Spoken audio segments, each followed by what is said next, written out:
Say it right. Say it clear. Say it right. Say our name. Built this nation with our bodies and brains. You benefit, don't give us credit, say our name. We FBAs, foundational Black Americans. You want us to fight every time you in pain, but when it's time to vote for, silence remains. Yeah. They wanna be us, from the style to the hair, from the lips to the hips, body shaped in our glare. They cross borders, profit off the fight, civil rights paid in blood just to stand in this light. Asia to Africa, you walk through the door, but this land got a history you can't ignore. FBI fought and still fighting today, made room in the system that kept us away. You praise the same power that never chose you, turn your back on the ones that broke chains just to move you. Say we don't know where we come from, that's wild. North to the south, this land raised my child. Built this nation with our bodies and brains. You benefit, don't give us credit, say our name. Say our name, say our name, say our name. We FBAs, foundation law, Black Americans. You want us to fight every time you in pain, but when it's time to vote for, silence remains. We were renowned, check the glow for proof. Streetwear in Japan still mirror our roots. K-pop chase the caves, study how we move. Rap a world language, everybody fluent. From Atlanta blocks to Mumbai lanes, Hannah kind spitting bars, connected to the flame. That ain't hate, that's impact, that's reach. Culture travel worldwide when the source run deep. They copy the look, they borrow the sound, but skip the respect when we still hold the ground. Love the rhythm, ignore the pain, celebrate the wave, don't say the name. This was home, before permission, before approval. Say our name. Built this nation with our bodies and brains. You benefit, don't give us credit, say our name. Say our name, say our name, say our name. We FBAs, foundation law, Black Americans. You want us to fight every time you in pain, but when it's time to vote for, silence remains. Say our name, say our name, say our name. Say our name. Say our name. Say our name.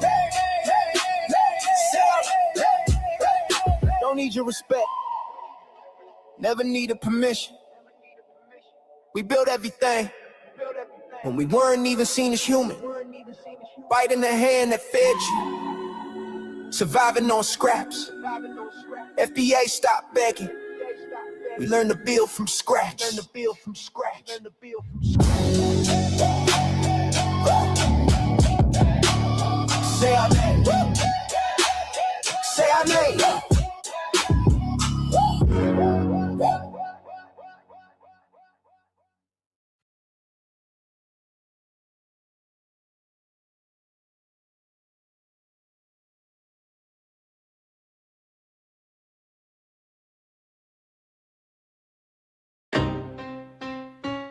Y'all don't hear us. Pull up a seat and motherfucking listen.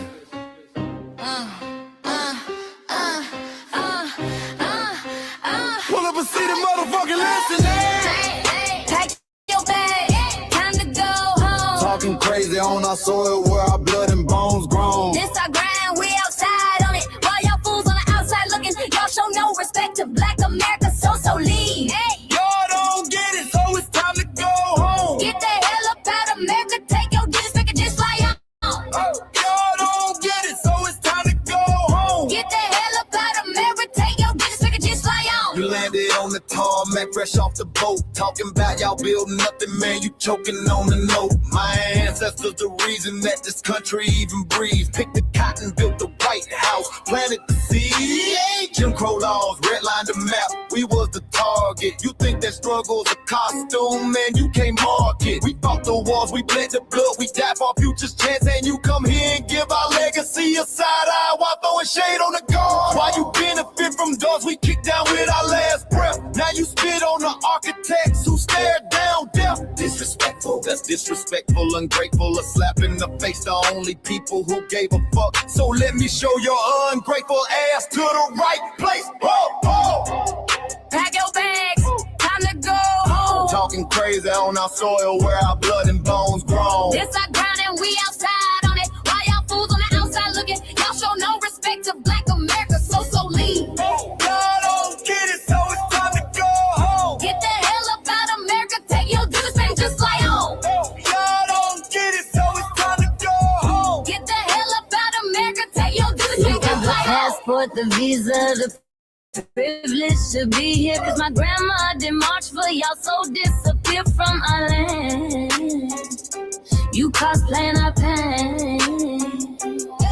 Think it's a trend you can borrow, but you ain't inherit the ghosts of our sorrow. We the foundation, the bedrock, the soil, and the root. You not no branch on our tree, and unproductive people always cosplaying me. Talking about we ain't do nothing, you lost your mind. We built this from nothing, time after time. From the beginning to now, we've been the backbone and muscle. Why you look down on the struggle and cause a whole tussle? The energy style with discussing is whack. So let's make it clear, there's no turning back. This land is paid for in full. In blood, sweat, and tears, and dreams deferred. You don't get to come into a house we built from the dirt and telling Black America y'all ain't worth nothing. That's a violation, facts. Pack your bags, time to go home. It's our soil on our soil where our blood and bones grown. Show respect, this our ground, y'all just tenants on a leash. Or get the step. Show no respect to Black America, so leave. Oh, don't get it, so it's time to go home. Get the hell up out of America, taking your business, I can just fly on. Oh, don't get it, so it's time to go home. Get the hell up out of America, taking your business, I can just fly on. Yeah, fly little birdies. Fly on back to where you came from. This ain't for you. This cell is sacred. We said what we said, It's time. for y'all to go home. So fly a little birdies fly. So fly a little birdies fly. So fly a little birdies fly. Far, far, far away from here. So fly a little birdies fly. So fly a little birdies fly. So fly a little birdies fly. Far, far, far away from here. So fly a little birdies fly. So fly a little birdies fly. So fly a little birdies fly. Far, far away from here. So fly a little birdies fly. So fly a little birdies fly. So fly a little birdies fly. Far, far away from here. Bye bye, little birds.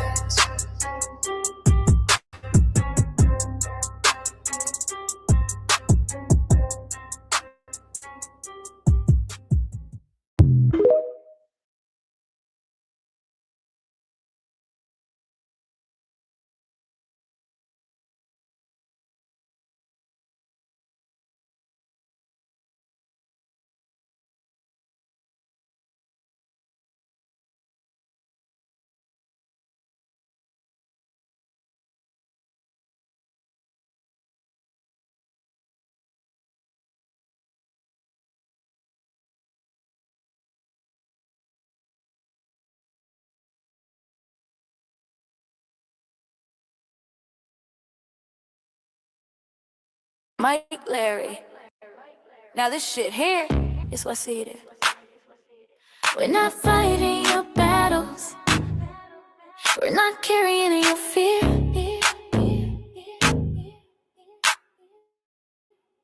We're not lending our history to people who erased us while we were here. Just cause you're born here, don't make you FBA. That makes you a citizen, learn the difference today. This is lineage, not a look you can wear, not a costume you borrow when it benefits you there. You used our culture, like an access card, backstage pass, a straight facade, but now the mirror's in your face. No disguise, and you're uncomfortable looking truth in the eyes. We didn't leave our land to beg for a chance. We stayed, we fought, we took every advance. That's the separation, that's the line you cross. We paid the price, you learned the cost. You waving your flag on our soil, but fighting not to go back home. Waving your flag on our soil, building comfort on a foundation you didn't own. We waving our flag, red, black, and gold. Stood our ground, never sold. You waving your flag on our soil, but scared to build what you claim you love. Our humor, our style, the way we move, the smoothness, the sound, the things we prove. Music we birth, language we shape, innovation forged under constant escape. Warrior spirit means stay and defend, not flee your land and rewrite the end. You call it success, but don't confuse the two. Ease came after what we went through. You abandoned your land and called it strategy. You wave that flag loud, but won't return to build your legacy. That contradiction tells the story for you.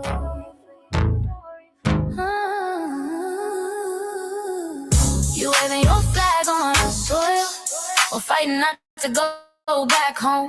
We waving ours where we were forged, every inch earned, every brick known. We can't be deported, and that truth changes everything. We can't be deported, and that truth changes everything. We know who we are, and now we see who you are too. Just because y'all born here doesn't make you FBA at all. It makes you an American citizen. It's biologically impossible to be us, because it's a lineage, not some damn costume you can just put on to look cool. You immigrants and immigrant Americans has used our culture as an access card, a backstage pass to our culture. Now y'all have to look in the mirror. Our sense of humor, the aesthetics, mannerisms, the style of dress, the smoothness, the creativity, our genres of music, innovativeness, our slang, our warrior spirit by staying on our homeland and fighting and not fleeing to somebody else's land to beg for a better life and shit on the very people who fought to have us there. That's who we are.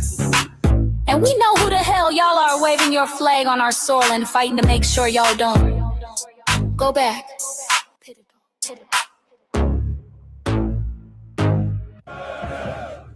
You can't leech off our culture anymore. Beat it!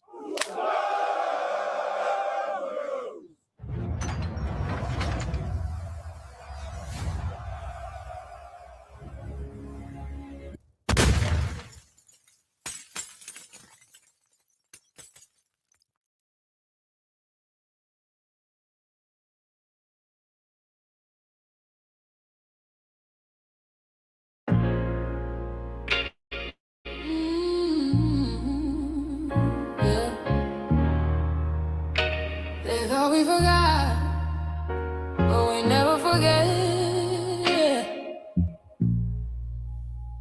This one's for the rules. We built this land from dust and tears, 400 years, and we still here. They write new rules, but they don't see every freedom they got came off you and me. We planted seeds, they took the bloom. We lit the flame, they left the room. But we back now, no disguise. The spirit's woke, we realize all we want is what we earn. That sweat and blood, yeah, that table turn. You can't buy culture, can't fake that fight. This is our day, this is our ride. We FBAs. Say it loud, say it strong. We the heartbeat that's been there all along. Foundation of Black Americans, stand tall. We ain't begging for nothing, we built that all. Born from pain and grace, you can see the truth written in our face. We the soul, the sound, to fight the flame. Foundational Black Americans, say our name. They love our rhythm, but they dodge our blues. Use our voice when it fits their news. They take our sound, but not our scars. We the backbone, we the stars. Now the veil is gone, the mask is clear. We see the game, we know it's here.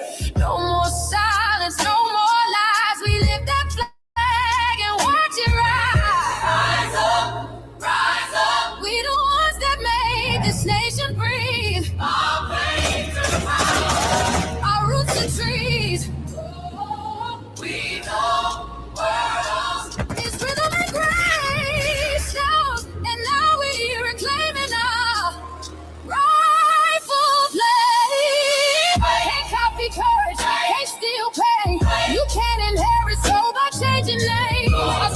done, it's the revival. We guard the gate, it's about survival. We FBA, say it proud, say it loud. The world dances on what we vow. Foundational Black Americans. Still we stand, still we fight, still we demand. Every block, every song, we've been right here all along. The soul of a people strong and free. Foundational Black Americans.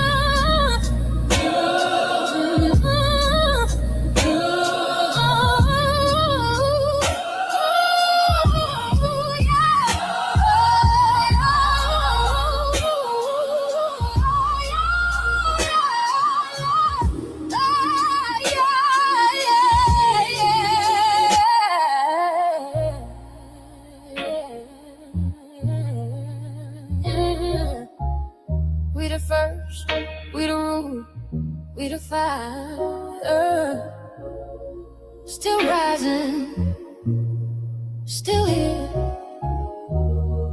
Foundational Black American. We set the tone and they copy the cadence. Dance to our drums and deny the foundation. Wear the style but don't honor the source. Smile in the crowd and you distance and force. Say you not us but you rap like we breathe. Take the rhythm, then fuse the receipts. I ain't mad, I'm just holding the glass. Showing the mirror, now answer it back. I ain't here to cancel nobody. Just keep it honest, keep it solid. If you eat from the table we built, don't act surprised when we guard it. Do you like that? Do you like that? When I flip your sound and I ride like that. Do you like that? Do you like that? Do you like that? Cause that's how it feel when you borrow my culture. Then act like we never matter. Hip-hop.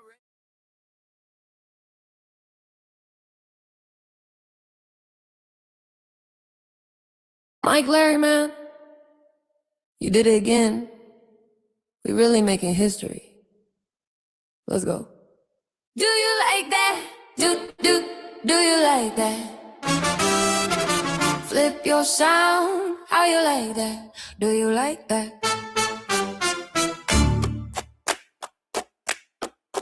Do you like that? Say it loud, don't walk it back. Do you like that? Do you like that? You grew up mimicking us, now y'all switch it up.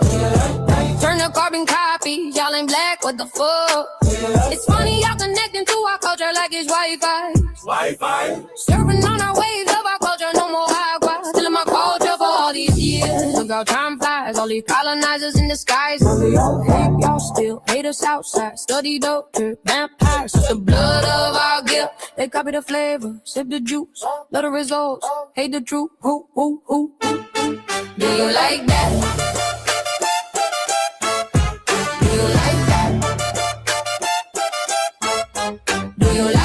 Flip your sound, how you like that? Do you like that? Democratic shields, talking points, the road they fill. Fish and chips, agent on the mic, judging FBAs, but ain't you half white? Talking like you one of us, we need a proof face. The agent type, with a prune face. Like 50 and Jim, it's a cold game. Throwing stones, cause we build our own lane. I'm joking, kinda, but I mean, smile calm, pressure intact. Y'all proud, where y'all from? Where they flag, beat they drum. But when it's us, tone switch fast. Same pride, but it's too much. FBA pride, lineage solid. You can't put this on, can't try it on. Built here, stayed and fought, that's the difference. That's the car. Do you like that? Do you like that? Say it clear, don't twist the facts. Do you like that? Yeah. Do you like that? Do you like that? Point made. No edit. No care.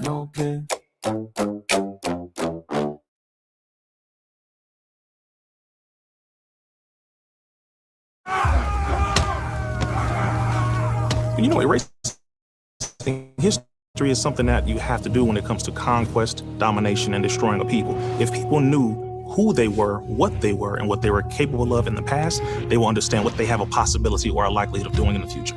Foundation of Black Americans, we've always had a culture of resistance. We cultivated a culture of resistance on this land, and we've been resisting ever since we've encountered European domination. But nothing was really popping in Europe until the transatlantic slave trade, and that's where they amassed a lot of wealth. One thing that I think is unique about our culture as far as how we resist, how we fight back, is just the environment we were put in from day one. Being only 13% of the population, the white supremacists were very meticulous about keeping that population at a certain amount. There was never a period when we did not resist the encroachment of the white man. They have a natural behavior of authority no matter where they go. That's why they'll step up in front of us in the line at the store. We're not important. They don't even see us. We've never been able to excel. We've never been able to relax.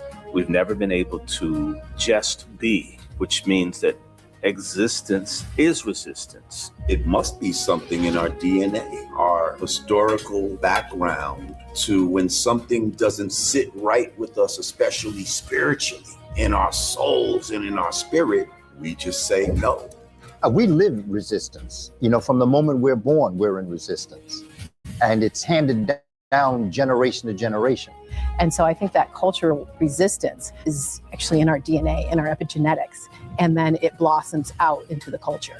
So there's almost nothing in America that we do, from song to dance to politics to the way we talk, the way we dress, having coded languages considered to be slang today. Everything about Black American culture is a form of resistance. Of course, they want to always downplay our contributions to the global tapestry because they continue to act like our number one export in this country is not Black innovation. Everyone understands that our resistance has been the cornerstone of what foundational Black Americans have always done. We are the life that breathes everything into this nation. The further back you go, the further Black you go. It's just simple like that, brother.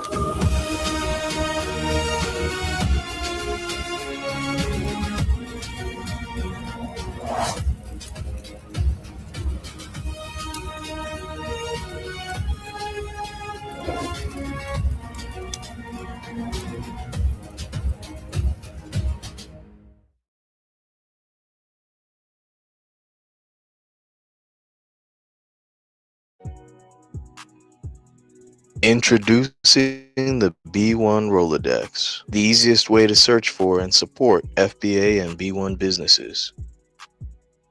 Hundreds of entries from the Black grassroots for the Black grassroots. Free to use, free to download, constantly updated. Trouble navigating the document? Try using the map version. Notice a business missing? Use this simple Google form to submit an FBA or B1 business. Also submit anti-Black businesses, which are now being collected in that last tab. Find resources, contact numbers, and much more using the second tab. All the info you need to start practicing group economics today. Go to blacktruthunited.com. That's blacktruthunited.com. Greetings, Black family. Greetings, and thank y'all for tuning in to another episode of the Frontline Black News. I'm the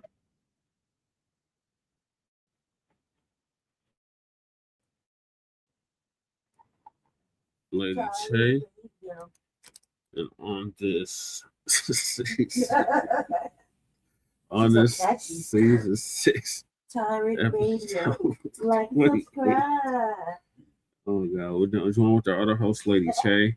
And we should be joined here shortly with our West Coast correspondent, Shabaka Sankordi. Can't lie, that shit is experience. Yes, it is. And on the season 6, episode 28, part 3 or part 3, continuation, part 2 of the Frontline Black News, we'll be discussing several topics. When we get to in part 3, continuation, part 1 of the Frontline Black News, and that is why FBAs are putting reparations pressure on the Democrats. Tariq explains.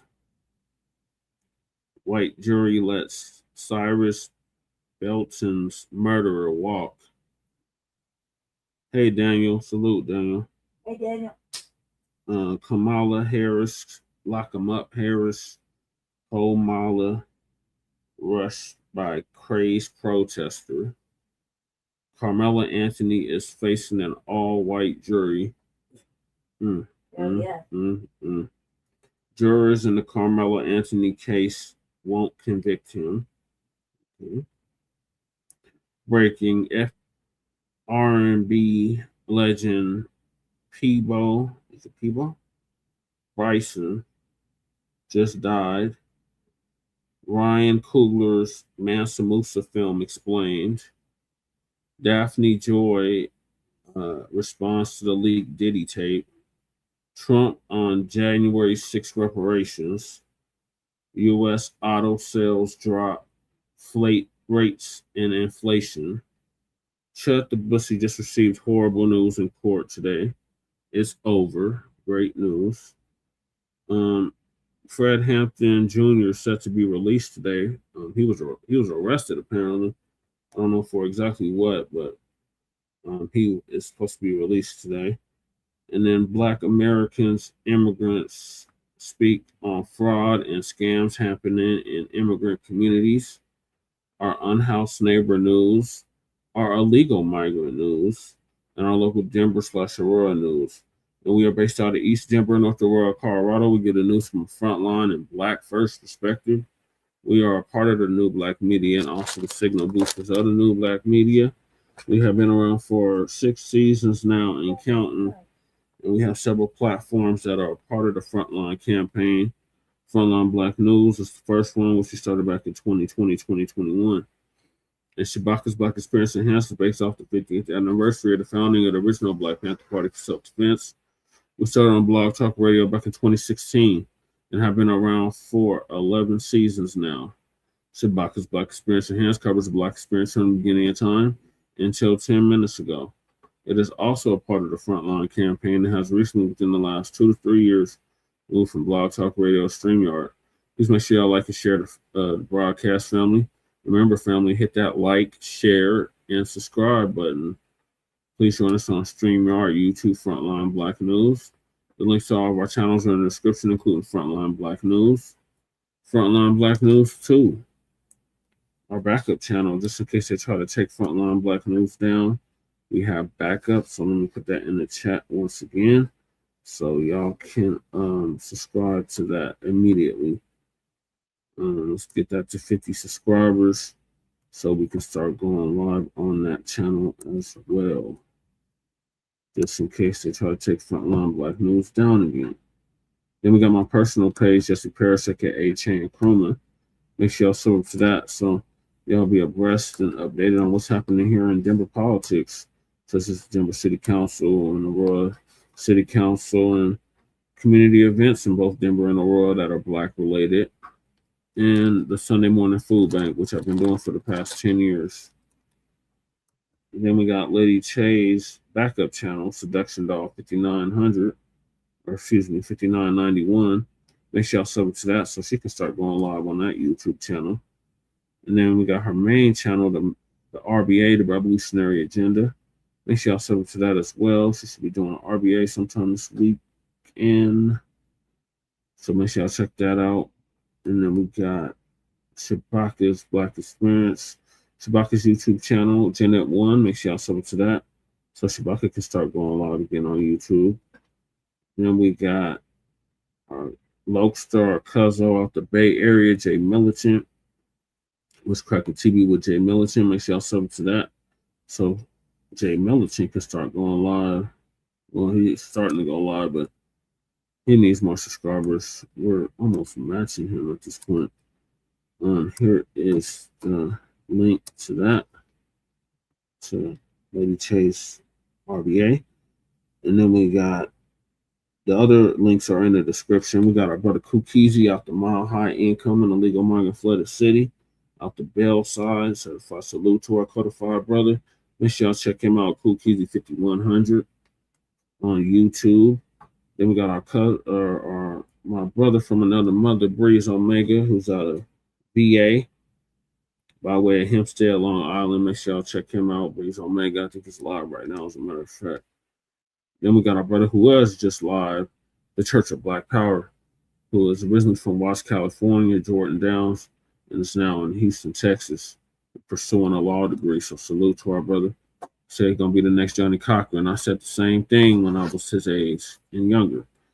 And make sure sub to his channel, the Church of Black Power.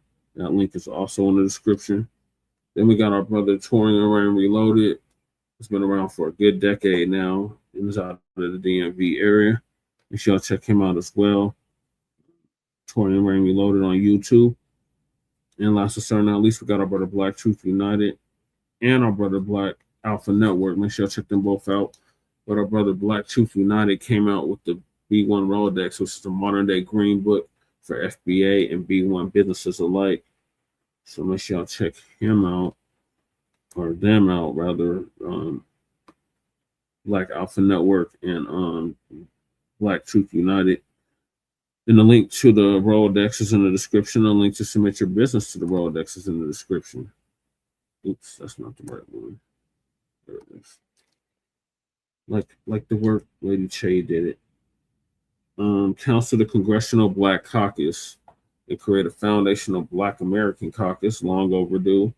The link to that is also in the description. Then, were you the target of politically motivated actions by the Biden DOJ? Was the Biden DOJ weaponized against you?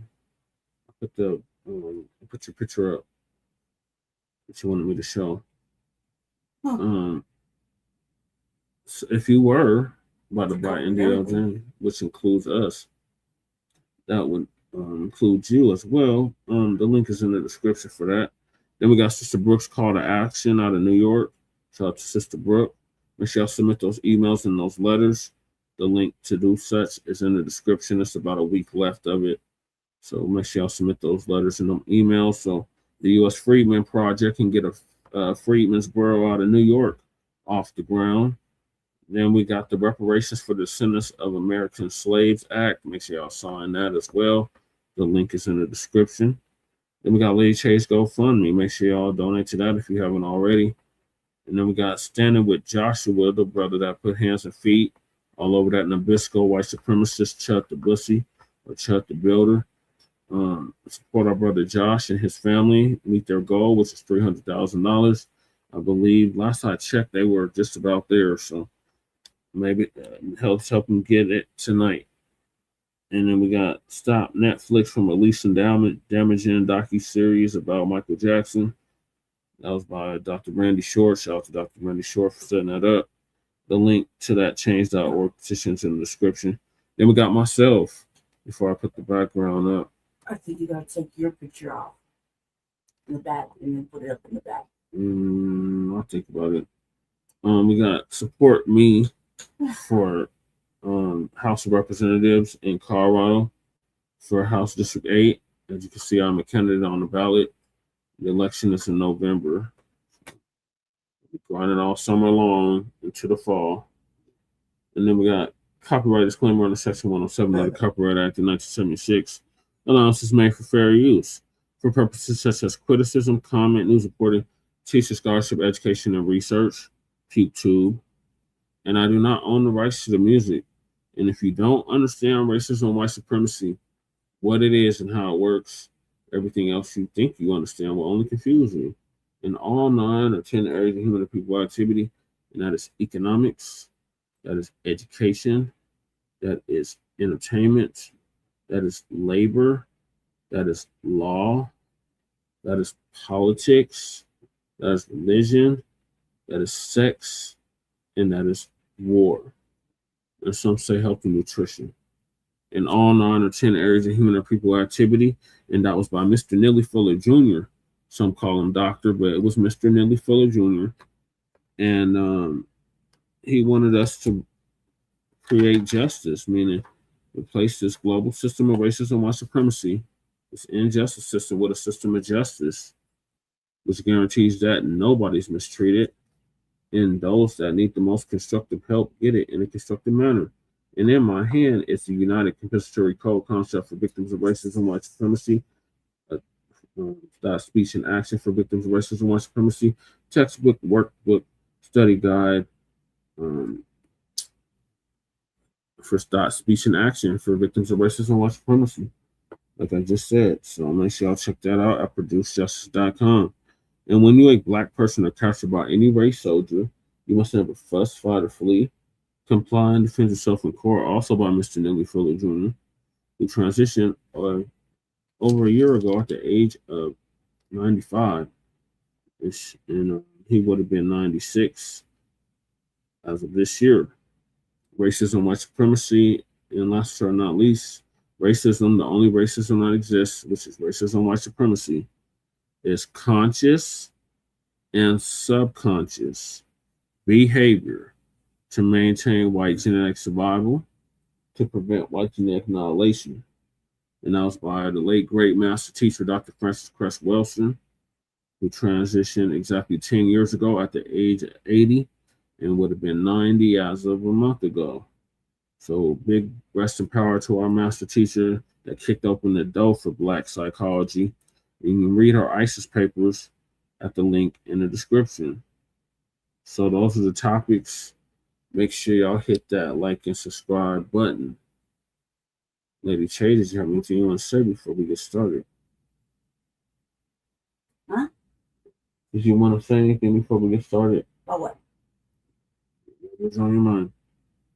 No. Okay. So the first topic is why FBAs are putting reparations pressure on the Democrats. So Tariq's going to give us an update on that. They're putting out pressure on everybody. Especially them Democrats. Yeah, they do the Democrats say anymore. I think anybody can get it.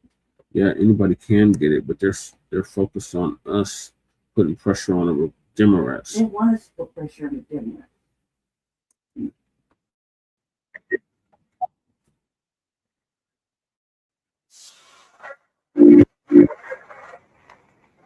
Radio. Like and subscribe. Darling Radio. Like and subscribe. Sure, there you go. All right, Miss Pillow Talk, hop on in, please. Miss Pillow Talk, what's on your mind? Hello. Hey, Pillow Talk, how you doing, dear? I'm good. So I did have a quick question because I was looking at a video earlier, and the video was about, reparations and from the DNC, right? Like from the Democratic Party. Okay. But I'm wondering, why is it never for the Republican Party? They're in control right now. Like, why are we not trying to convince them versus the Democrats? Well, the thing is, we, as foundational Black Americans, we've been the base of the Democrats for the last 70 years. We've been the ones putting the Democrats in power. We put them in all their seats. All of the legislation that the Democrats got through, we were instrumental in that. We've helped the Democrats get all the power they've accumulated in the last 70 years. All of these civil rights laws that were passed for all of these other groups came from our suffering and struggling. We've been supporting these people, and they've been sitting up here giving our resources to all these other groups. So we want them to prioritize getting the resources to us because we have sat here and elevated them. Right. We've been the power base for the Democrats. So they owe us. We've been supporting them exclusively for 70 years. Yeah. They're supposed to do something exclusively for us. It shouldn't be no, what about the Republicans? We haven't been voting Republican. We ain't done shit. Republicans ain't really rocking with us and we ain't rocking with them. Right. The Democrats are supposed to do something for us as far as reparations. They do things for all these other groups. Why shouldn't they do it for us? That's the question to you, right? Okay. I was just curious because I'm like, shouldn't we be putting pressure on them too? But let me go because these comments are mean. No.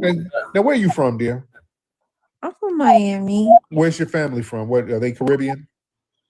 My dad is, my mom is American. Where's your mom from? Miami. Oh. My family is American. Like my mom's side, they all American. Yeah. Are they? My grandma from Georgia. Are my they? Grandpa from New Jersey. Are they? Your dad Jamaican or Haitian? Haitian Dominican. Okay. Yeah, that's why you talking that Republican. How come you only going to Republican? No, I'm not. No. That's not true. I wasn't even raised with that side of my family. I was raised Black Americans. And I do believe we deserve things. That's not what I'm saying. But I was just curious because I'm like, why is it more leaning towards the Democrats? And I did think to myself, I'm like, okay, well, it's because Black people have been voting Democrat for this long. Even my grandmother used to be like, oh, we vote Democrat because we can't afford to be Republicans. I remember that. But I was just curious if maybe you had a different reasoning on why. No, the Democrats are the main ones trying to shame us into voting. They like, y'all better vote, y'all gotta vote. Okay, damn it, where's the reparations then? Right. They're the ones who shame us all the time if we don't vote. So yeah, y'all break bread. Now, what you look like, Pillow Talk? Hop on camera. Everyone want to see what you look like. I have a whole career. I know they do. That's so crazy. Someone I eat dirt cookies. What's going on? What is going on? You know, dirt cookies, man. What? Where do you even get that from? Lord, What they trying to say? Because I'm from the hood. No. What? How come you don't want? How come you want to go on camera? Look, is that you and your? I have a whole career. And man, oh man, I have a real career. I don't want people like coming at my career.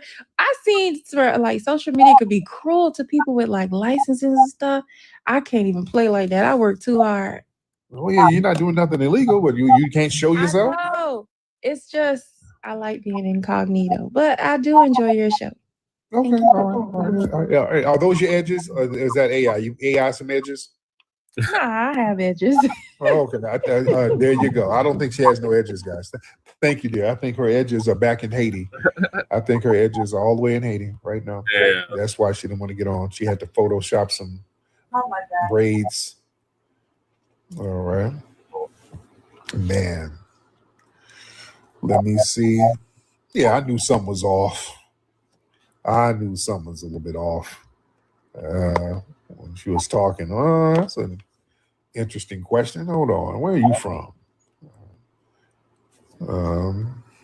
Let me see.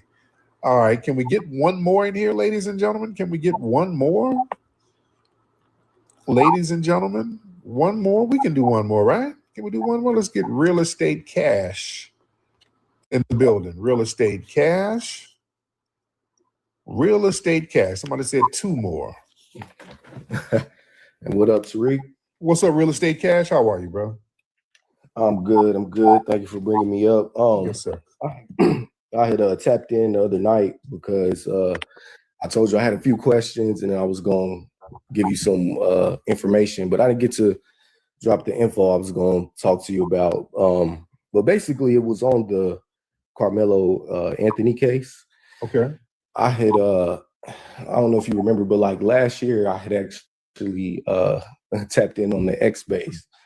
And I had DM'd Nikki and I was like, hey, I got some information because I talked to somebody like that was close to the family, but I didn't really want to go into all the details of like what they had told me, just because I was thinking like, hey, I don't want this information to be like floating, around social media. And then like the judge may say like, oh, we're not going to let y'all like use this as like evidence or whatever. So, but either way, you didn't let me really, go into what I was trying to talk about. Cause I was like, okay, let me talk to you about some similar, cases or whatever. And you just really kind of wanted to know more so about that case. But basically I'm gonna give you some information. I had looked up the activist that was working with the family. I think it's Dominique Alexander. Okay.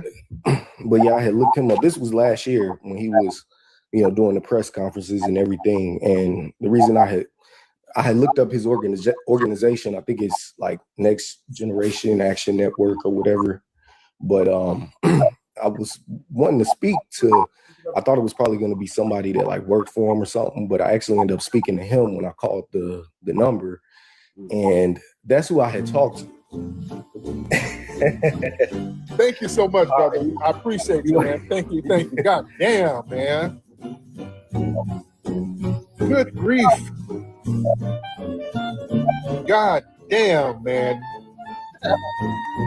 It takes this dude forever to get to the point, brother. I give you a chance to get to the point, and you get to filibustering and just going on and on, brother. Come on, we have thousands of people here. You got to get to the point. We're going to land that plane, brother. Yes, he calls up. Listen, I got some information. Well, it's deep. And then it gets into this filibuster. Well, I had did some research and I looked at something and then I went through some more files and then I got some more information from some documents. And I have come to the conclusion that it is a clause, okay? Because the Karmelo Anthony case is a clause. Blue is blue, green is green, orange is orange. Oh, God. We can't do clause babble. We cannot do clause babble, ladies and gentlemen. All right. We can. Respect. With love, like Michael Jackson say, with love. With love, just try harder. Michael would go in on people, but tell them with love. Shout out to Michael. With love, just try harder. Get my shit played. With love. Good grief, man. Come on. It's my red fish, blue fish. Oh, the claws babble is too much, man. Come on. All right.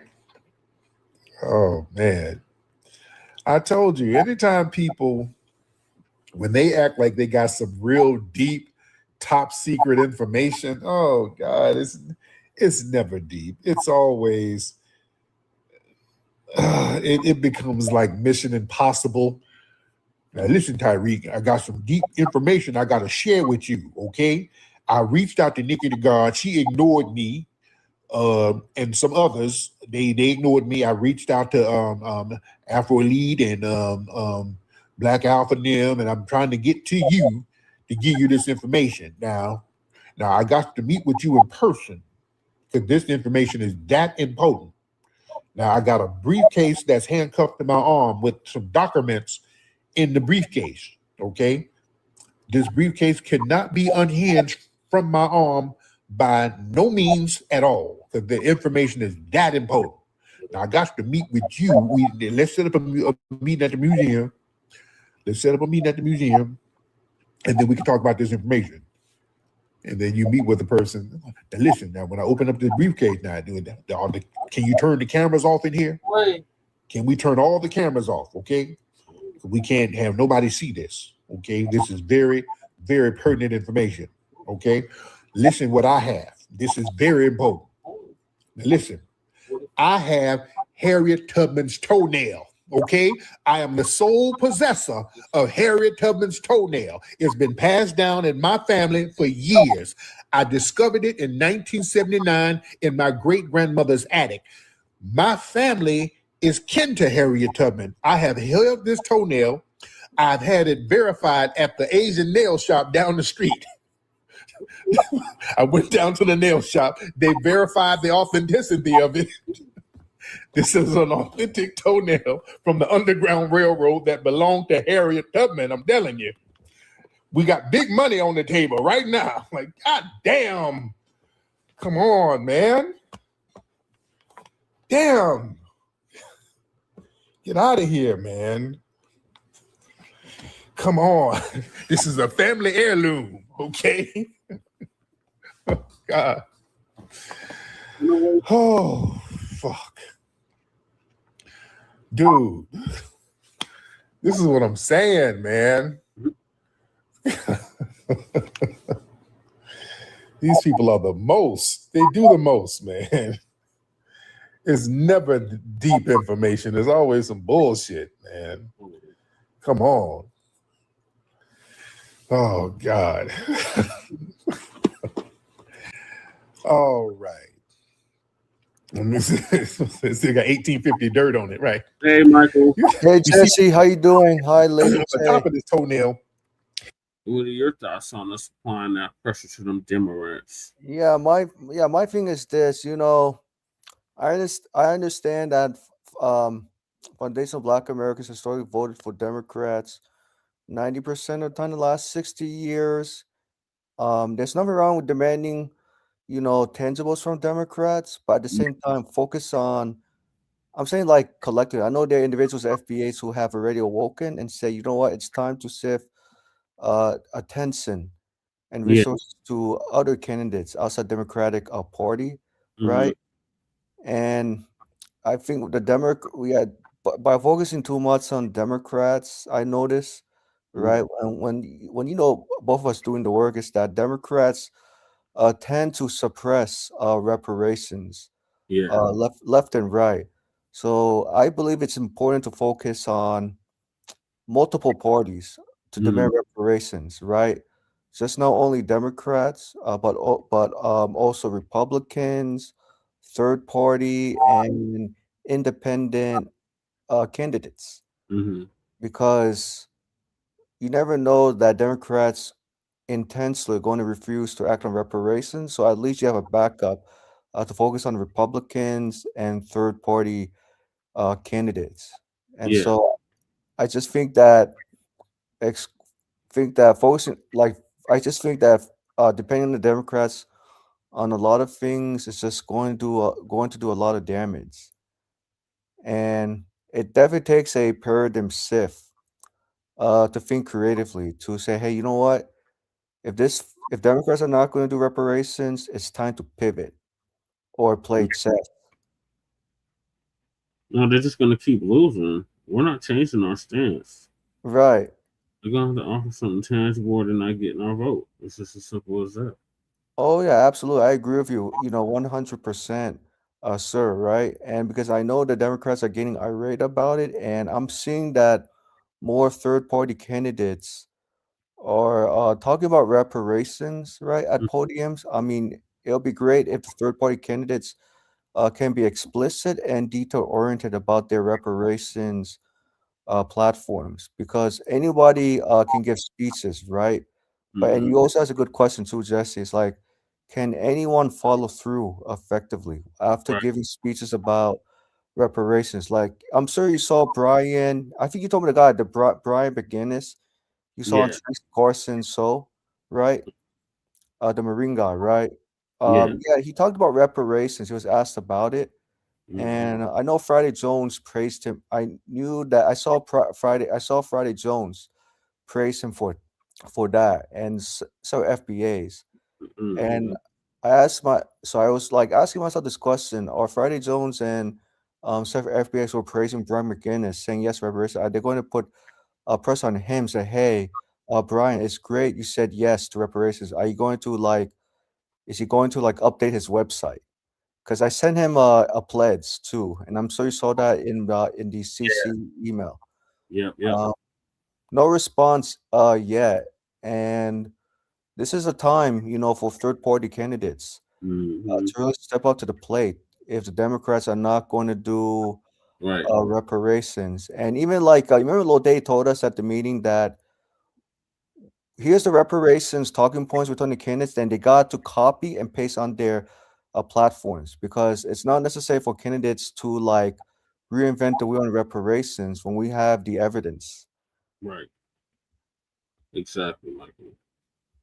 Yeah, and I've been quite busy too. I was actually I was been busy volunteering for Carolyn Essex, reaching out to voters to Okay. get them to vote for her. So she's in the runoff. Yeah, so I asked her, right. So I asked her if she thought about running the General Assembly as a writing candidate for November 2026, and she told me that she never thought about it. And I encouraged her that she needs to run. But she did tell me that she's definitely going to make reparations loud and clear in the General Assembly elections in 2026. I mean, 2027. Right, Tony Thompson. Right, right. So yeah, like for California, right? She's making reparations definitely an issue front and center for the state assembly and I'm sorry, for state assembly and gubernatorial races. Make sure y'all sub to the backup channel, Frontline Black News 2. The link is on the screen. Yeah. All right, Michael, let me finish this clip up and then Okay. we'll dialogue some more. Is the flesh of a white man she had to kick. She kicked the white man and ran. See, that's right there. That's authenticity right there, bro. Like, God damn, bro. Oh, God, man. Man. Okay. Let me see. Who is this? IDC? IDC, what's up, IDC? IDC in the building. What's up, brother?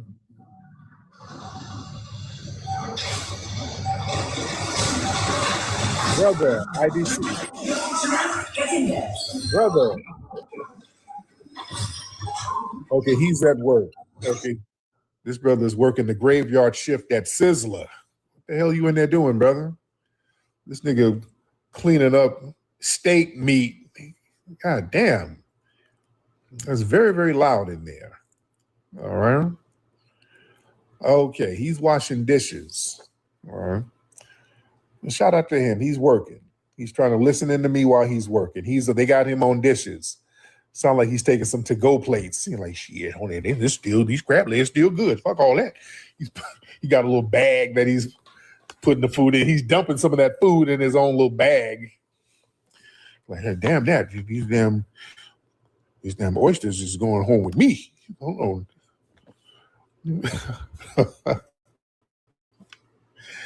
That nigga's in there hoarding food from his job. That nigga's in there getting some damn tater skins and shit. Oh, they didn't even bite this. Hold on, I'm about to get these crab cakes. Shit, they didn't even eat this. Right. Shout out to him. We'll work for you. Nothing else will do. I got that rule work for you. And reservations for two. Rule work for you. Nothing else will do. I got that rule work for you. And reservations for two. I got that rule work for you. Nothing else will do. I got that rule work for you. And reservations for two. Stepped out clean, I'm fresh out the door. Natural sin, but it's hitting like more. Confidence high, got me walking real slow. Every move got a vibe, let it flow. Cut your ass from across the room. You smile back, yeah, you felt it too. Ain't no pressure, just energy speaking. But you're leaning in like you've been seeking. I ain't gotta say much, you can feel that glow. It's deeper than the surface, it's something in my soul. From the roots to the skin, yeah, it's all aligned. Now you're right here vibing in my time.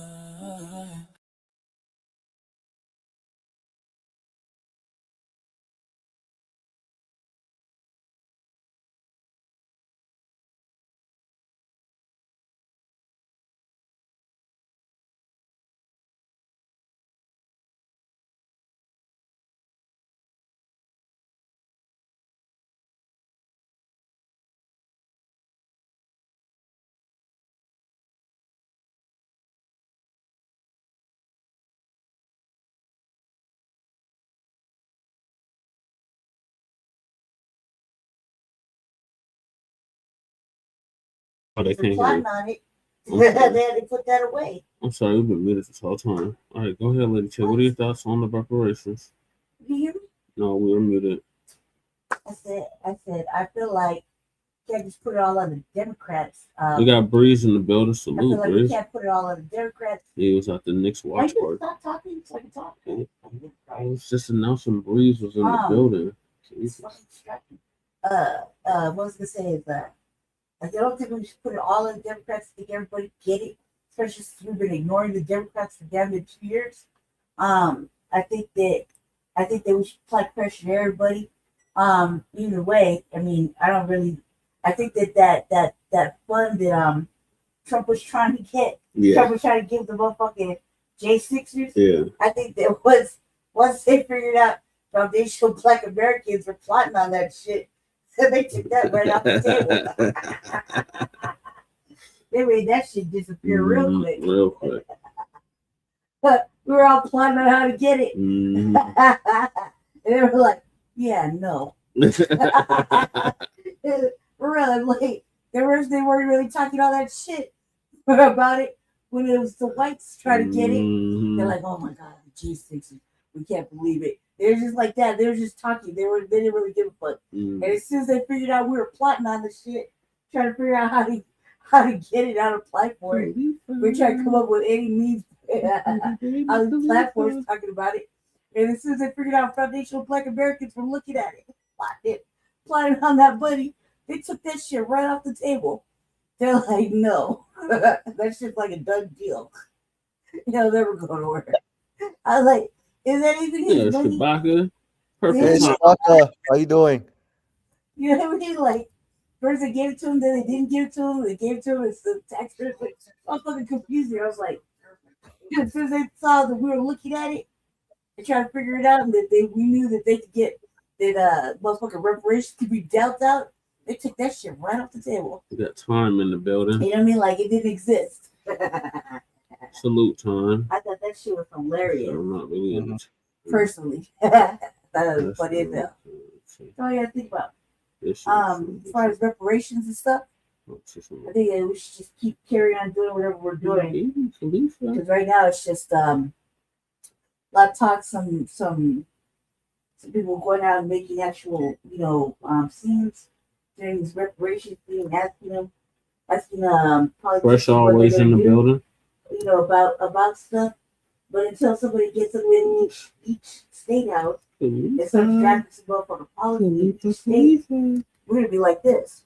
Pretty baby. You know what I mean? So suggest everybody, the small few that are writing policy and shit and trying to write bills, can carry on and keep doing that because it's only gonna take a handful. Every state has somebody doing it. You just don't see them behind the scenes, like case in point, like me. You see what I'm saying? So like you don't see them, but every state has to have it. The most important thing I heard this week was the motherfucking crime bill, and I feel confident about what I do with my little work. But that's very important, crime bill. Yes. It seems to be all that's been talked about for the last couple of days, which is super important. Also, as well as reparations. I think though, and in my opinion, I'm gonna keep saying it. Somebody should get at motherfucking Gavin Newsom, at least shame him before he leaves. Mm-hmm. Shame Absolutely. him because he lied. He lied. He's a motherfucking enemy to fucking black people. He should not get to go nowhere after this. Not even to his car. He should have fucking nightmares every day. Motherfucking black people. You know what I mean? That motherfucking stupid ass fucking symbolic bullshit. Trauma bonding for 2-3 years, the fucking California reparations thing. I know I felt some kind of way about that shit. California. However, I think somebody should get him in public, just fucking shame the shit out of him, and let him know that he's fucking that man. How could he? That's a lot. That's one thing he will leave not handled. Right. No finale, no wrap up to his governing with that. Nobody's saying anything. It's really bothering me. It's really bothering me because I'm not in California to go shame motherfucking Gavin Newsom. Right. I would love to shame Gavin Newsom. Mm-hmm. Yeah, me too. Yeah, me too. And you know what it is, Lady J? It's because majority of the Democrats in California are so focused on the state elections, endorsing Democratic candidates, and they're putting reparations on the back burner, and they really make it, front and center, right? And really hold Gavin Newsom accountable before he leaves office. Asking that fucking that Pratt dude what he thought about reparations. Can you hear me? While you over there trying to yes, Sabaka, we can hear you. Sabaka, how you doing today, Sabaka? Sabaka in the building. I'm going on mute for a second. Oh shit! I'm putting in front of the box with these elections. Somebody asked that Spencer Pratt what he gonna do about reparations, and he was on with all the motherfucking black people allegedly. Right. Oh, I emailed Spencer Pratt about the reparations, the pledge. Yeah, he didn't have an answer, right? Yeah, he didn't respond to my email. See, and he's already ready to lock up the motherfucking homeless and make them disappear for real. So, to say that, I mean, we already knew Karen Bass wasn't going to do shit. Right. You know what I mean? But that motherfucker over there who's, pandering to, he's in all the black communities, eating chicken and waffles and crip walking and shit. Then you would have think that some black person would ask him what he's going to do about reparations in California, since that's the biggest thing that we've been talking about in California. So, and nobody asked him and nobody said anything. They were like, yay, he's gonna do it, fuck her. Yay. like that. I'm like, excuse me, no. Can we ask about reparations? Because we still got a fucking task force sitting there. Right. Like, Oh, Jesse, yeah. Oh, Jesse, you want to address Times 18188 comment? Because I'm sure you could answer. You could probably elaborate what he said. It never has benefited us. Time. What do you say? Affirmative action does not benefit. It's Yeah. a small hats. It benefits whites and swans. Mm-hmm. Yeah, I was gonna, and also I was gonna add that, although yes, that's true that Jewish people are very united and gain respect, but at the same time, No, Jews not stepping on you, Michael. Affirmative action is a damn joke. And okay, just give me 1 second, Michael. Sorry to interrupt. Yeah. Okay, I'm sitting up here, people in front of the box, looking at this bullshit coming out of California. Okay, my prediction is Tom Steyer is going to pull it off. He's going neck and neck. Karen Bass has been forced off into a runoff. Okay, now I'm looking at these damn congressional seats because, as we all know, when it comes to the presidential selection, right, California has the majority of the electoral vote. So this is fuckery all the way around. Now they got some unshaved bastard with 4 eyes up here, man, out of Sacramento talking a bunch of bullshit. Okay, I just wanted to get that out there. Okay. The Mexican candidate. It's gonna be Xavier. Mm-hmm. Yep, Xavier Becerra. Yeah, I'll keep you posted because they're showing New Jersey as well too. Really fucked when it comes to that. And Neither they of had them. Corey Hooker's ass up here looking like a straight trick. I think Steve. What happened to Steve Hilton? I thought he was up in the poll. Okay, I think he's off in there too because I'm sitting in front of the idiot box now, and that is Steve Hilton is 1.4 million ahead of Becerra. He's 56% of the precincts are in. He has 27.6% of the vote. Becerra has 25.6%. Another fucking runoff. Tom Steyer is smashing his opponent, by a 2-to-1 margin, and I knew that dirty motherfucker was gonna do that. Because he got the money, but it's right there yesterday, people. Yeah. Listen, Chewbacca, it's gonna be the Mexican Tom, whatever fucking name is. Tom Steyer. Tom Steyer. Yeah, I know. Yeah, he's gonna be the next governor of California. Yeah, this motherfucker, we ain't gonna go to. He ain't gonna be Okay, Viewer Goza is pulling away in the primary from this Negro named Thurman. Either way, we're fucked because nobody is going to deal with the task force. Nobody's going to address about that issue. We still got fucking reparations task force with the work done, sitting there trying to get a genealogist and motherfucking what was it in what was it trying to get Michael a genealogist and somebody up at the college. I forgot what they were trying to get. That was the last time we saw them. At the California college, what is it? Oh yeah, US. I think it's like USC. Yeah. The ones that couldn't the University of South Central. The USC sits right there. People on the corner of Exposition and Figueroa. I used to live right down the street from it. About that in Sacramento. It's I can't remember what the name of the college. But yeah, but nobody's gonna address it. That's really important. Before fucking Gavin Newsom leaves, California State University. we need to figure it out. We need at least an answer. Somebody fucking get on it. Like news or something. Like we need somebody to corner this punk ass and ask. But other than that, either way, the Mexican dude gets in, he's doing nothing but fucking immigration shit. Yeah, he's a Democrat. All the Democrats, that's what they're gonna do. Okay, you're talking about Becerra, right? Yeah. Becerra, yeah. Karen Becerra. Bass. Okay, Becerra, if I'm saying it correctly. Karen Bass, okay. A white boy over there, been kicking it over there all over the hood, crip walking and dancing with motherfucking chicken and waffles and I don't know what else, right with the motherfucking hood, and nobody in the hood has asked him about motherfucking reparations, and that's our thing. That's what we've been talking about all in California. Like it just baffles me that shit ain't happened yet. He's over there riding high on fucking homes and billionaire money, kicking it in the hood. He's getting ran off the block. Yeah, he did. He got run out. Yeah, Tom Steyer, I saw. Yeah. Got ran off. Oh, they ran him out the neighborhood, huh? Whatever, So they ran him up out the neighborhood, huh? Yeah, I remember Tom Steyer, when he ran for president in 2020, he had reparations on his platform.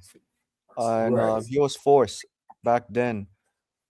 And yeah, it's going to be interesting how it's going to play out in California 2026. I think someone's going to have to probably like put pressure on Tom Steyer to bring back reparations.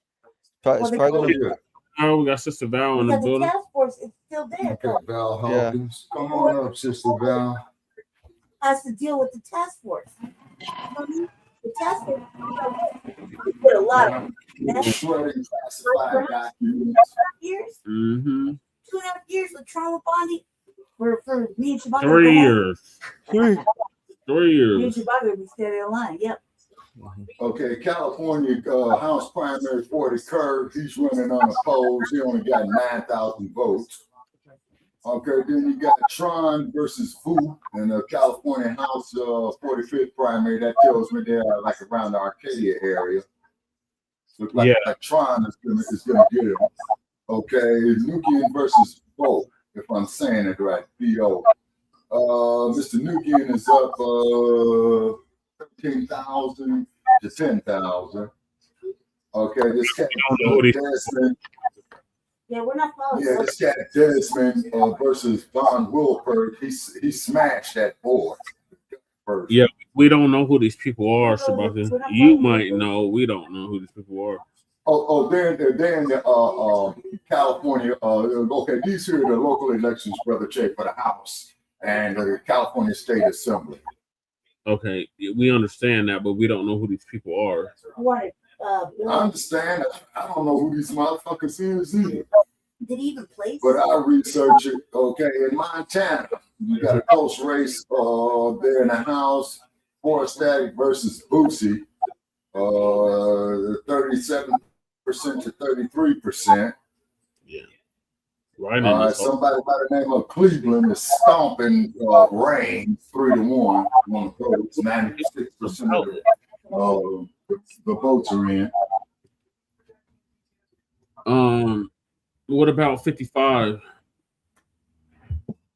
Okay, 55. State Assembly 55. Yeah. Okay, I'll keep you posted. Now they got the dump as in human shit up here, and we want to make that perfectly clear, by the way. Saying that Trump negotiations with Iran going very real. Trump, fuck you. Okay, Hilton and Becerra, okay, they running neck and neck. 56% of the votes are in, 1.4 to 1.3, and that's in the millions. Okay, Steyer, he's stomping his opponent by 2-1. Steyer, you keep saying Steyer. Steyer, yeah. Steyer, yeah. It's because he had all the money. He had all the money. Okay. All the money, yeah, Steyer's a billionaire. Yeah, but Karmelo. Exactly. So of course he knows all the in and outs. Now I'm gonna tell you guys something. It doesn't even matter. I did campaign work in San Diego one time for Steyer. That motherfucker paid us real good.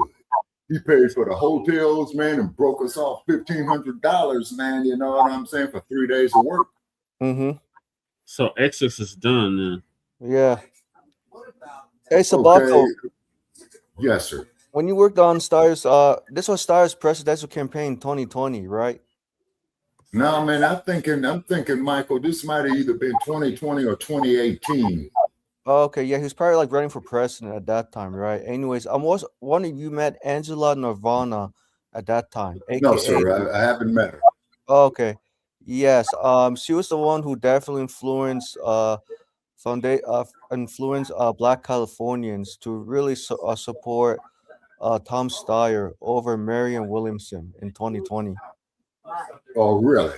Okay, Yes. so she sold out pretty much. Okay. Not completely, right? But then she found out Tom Steyer dropping off reparations platform to run for governor. And she felt basically betrayed, and she said to the Black Californians, "Don't vote for Tom Steyer because he changed from 2020 from 2020 to present by initially running on reparations as a presidential candidate and then dropping off reparations as a gubernatorial candidate in 2026." Okay. Okay, I appreciate that there, Michael, is because I've been arguing with some idiots about the reparations issue, and I keep telling these dumb bunnies, you know, just off the law of macroeconomics is the fucking reason why the reparations are owed, is because the slave labor, the cotton, the booze contributed to the U.S.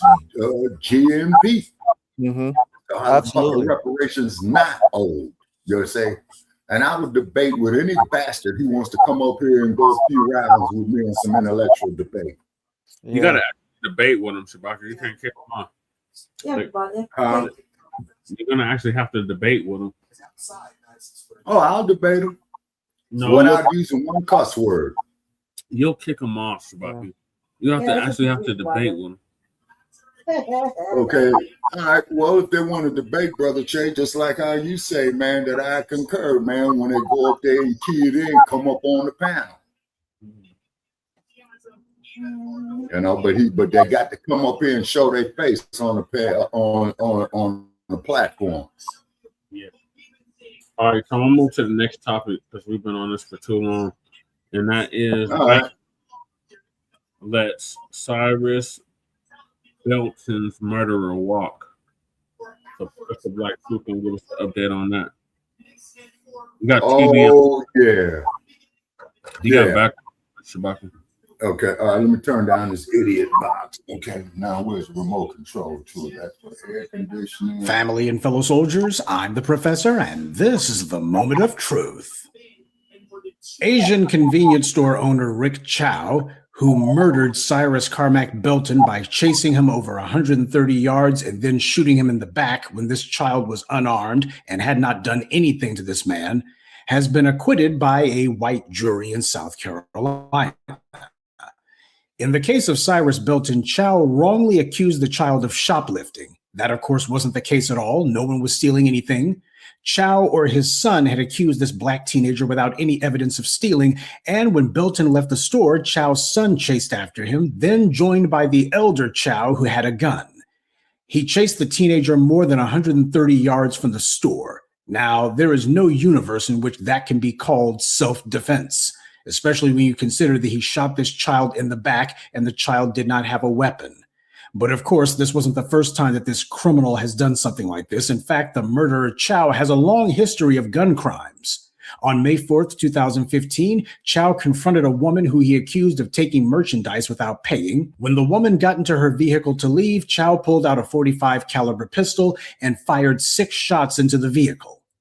Chow also shot a shoplifter on October 12th, 2018. In that case, the victim was accused of taking a can of oven cleaner and hiding it in his clothes. This led to a confrontation between the two, during which Chow shot the victim in the leg. Now, in both of those incidents, neither of the victims was armed either. And in the case of Cyrus Belton, they couldn't even accuse that child of having shoplifted anything. Now, as for those prior 2 gun crimes that Chow committed, officials in Richland County said that those incidents were cases of self-defense.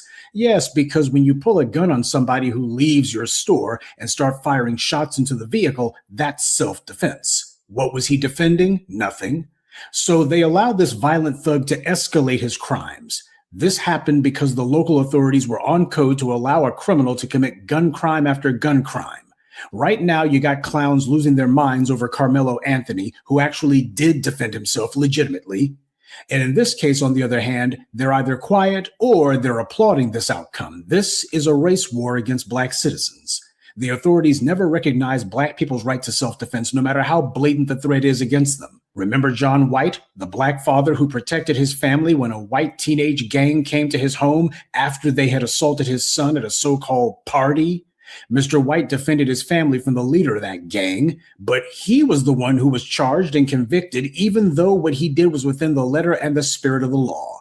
And that in New York State, by the way, which I'm told is so liberal, at least by white right-wingers. And you'll also recall the case of Corey Pujols, the Florida man who defended himself and his co-workers against a racist, violent white man who barged into the Dunkin' Donuts the Pujols worked at, threatening him, spewing racial slurs at him. Being threatened by this racist, violent thug, Mr. Pujols took action to protect himself, resulting in the death of this violent white racist. The white media didn't care that the white man who was killed was a convicted child rapist. This is a guy who had violated children sexually, and the authorities in Florida, they allowed him to remain on the loose afterwards. But instead of praising Corey Pujols for protecting himself, his co-workers, and the children of Florida from this violent, racist child rapist, instead, the white authorities out there falsely charged him with murder, and the only reason that they weren't able to convict him was because the racist who threatened him was a convicted child rapist, and even the prosecutor had to admit that they wouldn't be able to make a sympathetic victim out of him. This is what the white authorities consistently do whenever there are black people who have to carry out acts of legitimate self-defense. These racist police and prosecutors have an open policy of selectively going after black people if black people have to defend themselves, but they will allow non-black people to murder black people with impunity if they just falsely claim self-defense afterwards. This is their means of trying to nullify a legal right to self-defense, selective prosecution of it. This hate crime against Cyrus Belton happened in South Carolina. As you know, that's Jim Clyburn's congressional district. And it's also where Eugene Daniels, former head of the White House Correspondents Association and current talking head on MS Now, is also from. So what has the only Democrat from South Carolina and the pretentious peacock from wherever said about this crime? Well, Eugene Daniels has said nothing about it. And as for America's favorite sharecropper, Clyburn was on Twitter crowing about how successful his annual fish fry went. He hadn't said one piddling word about the fact that a reprehensible hate crime was committed in his state, a black child murdered for no reason whatsoever, and the filthy murderer allowed to get away with it. As black people, we are being targeted. And these acts of anti-black violence and murder are not just committed by white supremacists, they're also carried out by other groups as well. Groups who the NAACP tells us that we need to ally ourselves with, and that we have some sort of camaraderie with them. If you refuse to call out the fact that black people are targeted by these so-called people of color groups, then you're as complicit in these murders as trash like this Chow character. This latest atrocity is why we require an anti-black hate crime law, specifically for Black Americans. And it's also why we are well within our rights to reject any talk about black fill-in-the-blank alliances and to cast out anyone who comes to us talking that trash. This Chow scumbag is a criminal immigrant, no different than the other reprobates who the Orange Man has rounded up. Some people, especially the younger or the less media conscious among you, will say, well, this happened in a red state in the South. What do you expect? Of course they would do that. Well, need I remind you that the first major case where a black teenager was murdered by an Asian person for allegedly shoplifting was Latasha Harlins in 1991. She was murdered by a Korean convenience store owner, and even though a jury convicted the murderer for this crime, the judge decided to override the jury in a blatant act of juris nullification and give the murderer just probation and a $500 fine. That for murdering a 15-year-old child in cold blood. And where did this heinous act of anti-black racism take place? Not in Florida, not in South Carolina, not in Texas, not in Louisiana, but in Los Angeles, a Democratic city in the allegedly most liberal state in America. So it doesn't matter if it's a red state or a blue state. It doesn't matter if it's anti-black racism from Asians or white people. We see these police and prosecutors getting on code to protect anyone who kills a black person and to prosecute any black person who dares to protect themselves. The law was indisputably on John White's side, but the white authorities ignored that. The law was indisputably against Chow, his son, and that Korean woman who murdered Latasha Harlins. But the white authorities also ignored that. Black people better understand that these anti-black racists of every stripe, pattern, and spot deliberately and intentionally target black children. Black people better take self-defense and defense of their neighborhoods against perpetrators of anti-black violence seriously. You see, what the white authorities want is they want you to be intimidated from protecting yourself. Too many black people have died because when they were threatened and attacked by some anti-black racist, they paused. They were thinking about how they know that these racist police and prosecutors would go after them if they dared to protect themselves. And these black people lost their lives as a result. That's how these white racist trash who infest the injustice system want you to react. They want you to react with indecision, with hesitation, because that's what gets black people killed. We'll continue with the moment of truth in just a moment, but first, a word from the official sponsor of Black Empowerment, Power Tools. There's no telling when something's going to come up, so make sure you carry your power tools at all times. You never know when you're going to need Yes, to bring the sir. hammer down, or when you'll have some trash that needs to be blown away, or some obstacle that requires cutting down. Don't get caught empty-handed. Exactly. Keep your hammer close by. Keep that leaf blower at the ready, and always carry your steel. Power tools. Because no matter what your day job or side hustle may be, there's no excuse for not being ready to put in some work. And your Black misleadership class has not proposed any legislation to target the Rick Chows and these other race killers. This is the price that white power demands from these bootlicks who gladly pay it, to prove that they will ignore Black murders and prioritize any and everyone else. When you see the Congressional Black Caucus and these Negro bootlicks out here trying to push for illegal aliens to be legalized, and we got to make sure that we uphold the precious Black fill-in-the-blank alliance, this is what they're supporting. This is what they're encouraging. Everyone's heard about how the white right are trying to redistrict their way to a permanent majority, and that Jim Clyburn avoided his congressional district becoming a political casualty with the help of 12 Republican state senators who joined with the Democrats to end the debate on a new map that would have surely eliminated his seat. And for Republicans to do that, especially for the allegedly most powerful Black politician in America, is bizarre. But when you look at South Carolina politics and Jim Clyburn's place in it, it becomes a lot more clear why that happened. ProPublica, in an act of accidental journalism, actually posted a story about how Jim Clyburn made a secret backroom deal with South Carolina state GOP to preserve his seat. In November of 2021, the South Carolina GOP was redrawing the state voting district lines. As ProPublica reported, Clyburn was worried about this because his district had been majority Black, but there's been a huge exodus of Black voters since the last census. Remember, Jim Clyburn's district has consistently been among the poorest congressional districts in America. So with Black voters voting with their feet and leaving his fish fry failure, Clyburn was looking for a way to preserve himself. One of Clyburn's congressional aides, named Dalton Tresvant, met with the South Carolina GOP at the State House. He took with him a hand-drawn map proposing a new Clyburn district, one that would add Black voters to Clyburn's own dying congressional district, and also remove some predominantly white precincts from the district because white voters out there wouldn't vote for a Black man anyway.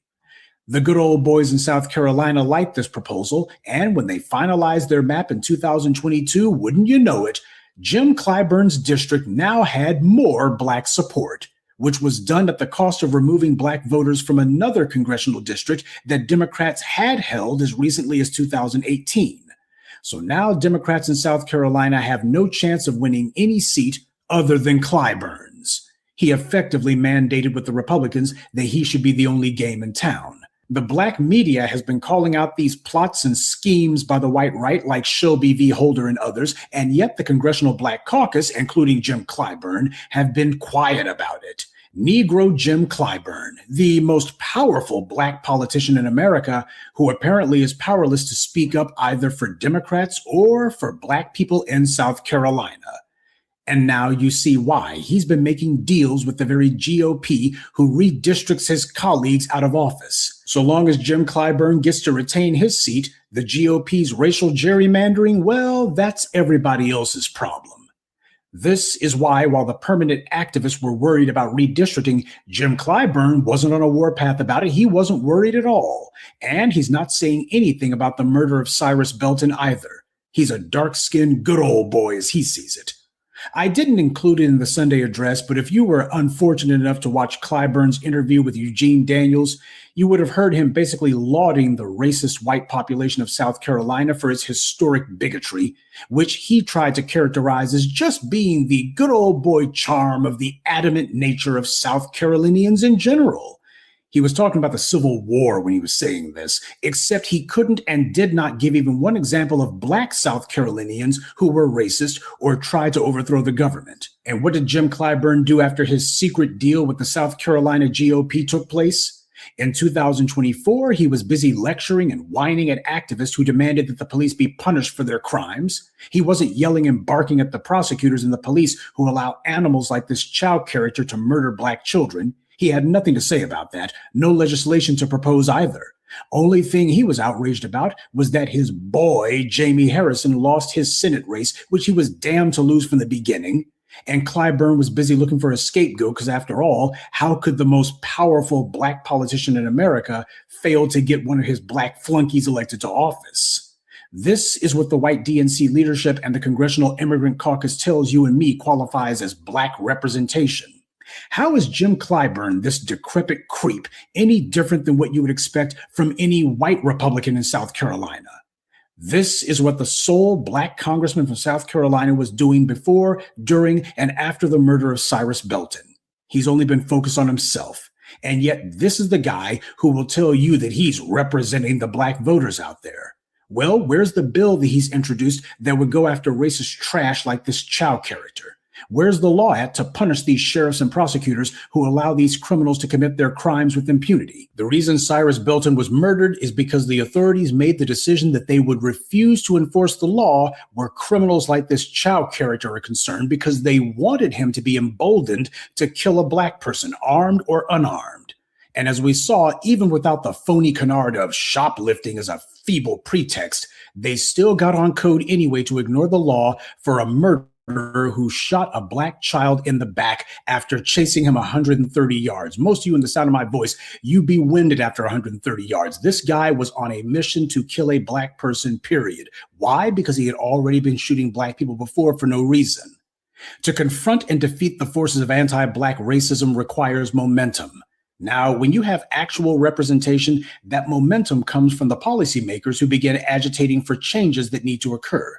They make an issue out of it, and since they're directly inside the policymaking body, things move. But, as we've seen, the people who we're told represent us deliberately refuse to make any noise on our behalf. They'll hoop and holler for the cameras for illegal aliens. They'll do phony sit-ins on the floor of the House for an LGBT nightclub shooting. But when it comes to black people, well, they just don't have anything to say. Mum's the word, apparently. They are deliberately and intentionally unresponsive to us. Black children murdered, and they remain silent. And especially in this new political climate that the black grassroots have given rise to, they know that they can't say anything at all, because the first thing they're going to be confronted by is, what are you scumbags even doing about it? You're going to have to do something, which is the very thing that they are determined that they will not do. The only time you see them slither out of their holes is when the people organize and mobilize. But even then, the only reason they show up is to try to rein black people in and to try to dissipate the momentum and try to find ways to redirect us in other ways other than actually getting changes done. You didn't see them out there when the young people were in the streets fighting for their freedom in 2020. You saw what they were doing. Jim Clyburn was yelling and screaming about stop sloganeering, sloganeering kills movements. Never mind the fact that the last time that the Democrats actually had an electoral victory was in 2020, when those same troublemaking young people were out in the streets with their slogans raising hell. Meanwhile, things got handed over to Jim Clyburn and his buddies, and what did they do? They completely and thoroughly failed. And by the way, for a clown who likes to complain about how slogans and sloganeering is such a bad thing, everything that comes out of Jim Clyburn's mouth is a stupid slogan.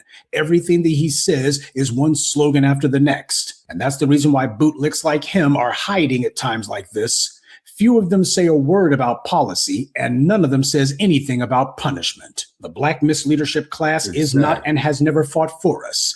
And the NAACP and these other professional do-nothing fossils, they need to be hounded out of the room whenever they come around with any of that alliance crap. There is not and cannot be a Black-Brown alliance or a Black-Asian alliance, because as we've seen, from the racist Latino LA City Council members to the racist Asians such as the Vivek Ramaswamis and others, these other groups immigrate to this country so that they can be on team white supremacy. Black citizens need to understand that fact. Stop looking for Negro bootlicks like Jim Clyburn and others to discover their spine. Their entire job is to get you to sit on your hands while these killings take place. And stop sitting here letting any of these civil rights retreads call themselves coming amongst you and saying anything at all. Those clowns should be hounded from the room the moment that they show up, because they've been the main ones who run interference for this crap and create a lane for these killings to happen by telling black people that they got friends in places where they don't. Black people in general and black children in specific have a right not to be the victims of murders by a bunch of violent racists. And also, when the authorities decide that they're going to be on code to protect these killers, black citizens have a right to be protected from that as well. Because the same way that you never see any of these Negro bootlick misleaders leading the charge whenever black people are harmed, whenever a black person defends themselves, these guys also are hiding in a hole somewhere. And that even goes for your immigrants. Remember, Ilhan Omar had nothing to say when her fellow Somali immigrant Mohammed Noor got charged with homicide for killing a white woman. His badge didn't protect him, no qualified immunity from him, and no political support either. Yeah, these Negro bootlicks, they know exactly what it is the white supremacy expects from them. That is obedience. Well, that might be good enough for them, but it should not be good enough for you. These anti-black racists of every stripe, pattern, and spot get a sick thrill out of the idea that, well, if nothing else, at least I can harm a black person with impunity. To them, that's basically one of the perks of not being black. Well, it's going to be up to black people as a collective to change this mental arithmetic and to show that there are black people who understand that they're not going to be raising their hand and hopefully asking permission to be safe and be protected from these anti-black ambushes. While it's true that they can definitely count on the black misleadership class not to do or even say anything about these anti-black murders, when it comes to the black community at large, you better not count on that at all. Good day and be one. I'd like to take a moment to mention some of our contributors. Hildman Gallo, Stay Positive, Brian Walton, Miss Debbie, and Hassan Francis. Salute to them and thank you to everyone for listening, liking, and sharing this message. Black empowerment only exists because of you. Well, once again, people, he will get no argument from me. Yep, I agree with you. I agree with you, Savaka, as well.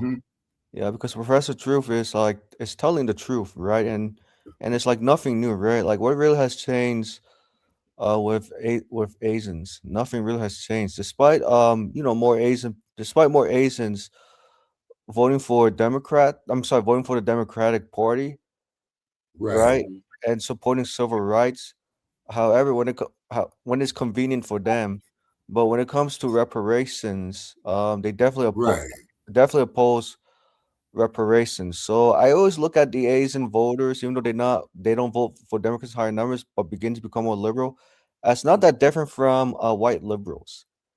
Same thing with Hispanic Democrats, right? All three of them who vote Democrats have a united force against reparations. Yeah. Oh, yeah. Yeah, that is a fact. You see what I'm saying? And only an idiot, will argue with undisputed truth. You know what I'm saying? And then the sad part about it is that we built the goddamn country, Michael. You say, and then just like I was arguing, one of these damn sun dodging Nabisco ass bastards, when I tried to show him the macroeconomics of it, it went over his head. So that tells me that motherfucker's out there, one of the Booths brothers, or he couldn't handle the truth. And I could really care the fuck less one way or another. You see? You see? Seriously. Because for these, how should I say, those of the Caucasian persuasion to ignore the issue of reparations tells me either one or two things. Either you hate black people, and I don't care how many buck or bed wenches that you have, or how many black prostitutes they went out and had. Right. Just state, man, that you hate black folks. And I'm that black, arrogant black bastard to come say that too. And you know what I would say? What's that? I would say, Trick, never apologize for how you honestly feel. Exactly. Amen. Very similar to exactly what Philip Scott said, right? Because Philip Scott said, look, anti-black racists, you guys can apologize. You guys can apologize so many times, but at the end of the day, anti-black racism is not going away. The only way that anti-black racism can be reduced or eliminated is through limited space, Caspian reparations, as you said, Sabaka will increase America's GDP. Domestic. Oh, yes, sir. Absolutely. Absolutely, it will.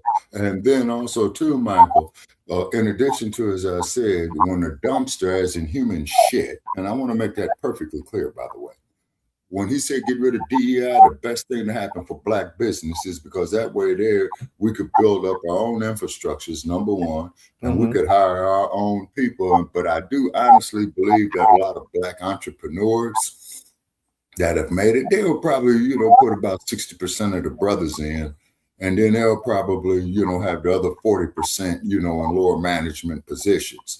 Now that there wouldn't be too bad, just as long as that the decision makers are Black, controlling the wealth, and that they do the right goddamn thing and invest off into the Black community. You see what I mean? I see what you mean. So when you say 60%, 40%, so you're saying that 60% of Foundational Black Americans will be in the top positions for Black-owned business and 40% of non-FBAs, if I understand this correctly. Yeah. But what's going to happen is, Michael, due to the racism in this country, the other 40% that I mentioned ain't going to want to hire, want to work for a Black business anyway. So therefore, then that there would bring in more Blacks. Well, okay, hey, we designated 40% for 6 months. We ain't got nobody in here. So now we got to go help our brothers out there, because I'm quite sure that there's a lot of people who are Black and homeless. Probably some of them are mathematical geniuses, literary geniuses. You see what I'm saying? Because you see, Michael, this is the thing about the American social order about Black folk, okay? As long as we're tap dancing, ass scratching, yassa bossing like in those old Hollywood movies that they used to call the race films, then we're okay. And then keep in mind, they did not allow Black people to live in Hollywood, man, until 1964. Wow, that's over 100 years. Yeah, exactly. Because see, Hollywood started, man, in 1912. You remember me telling you about the big three: Warner Brothers, Paramount, and Universal. Those were the big three. And then you had some other movie companies, man, that probably got bought out by those guys, man. In the 40s and the 50s, as in Hollywood was in its golden age. Then in the 60s. What they started doing, they started filming a lot of movies on location, like one film called The War Wagon, another film called Chisholm with John Wayne. You see what I mean? And then, as Jesse had pointed out, when they came with the Black exploitation films, that saved Hollywood, because when you look at Nichelle Nichols, who was Nyota Uhura on a Star Trek series, she was in one of them, and man, and she was downright street for hell. She said the word fuck so much. I'm saying, well, damn, Nichelle, you know what I'm saying? This is Lieutenant Uhura saying it. You know what I mean? And then also, too, there was another motion picture called The Mac. And I'm just saying this here, Michael, we talked this here before. I'm just saying this here for the sake of our new viewers. Okay, Max Julian and Vanetta McGee, and they were married, they struggled, they came up together, you know what I'm saying? And then what had happened was with Max Julian, when he did The Mac, he got typecasted, okay? And the same thing with a guy by the name of Ron O'Neal. Now, Ron O'Neal, as you know, is the dude that played in Superfly, right? That could have been her daddy. My father would have. Lady Che said that could have been her daddy. My father would have looked just like Ron O'Neal. Okay, now Ron O'Neal, the very first time I ever saw Ron O'Neal in a motion picture, and Demond Wilson too, Che, the one who used to be Lamont on Sanford and Son, who just transitioned, was in a movie called The Organization with Sidney Poitier. Yeah, that was a good movie. That there was the third and final movie of him playing the character Mr. Tibbs. In the Heat of the Night. Then he made the other one called They Call Me Mr. Tibbs. Yeah. Let's get back on the topic. The Asians killing our children. Okay. The only thing I could say in regard to that is lock and load and return some favors, if you know what I mean. Yep. See, the only way shit like that there stops, like the sister told me in Defamatory Park, said, man, are you going to die on your feet or live on your knees? I'll sit on my No, seriously. Seriously. Are you going to die on your feet and live on your knees? Die on my feet. Yeah. Yeah. I think the Yeah. dying feet is probably like it's more courageous than like living on your knees, because living on your knees is like asking Oh, someone to yeah. bow down. Yeah, exactly. Okay, just like the code of the samurai in ancient feudal Japan. Yep. They had a similar code. You know, the dude was dishonored, man. He committed harikiri. You have to have black blood in you to be a samurai. Oh, yeah. And then there's another movie called Red Sun, dealt just with that. Yeah, but getting back to this, so this dude basically pulled a Latasha Harlins Mm-hmm. in 2026, and the whole damn state and town is culpable. So Tariq gonna let us know how culpable they are. All right. Okay.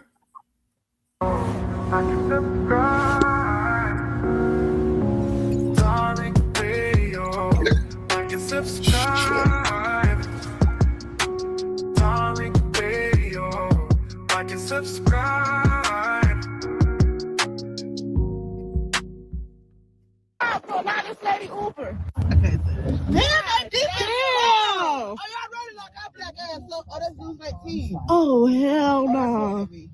Okay. I hope she got that on camera. We still gonna burn the store down. Fuck! It's really, I'm sorry, man. You got everybody kids who understand. There's no water in that bitch. He look like he a kid. That ain't no kid. He stuck his middle finger up too. No! Shit. That man started pouring water in his car. He threw his middle finger up. We come out here to play. He came out here on some peaceful shit. John, yeah. Read the comments for me, John. But where you at though? You supposed to be out here.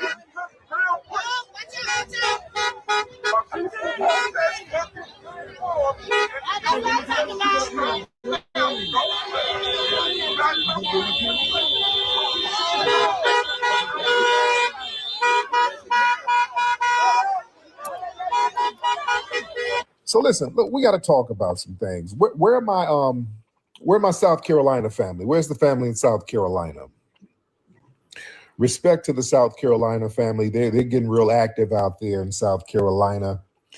You know, the verdict. We talked about the verdict for that case with that Asian store owner, Rick Chow. I think that's his name, Rick Chow. He unalived a black teenager, 14-year-old black child. Unalived this child, Cyrus Belton, 14 years old, falsely accused him of shoplifting, pew-pewed this child in the back. And from what I understand, it was an all-white jury, from what I understand. And they gave an acquittal, so they got on code with the anti-black targeting. The community is out there turning up a little bit. The store, which I think it was a Shell gas station or something like that, that the Asian guy owned, from what I understand, he vacated the premises. I think he vacated it, but they had already vandalized it a little while back. So the community basically spun the block, and they went up there today, and it was a heavy police presence up there. It was a heavy presence. They had a bunch of squad cars up there protecting the place. You say the DA, hold on, what's that? The DA helped pick the jury? How true is that? J. Lo, speak on it, hop on in. Speak on it, Jay, hop on in. Yeah, they said they shut down the store within 24 hours of the incident. You was out there protesting? Okay. Yeah, they gave that store the business. And yeah, man, from what I'm hearing, the people are getting real active out there. They're real active. They looking for some of the other businesses associated with that Rick Chow guy. And from what I understand, Rick Chow, the guy, allegedly, according to some of the people, he has a reputation of pew-pewing black people. They said he's kind of trigger happy, according to what I've been hearing. Allegedly. I'm saying allegedly because I don't know. But they say this was kind of his MO, of pew-pewing black people out there. So yeah, he was allowed to get away with this stuff. You understand? Yeah, they said there's 3 pew-pewings with this guy. Man. In 2018, he pew-pewed a black dude. Yeah, this is what I've been hearing, that this guy had a reputation of doing this stuff. Yeah, man. See, that's why certain things got to get nipped in the bud early, man. Yeah, certain things got to get nipped in the bud early. Now, here's the thing. I saw some video because the community out there is active. The community is out. They're active out there. See, we got to nip stuff in the bud, man. Just like with that CHUD the builder thing. You let these people, listen, the white supremacists, man, you give them an inch, they're going to take a mile. You got to nip shit in the bud, man. Stop that right in its tracks. The sheriff was out there. It was a white sheriff out there. And he was out there with the black community, splaining and saying that he disagrees with the verdict. Yeah, I'm with you guys. He's on that. I'm with you. I don't like the verdict either. I think the verdict was wrong, but what can I do? He's on that. What's his name? Leon. What's his name? Yeah, what was the guy's name? The sheriff? I'll tell you what the sheriff could do. Yeah, he's out there splaining. Like, oh, he talking about he disagreed. Leon Lott. That's his name? Okay, he's full of it. Let me tell you, that's a con game, man. Let me tell you something. That's a con game. It's a con game. It's a con game. Listen, they have deployed the buffer class, ladies and gentlemen. Understand this verdict. You understand how the dominant white society operates structurally. Like I said the other day, they'll elevate a non-white, non-black constituency to act as a buffer class in these black neighborhoods. These individuals, they give them economic access to set up shop, to extract wealth. Right. They function as the daily monitors of the community. You understand? So they outsource their economic exploitation and the racial profiling to this buffer class. So the dominant white power structure, they get to keep their hands clean while the proxy group does the dirty work on the ground. See, that's the strategy now. You know what I'm saying? They let their proxies do the dirty work for them and then act like, oh, God, the verdict is the verdict. I disagree with it, but it's the only law we have, dude. They try to play that. And the sheriff is out there, Leon Lott or whatever his name is. That's a containment strategy routine, man. They're standing there with the black community, wringing their hands, claiming he disagrees with the verdict. That's a psychological operation. That's theater. That's designed for containment. They play the good cop. That's the good cop thing. Man, hey, man, I think it was wrong too. God, man, that's horrible. Maybe we'll get some justice reform or something. I'll put in a word in at the mayor's office. Sit down. That's good cop, bad cop. They let the Asians be the bad cops or the bad actors. They want to try to pacify the community's righteous anger so they can stop an uprising up there.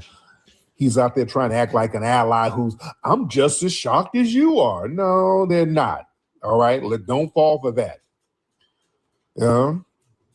They are the very administrators of the system that just sanction the execution of a damn teenage child.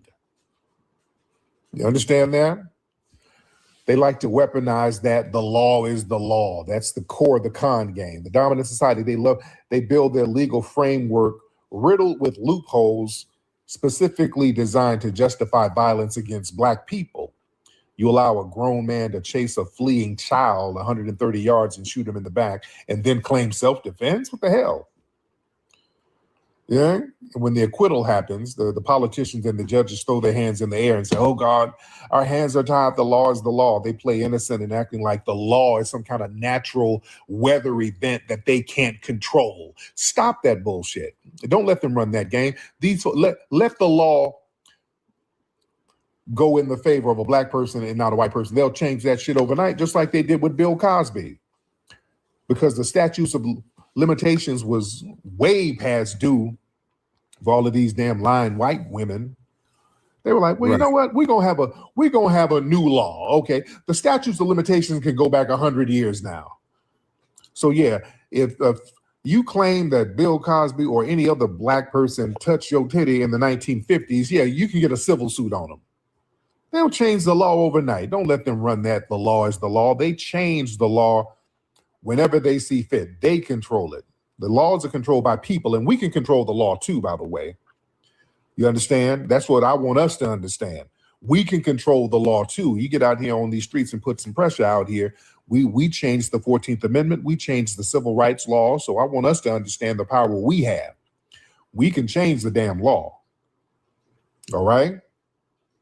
Don't let them come out here and run that con game. No, y'all gonna change this and y'all gonna put a hate crime bill for us. We need a very specific hate crime bill. That's very important. And then we'll enforce it. As long as we get it on the books, we can enforce that. Just get it on the books. You see? But yeah, they got to outsource their anti-black violence right now. See, the dominant white society over there, they're just as culpable as the pew-pewers. They created the environment that emboldens that behavior. When you put a buffer group into a community, you allow them to siphon off the resources, and you never hold them accountable for their hostility towards that community. You're green lighting the violence. Yeah, that Asian man had a reputation, allegedly, according to the people, of pew-pewing the people in the community and being acquitted. They gave that man a green light to do that. So they set a precedent in this country that guarantees that non-black people will be given leniency when their victim is black or a black child.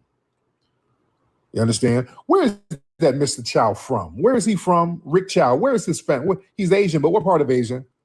I keep missing that part. What part of Asia is he from? Yeah, out there. This is South Carolina. Where is Jim Bojangles Clyburn? Where are all these damn Democrat operatives telling us about the minority coalition? Where are the Democrats, man? He's from China. Okay. Kind of nigga. He's from China. Now, let me tell you something. Don't ever let them run that China is the enemy thing. Communist this, communist that, China. Yeah, they'll side with an enemy against us. And we're citizens who built this damn country. Somebody say Korea? Is it Korea or China? That name Chow is Chinese, from what I understand. Yes, it is. It's not China? Okay. What is it? He's from Hong Kong? Okay. Yeah, a country that has had decades of hostility towards this nation. This guy's from a country that has had hostilities towards this nation. We're at war with this country. You understand? That was North Korea. And these Tariq. people aside Please with get your these foreign goddamn nationals facts against straight, us. See, this man. is what I'm saying. Don't let them run that game. The white supremacists always talking about communist this and communist that. They'll side with communists at the drop of a hat. They'll side with Russian. They'll side with Russians against us, Chinese against us, everybody lives in against us. San Fernando Valley. Yeah, probably in a mansion. Ain't that a bitch? So don't let them run that game. And they use the jury as a systemic shield. You know, they protect their proxy through the legally sanctioned process of the jury. They get a jury pool that aligns with the dominant society and their anti-black biases. And they know the legal system guarantees an outcome that devalues black life. So they put the fate of a black child's life in the hands of people who structurally view that child as a threat. You know, every time they get these all white juries, they know what they're going to do, and they never question. You notice they never question these all white juries who hand down these old janky ass verdicts. But they question the OJ jury. They've been the jury for OJ, when a case didn't go their way, they picked that whole jury apart. They've been doing interviews with that jury, putting their names and faces out there, harassing those jurors, doxing them, for decades. That OJ jury, boy, they done picked that jury apart. Yeah. Man, they don't do that with no other juries at all. And I pray for the family of that kid, man. That's horrible. These disgusting race soldiers allowed that to happen to that child. But the streets are active out there. And again, they're protecting the Asians and their property. They're guarding an empty gas station after the verdict. That shows you who the dominant society values, see? That's why us getting on code is very, very important with each other, because we got to look out for each other. We really got to look out for each other. They'll deploy endless taxpayers' dollars to arm these state troopers or state enforcers to protect the physical property of their buffer class. Yeah. But understand, the dominant society, they're co-conspirators in the con game. A lot of these people in the community, they see, the brothers and sisters, they see past this charade. You're not going to separate the man who pulled the trigger from the dominant society who gave him a green light. You understand? Don't let the white T supremacists play innocent. They are co-conspirators. And they allow this. And they use the I'm white T and I say so narrative. I want y'all to understand something, man.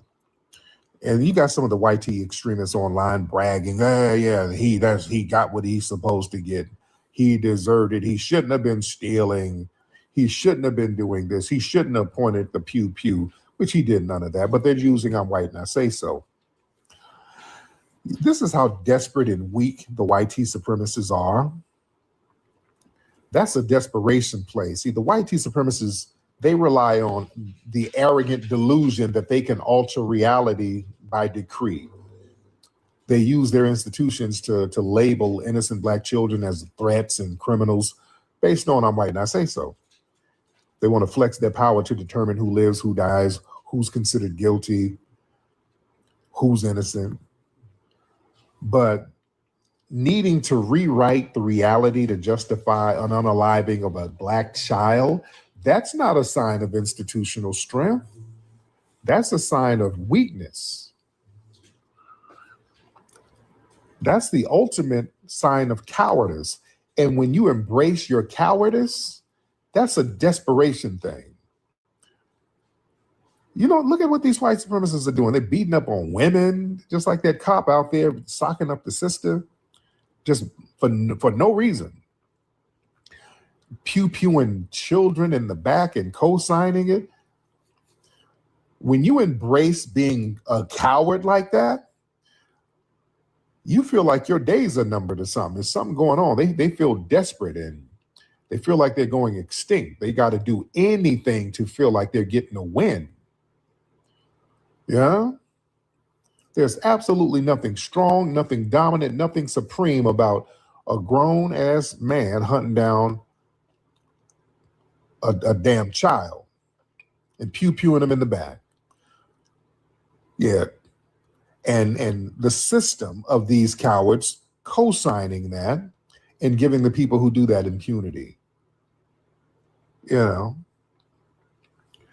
a system that perceives a teenager walking away as a lethal threat, that's a system that's paralyzed by its own irrational terror. This goes into what Dr. Welsing talked about. Okay, it's its own that Black male fear. That fear of genetic annihilation, the Black man, and in this case, a Black child who's going to grow up to be a man, because what they want to do is get these children right before they get into that sexual prime. When they get into those late teens. Notice that they like to target our children right before they get into that sexual prime, right before they start dating girls. Yeah. They get them right there because that's when they become a weapon to the white T supremacists.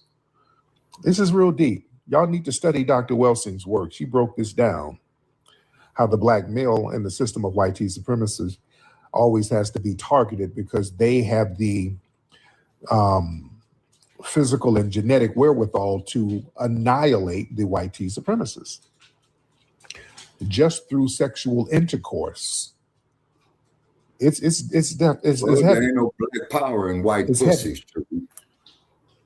So this is why with Cosby, they have to go back 50 and 60 years when Cosby was younger to punish him for the white tea women allegedly getting with him. Then they have to criminalize that 50 years later. It's some heavy stuff. These are desperation plays. You see? Well, as I said before, they were And then we target the youth. Yeah,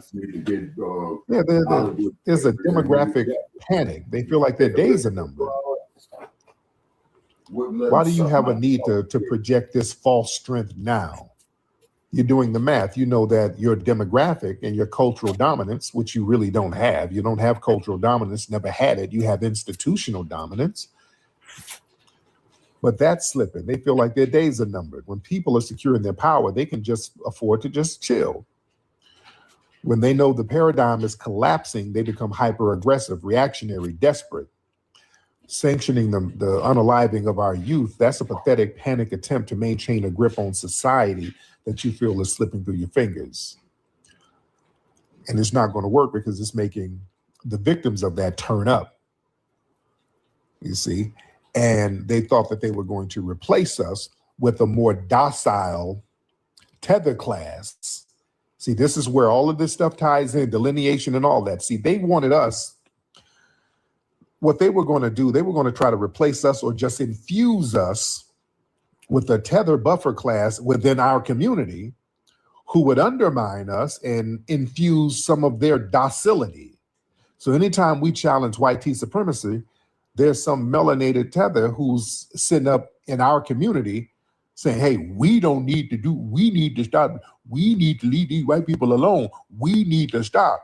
What about black on black crime? We need to stop. When we started hearing that, remember, we started hearing that really around 2013. Right. Notice that, family? We started hearing all of that. What about black on black crime from people within the community around right around Trayvon Martin, by the way. Right around the Trayvon Martin case. That's when we started hearing that stupid shit. Right when Obama was in office. Every time when it was time to turn up with that Trayvon Martin situation and Zimmerman getting off, we were supposed to turn up. There was never a major turn up with that. Why? We had a bunch of tethers infusing and dissipating the energy. We start hearing all of that. Well, we can't get mad at Zimmerman because we got a lot of crime in our own community. What about crime in Chicago? What about black on black crime? We need to fix our community first. The reason why Zimmerman doing that and he got away is because we do it to ourselves. And I'm like, where is this stupid shit coming from? We heard a lot of that around, and that started right around that time. Then subsequently, every time we saw situations where black people were getting targeted, we get this plethora of these unknown buffoons talking about what about black on black crime? Yeah. That's where that was coming from. We had the head tether in charge at the time. So their game was to infuse us with a bunch of docile tethers who were docile in their homeland to come dissipate the energy over here so we wouldn't turn up. And even when we did turn up, they send them tethers out there talking about, well, Black Lives Matter, Black immigration matters, and Black transgender matters. Man, they were still trying Black to Lives dissipate the Matter. energy. It's not black owned. Now that we have delineated, George that ain't working Soros no more. owns that shit. Now that we are delineating, ladies and gentlemen, that's not working. We're delineating and we're letting the tether class know you're not going to come and diffuse the energy. It's up and it's going to stay up. You know? Come on now, let me talk to the family. Y'all get on here and talk to me. Y'all raise your hands, ladies and gentlemen. All right, raise your hands, ladies and gentlemen. Talk to me. All right, who has got SETI? Let's get SETI in here. So SETI, for some reason. No, different. I'm not letting you. Different. You don't be saying nothing. Different. You always say, let me up. Different. You don't be saying nothing. Different. All right. Different. Always saying, let him up, and don't be saying nothing. Jasmine, what's up, Jazz? Let's get Jasmine. Class, right? Jasmine? So, hey Tariq, how are you doing, love? I'm good, Jazz. How are you? I'm actually super annoyed. A lot of these people are trying to say that a lot of us are biracial, that we're part of this boule class, and it's coming heavily from the You the product of raping, slave trading, pedophiles, lady. Get your goddamn They're facts gonna straight. lie. They have nothing else but lies. and the great thing is nobody believes them. They're not taken seriously. Everybody knows that they're pathological liars, so they don't have anything. They can't really refute our lineage. This delineation has got them in a circle. They're just running in a circle like a chicken with their heads cut off. They don't know what to do, so they're going to do what they do best, is just lie. And the great thing is nobody takes them seriously, so we're good. I appreciate that, because I definitely want to talk about the baby that was unalived by that Asian person. Yes. And I forgot the area that it was, but they keep trying to deflect it back to like Black and brown unity. And I think that is just a weird psyop from the Democratic Party, the demon rats, I call them. How do you feel about that? Oh yeah, that whole Black and brown thing, that's another thing that they were going to use to infuse our community with a docile containment class so that we wouldn't turn up. Hell, the part of the Black and brown community, they include Asians in that Black and brown community too. When they say Black and brown, they're not just talking about Latinos, they're talking about all other non-whites, all right? I want people to understand that. People think the Black and brown thing means Black and Latino. No, it means Black and other non-whites. So they consider Filipinos brown in that sense, Asians brown, East Indians brown, Arabs brown, all of these people. None of them are our collective allies. They all collectively compete against us. And now they've been elevated to act as a containment class against us. So I'm glad many of us are rejecting that. Now, the melanated tethers from Africa and the Caribbean, they sit up here and try to promote that Black and brown thing because they benefit off that. They ride in the door with the Latinos, Asians, and East Indians and Arabs. So they have more of a camaraderie with their fellow immigrants than us in many cases. And I want us to understand that shit. I want us to understand that. Just like out in LA, you got a lot of Belizeans out here and people like that who are melanated, who kind of look like us. But just like they said, this guy was on No Jumper. He's like, hey, he's a Belizean gangbanger. He's like, yeah, I don't bang on whites or Mexicans. I only bang on Black people. And that's the mentality of a lot of these people, man. They have more of a camaraderie with their fellow immigrant class. And we got to understand that. The last thing I want to say, because I keep getting restricted and whatnot, so I'm on like my last leg for a while. I want to ask you, how do you feel about the people who are cosplaying us in our spaces, also trying to make it look like we're xenophobic? Someone said to me the other day that we, FBA, we don't claim half-breed FBAs, whether they're bi-ethnic or biracial. How do you feel about that? That's them just saying shit. They're just saying bullshit because they don't really have an argument.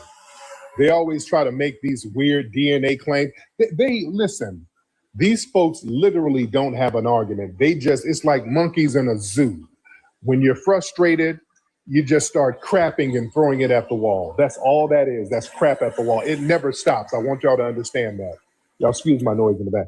The crap throwing never stops. All these bad faith arguments. Listen, these folks know exactly who we are. They know that we're not them. These people spent decades saying, stay away from the Akatas. They were calling us Akatas, Jurors, Yanks, every other pejorative. They knew who the hell we were. Now, all of a sudden that we delineated, everybody's confused. Everybody's talking about some DNA test and nothing. These people are playing dumb. So don't play dumb with them. All right? They're all mad. Thank you for saying that. I'm glad you reiterated that because there's so many people in these spaces saying, well, you guys said you guys were all from Africa. You guys said you guys didn't like people because they had broad nose and you guys just don't like Africans. And you guys were saying all these weird things, and I don't think I ever heard you say that. And you definitely, I've never heard you say that a bi-ethnic or a biracial that was part FBA wasn't FBA. I just want to make sure that was very clear. So thank you for that. Yeah. There you go. There you go. Thank you so much, beloved. And All right, there you go. love you guys. Bye. That's the lovely Jazz. Very lovely sister. Very lovely FBA sister. Yeah, tethers just be, listen, family, will y'all please stop arguing with these damn tethers? Can y'all please stop? Family, tethers, their job right now is to waste your damn time. Tethers just be saying shit. Don't y'all get it? Family, y'all really shouldn't waste your time with these tethers. Tethers just be lying to be lying. That's all they do now. They literally, the objective, family, is to waste your time because they're frustrated. They can't do anything. So what they want to do is just be annoying and waste your damn time. They'll sit there and waste your family. These folks, I've seen these people do like 72-hour spaces just sitting up lying about us. Because, you scroll and you just come across different pages and come across different lives. I've seen one live. I just happened to scroll. I listened to it for about 15, 20 seconds. They were in there lying. About 2 days later, it was the same space going on. They were still in there saying the same lies. I'm like, good Lord. These tethers ain't got nothing else going on. Dude, they literally would sit their ass up for days lying about us. They ain't got nothing else going on. That's all they do. There's something that's going on Twitter, by the way. There's a wave with all these damn tethers. What they'll do, and all of these accounts are in Africa. They got these little gossip pages where they'll sit here and put up a video of a black celebrity, and then the caption would be a complete lie. It was like for example, and they do this every day. This is like a thing with these damn tethers. They put up, it was a video of Chris Brown. He was talking about something, but the caption was completely different. He was like, what was Chris Brown talking about going on tour or something? It was the caption that they put that he said was literally a complete lie. The caption said that Chris Brown says that Diddy tried to get with his baby mama too. And then they had a video below, but when you click the video, Chris Brown didn't say shit like that. They do that all the time because I guess they assume that people they won't click the video. They'll just assume the caption is correct, but it's not. Watch those accounts, family. Watch these accounts that has a video, and then they'll have a caption that's not in the video. That's the thing. It's a clickbait. And it's always, always, always from Africa. It's always African accounts that do this. And I always see it from Africa. I don't see it from India. I see that shit from Africa. It's a bunch of damn African accounts who do that. They sit up lying about us. That's all they do. We'll work for you. Nothing else will do. I got that rule work for you. And reservations for two. Rule work for you. Nothing else will do. I got that rule work for you. And reservations for two. I got that rule work for you. Nothing else will do. I got that rule work for you. And reservations for two. Stepped out clean, I'm fresh out the door. Natural sin, but it's hitting like more. Confidence high, got me walking real slow. Every move got a vibe, let it flow. Cut your ass from across the room. You smile back, yeah, you felt it too. Ain't no pressure, just energy speaking. But you leaning in like you been seeking. I ain't gotta say much, you can feel that glow. It's deeper than the surface, it's something in my soul. From the roots to the skin, yeah, it's all aligned. Now you right here vibing in my time. Timeline. Oh my God. Aurora says hi, everyone. Jesus. Hi. What the hell are you doing? He's trying to take over the show.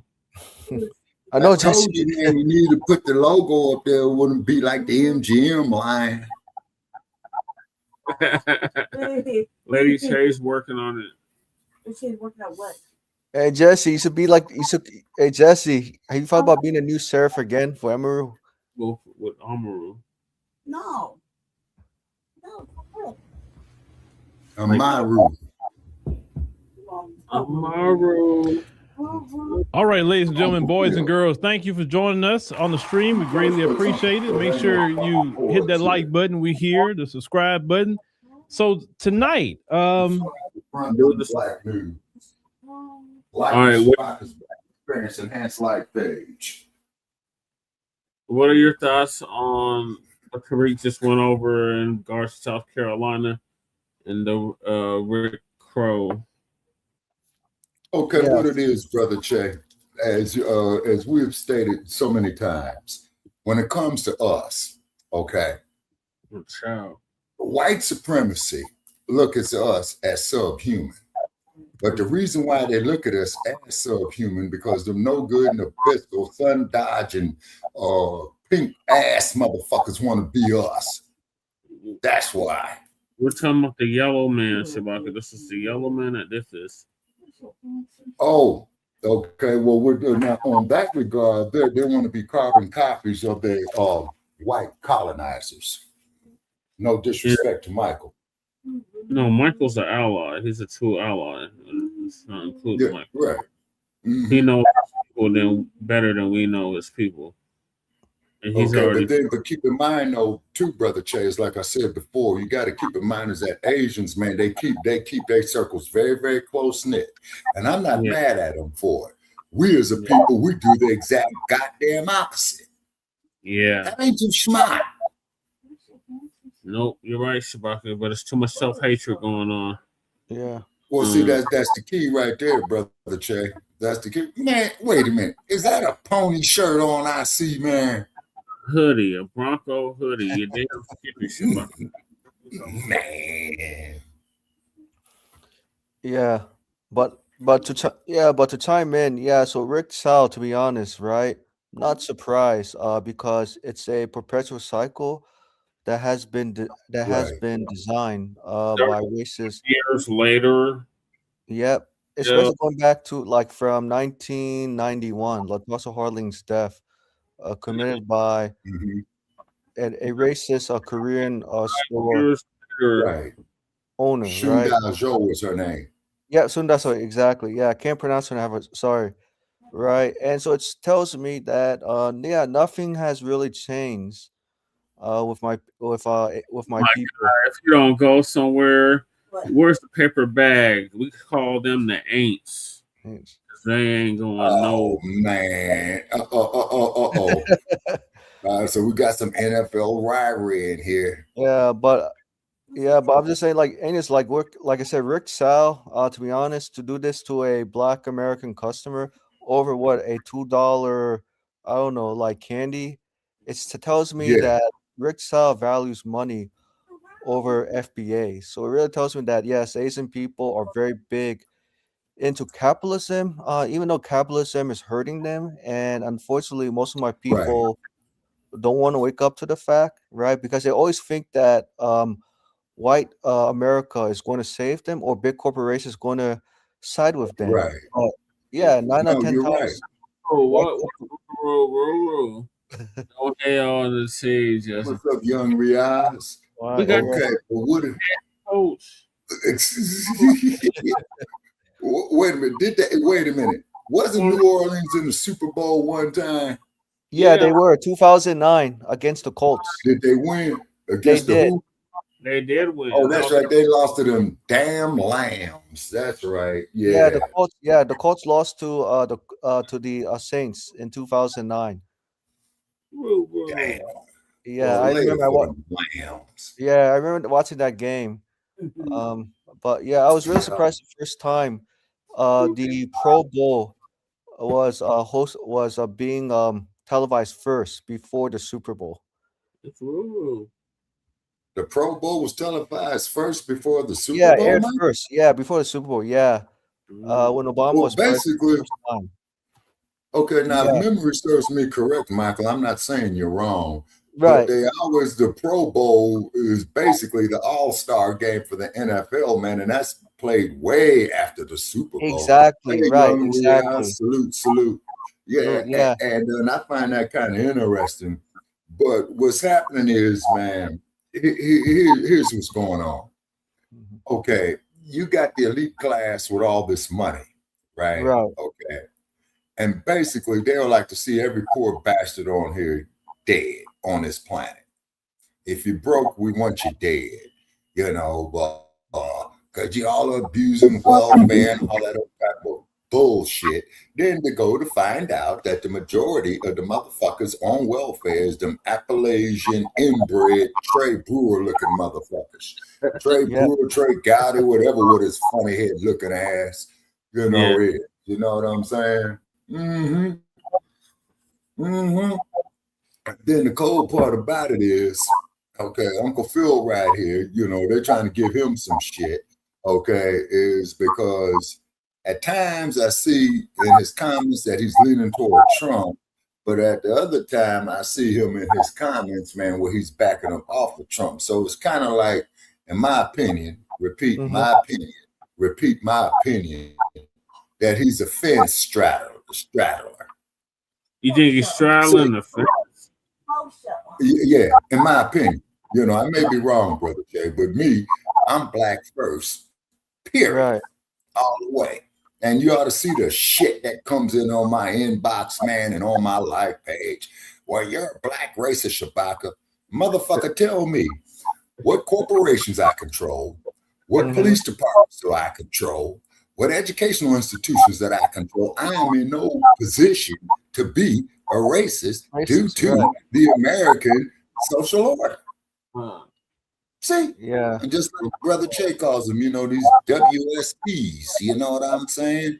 Like the professor says, you know. And they sitting up there getting drunk, making these dumbass videos talking about, I'll kick your fucking ass and all that. You drunk enough to fight, man. You need to go see AA. Smoke you some weed. Get up off that booze, man. Yeah, but I'll say this about Philip Scott. Admit, I know Philip Scott definitely voted for Trump in 2024, and even before that, Philip Scott was excited. Go Donald Trump in 2019, right? Because Philip Scott realized that under Trump, the economy was getting better for FBAs, and I'm sure he received pushback, right? Okay, now see, I'm gonna tell you something, Michael. What you just brought up there was a point of irony. You see what I'm saying? Okay. And then the cold part about it is that these Democrats, anytime, you know, and as Brother Che pointed out, the biggest obstacle to black business is these fucking Democrats. Yep. You see, you know, there's the biggest fucking obstacle to it. What did LBJ say, Brother Che? He You says, can convince a poor white man that he's that he is not inferior to a rich black man, that you could empty his pockets quickly. You could pick it for the next 60 years. Yes. And they did, and they still doing it because LBJ died in 1972. Yep. Yeah. But you know, and I think that stinking ass frog face, he kicked a bucket in the same year, I believe. Wait a minute. No, Frogface was shot in 1972, and I think Frogface, man, died about 75, 76 check. Yeah, I believe so. Shabaka, I have to double check, but yeah. Yeah, around there, because I'm going from what's left of my memory, you know what I'm saying? And old Frogface spoke how he honestly felt. Segregation yesterday, segregation tomorrow, and segregation forever. You see? Yep. And then Shirley Chisholm goes to visit this shot up motherfucker in the hospital, which was an insult to black folk. It's because she was a tether, Shabaka. That's why she did that. Right. Hey, Jesse. Yeah. Hey, Jesse. Were you surprised that Philip Scott told the white voters, vote Donald Trump? Were you surprised or not surprised? No. No? No, I was not surprised in the least. I'm willing to bet my last $2 I got right here that he went out and voted for Donald Trump. Phil, right? Philip Scott. He said he did not vote. Yeah, but I know, like he said, like don't. Okay, Yeah, brother Jay, that's his official story, in my opinion. Okay. yeah. I mean, who is anybody to say if you went and voted or if you did not go and vote? You know what I'm saying? Between you and the creator. Apparently not. Apparently Yeah. Right. And I'm still trying to check my ballot for Scam Brown, man, because Scam Brown's a crook.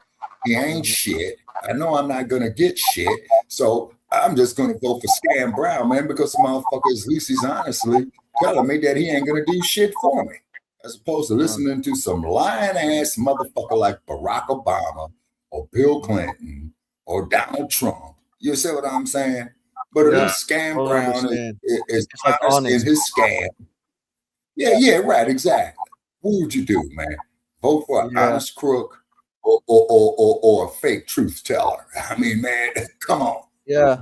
By the way, I understand why Philip Scott wanted the white voters to vote on Trump, because Phil wanted to really accelerate the decline of white America and expose the racist white people who never let go of their anti-black racism. And really to keep in mind though that Phil. But keep in mind, though, Brother Che was kind enough to give me Phil's number. Man, I hope these motherfuckers ain't getting ready to get out here and fight again, man. Shit. Right. God damn. Okay. So. Yeah. And then, but at least Donald Duck tells you how he honestly feels, okay? Yep. He ain't gonna do shit for us. But one thing about Donald Duck, he did state, hey, if it wasn't for you black motherfuckers, there wouldn't be no America. You all did build this bitch, which we did. True. Yep. Then he gonna cut Shabaka. Yeah, it's really about. Okay, you said, wait, hold on, Che. You saying that Donald Duck is gonna cut the check? Yep. You know what, Che? He might do that, man, in his last 30 days. Because you know, like how all these presidents, man, they sign all these laws in their last 30 days. You see what I'm saying? Yeah. Gruesome. That's a statement. On that Lady Chase said. Yeah, what's shit about Gruesome? Gruesome is going to do what now? She said he ain't doing that. Man, fuck Gruesome Newsome. You know what I'm saying? And I still think, Brother Che, when we was on the phone with the California State Assembly, man, they saw my phone number, ran it, and they said, no, we ain't letting this arrogant black bastard talk. Motherfuckers. Yeah. Hey, Sabaka, have you thought about joining CJAC, California Justice for Equitable Society? Chris. Okay, I think I cannot do it, Brother Michael, is because I'm officially a resident of Nevada. Okay, right. Okay, because when I got my Nevada driver's license, right, I took that piece of shit from the state of California called the driver's license and shredded it. I see. Mm-hmm. Yeah, because I know Chris. We gotta move on. Yeah. So R.I.P. to Belton, and shame on you, Rick Chow, and the whole justice system. The whole damn system is guilty. So yeah, it is. The system needs, basically the criminal justice system needs to collapse for good, and to be rebuilt from scratch. Right. Yeah, it does. It's because what they've got to do is give us our goddamn 40 acres and our motherfucking mule. To quote Oscar Brown Jr. in the early 1960s, Brother Che. Asked Chairman Seiko about OBJ. He would know more about him than I would, because I remember listening to his Signified Monkey as a child. Oh, yeah. And a Signified Monkey, do. Yeah. And then and the Signified Monkey told the lion that the elephant want to get with him, and the lion said, I'm gonna go punch him in his big nose, and that elephant stomped that dog shit out that lion. And then the Signified Monkey fell from the tree, and that lion tore the Signified Monkey to shreds, and the son bitch says, please, Mr. Lion, I apologize. Don't beat me no more. And then he got back up on his tree and he says, if you fuck with me again, I get the elephant on your ass. And that signified monkey's up in that tree till this day. And that record, Brother Che, was made about 1960, 61, I think. And believe it or not, people, I met Oscar Brown Jr. Yeah, I remember you telling me that. Yeah, and Oscar Brown Jr., as you know, who used to do the bitter man for us on our on some of our opening episodes for Blog Talk, and he was married to, and he was Judy Pace's brother-in-law because he was married to her sister, Jean Pace. Yeah, and Oscar Brown Jr., he's out the shy. Yeah. Or he was. I think Mr. Brown transitioned. But I did meet him. Yeah. I see, Jesse, you're having a great time eating your dinner. What did you order? Chicken wings for dinner? Yeah, barbecue. Barbecue wings. Yep. Barbecue wings. Yeah. Oh, Any like soda, like Pepsi? Yep, right here. Right here. Yeah, I got to drink diet sodas now. Yeah.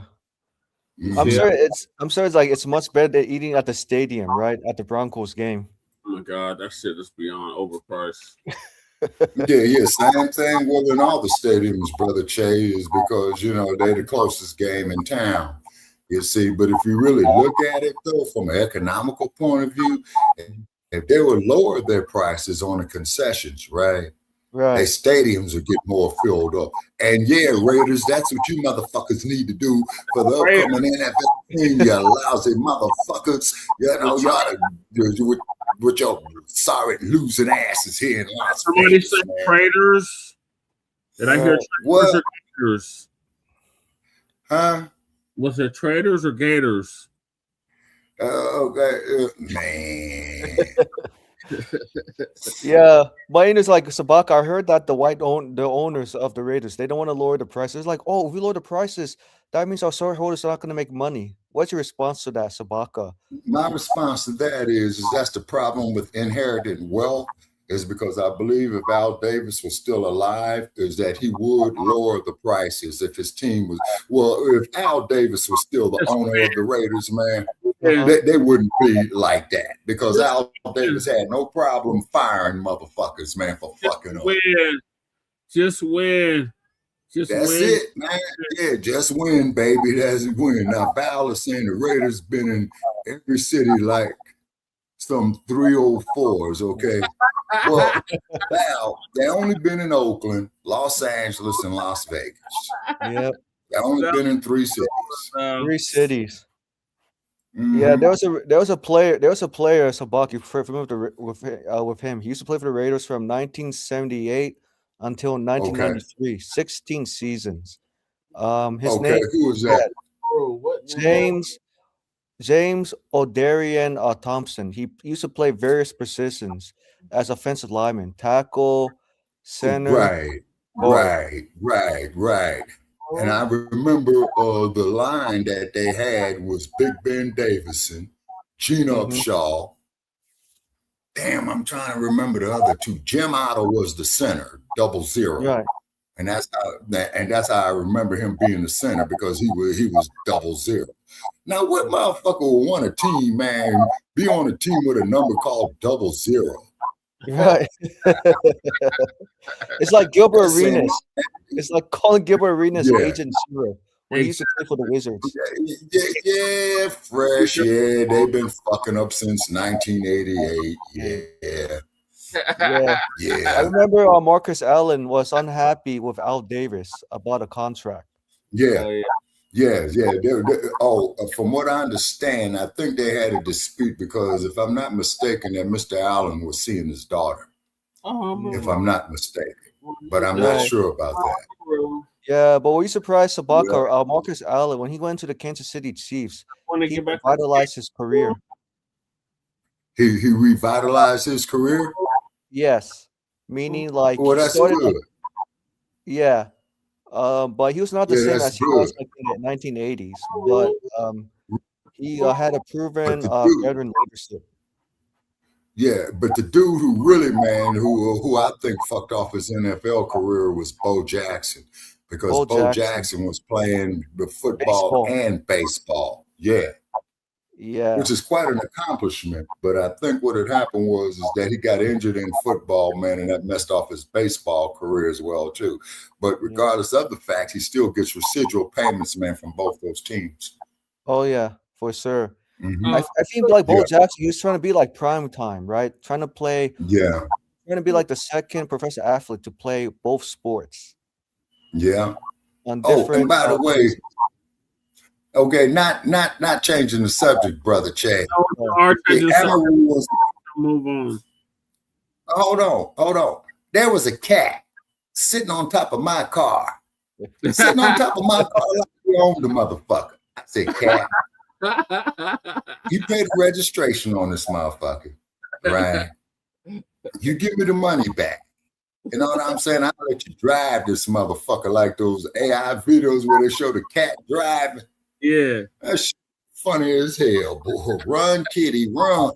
Right, You know what I'm saying? And then they got some other memes up there with the cat getting frisked down by the police, and they take the cat's backpack, which is an illegal search. What does the cat got in there? Fish, chicken, or fish and chicken. And I always say kitty is innocent. And they got a pussy. Illegal search. They going through shit. They got Puss in Boots. They're arresting Puss in Boots. Yeah, and Michael says the Raiders been changing so many head coaches since the 80s. Yeah, they have. I lost count of them. Yeah. I lost count of them. It's been since Madden. Mm-hmm. Now, Madden, all downhill. now John Madden, when they had John Madden as the coach, that's when they was taking care of some business, okay? And then keep in mind, and I'm saying this here for our viewers out there, is that Carl Weathers used to play for the Raiders. He was the cornerback. Yeah. Mm-hmm. Carl Yeah, Weathers. Carl Weathers, the one with that Apollo Creed bullshit.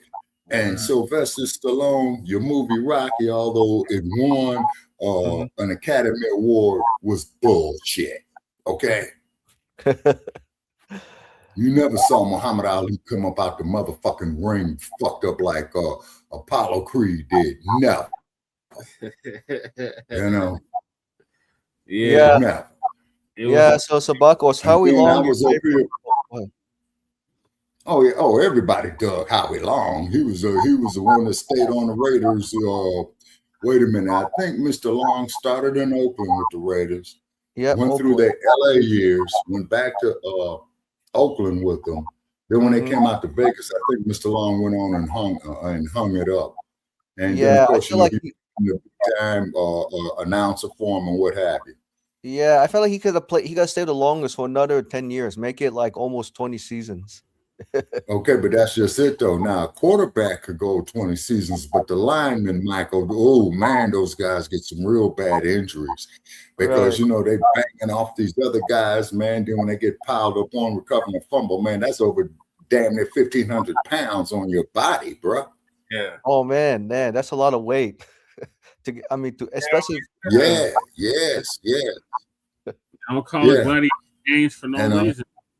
That's a straight gladiator. Yeah, for real. Mm-hmm. Yep. And then Lyle Alzado, look what happened to Lyle Alzado. Mm-hmm. And he started with them ponies. The Broncos, goddammit, Shabbat. You don't put some respect on it. Yeah, I know Jesse's very big on his Broncos. Yes. Back-to-back Super Bowls. 30+ years. Yeah. Yeah. Do you think it's going to take another like John Elway miracle to get the Broncos back to the Super Bowl? So, if it wasn't for the snowstorm, we already would have had our next Super Bowl. Yeah. Well, you guys need to build an inside stadium, brother Chase. Seriously. They're working on it, Shabaka. It won't be open until 2030 something. Oh, damn. I'll be dead by then, you know. Yeah, I hope the 2020 Yeah, but Allegiant Stadium, they can adjust the temperature in that motherfucker. You know what I'm saying? Yeah, so particularly when they Jesse, start preseason. You'll have 110 degrees out here when preseason starts, and then the weather, Michael, out here really don't start shifting, man, until about the tail end of October. I noticed Yeah. something like in Nevada, it gets very hot for football season. I don't see too many fans wearing jackets, between September and beginning of October. Yeah, no, because see, when I first moved here, man, it was 94 degrees, man. That's very towards hot. Oh my Halloween. gosh. Yeah, towards Halloween, and then of course when the clocks flip back, man, you know what I'm saying? Then that's when the cool air comes in, and then this ragged ass vehicle I got, I'm getting ready to drain the radiator and put 100% antifreeze in it. People is telling me I'm crazy. I says, well, if I'm so crazy, here's what you do. If that motherfucker breaks down out there on Blue Diamond and Las Vegas Boulevard where they had 3 fatalities and you pay for it, man, then I'll do what you say. Yeah, they've had some bad accidents on that intersection, Che. Yeah. I gotta move us along, Sabaka. Yeah, go ahead. Yeah, go ahead, Jesse. Sorry that we took so much of your time. Yeah, because Val is saying, what's Uncle Phil talking about tonight? Okay, Val, I know you're bored with us, but let's see what Uncle Phil's talking about. Yeah, Kamala lock him up Harris is rushed by a crazed protester. And Carmelo Anthony. Great news. That's great news. The first part, but our brother Carmelo Anthony is getting an all-white jury. Oh, hell no, man. No. Yeah, this lawyer, man, needs to throw That's that goddamn jury out. No, but now can't Kamala his Harris. defense attorney throw out She that was jury? in San Francisco and doing a panel and well, let me turn this down. I hear myself pretty good. That sounds beautiful. So we're gonna talk about that, and then also, the case with Carmelo Anthony, the young brother that was protecting himself, standing his ground here in Texas. That young brother. Well, with that situation, we need to talk about that. Because now all-white jury has been selected for that case. Now, Texas is not an all-white state.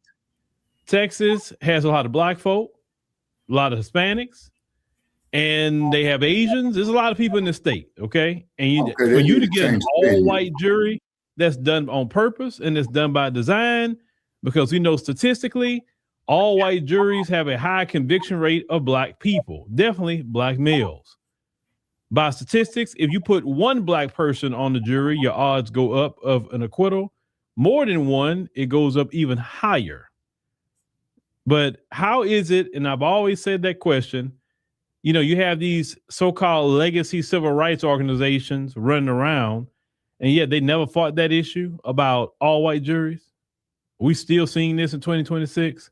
So we get to that later tonight, ladies and gentlemen. I hope you're having a good day today.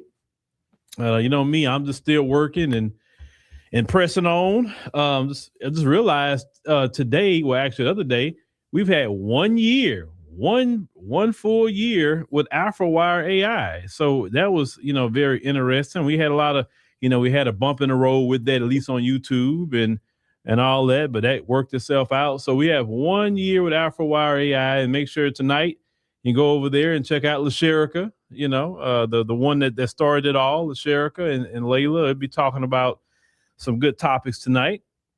And I'm really ready to push hard with AfroWire AI. I really am, because I have not tested the limits yet. I have not, because it just has no limits. And versus human beings have a bunch of limits. That's just really what it is. So I just really can't wait to push the needle on that. But my hands are so many different things, y'all. Y'all don't realize how much my hands are in different things. But also thank y'all for supporting us on the app as well. And that's very, very important, because as I said before, this platform we don't own. Up in here, so let's cue this up. And a big hey.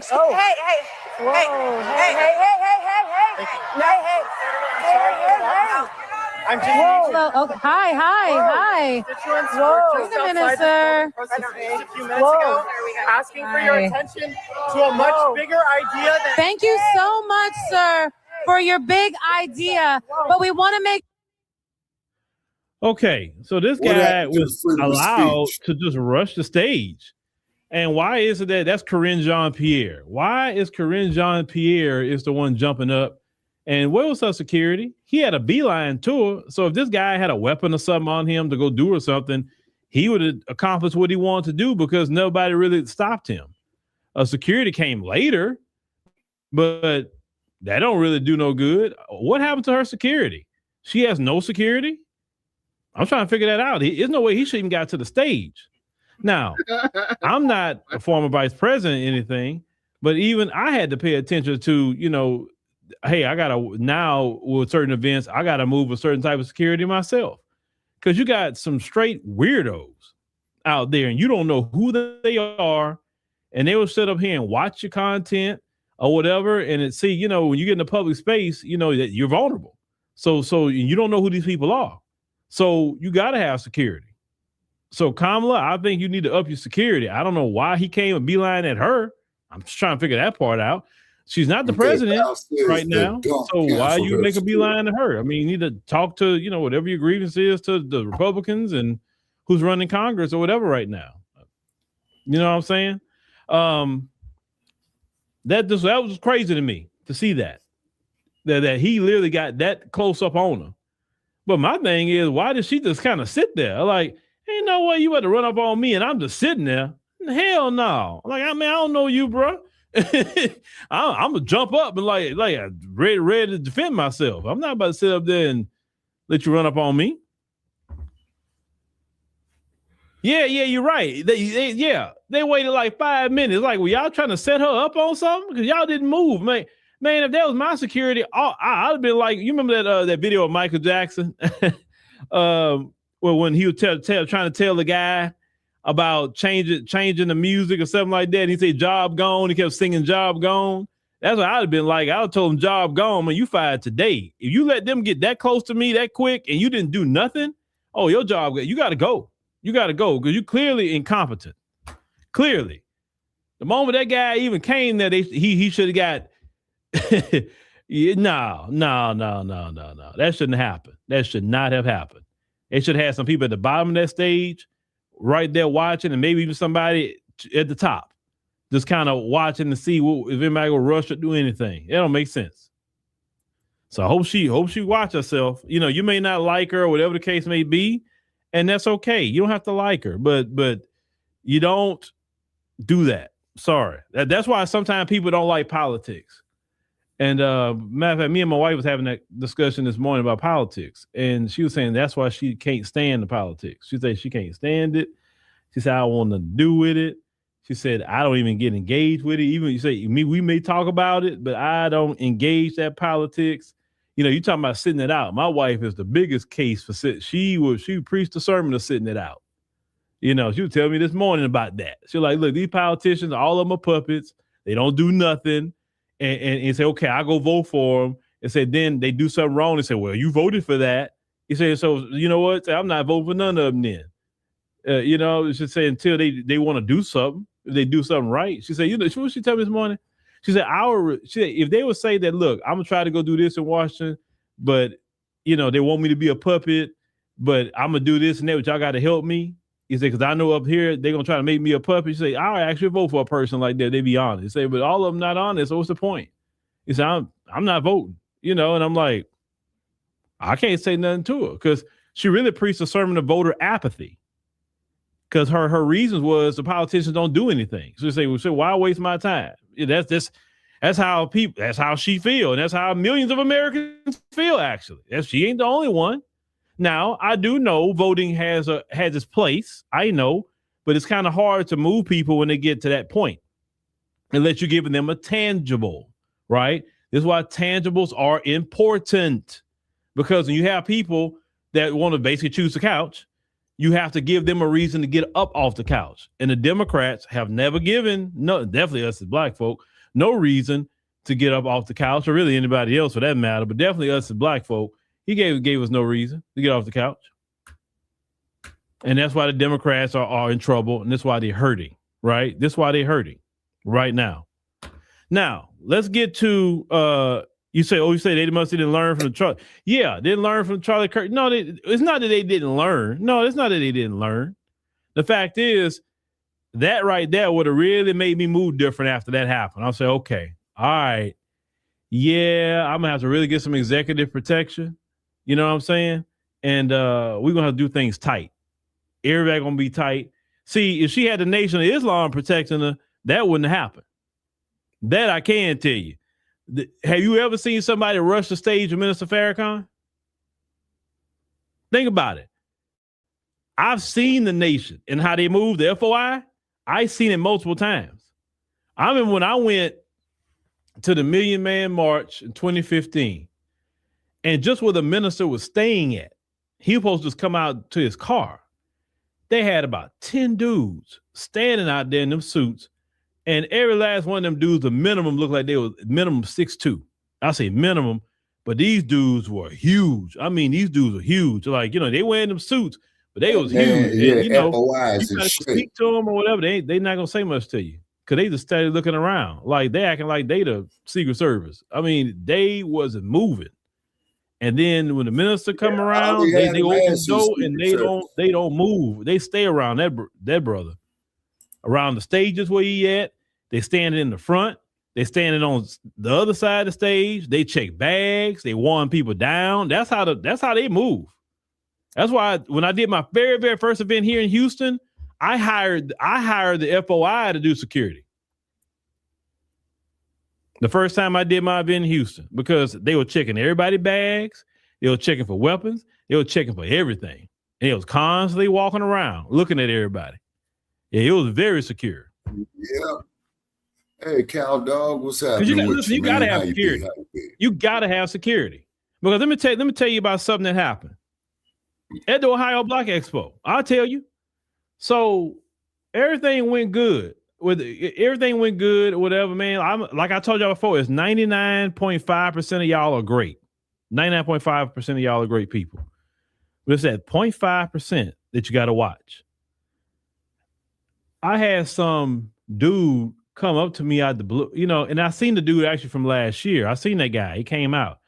This Somali dude comes out asking me about Tariq, and I'm like, why you ask me about Tariq? I mean, you can go to Tariq's channel or you can go holler at Tariq whenever you want to. Don't ask me about Tariq. I don't know what context. I mean, I'm not his representative, so I can't speak for him. And then he started going into the Somali conversation about, you know, the story about, you know, and all the scamming in Minnesota.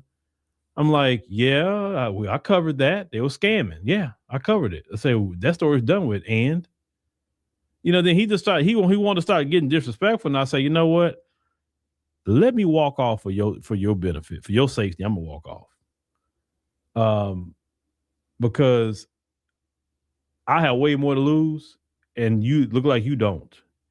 So at that moment, I thought about it. I said, okay, now I'm going to move real different in these events because like I said, it's not the good people. Every last person I met minus one was great, but all it needs to be is one, right? All it needs to be is one. And so people show up at these events. You don't know who they are. You don't know if they were sent by anybody. You don't know if they were sent by any entity, because you got to think about it. When we on my microphones, we fine. But when you are doing events in public, you know, and you're announcing your location, you know, or whatever, then that comes into an issue. So you got to have the right security, right? So I will not do any kind of event without a certain level of security, period. Now, that expo wasn't my event and I didn't set up that security, but I learned that when I go to anybody else's event, it's going to be the type of security I want or I'm not going. That's just bottom line. I'm just telling you just how I'm moving from now on. Because you got some, and it's always, I'm going to tell y'all something. It's not the women. The worst you'll deal with women is them saying something to you. it's all we have a generation. I'm gonna get to Karmelo and Anthony, but I don't know why I'm going here. Is it just in my mind? We have a generation of dudes out here who didn't have no daddies. And they are the most emotional guys. And emotional guys that is naturally violent, okay, is a horrible combination. And that's what you got running around America right now, a bunch of young men who didn't have no daddy, being extra emotional because they had just around with their mama. And that's how they handle everything. It's just emotional and not how men handle different things. Ain't no way I'm gonna walk up to any man and ask about another man. I don't care what other man doing. I'm worried about what I'm doing. And I'm sure that I don't care about no man's opinion. If he ain't messing with me personally or my family, he can say whatever he wants to say. I don't care. Don't care. But I'm a man. I had black men in my life, my father, grandfather. They taught me how to be a man. These new dudes today, not all, but these new dudes today didn't have a daddy. And so they act like they man me in a lot of ways. Sorry, some of them do. And that's why a lot of women complain and say, where's the men? Because these men act no different than their girlfriends. That's why they put the men That's why women are saying that.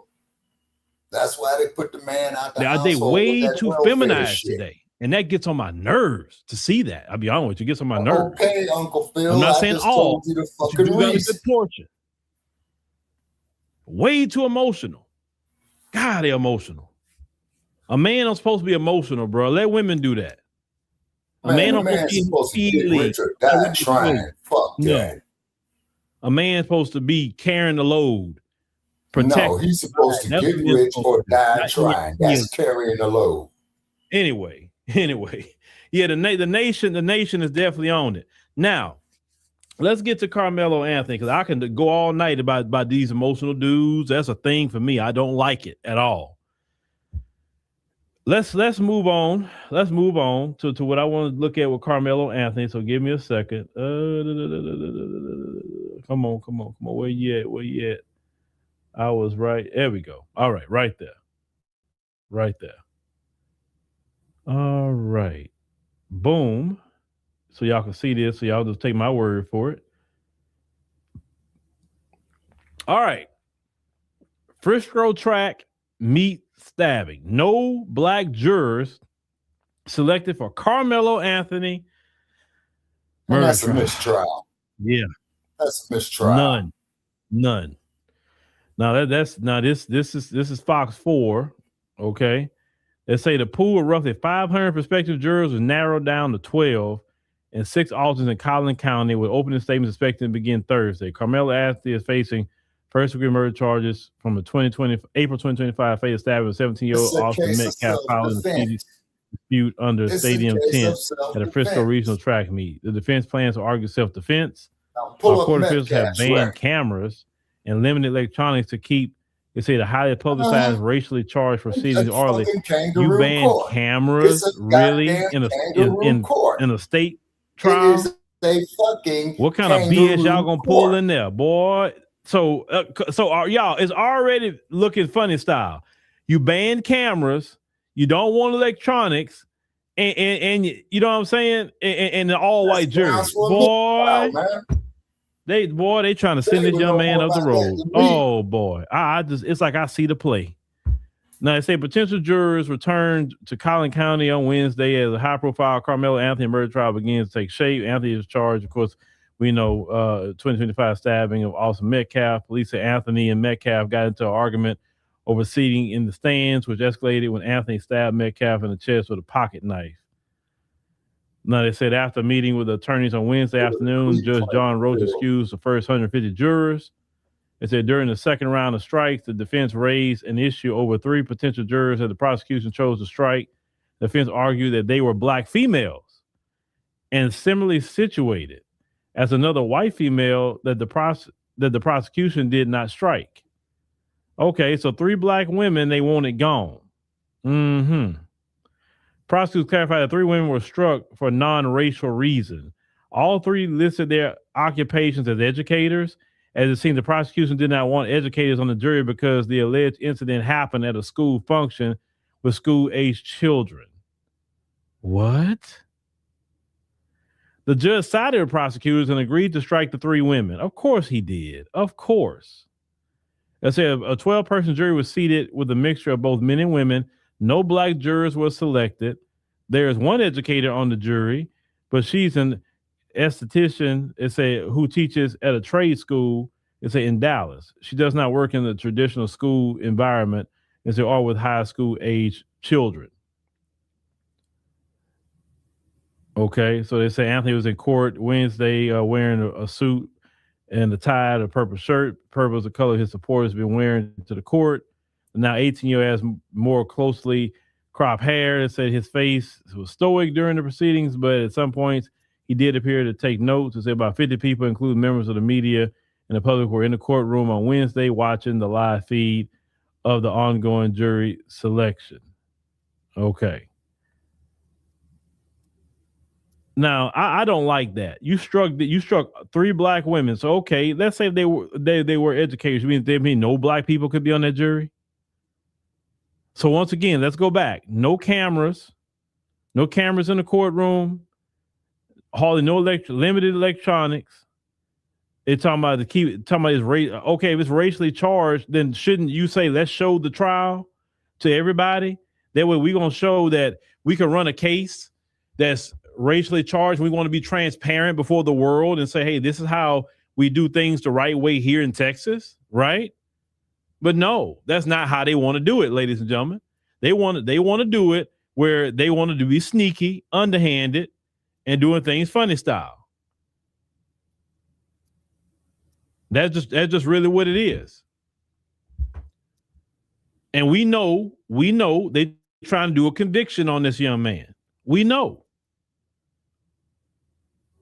And see, the white supremacists are looking at this trial as like, hey, we got to get a win out of this trial. We got to get a win because what they want, the white supremacists, okay? They want to keep instituting that white life is way more important than anybody else's life in this country. And they can put their hands on you. They could take your life and nothing should happen to them. Like with the Jordan Neely case, Daniel Penny. See, Daniel Penny can choke somebody out from behind. Right? You're supposed to call the police. He wasn't attacking nobody. To them, he's a hero. He was helping people. But Karmelo Anthony, oh, no. He can't defend himself at all.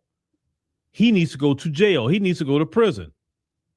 And what I'm telling these white supremacists, that day of you being, your life is above everybody else's, like I said before, and I'm going to keep saying this, you are in the final hour of white supremacy. This is why you're so desperate. You're desperate. You're desperate for Karmelo Anthony to go to prison. You're looking for any little thing just to have a win. Okay, let's say that's worst case scenario. Let's say that do happen. Do you think your life is going to get better if Karmelo Anthony goes to jail? Think about it. Your life is not going to be better. Your life is spiraling down every day. And I told you, the more and more racism that you do and sabotage of black people, the quicker the time goes for the end of white supremacy as you know it. You don't realize that the chaos that you having is literally turning on you? You haven't paid attention to that? Everything you ever did to black folks is starting to be turned on you now.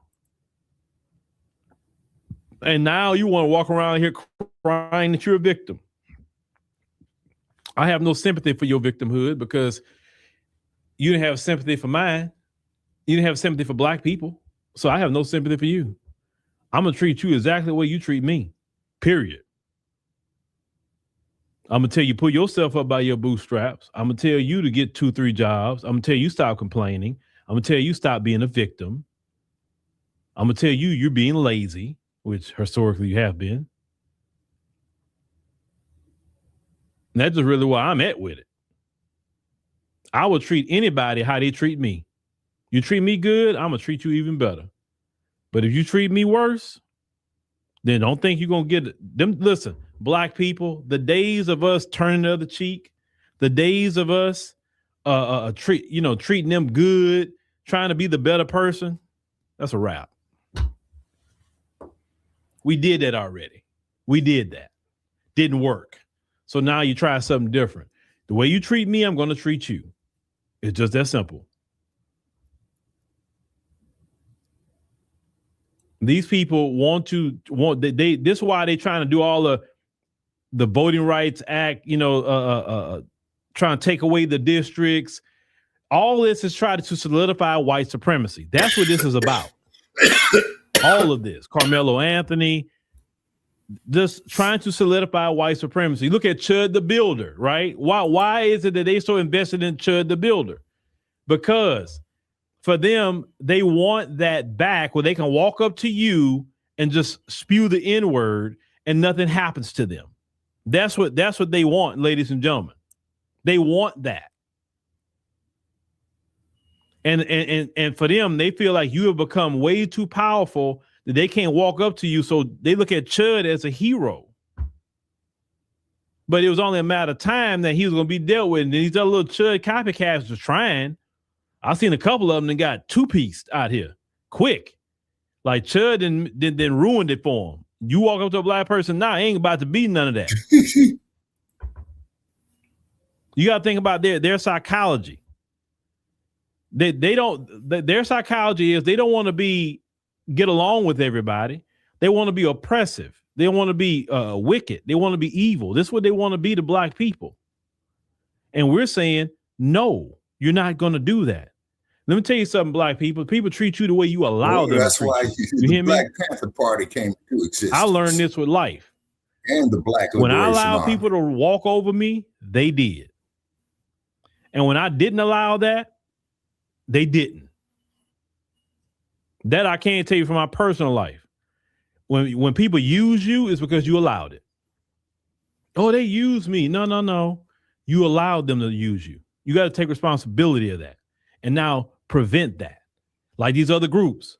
These other groups have used us because we allowed it for years. Because we're looking for a friend or whatever the case may be. We have to take personal responsibility in the way other people have treated us. We allowed it, even the white supremacists. Because notice every time we stand up, notice every time we have an uprising, or whatever the case may be, notice they back off. Why they back off? Because we said, no, you're not going to treat me this way. No, you're not going to harm me or my community. No. Let me tell you something, black people. There's power in the word no. There's a lot of power in that word. And we need to exercise that word a lot more. No. No, you're not going to disrespect me. No, you're not going to harm me. No, you're not going to talk to me any kind of way. No, you're not going to say the N-word to me. And that no may be followed up with some sort of consequence. It may. We don't know. It could be a civil consequence. Could be a criminal consequence. It could be I handle it myself consequence. Either way it go, it may be some sort of consequence, but no is preliminary what we're saying. And black folks need to stay on top of this Karmelo Anthony case and watch every bit of it and every minute of it and be talking about this case and how these folks over here trying to railroad that young man, an all-white jury. There's no way to appeal that. I mean, I'm not a lawyer, so I can't speak on that portion, but there's no way to appeal that because how is you got an all-white jury out of 500 people? Everybody's white. Come on now. Come on. Texas have the most black folks in any state. Texas do. And you mean to tell me you couldn't put 2 or 3 black people on the jury? When you say a jury of his peers. White people are not my peers. Sorry, they're not. Black people are. That's the neighborhood I grew up in. That's the people I've been around. I don't be in white neighborhoods all my life. That's not part of my community. You're talking about my peers. They're not my peers. If you, in my opinion, this is my opinion. I don't care what racial group is on trial. I believe half the jury should be from that said community. If a white person's on trial, then 6 of the jury should be white. If a Hispanic person's Shit, on trial, yeah, tell that there to 6 of Simi those jurors Valley, Uncle should be Phil. Hispanic, Asian, Yeah, tell that shit whoever, to Simi Valley, Black, California, don't Uncle matter. Phil. At least I would feel it's fair to every person that at least 6 of the people on the jury is from your said community. Now, the rest of the jury could be whatever they pick, but half of the jury should be from your said community. Once again, it should be for everybody across the board, not just for Black people, for everybody. That's race neutral. What I'm saying is race neutral because it applies to everybody, but it makes sure half of the jury has people of that person's said community. Because nuance is very important. Understanding people where they come from is very important. Now, something to slam dunk. You think a Black person going to just let you go free? Like, for instance, if you have a Black dude that went to trial and he went out here and he did a drive-by and it's blatant what he did. Do you seriously think Black people let him go home? I wouldn't. I mean, it's blatant what he did. He took lives. No, oh no, I got you on camera doing it and you on Instagram bragging and they showing it in court that you bragging on Instagram. Oh no, bro, you got to go because I don't want you in the Black community. I don't want no killers in the Black community. But see that's not the cases. That's not the cases that they were worried about us being on. No, they don't want us in cases like this one, Karmelo, that kind of case. Yeah, you're right, McQueen. Black jurors will make it difficult. Sometimes making it difficult is just asking questions. You be like, hold on, I got a question. How come this happened? Or what? Why you say it like this? Could you re-explain that to me? The thing is, in order for white supremacy to work, it can't have much pushback. Because I told you, white supremacy isn't built on truth. It's built on lies and falsehoods. I told y'all that. Rhonda says, white got everything and they're still not happy. Then folks got to realize it's a new day. Yeah, of course they're not happy. Of course. If you go to my podcast, the Philip Scott podcast, that's my podcast. I just do by myself. Nobody is on it, just me. I did one about a white woman last night. And she got a 6-figure salary. And she says she can't make it. You're right. They got everything. They making 6 figures and still can't make it. And make sure you go to the podcast tonight for 9 p.m. Central Standard, 2100. There's another one complaining and crying too about how she can't buy groceries. I said I'm covering all them videos that pop up my algorithm because you know what? And they becoming very frequent about those videos popping up about them complaining and crying that they can't afford anything. So yes, they got the White House, they got the Senate, they got the House, they got all these judges, they got the Supreme Court, and they still not happy. You would think they'd be the most ecstatic people in the world. Can you imagine you get everything you want and then you get there, it's not happiness that go along with it. It's called so you got to greed, think, man, if I can keep on messing with Black people, like the more I tell them this, the more and more you mess with us, the more and more you descending into hell. I know they don't teach that in your evangelical Christian churches, but there is a lake of fire and brimstone that Jesus talked about, that in the book of Revelation talked about, where there's weeping and gnashing of teeth. And a lot of these hardcore white supremacists think you're not going to the lake of fire where there's weeping and gnashing of teeth. You think you actually going to heaven. That's the crazy part.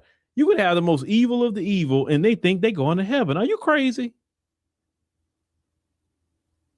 The delusion is crazy.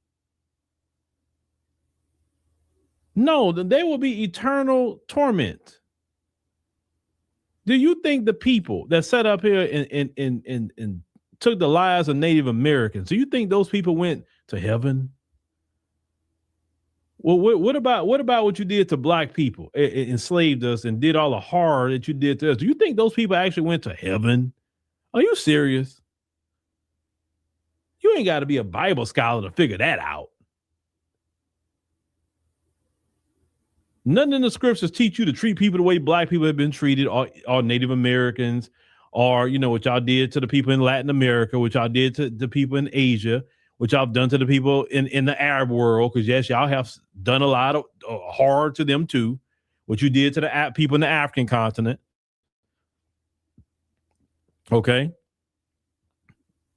How you stirred up calamity for people to fight each other. You say, oh, these people fighting each other. But behind the scenes, because let me be honest with you, just for a moment. That situation in South Africa, I don't believe that's organic. But I call out black folks because you shouldn't be participating in it. So I'm going to call you out. But I don't believe that's organic. I believe that all that situation is being funded by them folks. And unfortunately, some of our people globally still fall for the tricks. Take the money, fall for the tricks, and be against other black people. Because, and the reason why I know that about South Africa, because AfriForum is so quiet. All of them white people, civil rights organizations, AfriForum, they're quiet. They're not saying a word about anything. This would have been, and you know why I knew they got something to do with it too? Is because if I were them, I'll be telling Trump, see how violent they are? Oh, look. That's why we scared. Look what they're doing to each other. They so quiet about it. And that's what y'all black folks in South Africa don't see. So when people like myself tell you white supremacy got its hand in that, all you see is tribalism. You don't get it. You don't get it. What? Listen, I don't live in your homeland, and I don't even get in the inner workings of your tribalism. But one thing I understand is white supremacy. I understand the West, and I know how they move. I know exactly how they move. They've done the same thing to us as Black Americans. They've infiltrated our organizations. They cause calamity. They cause people to fight. But we peep the game, so we know it ahead of time. This is why today we're like, no, we don't need no leaders. Why? Why do we say we don't need no leaders? Why we don't want no groups, no centralized groups? Why? Because in the past, they infiltrated, they corrupt the leader, they get the leader to do their bidding, or they get people to fight each other. That for the last 10 all over the place. goddamn years, Phil. Look at what happened to Fred Hampton, right? Exactly. An op sent in to set him up. Did a story on him. Mm-hmm. Where if you don't have no leaders, if you're not built on that kind of system, right? Leaderless movements are harder to maintain than a centralized figure, like a Dr. King or something like that. That's why people say, "Nah, I ain't a leader. I'm just a brother." Because you put that term, you anoint yourself as the leader, it comes with a lot of problems. And we shouldn't be anointing ourselves as leaders anyway. We should say, "Hey, I'm just a brother in the community. That's it. I'm a sister. You're a sister in the community. That's it."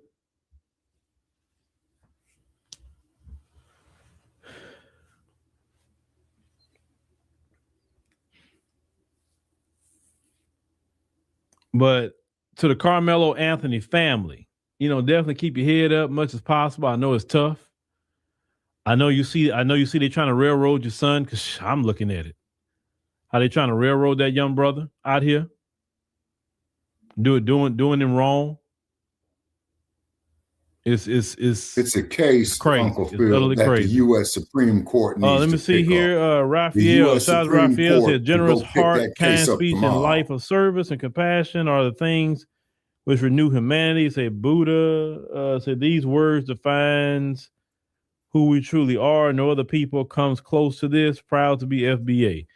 Yeah. You got to definitely be proud of your history, proud of your lineage, and that's very, very important to be proud. Because see, here's the thing: in order to heal, first you must heal self and love self. You must love yourself. Now, you don't have to be arrogant to love yourself. We were so focused on loving everybody else and not loving us. And that's what's freaking people out. Wait a minute, black people actually loving themselves, caring about themselves, prioritizing themselves. And ever since we've been doing that in this short amount of time, I'm seeing so much turnaround with black people in the midst of chaos. And this is beautiful. This is beautiful. The first shall be last, and the last should be first. Always remember that.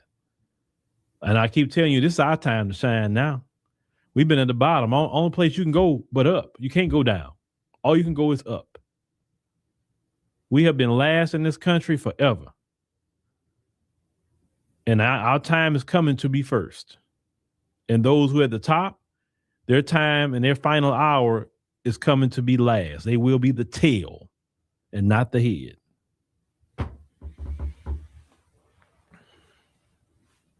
So look at that as proud moments. Look at this as you're living in a time that your ancestors would love to live in, to watch what's going on right now. You're living in it, brothers and sisters, in this dispensation of time. And you definitely gonna be greater later. I promise you. I promise you. I'm telling you what, and I've said these things. Watch by 2030. You're not gonna know this place anymore. By 2030. Not know this place in the area of us, but their world as they know it would never be the same. I feel about 2030. I don't know why 2030 still keep coming to me. It's 2030, 2030, 2030. And that's even after Trump got out of office, because even if they get a Democrat in office, it's not going to matter. It's not going to matter. Trump is going to shatter this system into 1,000 pieces. And a Democrat going to try to glue it all back together, but he or she not going to be able to. Because this man is going to shatter this thing in 1,000 pieces. And I'm talking about global white supremacy. I'm not talking about just this here.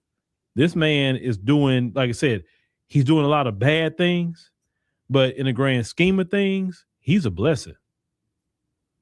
He's a blessing. A 34-count convicted felon. His slush fund, they talking about they suspended it or whatever the case may be, but he proved they can do reparations without Congress. He proved it.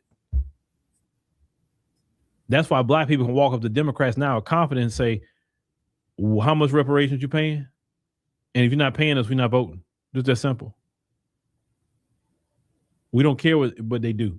We need our check. See, before Trump, you couldn't have said that. They could have told you, we need HR 40, we need a study, we need Trump destroyed all that. OG Field is my guy, got to respect. A lot of chaos. Yes, he's doing a lot of craziness, but the system as Kirk it is. Jackson, there's a lot that I agree with Phil with. But Trump is taking that system down. If he's doing that, then that's a blessing to black people. Globally, actually. Trump is closing 30 embassies in the continent of Africa. 30. Some people say, that's bad. We're going to have no embassies in the African continent. Wherever they go, they spying. So if they close an embassy in your African country, be like, thank God. That's what I would say if I was an African in the African continent. They close the embassy there. Oh, I'm glad they gone.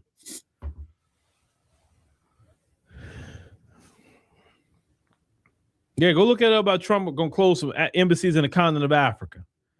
No, he haven't even been over there. You would think he would have been by now. He ain't been. No, he's closing all of them. We'll see. He may show up. We don't know. He may show up. He probably go to Kenya if he go anywhere. But because for some reason Ruto is bending over for him. What we're seeing. And they want to put quarantine people with Ebola in Kenya. And Kenya's like, hell no. You're not bringing them sick people in our country? Hell no. Go put it in your country. Yeah, they pissed. Kenyans are pissed. And rightfully so. And shout out to my brothers and sisters in Kenya. You tell Ruto, you ain't doing that to our country. No. If you sold out, you sold out. You're not sending Kenyans out. And Kenyans are great people. Been to Kenya, a couple of times, and they're good people. You don't treat them like that. Okay, Mr. Kirk Jackson. No. Kenya, you stand and fight. Sir? Don't let Ruto do that. Don't let him do it. Joining us. Stand and fight. But anyway, ladies and gentlemen, thank you for joining us on the stream tonight. Greatly appreciate it. Make sure you click the subscribe button. Make sure you click the like button, and you head over to AfroWire and check out the Sherika.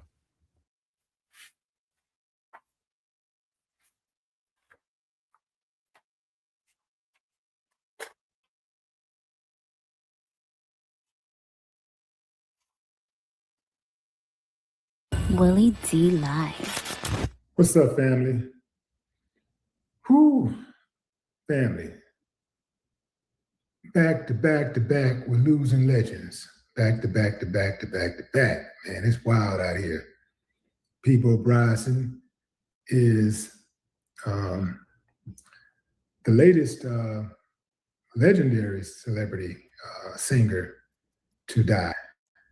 Yeah, if it's your first time checking out the show, let me know what city, what state you're coming in from. If you're outside of the U.S., let me know what country you represent. Throw up your flag. Family, I need you to smash up the like, smash up the like, smash up the likes. Also, if you have not done so already on YouTube, after you subscribe, there's a little bell next to your subscribe button. Go ahead and click that thing right now.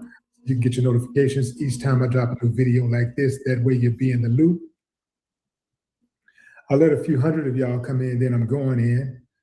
But in the meantime, in the between time, I'll give some quick shout outs to the early birds.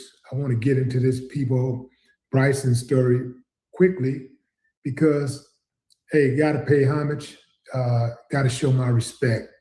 What's up, Kimberly, Ivory, Derek? What's up, Derek Mallory? I see BJ Dub, Melinda. What's up? What's up, James Lewis? Said Danielle Terry. Never seen Danielle spelled that way.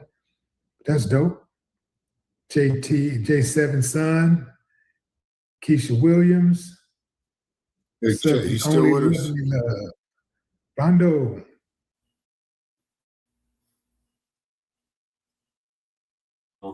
Okay, Che, you still with us? Yes, Brock, I'm right here. Okay, what happened to the feed, man? It just went off. I know.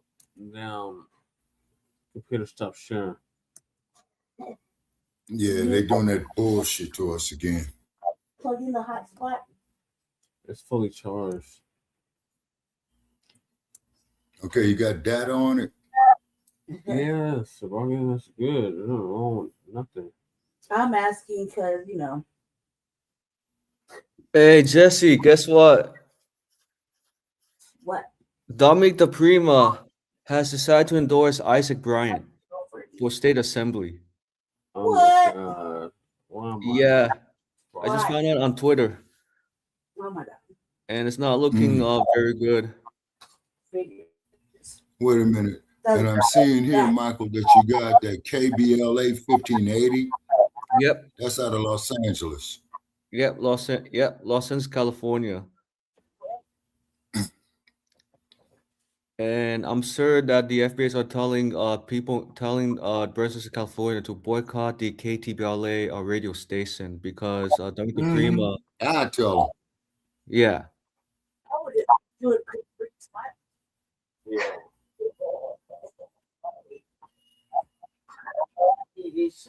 And not only that, and she's also endorsing Tom Steyer for governor.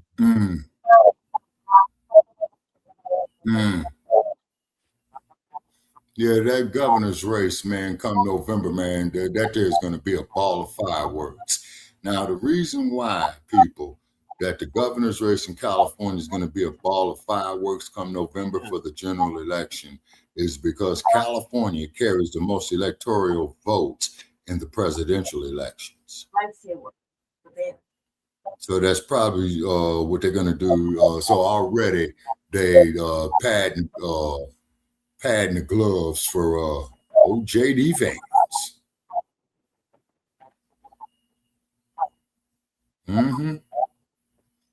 Because you got to look at the chain reaction of what these midterm elections are going to have in the presidential elections. Yeah.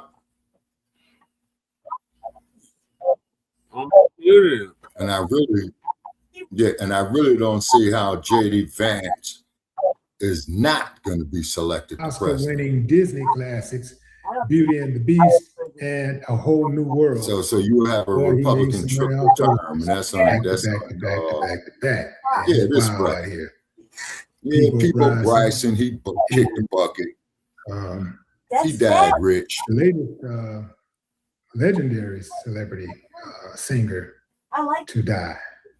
Yeah, if it's your first time checking out the show, let me know what city, what state you're coming in from. If you're outside of the U.S., let me know what country you represent. Throw up your flag. Family, I need you to smash up the like, smash up the like, smash up the likes. Man, Also, like, if you have not done so smash, already on Frontline YouTube, Black News. yeah, Like, please smash subscribe. That's what Shabaka's Will Black has to be Experience subscribed. Enhanced. Follow Click the that like thing page right of now Shabaka's so you Black get your Experience notifications Enhanced. each time I drop a new video like this. That way you'll be in the loop. And each time that we drop a new I'll let a few episode, hundred yeah, of get y'all with come in, then Shabaka's I'm Black going in. Experience Enhanced and But in the Frontline Black meantime, in between News. time, I'll give some Do quick that shout too. outs to the early birds. I want to get into this Peabo Bryson story quickly because Man, hey, gotta Peebo's pay through. homage. Peebo is Gotta through, show my man. respect. What's up, Kimberly, Ivory, Derek? What's up, Derek Mallory? I see DJ Dub, Melinda. What's up? What's up, James Lewis? Said Danielle Terry. Never seen Danielle spelled that way. That's dope. J7 Son, Keisha Williams. You heard me. What's up? The only lovely love.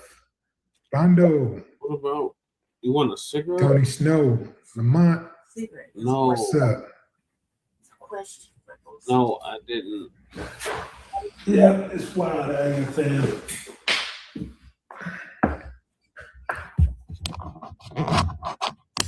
No. What's up?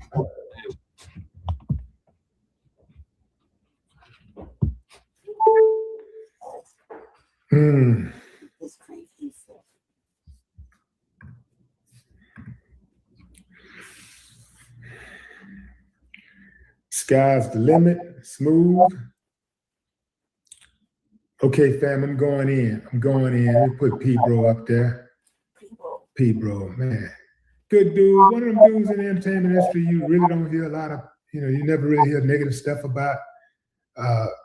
Stayed low key, took care of his business, carved out a legendary story for himself. Then he went on home. So here's a story.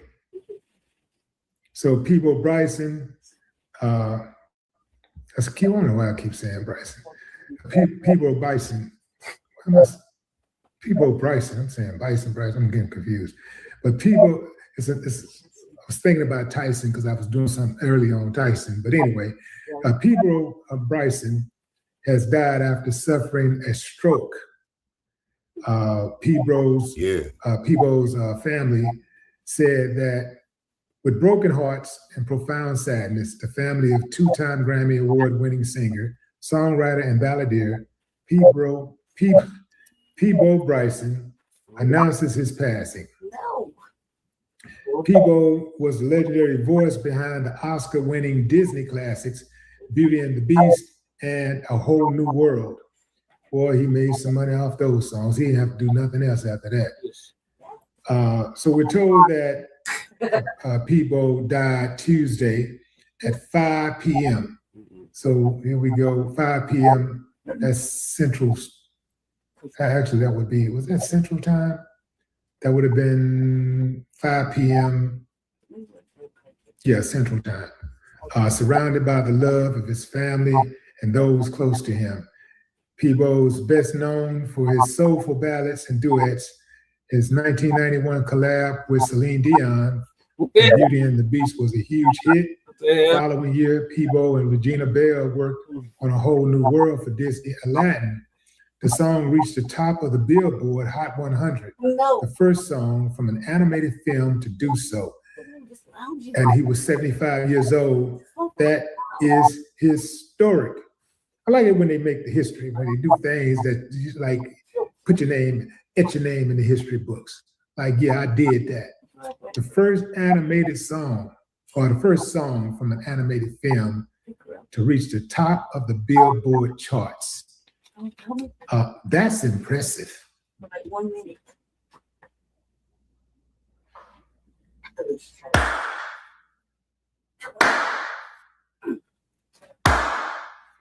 I ain't got no problem with that. Yeah.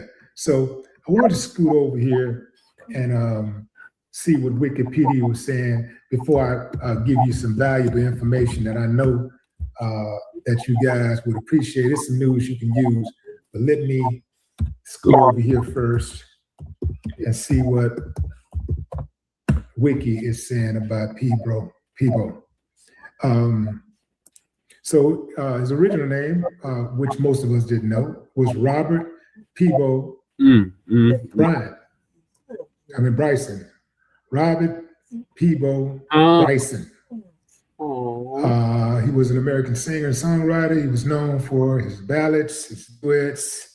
We got that tonight. And what about that song he did with, let me see if they mentioned that. The song that he did with Diana Ross. What was that song called? Well, I'll get to it in a moment. Let's see. Early years, born Robert Peabo Bryson in Greenville, South Carolina. He spent much of his childhood on his grandfather's farm in Malden, South Carolina. Bryson's love for music stemmed from his mother, who often took the family to concerts of well-known Black artists at the time. My mama never took me to a concert, Black artist or any other type of artist. See, parents, you got to expose your kids to different things, different positive things. And who knows, they might see something they like and catch on, and next thing you know, they ascend, to the top of that, whatever that prospective field is.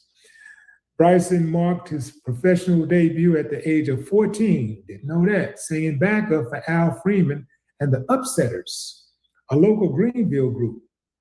It was Freeman's difficulty in pronouncing Bryson's French West Indian name, Peabo, that led Bryson to perform as Peabo.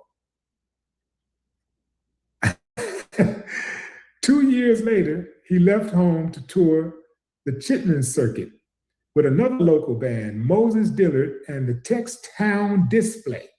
Bryson's first break came during a recording session at Atlanta's Bang Records. Although Bang was not impressed with Dillard's band, the young backup singer caught the ear of the label's general manager, Eddie Bisco. Bisco signed Bryson to a contract as a writer, producer, and arranger, and encouraged Bryson to perform his own songs. For several years, Bryson worked with hometown bands and wrote and produced for Bang.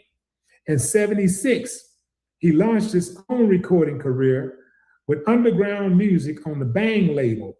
His first album, Peabo, followed shortly thereafter. Although only a regional success, Bryson signed to Capitol Records in 1977. It appeared to me like Peabo was like this guy who was a reluctant celebrity. Like he didn't seem like he just sought after being a celebrity. He just loved music and he loved to sing. He was writing and producing for other artists. That's interesting. So Bryson's greatest solo hits include 1977's Feel the Fire, and Reaching for the Sky. 1978's I'm So Into You, and Crosswinds 1982's Let the Feeling Flow. If Ever You're in My Arms Again, those big songs. Show and Tell, 1991 hit, Can You Stop the Rain? In 1985, he appeared on the soap opera One Life to Live to sing a lyrical version of his theme song. Bryson's vocals were added to a regular theme song in 1986, and his voice was heard daily until 1992. He recorded the successful album of romantic love duets with Roberta Flack, Born to Love, in 1983. In 1988, Bryson recorded the duet For You and I with Angela Bofield. In partnership with Regina Bell, Bryson recorded 2 hit duets, Without You, the love theme from the comedy film Leonard Part 6, recorded in 1987, and A Whole New World, the main theme of the Disney's animated feature film Aladdin, recorded in 1992. Bryson and Bell recorded 4 duets over the years, Without You, I Can't Imagine, A Whole New World, and A Total Praise in 2009. Bryson won 2 Grammy Awards in 1992 for his performance of the song Beauty and the Beast, and Celine Dion, and in 1993 for A Whole New World with Regina Bell. In early 1998, Bryson contributed his voice to Barney's Great Adventure, an original motion picture musical soundtrack with the song Dream, Twinken's Tune. Bryson performed in theater and operatic productions, most notably the tenor role of Sporting Life in the Michigan Opera Theater of Detroit's version of Porgy and Bess. So we go on and on and on and on. His personal life, married, his most recent wife, singer and member of English R&B group, the 411, Tanya Boniface. Bryson was engaged several times to Juanita Leonard, the ex-wife of boxer Sugar Ray Leonard. In the 1990s, he became engaged to Angela Thigpen, former Miss Virginia, Teen USA, and later a model and actress. Bryson and Boniface have a son who has occasionally joined him on stage. He also has a daughter from a previous relationship, along with 3 grandchildren. On April 29, 2019, it was reported that Bryson had suffered a heart attack and had been taken to an Atlanta hospital where he was said to be in stable condition. He made a full recovery. On May 31st, 2026, CBS News reported that Bryson had suffered a stroke. He died 2 days later on June 2nd at the age of 75.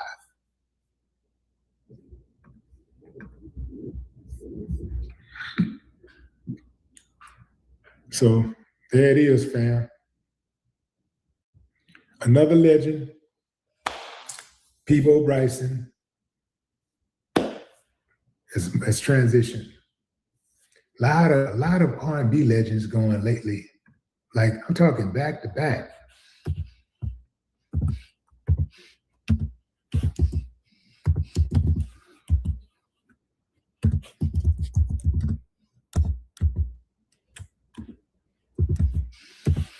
I'm talking about back to back. A lot of R&B legends. You got Peabo Bryson, who just died. You Foster Silvers and what's his name? I'm tripping. From the Commodores. They died on the same day. Let me get his name right.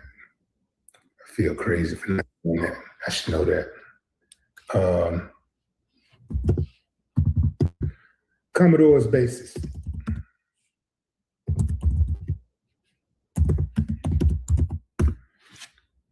Okay, Mike. Just talked about it. Ronald LaPrade. Yeah, Ronald LaPrade. So, yeah, Ronald LaPrade from the Commodores and Foster Silvers from the group Silvers. He also was a big time solo act. They both died on May 31st. He had Dexter Wansel, the legendary Philly soul and disco producer, songwriter, and synthesizer pioneer, best known for tracks like Nights Over Egypt and Life on Mars. Oh, I didn't even know he passed away also on May 31st. That's crazy. But I do know that Ronald LaPrade was also 75 years old. So like Peabo, like Peabo, he was 75 years old.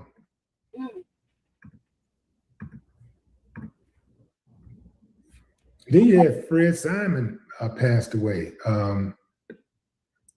Fred Simon, who was a Chicago vocal group, The Lost Generation. He died at 74. James Gasson, the drummer and R&B musician who died on who played on countless foundational Motown, funk, and soul tracks, passed away earlier this year. R&B has taken a big hit just in this last week. Peabo, you got Foster, Ronald, Dexter. That's a lot. That's 4 inside of 1 week. You know, so I was just thinking about the stroke thing. Every time I hear stroke, I think about my grandmother who died shortly after having a stroke. She never really had any health complications, but once she had that stroke, she came back home and she was dead like in about a week later. I know it wasn't more than 2 weeks, but it was bad. That's what really kind of opened my eyes to stroke. So here's some FYI. Globally, strokes causes approximately 6.5 million deaths annually, making it one of the leading causes of mortality worldwide. In the United States alone, 160,000 Americans die from stroke-related causes each year, which breaks down to roughly 1 stroke death every 3 minutes. Every 3 minutes. So, to give you an idea here, I've been on for 17 minutes. So we had about 5 people die from a stroke since I've been talking, since this live has started. Yeah, that's wild.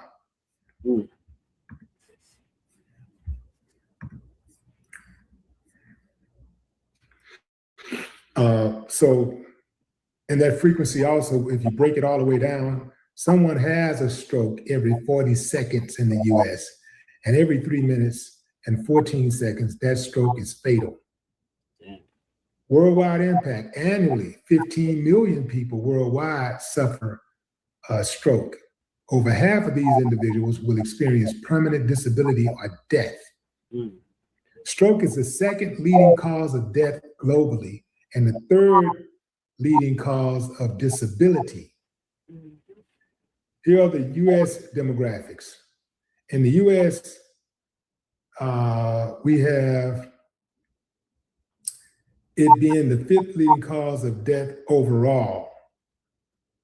While stroke mortality rates improved for decades, there has been a recent resurgence in stroke-related deaths in the US, particularly affecting younger adults and certain geographic regions, such as the southern and midwestern states. What do y'all think that is attributed to?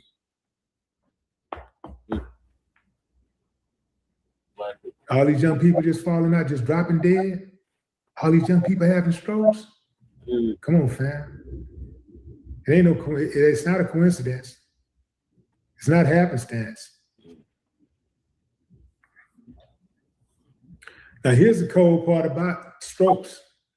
Most stroke-related deaths are highly preventable. Highly preventable. These are some of the attributes that you can avoid, right? These are some of the things that you can do to avoid catching a stroke.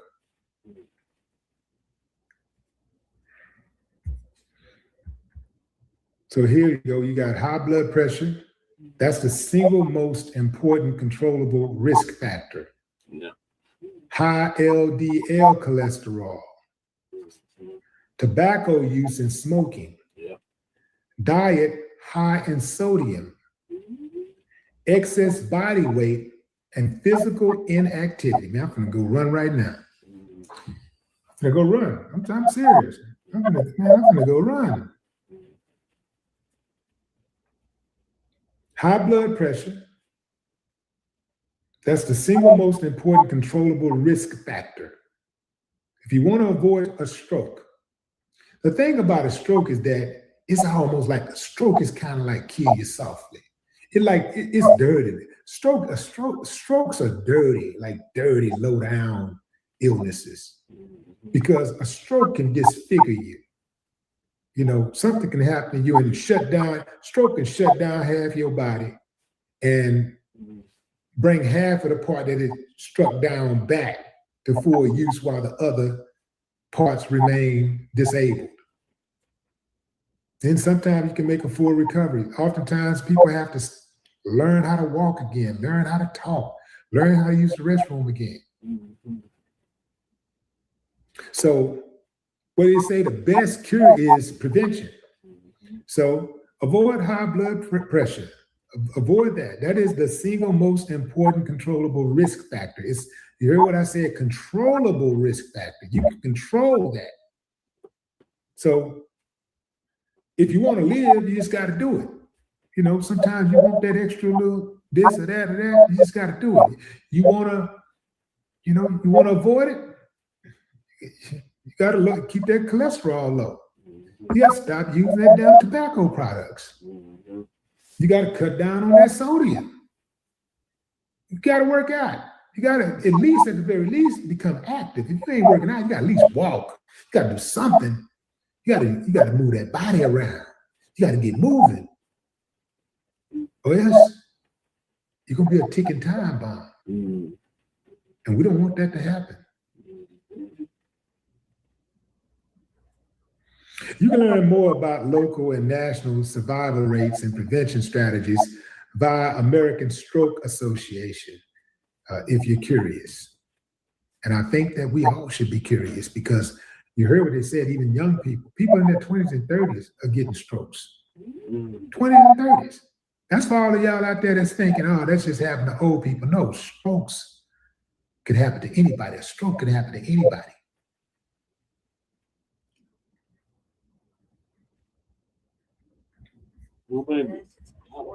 Yeah, that stress, country girl, you're absolutely right. You're absolutely right.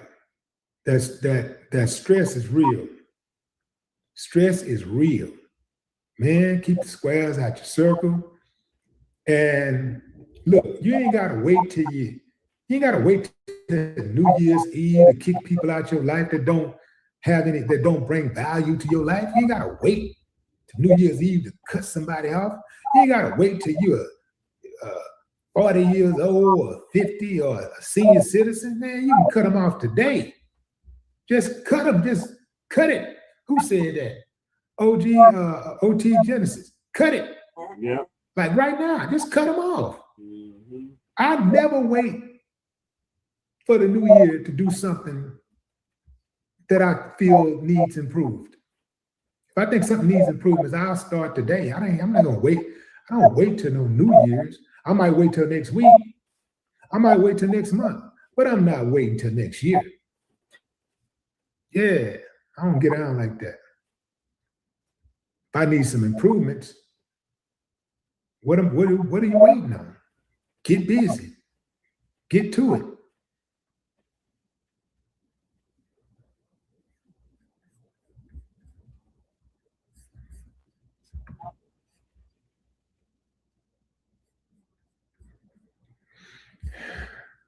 If you're just not joining, fam, we're discussing Peabo Bryson, who died today from stroke complications. He had a stroke a couple of days ago on May 31st. And those complications took him out. His family did release a statement. They said, with broken hearts and profound sadness, the family of two-time Grammy Award-winning singer, songwriter, and balladeer Peabo Bryson announces his passing.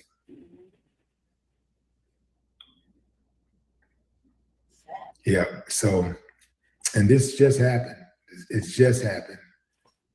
So, I guess the family chose to not wait. They announced it. I think it's a good idea to announce these type of things as soon as possible before these people in the hospitals and stuff like that announce it, because that's what they do now. It ain't private anymore. In fact, the people at the hospital will sometimes announce it. They'll tell somebody. They may not go on their own social media. They'll call one of their friends and say, hey, Peabo Bryson just died. And boom, Or sometimes you have family members who are unauthorized to release that type of information. And they'll just jump right on Facebook and start blabbing away. oh, my cousin Peabo just died, and pray for our family, and da da da.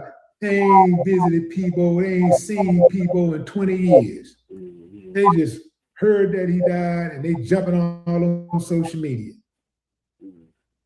So I think as soon as the family can announce death, the better in terms of if they want to control it, if they want to control the situation. Otherwise, you risk having it put out there. Some of these families, however, have been very, very good at keeping the passing of a loved one secret until they felt it was necessary to release that information to the public.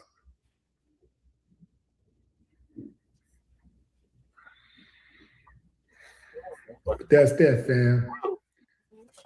Peabo Bryson, dead at 75. R.I.P. Peabo Bryson. No more talk. No more talk from you, Democrat Shield. All right, ladies, share what he does. That's what's sad about it. But they don't live forever. Right. Big, big rest in power to Peabo's Bryson. I like it.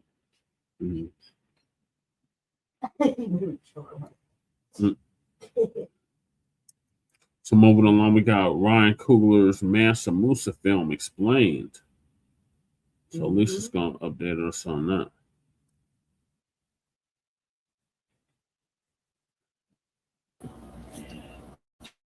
Shalom, family. Good to see you all here. Hope you're doing well. Yeah. Man, I tell you what, I usually don't look forward to a lot of movies, but this one, I would actually wait to see this one. I really would. I probably would go out to see this one. Let me share my screen with you.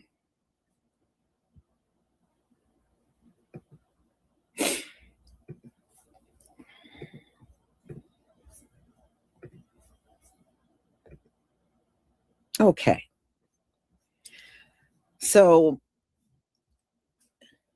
Ryan Coogler and Michael B. Jordan will be putting on the big screen the story of Mansa Musa. Now, there's a bunch of old white people running around talking about Mansa Musa was a white man. First of all, you sound like an idiot saying that. Mansa Musa is not even a white man's name. What you don't even see nobody running around in the white community with that name today. Nobody in white America or white Europe or white anywhere name was Mansa Musa back then. That's not even a white man's name. Number two, there was no sunscreen back during his time. There was no air conditioning back during his time.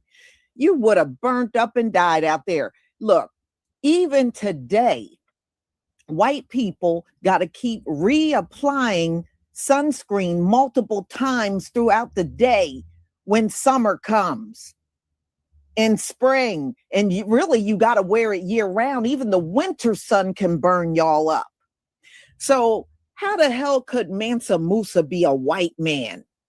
What white men were born in Mali back then and had a Mali mother and father? Okay, get out of here. Boy, if you're going to make one up, you going to have to do better than that, okay? Y'all going to have to come better than that, for real. So, and all the images that I've seen of Mansa Musa out of Africa that the Africans will put, it is always a black man. It's I have yet to see a white Mansa Musa. Even if you showed me one, I know you whitewashed him. Okay? He's whitewashed. So anyway, this is an epic story because to this very day, y'all, the richest white man still can't match the wealth of Mansa Musa. They can't. he would in today's standards, he would be richer than Elon Musk. Okay, who is your richest white man? This man would have surpassed him and ran rings around him. So, y'all, this story, I think, is going to be a game changer. You know, it is a good part of history, and it's a history, no matter how hard they try, they can't rob it. They can't rob this history. So every time they come and tell you he was a white man, show us where white people had that name back then. Mansa. They couldn't prove it to save their mama's life. That is not even a white man's name. Don't even fall for that, y'all. So he was alive during the 14th century, and he was the emperor back then of the Mali Empire. All right, Mali, old Black Mali up there in Africa. Yeah. So they started developing the project. So it's going to be, to me, this is going to be epic. So Mansa Musa ruled Mali Empire and the territory spanning West Africa at its peak. His wealth derived primarily from the vast salt and gold resources of his kingdom. It was so staggering that his visit to Cairo during his pilgrimage, a journey accompanied by tens of thousands of people, camels, was laden with gold, caused an economic shock wave, reportedly depressed the value of gold in the region for years. His legacy extends beyond his material wealth. He was a devout Muslim, patron of art. He was a scholar. The growth of Timbuktu as a global center of learning and trade. The film is expected to, it's going to give you a balance of what his power was like and how spiritual he actually was. So this partnership with Michael B. Jordan, oh yeah, it's going to be good. It's going to be good. So I know I'm looking forward to it, and there's a lot of people online saying the same thing. You know what it is with them folks, y'all. They think anything great in the world got to be them, and that is false. That is false. It's false, and it always will be false. Look at Donald Trump. Do you see anything great about him? Yeah, I see plenty to laugh at, but no greatness whatsoever. All right, y'all. Let me get this off the screen.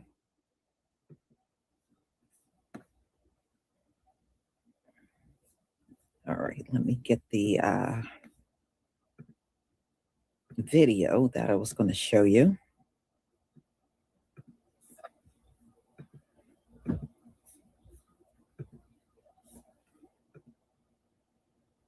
No, that's not the one I wanted to show you. Hold on.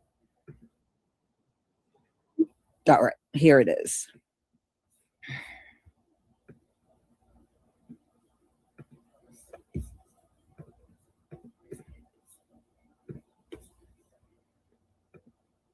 All right.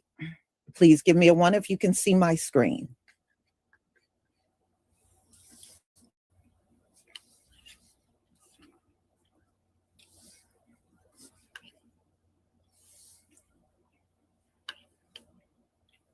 Yeah, well, we don't want them folks doing it because we already see. Remember when they always try to make themselves the Egyptians in the movie? Nobody goes see those movies now because they know it's inaccurate. Y'all ain't no Egyptians. So thank you, everybody.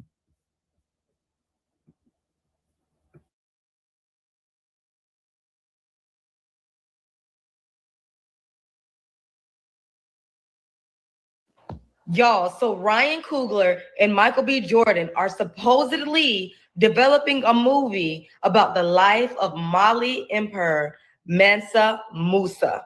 And I am too geeked about this. I've talked about Mansa Musa a few times on my page. And the crazy thing is, a lot of people don't even know who he was. And that is just honestly insane. This man was the richest man in history. He had over $400 trillion. And the film is basically supposed to be about how he ruled the Mali Empire in the 14th century and his reign and his reputation for his immense wealth of gold and salt. This man was so wealthy that he went to Egypt with his caravan, went to Egypt with so much gold. He was just passing out gold. You get gold, you get gold, you get gold. That the price of metal dropped and he had caused the inflation for several years, over a decade, because at that point it was worthless to them because they had so much gold because of this man. He created schools. He was so amazing, like how he flipped and made all these different cities and just made this powerful empire. And the fact that they don't teach this in school, well, I know they didn't teach this in my school.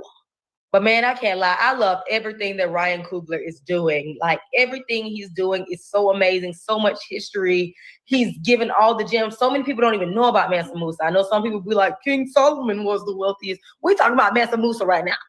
Like this man controls so much vast gold and salt resources, making Mali the world's largest gold producer. I really, really hope that this is, gonna be a thing soon and that it gets the love it deserves, because I don't know, sometimes they might not push their movies, movies like this to its full capacity, but this needs to be pushed. Let me know what y'all think in the comments and if y'all would watch this. The minute I saw Ryan Coogler and Michael B. Jordan, I was ready to buy me a ticket, and the movie not even made yet. So look, Ryan Coogler and Michael B. Jordan are teaming up to bring the story of Mansa Musa, the richest man in history, to the big screen. Let's get into it.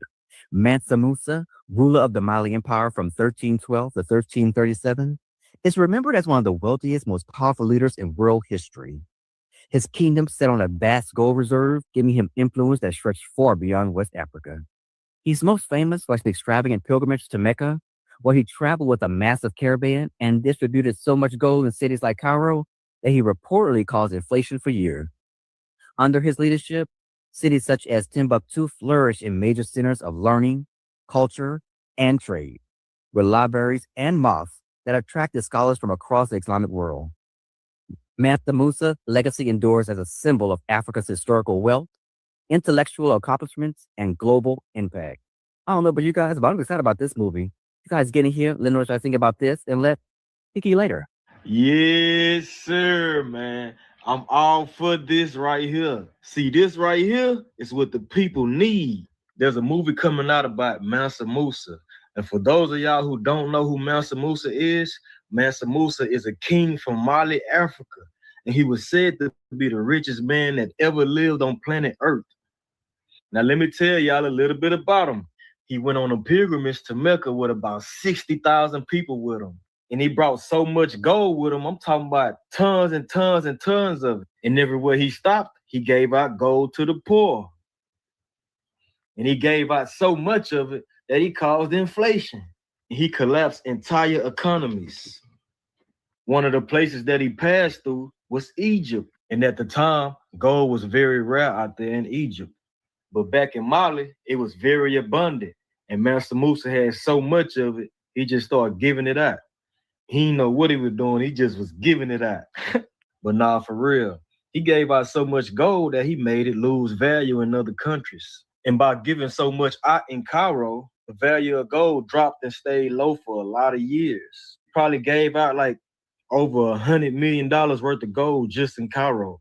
But Mansa Musa was not only just the wealthiest man on the planet at that time, he also was deeply rooted in knowledge and spirituality. He built mosques, libraries, and universities. He also made Timbuktu into one of the top global learning centers of the world. He also had a big brother named Abu Bukhari, who took a voyage and traveled to the Americas in over 2,000 ships. And this was way before Christopher Columbus even said he discovered the Americas. Read it for yourself. And he was originally the king of Mali. But as he left and went to America, he passed the rulership to his little brother, Mansa Musa. And it was said that Abu Bakari went to the Americas and never returned. So my whole thing is this. They don't ever teach you about the richest man in history because he was a black man. So this movie is definitely needed for the culture and for the people because it's a lot of people that don't even know about this man. And I can't wait to see it. And they got one of the best actors to act as Mansa Musa. So I know this is going to be a great movie. Comment Mansa Musa if you can't wait to see it yourself. Oh yeah, a quick side note. Mansa Musa's name in Arabic means King Moses. And he went to Egypt and gave gold to the poor people and liberated them economically. Moses' mission in the Bible was to go to Egypt to free his people and liberate them as well. I just feel like that was a crazy correlation right there. But love y'all. Hey, yo, what up, y'all?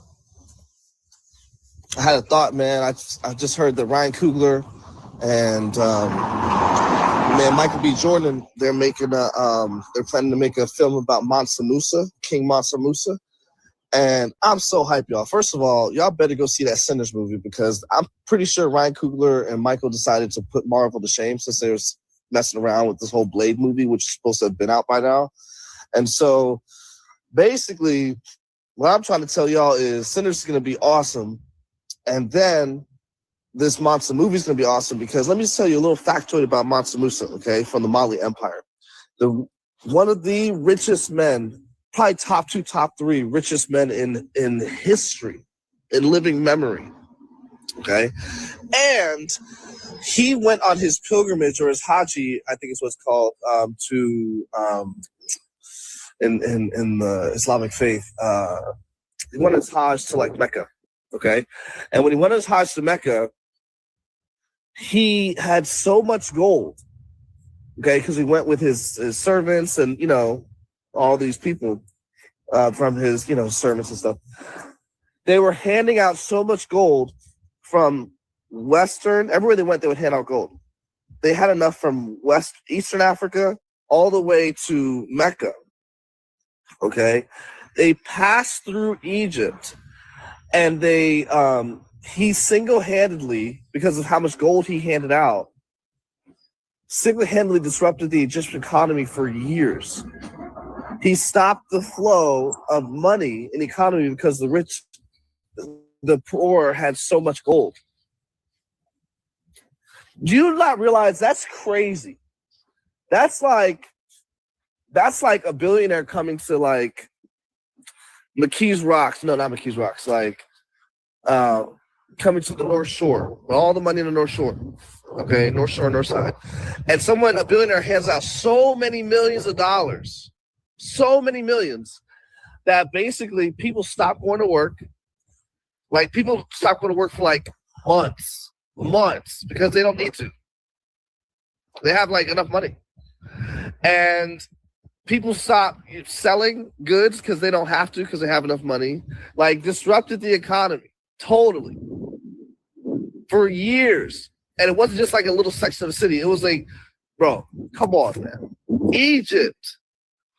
So anyway, Mansa Musa, this movie is going to be fire, y'all. Just watch. I'm calling it now.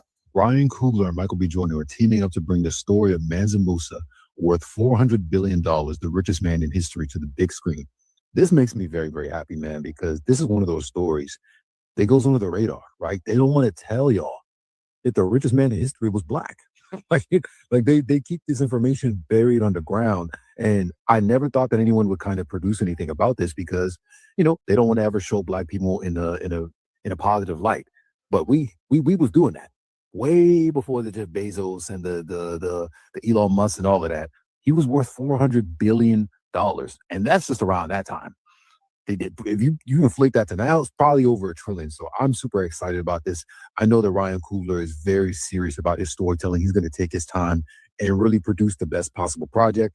And I think it's going to deliver. And Michael B. Jordan and him have created magic every single time. They have not done one bad project together. And this will be no different. I can't wait to see it.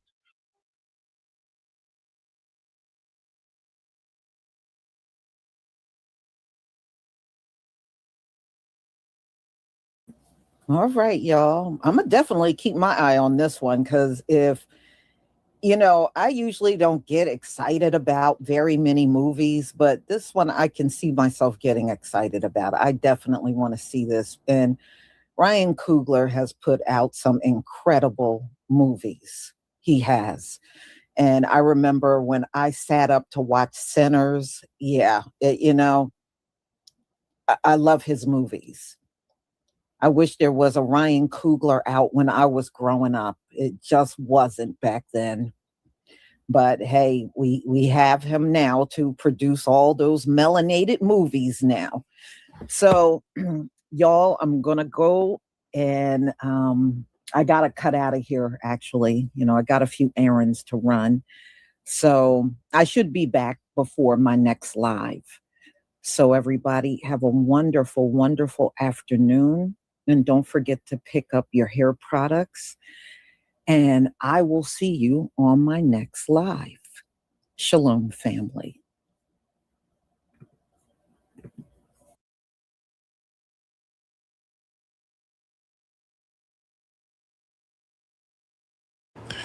Speaking of Diddy, everybody's talking about that Diddy tape where it got leaked, where it was Diddy, this adult actor named Sly Diggler, I think that's his name, and 50 Cent's baby mom's Daphne Joy. Everybody's been talking about that. I talked about that on my YouTube broadcast the other day. Everybody's talking about that. Have y'all seen any of it yet? Have y'all seen it yet? Oh, I'm about to talk about Daphne's Instagram. Oh yeah. Oh, let me. Everybody's talking about it. Some people are like, oh, 50's trying to save face. 50 kind of put up some trollish posts talking about Diddy was born with no penis and all this stuff. But Daphne Joy put out a statement allegedly and then deleted it, from what I understand. She put out something and deleted it. Daphne Joy. This is what she put and allegedly deleted. Let me read. Excuse me. She put allegedly, everybody plays the fool sometime, and I've been the biggest fool. I just wanted my man at the time, Diddy, to be happy and satisfied. I wanted to fulfill all his desires, even if that meant breaking my own boundaries. I deeply loved him. I believe he loved me too. It's still so painful for me to process the harsh reality and the truth of that relationship. But as time passes, and in my quiet moments, I realize it was far from love. The recent leaked tape, I never consented to being filmed on. I was blackmailed by the person in the video and was threatened that if I didn't give him the lump sum of money, that they would leak it on the web. I almost gave in to his demand. And once I didn't, this person sold the tape to a giant media outlet. The media outlet called me one day and said they had the tape and asked if I had any comment before the release. It was the first time I ever fainted in my life. Once the media company understood the tape was purchased, that they purchased was revenge P and an extortion scheme, they backed off from broadcasting it. I know they're probably reading this, and I want to say thank you for doing the right thing, even though years later it's come back to haunt me again. It took me all day to find the courage to rewatch my abuse. Having to watch this tape was triggering and painful because only I knew the inner turmoil and pressure I felt in those moments. I was not, and I was never in my right mind throughout the entirety of that relationship. Seeing myself so lost is excruciating. I just want to hold that girl in that room and get her out of there and tell her that that wasn't love and she didn't need to do this for love. My heart is breaking as I type this. Man, dude, come on, man. Dude, she's talking about she had to watch her abuse. Abuse? Ma'am, only thing that was being abused was that man's balls by your jaws. Ma'am, that was consent. Ma'am, come on. That wasn't no abuse, ma'am. She's trying to go to the abuse like she was made to do it. That woman was humming and moaning and begging for more dick. That, ma'am, I love TikTok shop. I'm sorry. Let me watch my language. Ma'am, there was no abuse. Damn. See, look, people, when they try to weaponize the word abuse, ma'am, she's trying to change the definition of the word to absolve herself of accountability. If you engage in a transactional, some boundary pushing sex because you want to satisfy a billionaire, that's not abuse. That's a calculated choice. Ma'am, you were doing it over and over again. She was doing this with a whole bunch of them dudes. Where's the abuse? Come on now. Come on. Man, real abuse is when a woman's agency is forcibly taken from her. Yeah, abuse is when women say, hey, I don't want to be here. When you holler about you want some more dick, that ain't abuse. No, you consenting to a freak offs. No, you want to call it abuse years later because it's public. Now you're minimizing the horrific experiences of women who are actually assaulted against their will. Yeah, don't do that. Shit, don't do that. Yeah, she said that like she had to witness her abuse. What? Yeah, just because you regret it, that's not victimhood. They talking about you are breaking your own boundaries to make Diddy happy. That's a confession of compliance. That's not coercion. See, we got to separate regret from victimhood. You can regret what you look. I done smashed some ugly women. I regret it. I wasn't a victim. I've seen some women. Oh, I hit that. Damn, I didn't know you looked like that in the daytime. I can't be like, oh damn, this bitch victimized me. I'm a victim of ugly cooch. I'm a victim. I need a civil suit. No, I can't. No, I regret it. Like, ooh, yeah, I shouldn't have did that. Yeah, I regret it, but I'm not a victim. Ooh, I shouldn't have smashed that. Ooh, yeah, I was going through a drought when I hit that shit. What was I thinking? Yeah, we've had some regrettable sex before, but you ain't no victim now. You can regret being filmed. You can regret the people you associated with, and you can be humiliated by the tape. But regret over a consensual choice doesn't magically transform you into no damn victim now. Of assault. There wasn't no damn assault. Man. And again, the extortion, that proves the transactional nature of it. The tape was shopped around and she said she was asked for a lump sum to suppress it. The situation wasn't about a predator holding her hostage. It was an extortion scheme over a mutually created tape. She knows she was being filmed. Diddy was up there adjusting the damn camera when she got balls in her mouth. He's literally with baby oil in one hand and adjusting the camera with the other. She knew she was being filmed. What are you talking about? What? Let's see, you got to understand, these exotic women, these non-black, non-white women, they try to use the white woman playbook, the victim playbook. See, that's what these white women do when they deal with high-profile black men. They willingly participate in the decadence, and they get the money and these extreme lifestyles that these dudes provide. You get flued out, you get chipped off paper on a regular basis. Now you get embarrassed, the situation goes sideways, or the dude gets a downfall. Now you try to be a damsel in distress because they know that the societal bias is always eager to view the non-black women as innocent victims of aggressive black men. That's what that whole Bill Cosby thing was. These women were sitting up here having consensual situations over and over again, and then try to say that they were drugged and all that, which they weren't. It was consensual. All of it was consensual.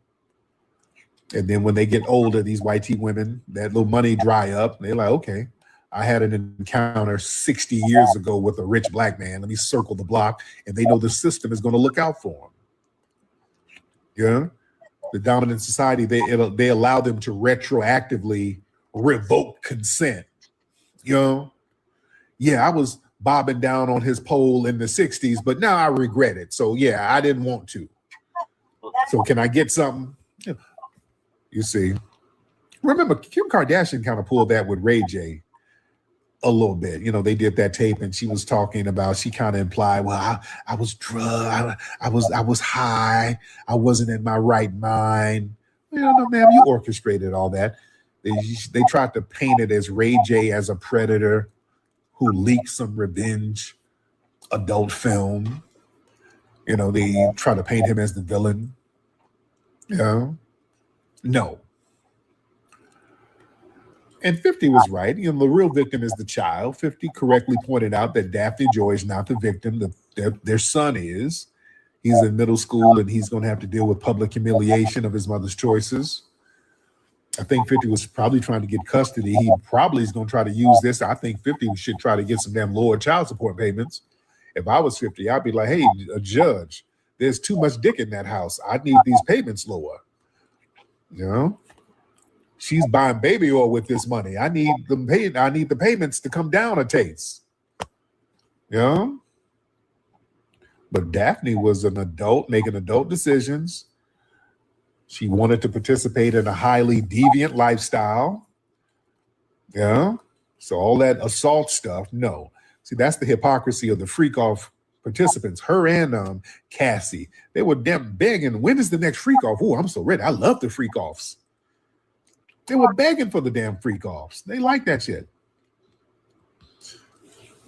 Yeah, they tried to act like Diddy was running these parties all by himself, tricking people. No. Those parties were, and those freak-offs were populated by willing participants. They knew what they were getting into. They were there for the money, the clout, the access. Yeah. Now they want to point the finger and act like they were manipulated. No. That was not no damn assault at all. That woman, man, y'all go look at that tape. But Daphne, that woman was in there. She's talking about, ooh, this is my dick. She's saying all types of shit. Listen to that tape. Watch that tape. That man, that ain't abuse at all. She's talking about that is not abuse. She's talking about that is my dick. I want more dick. That woman, this nigga was plunging that woman's throat. That woman was bobbing on dick like a Mexican bobbing on a churro. That woman was enjoying that all in her throat. Y'all go find that tape and watch it, dude. Somebody said you pass. Nigga, I'm telling you, that wasn't no abuse. Her throat might have got abused a little bit because he was all in her throat. And she was handling it. Like, damn. I love TikTok Shop. We love TikTok Shop. We love TikTok Shop. And that woman was humming like a hummingbird in there. Man. Good freaking grief. Yeah, all that I was assaulted and abused. Man, stop. Man. Let me see. We love TikTok Shop. Raise your hands. Yeah, she knew what she was doing.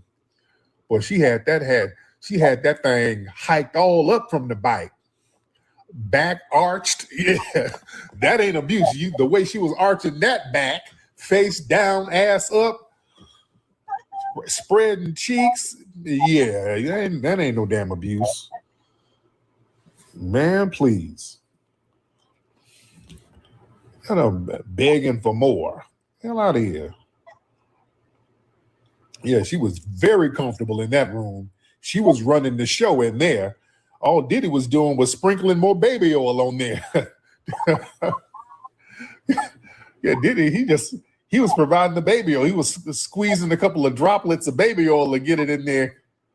Like, damn. Man. Hilarious. Shout out to everybody. Tap the screen to get the hearts in here. Tap the screen to get the hearts in here. Man, excuse me.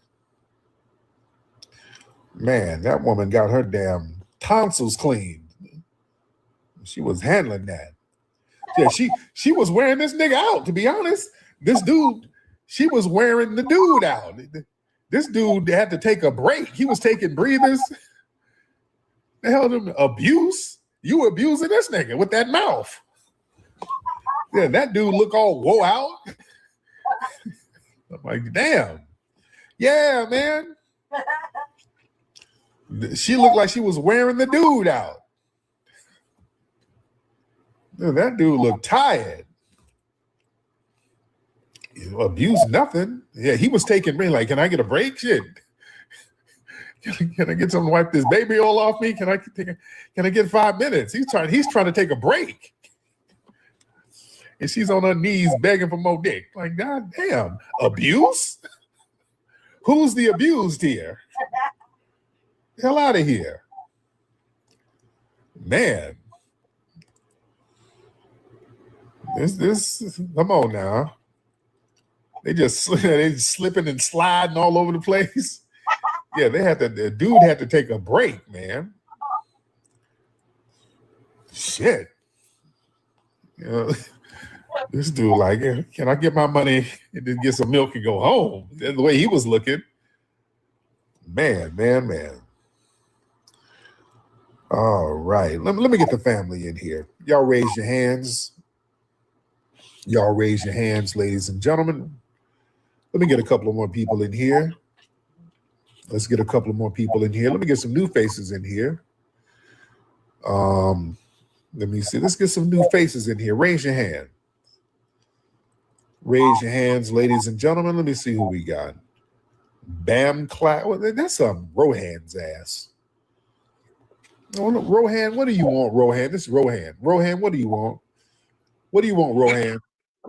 Yo, I got a question for you, bro.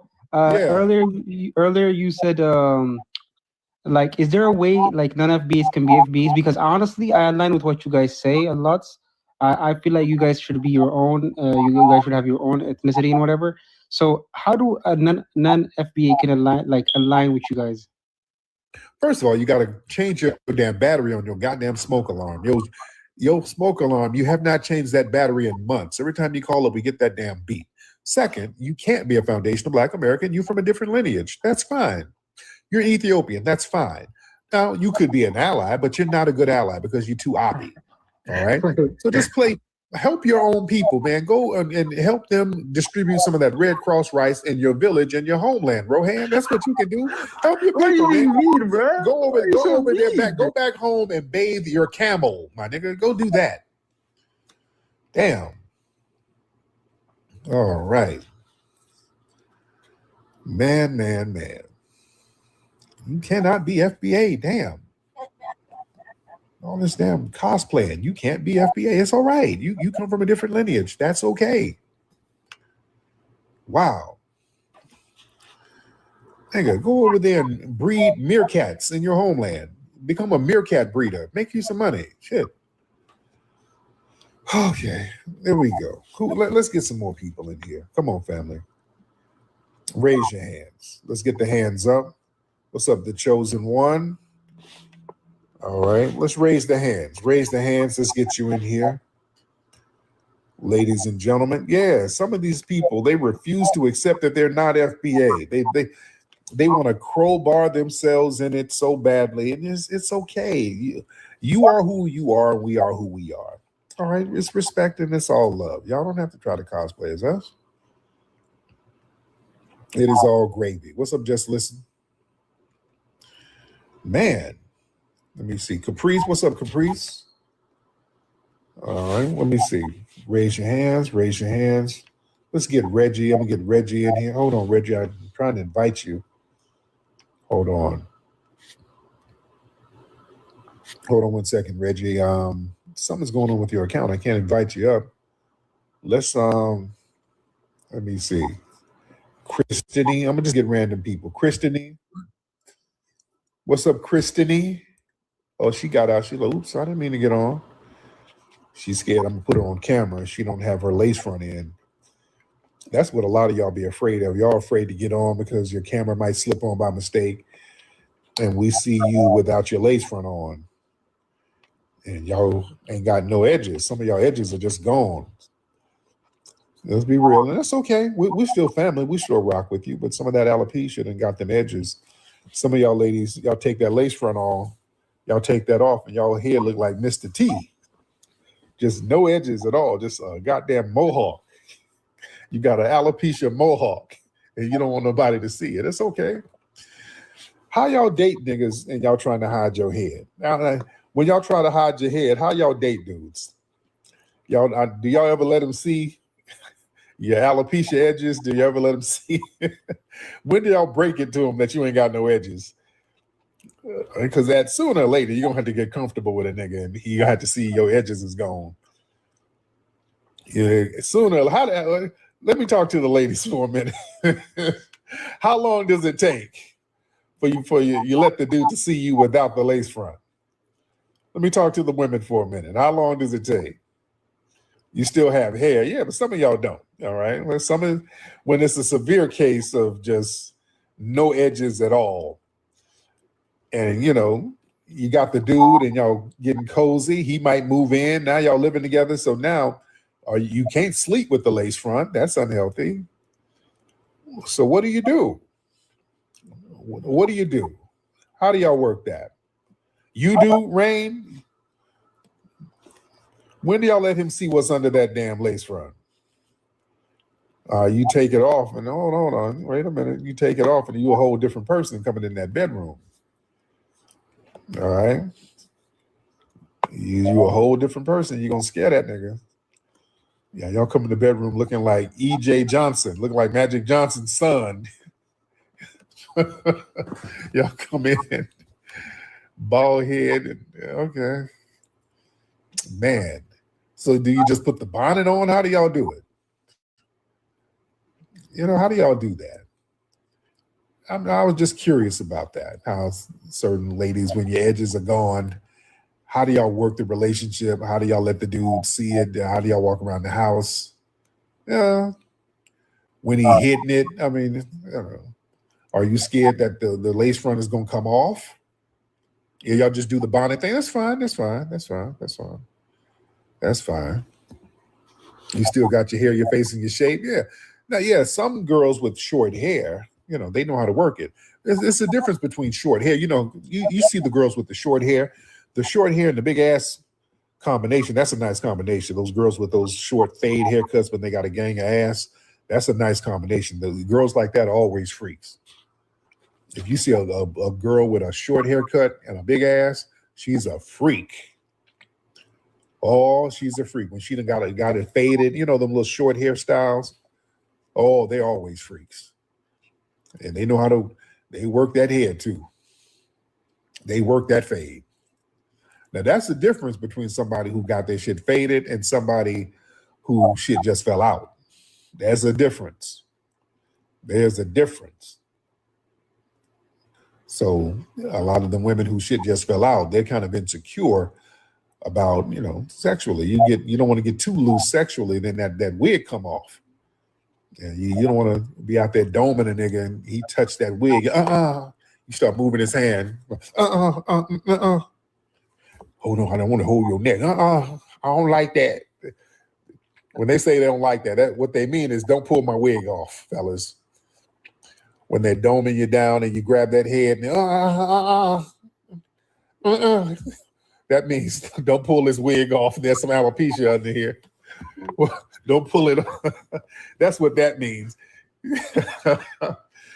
You don't want to. She don't want you to pull her wig off and a nigga look down and her ass look like buckwheat sucking on you down there. That shit. That head is a fool. Her hair all over the place. Because they look different without that silky wig. It's a completely different person without that wig, nigga. Sometimes the wig changes you up, you know. She's doming you down with a wig on. That wig come off, and she got her hair looking like Kodak Black. That's gonna change the mood. So you still gonna enjoy it? I don't know now. If that wig come off and I'm seeing something crazy, I'm like, hey, wait a minute, we're gonna have to stop. Hold on. Let me get you a bonnet. All right. We're gonna put something on that head because that's throwing me off. All right. It is throwing me off. Good Lord. No. Now, if it's looking too crazy, we're gonna have to come to a little agreement. We're gonna have to put a stocking cap on there. I'm like, hell, I got a do-rag. Just put a do-rag on there. We'll give you some waves, something. We just can't have your shit all sticking up willy-nilly. When there is stank on the streets, there's only one man who will bring the heat. Hey, Rootwork Jones, why you got to split, sugar? These musty jive turkeys think it's a game out here. I got to get out here and show them I mean business. Can you dig it? None of these smelly suckers can relax because Rootwork Jones is back. Is the return of Dolomust, the Sultan of Stank. His mission? To turn Harlem into a musty mecca. I'm going to plant a must bomb in Harlem. When it detonates, everyone in Harlem will be musty. Rootwork Jones has to shake up the block. He has a limited time before the bomb drops. Word on the street is Dolomus's men planted a bomb in a Cadillac in Harlem. Thanks, Mama.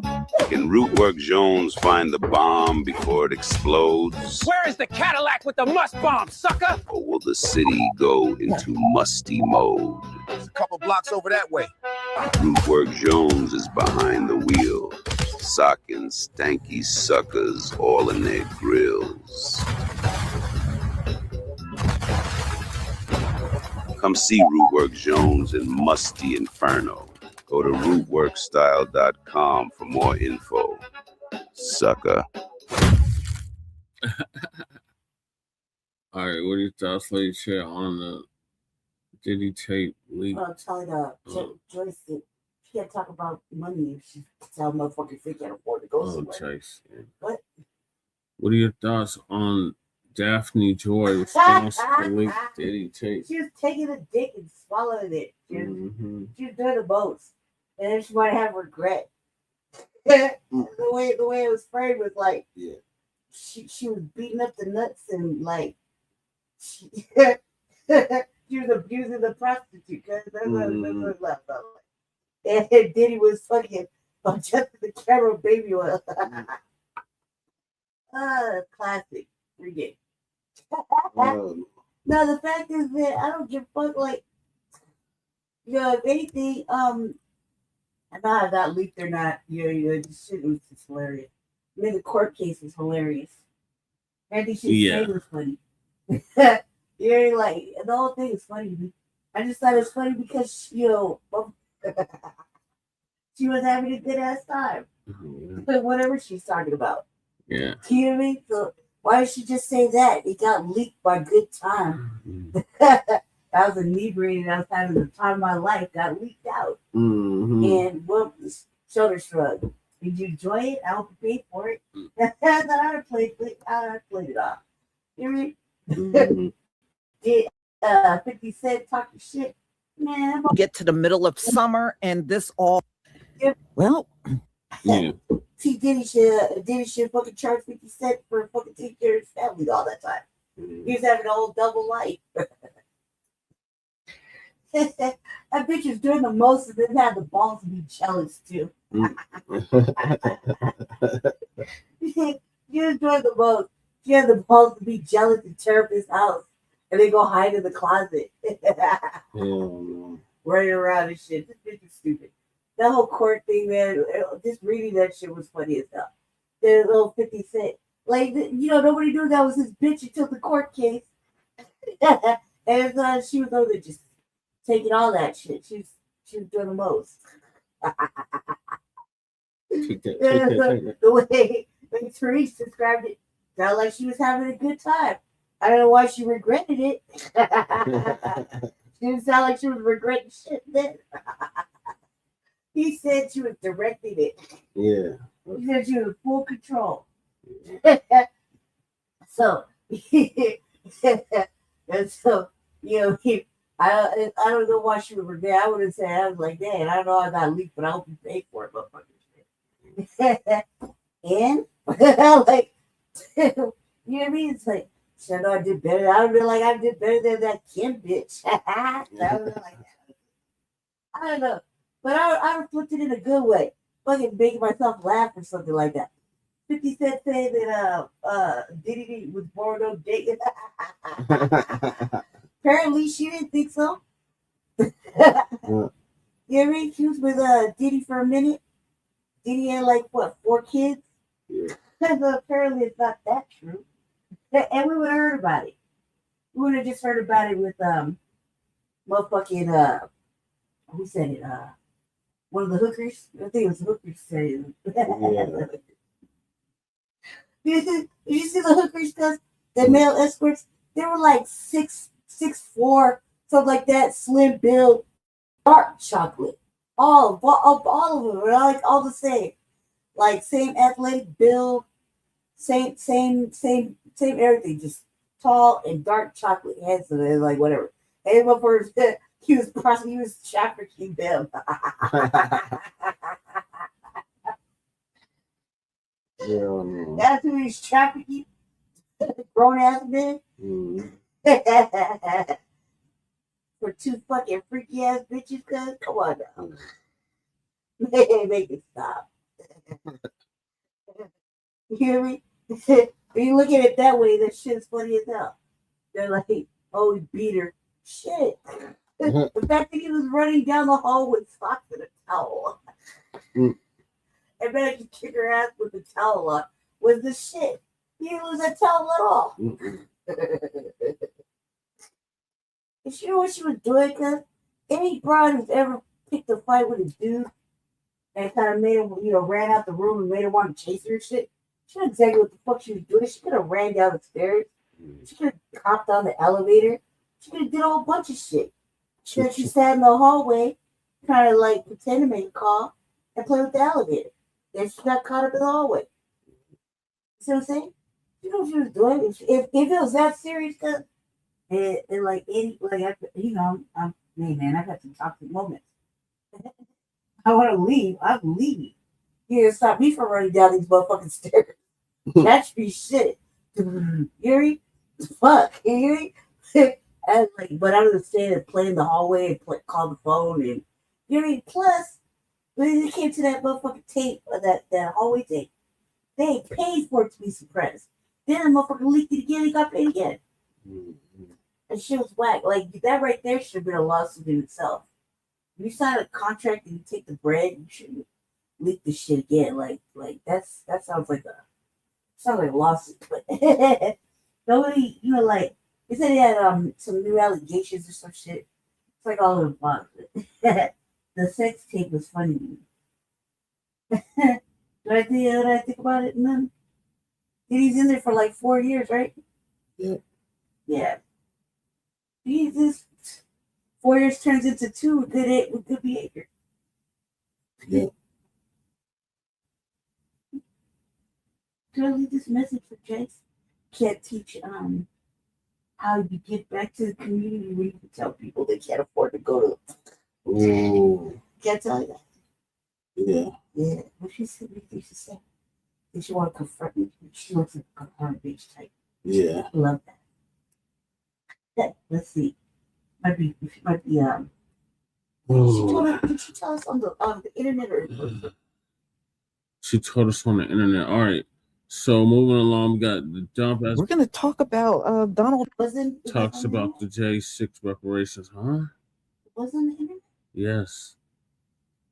Trump got pressured so badly over trying to give reparations to people that stormed the Capitol, beat up on cops, smirked a cop, had a noose up there threatening to lynch Pence, broke into Nancy Pelosi's office, stole the laptop, was looking for her. They were looking for Nancy Pelosi. And they defecated all over the rotunda inside the Capitol, and they urinated there too. And after all of that, Donald Trump seems to think these violent people, one person had bear spray, deserve reparations. Well, not only did a lot of people disagree with Donald Trump, a lot of people within his party was having a problem with what Donald Trump was doing. And I think to add insult to injury, he came public talking about these people had it bad. I tell you what, Donald Trump, they didn't have it bad for 400 years. The insurrection happened in one day. One day. And what we've been through, 400 years. But you want us to believe they had it bad when they had a choice on whether they could go in that Capitol or keep their asses the hell up on out of there and go home. So being that they made a bad decision, they shouldn't be rewarded for that. But Donald Trump wants to reward bad behavior, reckless behavior, violent behavior. He wants that rewarded. And that's a load of BS. So the pressure got to him, and he has completely backed away from giving the slush fund to a bunch of criminals, because a lot of people were going against it. He could not handle the backlash.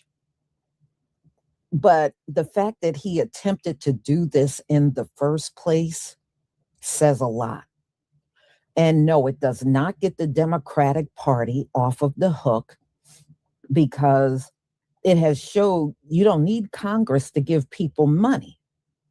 So although Donald Trump he can't right now give out this money, it doesn't mean the Democrats can back off themselves. Now that we know Congress is not necessary to give money out, yeah, we're going to be all up your ass for reparations. And we don't want to hear, oh, it's not popular. Nobody will like, well, what Donald Trump was doing was not popular and people did not like it.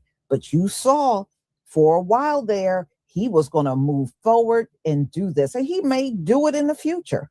He may just lay low, let this blow over. And when people stop thinking about it, next thing you know, he'll be handing out these checks and you'll find out after the fact. I think he is backing away, but I do not believe it's permanent. That's where I stand. I don't believe it's permanent. I think Donald Trump will make another attempt, and he may even try to do it another way. Know what I mean? All right. Let me share my screen. And before we move forward, here's a reminder from June 3rd, which is today, through the 7th. If you go on Etsy and you purchase the hair growth shampoo, the pomade, and the rice and aloe leave-in spray, you will get all three 40% off if you buy them together. All right, so you have the next 4 days to do this and take advantage of the discount, and this is only on Etsy. So, ladies and gentlemen, let's get to this, because I found it fascinating at how quick Donald Trump backed away. In the GOP, they were coming forward and going public with their disagreement in what the president was doing. All right. You can't say in one instance, you want everybody to support cops. And then in another instance, when it's your people that have harmed cops, all of a sudden you're willing to overlook all of that. It looks bad. So I guess all lives matter. But it don't matter when white people do the harm to the police. All of a sudden, that doesn't matter no more. Okay. Ooh, boy, talk about very selective here. You are being very selective. Thank you for the ones, y'all. Thank you.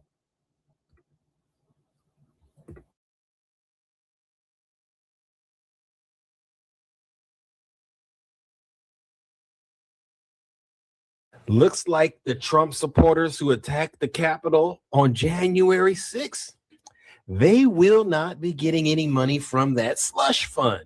Here is what the U.S. Department of Justice just said.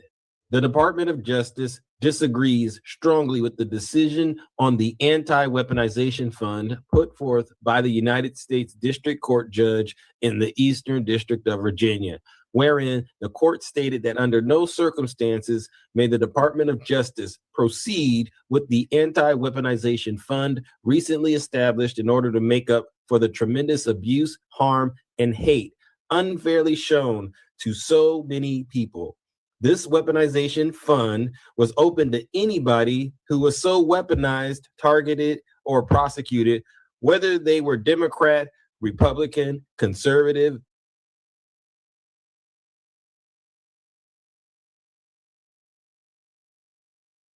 Now, y'all, think about this. Why can't we use this same wording to justify reparations for us, right? Donald Trump claimed they suffered tremendous abuse, harm, and hate unfairly shown to so many people. Why can't we say that? If that's justifiable for you to pay out of a slush fund, then why can't we use that wording for us? Oh, we've been treated unfairly. Tremendous abuse for 400 years. Yeah, let's use their words. Let's use their words. And this time is going to be worded to justify our reparations. Now, this justifies some white people that desecrated a building. Well, you can imagine how well it should work for us for 400 years of hell. I'm just saying, y'all. I'm just saying.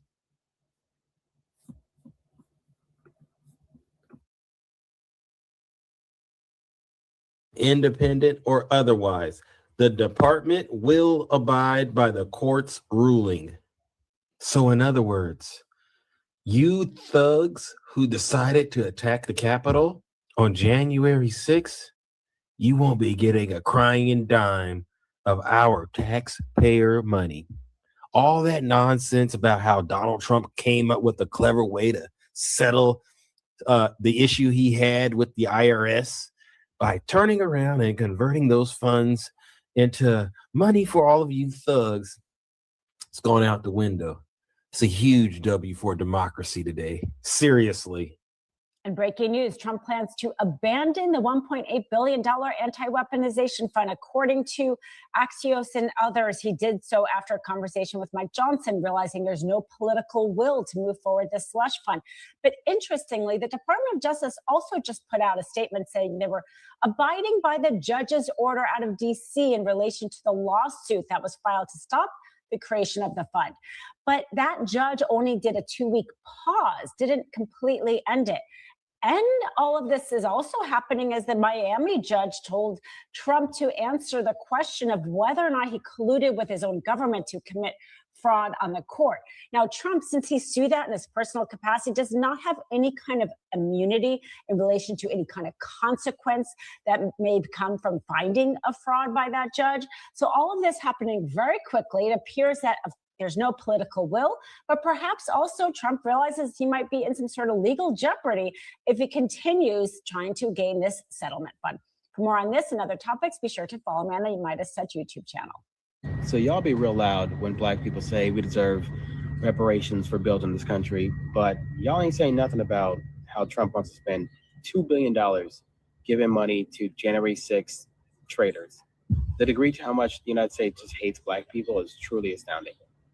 Donald Trump is furious as Axios reports that the administration is going to drop their $1.8 billion slush fund, which was a huge payout for those convicted in the January 6th attack on the Capitol. It pays to push back against this fascism. Keep doing it. Okay, so we've got to talk about what's going on, as apparently Trump is giving up, getting bored, and now in retreat. So let me show you what I mean. This is from the Wall Street Journal today. It says, Trump administration signals retreat, right? Retreat on, quote, anti-weaponization fund after blowback. So essentially, this was Donald Trump's $1.8 billion slush fund thing. He's going to use it to pay January 6 people, possibly pay his own companies. And this is just widely unpopular, right? When people are struggling, you're like stealing taxpayer money, basically. And then he got a lot of pushback. There was a judge that even said, don't do it. People within his own party say, don't do it. Just all around, it's a stupid idea, the slush fund. Let me read a little bit, so you get a sense of what it is. It says, the Justice Department said it would abide by a judge's order Friday, okay, directing the government to temporarily halt work on the funds. Stop doing the slush fund thing, basically, such as moving money into it, okay, or considering claims, right? Because essentially what it was is if you're a January 6er and you attack the Congress on Trump's behalf, you could say, oh, they attacked me. I'm just trying to, break into Congress. Why do they hate me? And Trump's like, oh, I'll give you some money. It really is that dumb. I don't say it's just so stupid. So I guess they don't want anyone to do any work on this thing.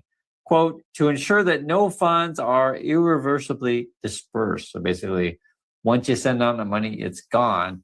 But at the moment, they are stepping down from that. So things would be dead in the water right now. But Trump can change his mind on a dime. You guys know that. Now, while that's going on, he's retreating from his slush fund thing. Iran is saying basically we're not talking to USA anymore. It says Iran stops negotiations with the U.S., vows to, quote, completely block Strait of Hormuz. That's according to Iran state media. Now, basically, Iran is saying, hey, if we're going to have any sort of deal, any sort of, back to the table, Israel's got to pull out of Lebanon. The four skirmers, I think.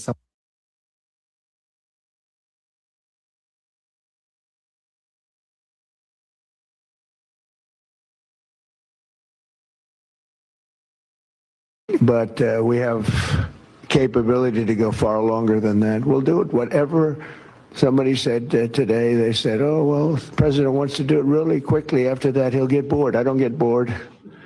There's nothing boring about this. Do you agree with that, Pete? I don't think there's anything, Mr. General. I think there's nothing boring about it.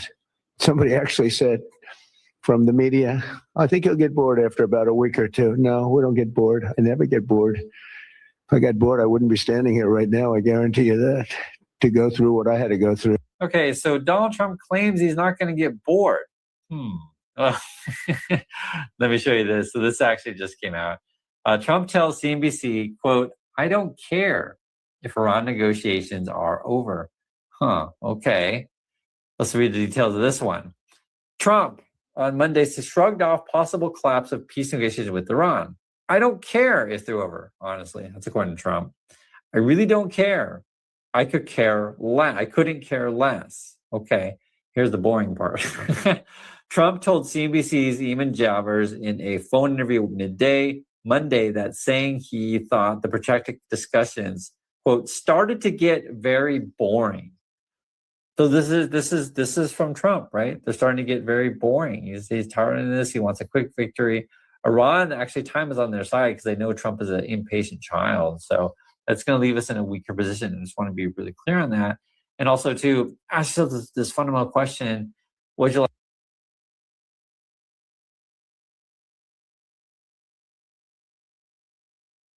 Breaking news, the Trump administration has backed off for now the $1.7 billion tax-paying slush fund to the January 6th right. So it looks like for now that the Trump administration is not going to send these funds to the January 6th rioters or anybody that was unlawfully investigated under the Biden administration. And I mean, this is good news that our money is actually not going to go to these people. But we also still have the ballroom that is now on halt as well. But we still have this fucking UFC match that's coming to the South Lawn. So take this as a win, but we still have money going to other fucking things that should not be going to. Anyways, let me know in the comments how you feel, and follow me for more of the information.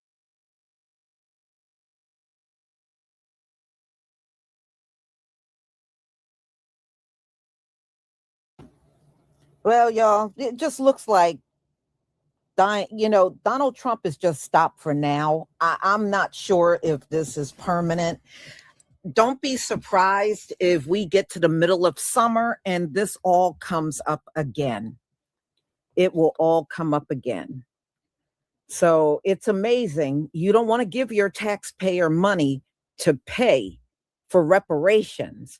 But I notice y'all do not complain as loudly when it came down to the slush fund for J6ers.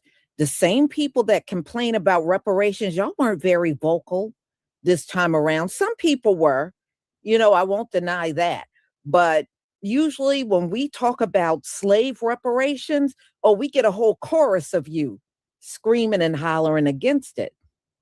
But I notice this time around, because the faces are white, y'all weren't quite as vocal as you would have been if we were talking about reparations for us. It's pretty obvious.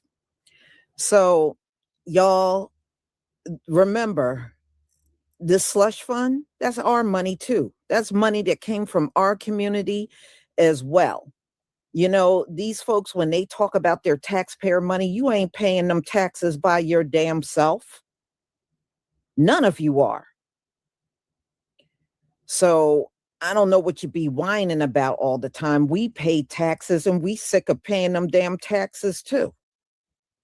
But it is what it is. But you're not going to be sitting here complaining about reparations, but when the faces start looking like yours, you want to go silent. It's very telling. But we always knew the reparations, the people that want to deny reparations are the biggest racists in the country. At the end of the day, it is about race. That's why you keep trying to strike it down in your arguments, which actually is not doing any good, because the whole reparation topics is not dying. It's not going to fizzle out as fast as that anti-weaponization fund. This will be discussed, and there's no end to it until we get our reparations. There's no ending. So y'all, we'll see what happens. This is one of those stories I will definitely be following as we get more and more towards the summer and the fall. Because like I said, I believe this is going to come up again. I really do. And we'll see if Donald Trump will actually get these funds out. If not, if it don't come up again, I believe Donald Trump probably pocketed the money, because he ain't doing nothing but sitting up there robbing the place blind anyway. And as far as that stupid ballroom, I'm glad they halted the construction on it, because it's not a necessity. It should never have been started in the first place. He, just like Donald Trump, he was supposed to go through Congress before building that ballroom. But, Donald Trump don't believe in following laws or rules or policies. He doesn't believe it should apply to him. So he just went ahead and started building that ballroom. But see, this is the fault of the people in Congress, because if you knew he had to go through you, you should not have let that man even break the ground around the White House. But look at how far he got without people stopping him. They are seriously scared of Donald Trump, y'all. They are scared of him for real. So anyway, y'all, I'm going to go ahead and conclude. Thank you so much for being here. Thank you for all of your support. And don't forget to pick up your hair products, the shampoo, the pomade, and the rice and aloe leave-in conditioner. If you buy all three, you get 40% off. Shalom, family.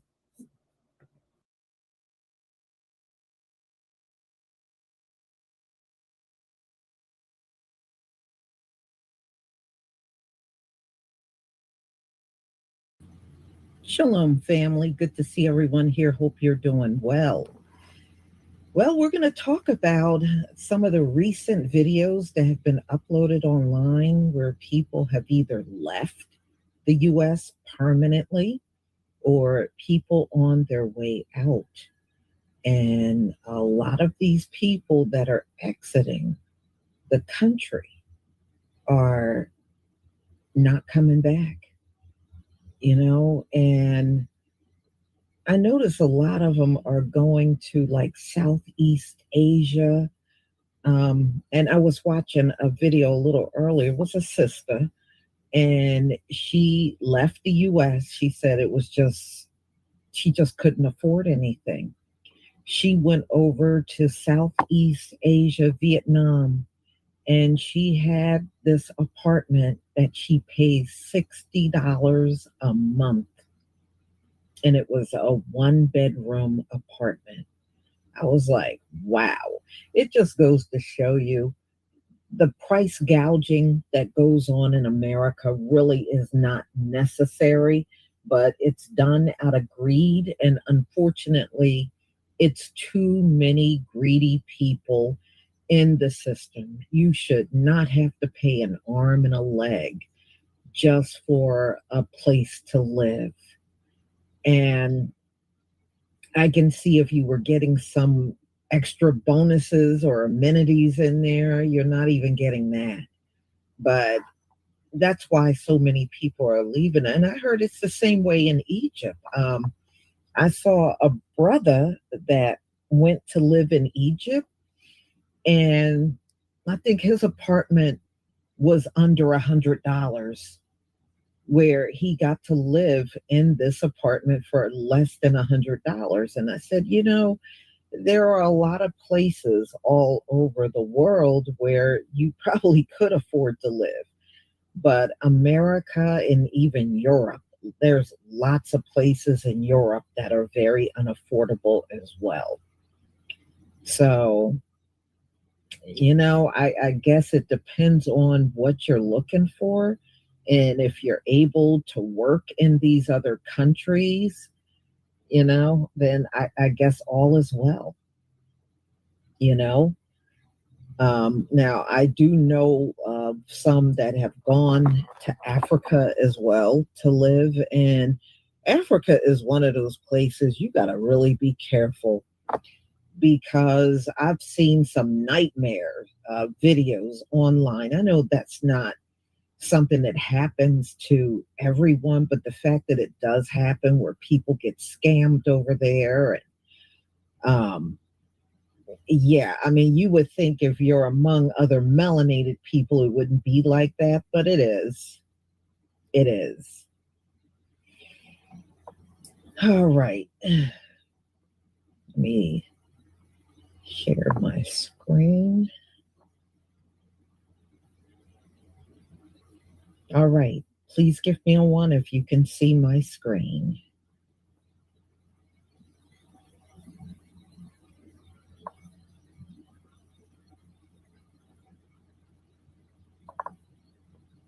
Thank you.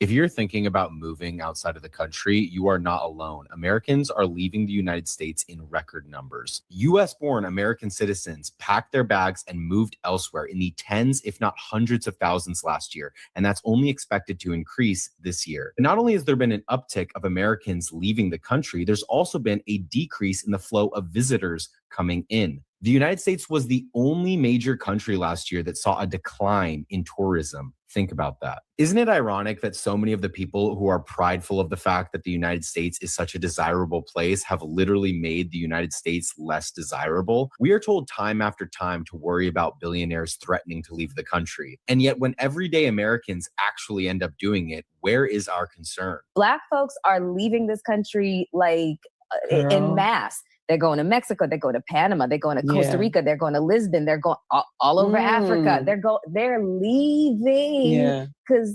no, this is. I got a 5-year plan too. Eventually, you know what I'm saying? Oh, yeah. Where you trying to go? I don't know yet. All right, let me know. Yeah, I don't know. Yeah, I'm still gonna be. I'm bopping around. Yeah. I'm bopping around trying to figure it out. I'm going to Okay. Africa for the first time this year. I don't think no emus over there. I don't So we know. gonna have to- I don't Okay. know. I don't know. All right. But I'll be looking. All right, let me know. I'll be looking for them. All I'm right. afraid of what I might adopt. Okay. Right. I'm afraid of what I might come home with. You know. Quitting my job and leaving the U.S. was literally the best decision I have ever made. I think the old American dream that they sold us in the 50s, 60s, 70s is dead. The new American dream is peace and rest and financial stability. And a lot of times you can't get that with the house that they tell you got to get the house with the picket fence, white picket fence, whatever. A lot of times you can't get that. Financial stability means renting an apartment, then that's what it means. If peace means taking a break from America, then that's what it is. It's not really just like, oh, the American dream is no longer the American dream. It's the fact that you can barely breathe. Like, you really can't take time off work without worrying about bills. And then when you leave the house, you spend $100 minimum. And I feel like I did everything right. Excuse me, I just left the gym. I feel like I did everything right. Like, I went to school, got multiple degrees, got the house, got the car, you know, the American dream, got married, but I just wasn't happy. I just didn't want to participate in a life in America anymore. Sometimes you got to do what you got to do to take a break in life. I've made several videos talking about why I moved out of America for good and now live in Bangkok, Thailand. And you know, the funniest thing, you know, in a sea of comments where everybody is congratulating you and is also showing interest in doing the same thing, you'll see those few comments that will be like, yeah, you'll be back. Yeah, you say that, but you'll be back. And it's just like, why are you projecting on me? Why would you insult me so much? That is the most disrespectful thing that anybody can tell me. What do you mean? The point of leaving for good is to not come back. Of course, I love my friends and I love my family and I miss them dearly. But baby, it was time to go. And here I shall stay. What do you mean? Well, according to a news report from The Independent, more Americans are leaving the country permanently, and some estimates suggest that the U.S. may have seen net outward migration recently. Basically, it means that there are more people leaving than coming in. That's a huge psychological shift for a country that spent decades to selling itself as the place that everyone wants to move to, you know, the biggest propaganda about the American dream. The real story is that ordinary middle-class Americans are now looking to exit too. Remote workers, retirees, young professionals, people who are not chasing luxury, they're trying to escape the pressure and find somewhere affordable to live. At the end of the day, America may look rich on paper, but daily life feels worse for millions of people. The numbers look great, you know, stock, GDP, AI companies was trillions. Politicians keep saying that the economy is strong, but that does not apply to regular people on the ground. Because rent, grocery, insurance, healthcare, and housing have all skyrocketed. According to the independent report, many Americans are leaving because they feel like they are merely surviving instead of thriving. I think, you know, that's part of the reason why I came back to China too. You're basically paying a bunch of tax and feeding into the war machine instead of actually getting any return back to you. So, and one of the most important things, if educated, skilled, mobile people start leaving, it is going to become a brain drain for the country. Eventually, it will come back to bite the country itself. But maybe that's the whole plan. With fewer educated, informed people around, it gets easier for the GOP to sell fear, culture war, and fake solutions. Maybe they'll get more votes that way. Anyway, you see a bunch of videos on YouTube, TikTok, Instagram of Americans or Western people living in Asian countries or other places, just looking for a break from just surviving, right? I see so many people in Ho Chi Minh City from European countries or in the United States. Anyway, more contents on Substack, link in bio. You can support me there. Thank you very much. Take care. People ask me this all the time. Are you going back to America? Nope. And I want to explain why, because it's not what most people expect. When I was in San Diego, I was depressed. I didn't even realize how depressed I was until I left. I was working constantly just staring at four walls, walking to my desk every morning and not leaving until 7 at night. $9,000 a month all in just to do that.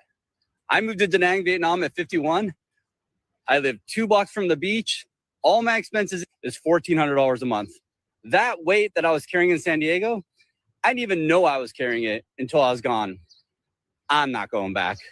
I am a little shook right now by how many people are actually leaving the US this year. People with good jobs, people who are doing really well, like mass exodus leaving the United States this year.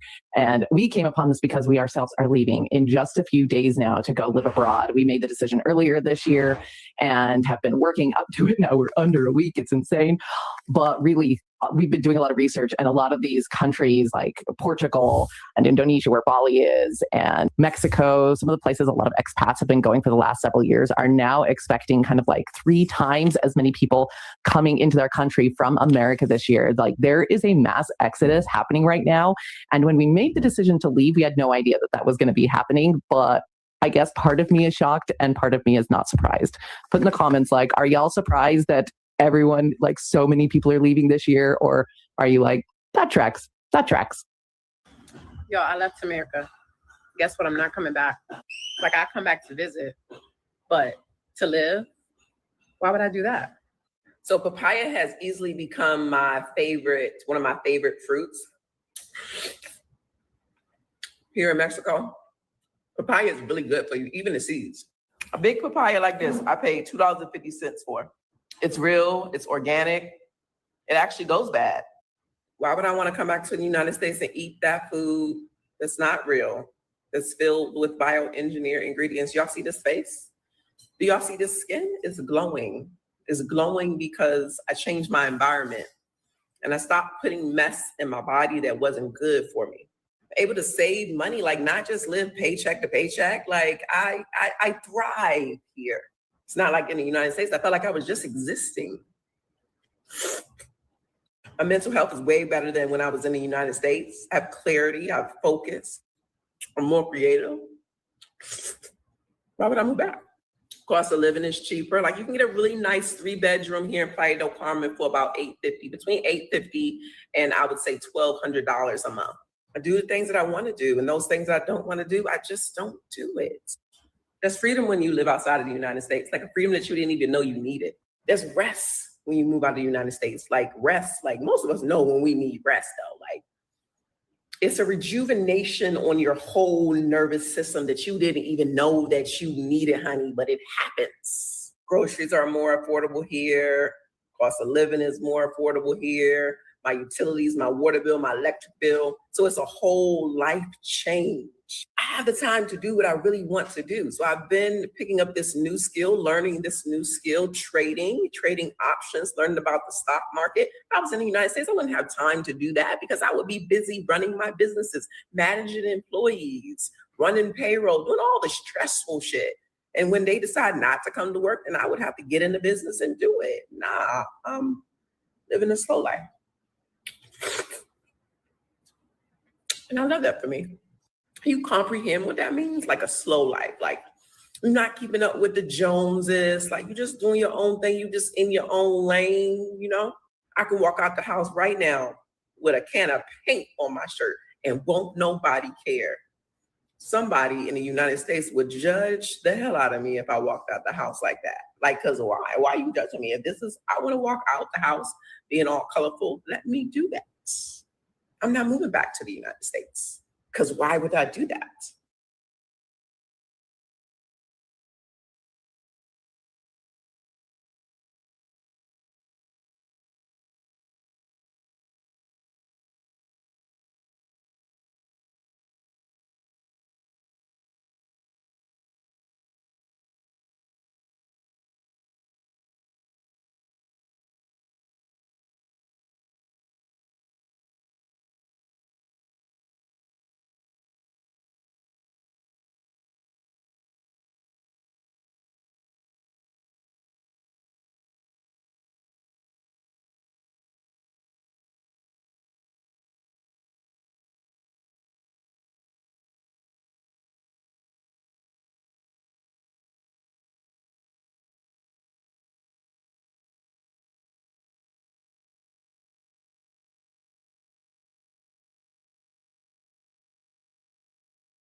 Can y'all hear me now? Can you hear me now? Give me a 1 if you can hear me.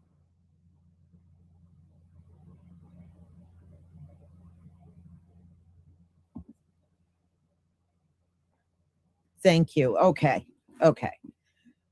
What I was saying is there's a lot of full-time workers, people that got full-time jobs, but they still can't afford to get apartments and get, a home.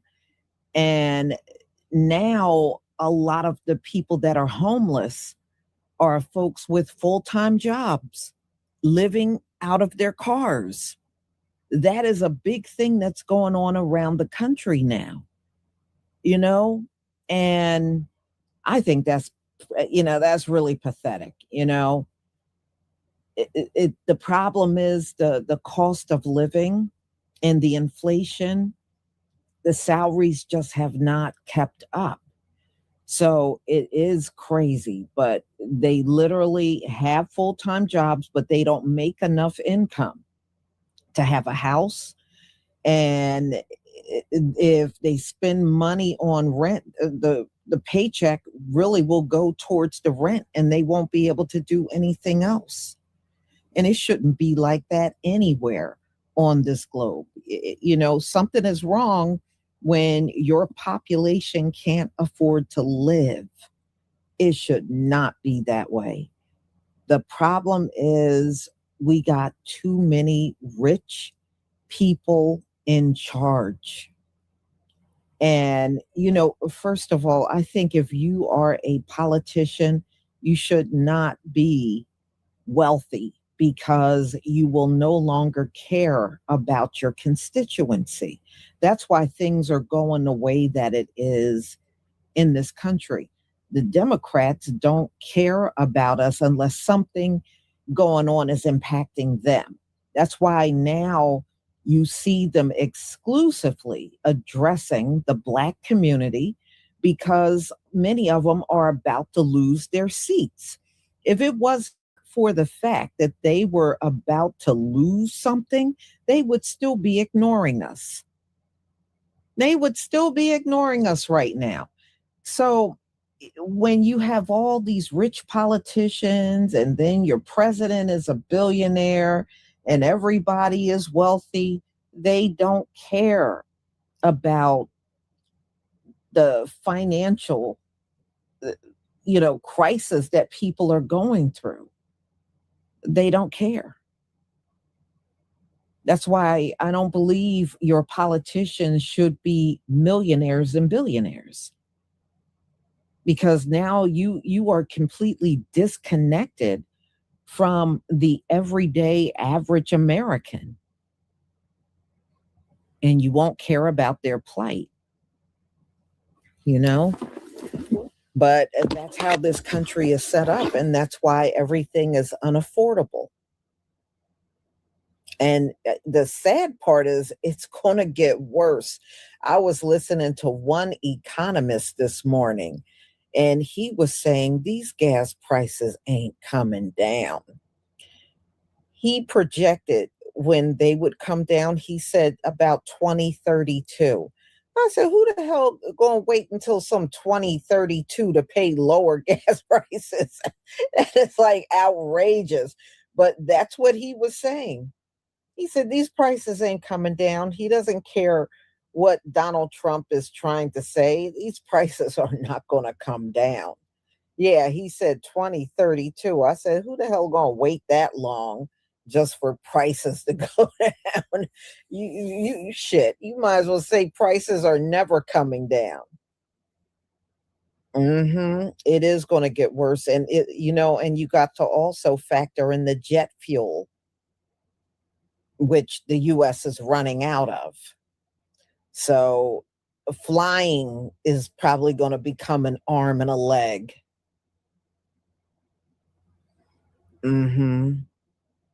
$8 in California. See, that's crazy. That's crazy. I mean,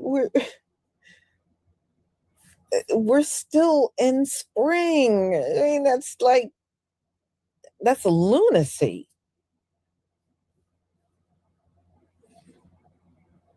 But, it's no telling how high the prices are going to get where I am. The diesel is already well over $5. So it's no telling how long it's going to take for even just the regular gas to reach $6 and $7. I believe it's going to hit that this coming summer where I am. Yeah, and then, I see people online saying things like, oh, buy an electric car. That's easier said than done. If people are struggling with the car they got, and because they just don't have the money, where are they going to get the money to buy an electric car? You got to insure that car. You got to pay car insurance and get it registered. And people nowadays, you ain't going to find a lot of people that can afford to do that. That's why they are sticking to what they have, because chances are the car they're driving is already paid for. It's easy to get on a video talking about, well, just get an electric car. You gonna buy it? You gonna pay for it? You gonna make the payments on that?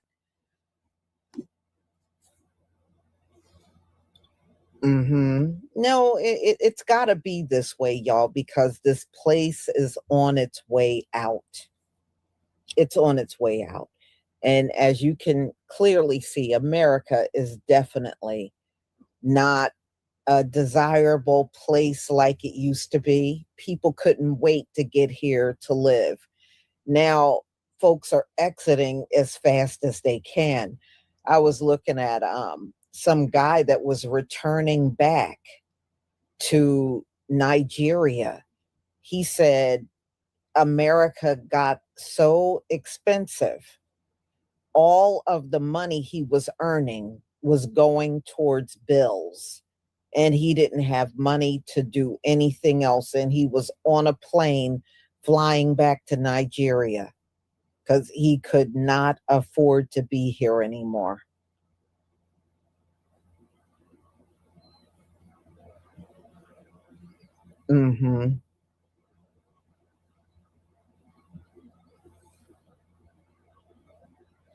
Yeah, well, yeah. If you're buying it here from America, it'll probably triple in price. That's what they've been doing to everything up in here. It's just been blowing up like crazy.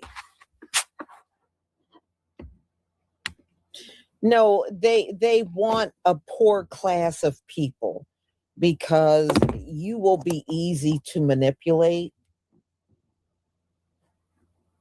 and control. See, these folks have a history of not wanting to pay their labor, pay for labor. And they haven't changed. They haven't changed. They want you to never really get ahead. They want to keep you struggling. And it doesn't have to be this way. That's the sad part. It does not have to be this way. The only thing these folks have proven, number one, they're incompetent in running this place. And number two, they want slaves. They want slaves. That's why they underpay everybody. Everybody in this society, damn near everybody in this society is underpaid. And that should say a lot. All of us are underpaid, all of us. And that's the way they want it. The only way you can get away from it is if you run a business. You might be able to get away from their wrath. But if you're not able to do that and you have to depend on their paychecks, then yeah, they want to keep you underpaid.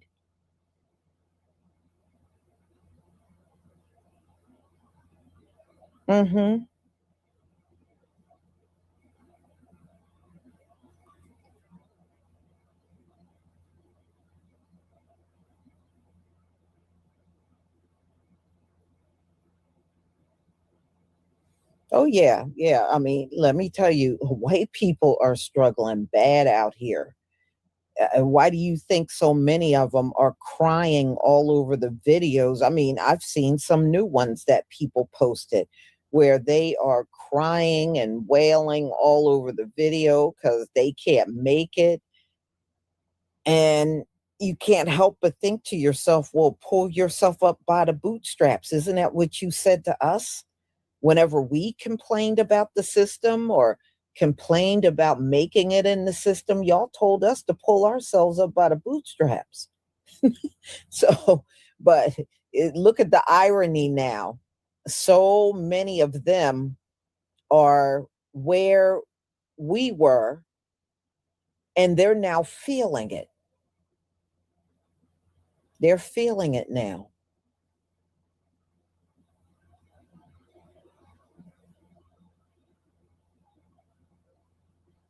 Mm-hmm.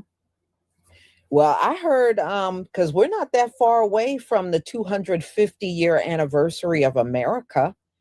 We're not that far away from it.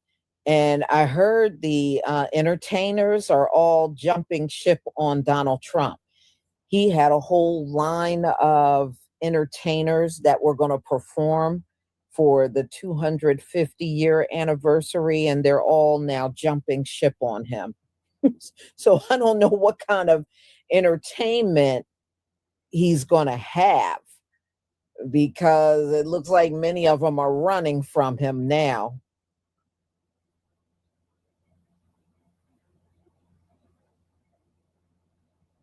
Mm-hmm.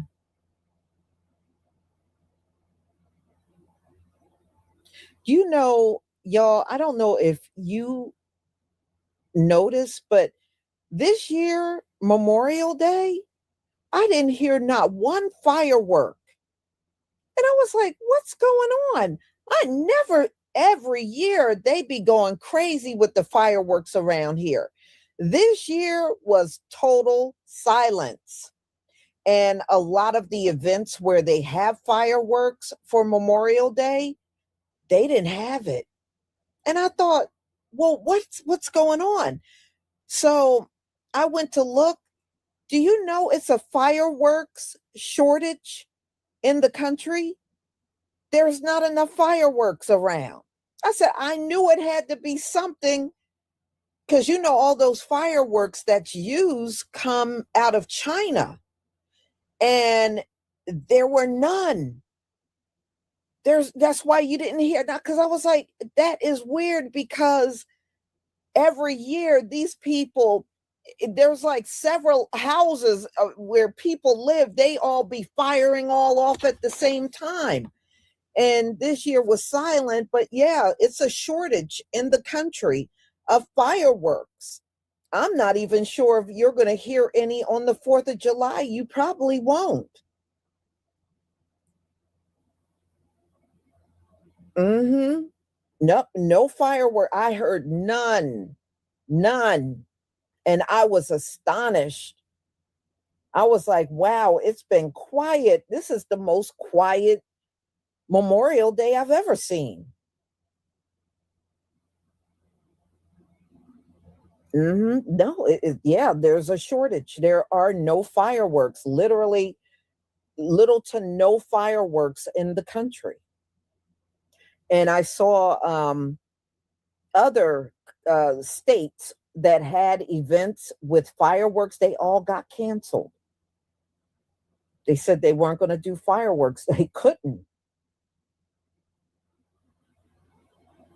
Mm-hmm. Yeah, plus you got to think about all that stuff now, right? You got to think about the gas is going to cost you to even drive to the event, because you're going to be burning up a lot of gas. Mm-hmm.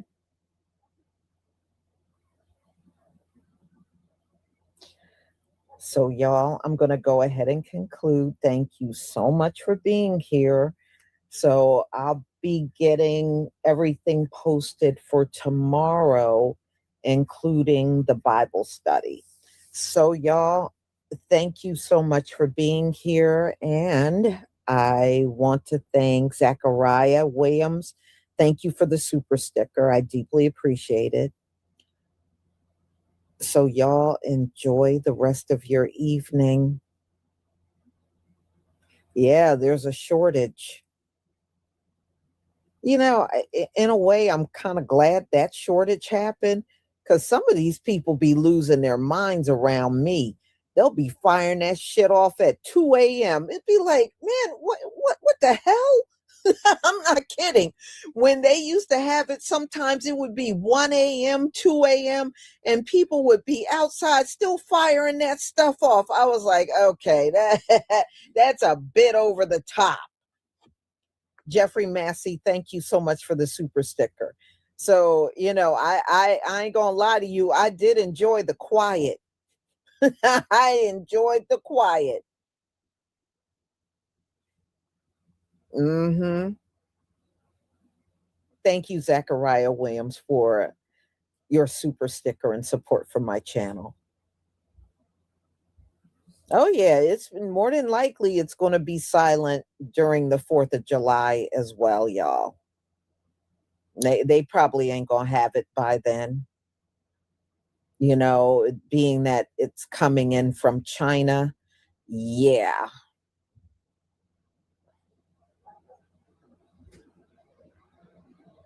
Yeah. So, y'all, I will see you tomorrow. Be on the lookout for my lives, and shalom, family.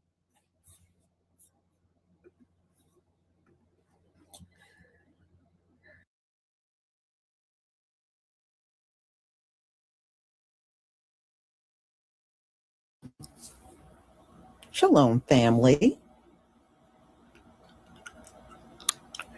Good to see you all here. Hope you're doing well. You know, I'm not surprised that auto sales are slumping in America. Well, who can afford it? You know, and even if you can, you're going to be killing yourself trying to afford the gas that you got to put in the damn vehicle. And electric cars are not selling like you think, y'all. I know some people with the gas prices think maybe they'll start flying off the shelf. They're not. They're not. It is not a lot of people running out here buying electric vehicles because they don't have the money. So they're trying their best to hang on to what they have and just get around in that. You know, many people, their vehicles are paid off. And they're not they're not in any position to have a car payment right now. So, ladies and gentlemen, new car sales are at an all-time low in America. People are not checking out new cars like they used to. How could they? You know? And also, my next live coming up, we're going to talk about Rick Chow taking out our brother, our young brother, and only 14 years old, shot him in the back.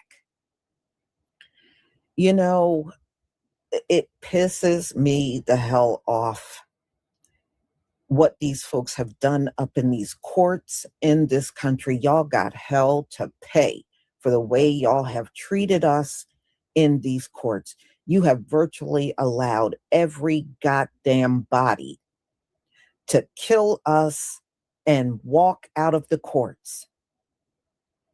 You have allowed a freaking immigrant. This is how deep America hates the Black community, what they call the Black community, right? They hate us so bad, they're even willing to let guilty immigrants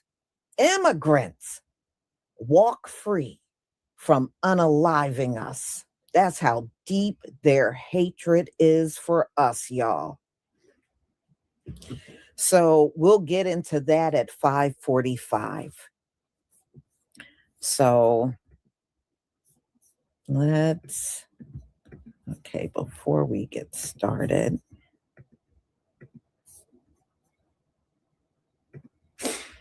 Okay, just a reminder, 12 Tribes on Earth products. If you get the shampoo, the hair pomade, and the rice and aloe leave-in conditioner, you buy these all together, you get 40% off. And this is from today until the 7th, which is Sunday, on Etsy. All right, so don't forget to pick up your hair products.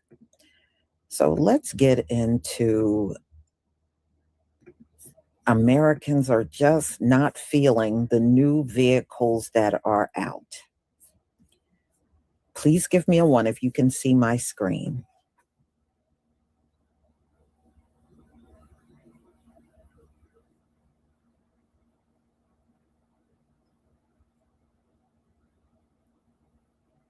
Thank you.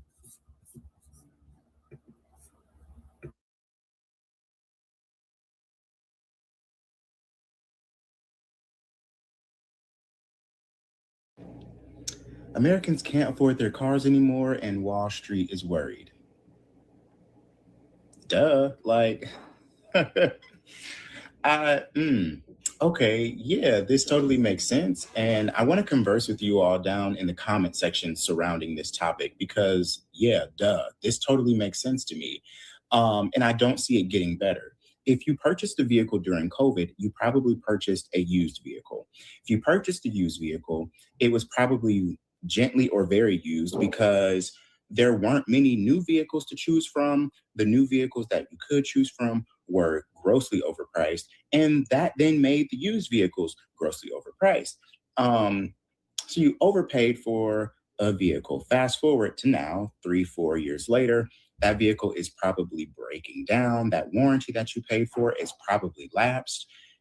On top of the fact that inflation is super high, on top of the fact that people are literally losing their jobs right now and having to decide, pay my mortgage, pay my rent, feed my family, feed myself, or pay this car note. The car is going to lose every time. The car is losing every time. On top of the fact that people have been making payments probably on time for 3-4 years, but they've just been making the bare minimum payments, and they're looking at these statements like, why am I still owing so much money on this car? Well, because they've only been paying primarily into interest. People are fed up and they're tired of it. And I completely feel them. I completely get it. I'm not surprised one bit. Not surprised. Again, I want to know from you all if you all are shocked by this. And I want us to really have some good dialogue down in the comment section surrounding this topic. I took a little week off. I needed the week off, but I'm back. So with that being said, I'll catch you all in the next video. Peace. What's up, America? Here's a number that should get every car buyer's attention. Roughly 1 million potential new car buyers have disappeared from the market since 2020. Are you one of them? And honestly, can you blame those who have? New vehicles are expensive, which is an understatement. Interest rates are high. Insurance is higher. Fuel costs are a huge concern. And a lot of buyers are looking at today's trucks, SUVs, and crossovers and saying, I'm out. But here's the part that matters. Automakers may not be in a huge hurry to bring all those buyers back. Why? Because during the supply shortage, the industry learned it can make a lot of money selling fewer vehicles at higher prices, especially higher margin trucks and SUVs. That's a major shift. For buyers, this means the old strategy of waiting for massive discounts across the entire market may not work the way they used to. Some vehicles will have deals, yes, some won't, and some dealers may negotiate, while others will hold firm. The market, of course, is not a one-size-fits-all anymore, and that's why Everyman Driver exists. If you want buyer-focused advice without the fluff, subscribe. I'm here to help every shopper figure out what to buy, what to avoid, and how not to overpay. And if you want the more personal side, what vehicles actually feel good on the road, check out Dave Drives on YouTube. That channel is more about real-world driving, comfort, cargo space, visibility, and daily practicality. And before you walk into a dealership, visit quotes.everymandriver.com and compare real prices in your zip code, because if 1 million buyers have already walked away, you definitely don't want to be the one who overpays. That's quotes.everymandriver. Thanks for watching. We'll see you next time. In today's video, I want to go over what people are noticing in their local areas. If you haven't heard about flock cameras, I think you should be made aware of them at this point because they are popping up everywhere. And people are also realizing the problems that are going to be happening with the kill switches going into every new vehicle as of 2027. Watch these videos and let me know what you think. Whatever you do not buy a new car. Do not buy a new car. You need to listen to this now. So starting in 2027, every single vehicle is going to be equipped with this AI technology that's going to be able to read your face, your eyes, and listen to every conversation you have.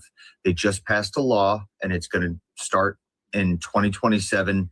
Doesn't matter, what vehicle you're looking at, this is going to have this technology in it. So basically what it's going to do is it's going to read your face and scan your face. And if you happen to look like you are looking away from the road, or if it may think that you're impaired, it's going to shut the car off immediately. Or it will not allow your car to start, for one. But if you are driving and let's say you look away from the windshield for 5 seconds, you're looking at, scenery or whatever the case may be, it's going to immediately deactivate your vehicle and it's not going to restart it for X amount of hours. It's also going to have technology that listens to your conversation. Now, if you're having a conversation that may be a little controversial to what the law may think, it's going to automatically alert the police that this conversation is, let's say, of high alert. What it's then going to do is send that little conversation, that script, immediately to the local police department, whatever police department is closest to the vehicle. And the police are then going to go through that footage, and absolute April showers. They could be knocking on your door. So I think that this is absolutely ridiculous, very scary, extremely controlling. I mean, if you think that what they're doing now is controlling, this is hitting another level. Therefore, if you're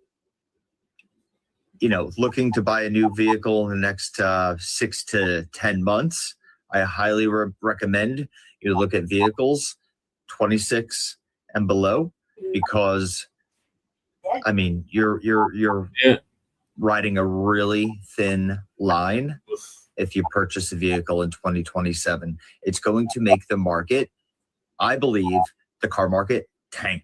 This is extremely scary, extremely intrusive. And like I said, the bill has already been passed by Trump. So just another thing that we have to look out for. Our country is becoming controlling. They are controlling every part of our entire existence. And they're doing it so quickly. I mean, they're just hitting all areas of our life, and they're taking away every ounce of freedom that we have. Chime in. Let me know your thoughts on this. Flock cameras are not just crime deterrents. They are watching you. They are logging you, even if you do not commit a crime. They have systems that log your license plate, your vehicle details, the time that you were there, the location. They can catalog your make, model, color, bumper stickers, roof racks, even visible damage to your vehicle down to scratches and dents. And then they store that data in searchable databases used by police and other 3-letter agencies across the country. That is not just crime prevention. That is mass surveillance being marketed to us as safety. Well, don't do crime and you'll be okay. You are thinking way too small. You are quite literally still inside of the box. You trust the government with a permanent surveillance network? Freedom means being left alone by the state unless you have actually done something, not being tracked just in case. And something that absolutely baffles me is the fact that the CEO of Flock Safety has already compared people exposing the camera locations and criticizing these systems to terrorists and Antifa. That should alarm everyone. That is how civil liberties get eroded. First, by labeling dissent as dangerous than by expanding surveillance in the name of security, right? And before I show you what a flock looks like, let's talk about my own city. If these cameras are just harmless crime deterrents, why is Louisville, Kentucky fighting so hard to keep their location secret? Louisville has deployed over 200 plus city-owned flock cameras, and police also have access to hundreds more shared cameras from businesses, HOAs, universities, other entities across Jefferson County. Around 600 cameras total that the government can tap into. Metro officials and LMPD have refused to publicly disclose exact camera locations. Earlier this month, Louisville Metro Council voted down a proposal that would have required the city to publish these locations online. They love to say, if you're not doing anything wrong, then you shouldn't care. Okay, uno reverse. If you're not doing anything wrong, why do you care that we want to know where they are? Why are you hiding the cameras? I live in the West End, so I'm actually going to walk you to the flock closest to my neighborhood so that you can see what mass surveillance looks like right here at home. Okay, so this is a flock camera at the corner of Dixie Highway and Dumenil Street in Louisville. Most people drive past this and never think twice, and that's the point. Surveillance works best when it feels normal and when it feels invisible. We're told not to worry about facial recognition or expanded tracking, but we have no proof that they won't do that or that they haven't already. The issue isn't just what they claim that the cameras do today, it's what these systems can become once the infrastructure is already everywhere. Flock cameras reduce crime, police reduce crime. You know what else guarantees reduced crime? Paying people enough to survive instead of poverty wages. Housing and rent prices that don't keep people paycheck to paycheck. Healthcare that people can actually afford. Education that creates opportunity for young adults. Treatment for addiction and mental health. The kind of stability that keeps people from desperation in the first place. They would rather monitor poverty than end it. Oh, well, there's no expectation of privacy in public. Being seen in public is not the same as having your movements logged, stored, analyzed, retraced, all to be sold to a private surveillance network. We recognize that persistent tracking can become harassment or stalking when individuals do it. So why is mass automated tracking suddenly acceptable when these corporations and the government does it? It's weird. I've seen a few posts about this and I wanted to comment on it because I have a personal experience with it. It isn't something that's happening in the future, it's something that's happening now.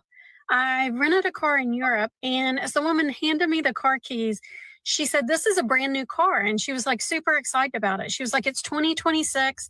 It's a brand new car. And I was like, awesome. No one's had a chance to like fart or smoke in it. This will be great. And I'd driven it for a day or two, and I was getting on a highway. It was a 6-lane highway. And all of a sudden the gas stopped working, and I'm pressing on the gas. I can't get the car to go. So the car is dinging and it's making all this noise, and I can't figure out what's going on. And I look at the dashboard, and in English, it says, sit up straight. We can't find your eyes. Why do you need to see my eyes? That was my first thought. And I'm short, so I sit low in the seat. And I guess, I don't know, maybe I'd been driving a while and I'd kind of slouch down more instead of sitting upright. And when I sat upright, the gas would work once again. And so I pressed the gas, but I was slowing down enough that it was going to cause a traffic hazard. And the thing is, it knew I wasn't asleep because I was pressing on the gas. So it knew I was awake. It just wanted to see my eyes. So once I sat upright and leaned forward, I guess it did facial recognition. And then it says, may I send you these results to a third party? To which I said, no, you may not. No. Who is the third party? Who, first of all, who's watching me drive the car to begin with? Secondly, who is the third party you're sending it to? And lastly, it is so dangerous. There are so many scenarios where losing control of the gas can put a car in a very dangerous situation. Like, what if I was pulling out in front of a semi-truck? What if I was going over a railroad track? And the absolute worst part is the argument for this is to combat sleepy drivers. And the truth is, if you fall asleep while you're driving, you're not going to be pushing down all the way on the gas. You're going to let up. You're going to relax. No one keeps their foot pointed while they're asleep. And if they say, well, what about cruise control? Then just take off cruise control. Disable cruise control in cars. That's the solution. Not, I need to see your eyeballs for the car to work. There's so many dangerous implications for this. But even if you're using it just for the good implication, you know, sleepy drivers, we need to see eyeballs at all times. It's still wrong. It's still a stupid idea. The more they try to force us to integrate technology into every aspect of our lives, to include our vehicles so that they can monitor us and the way that we drive, the more analog I want to go with everything. And I'm absolutely here for it. I'm ready for it as a Gen Xer. Take me back. Let's go. You just don't need your nonsense. No, thank you. So we're currently awaiting the rollout of a terrifying upgrade to surveillance tech in cities across the United States. Blacc Safety, the police technology company, is rolling out a new and troubling product, the detection of human distress via audio. Blacc has been promoting Raven, their version of acoustic gunshot detection.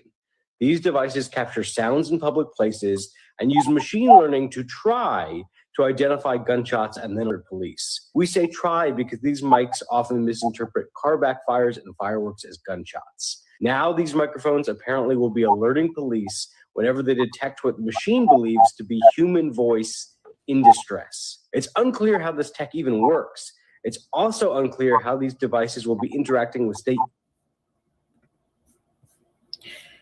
Y'all, do you see the invasion of privacy that they're doing to all of us? So if you don't sit a certain way in your car, you're going to get alerted and it can go to a third party. What the hell? What if there's a car crash and it mistakes the car crash for gunshots? And then the next thing you know, the cops is looking for you. You know what I mean? Boy, this place is so rotten. It must go. It must go. This is absolutely insane.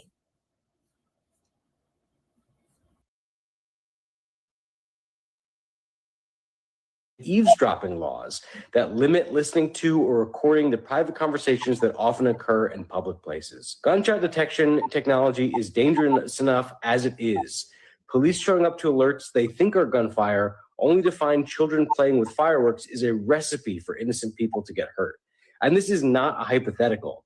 In Chicago, a child really was shot at by police who thought they were responding to a shooting thanks to a shot spotter alert. Introducing a new feature that allows these Raven microphones all over cities to begin listening to human voices.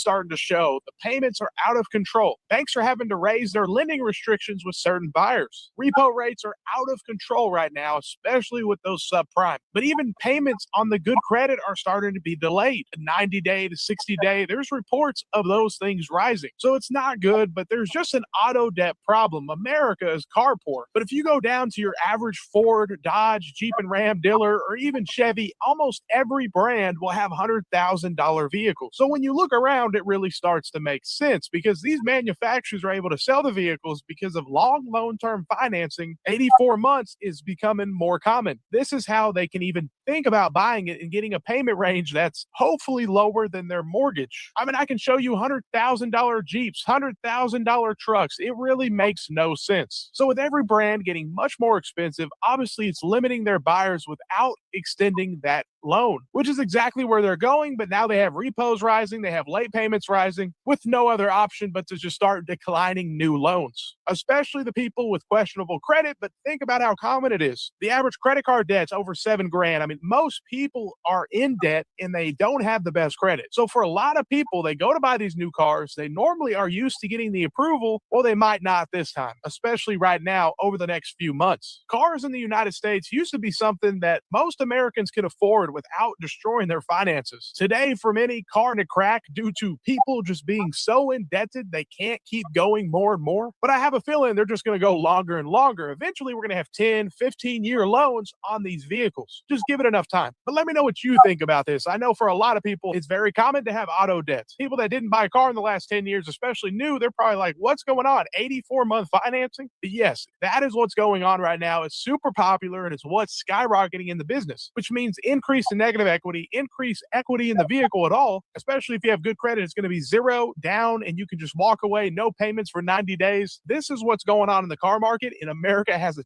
true auto debt problem. What you guys think? Have a great day. Thanks for watching and stay blessed. The American auto industry is in serious trouble as people are refusing to buy new cars. Owning a car used to represent freedom and independence. It gave you the ability to go anywhere or do anything. Now owning a car just feels like you're being scammed. I mean, the average payment on a new car is $800 now. In my last couple videos, I talked about subscriptions and paywalls that block you from using the features that you're paying for. We've reached the point that modern cars are surveillance systems that monitor you while you operate the vehicle, to the point that the car can determine if you're fit to drive and disable the engine. Cars have stopped being something that moves you from point A to point B, and instead have turned into just another way to collect data. Fortunately, consumers are starting to vote with their wallet. There's over 3 million new cars sitting on lots across America right now that are not moving, and 500,000 of those are from the previous model year that never sold. I don't know if people are boycotting or maybe we just can't afford it anymore. Either way, the auto industry spent decades making Americans love cars. I mean, who drives like we do?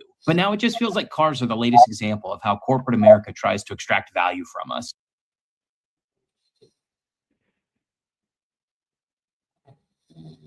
Well, y'all, you know, the car industry was never going to be spared.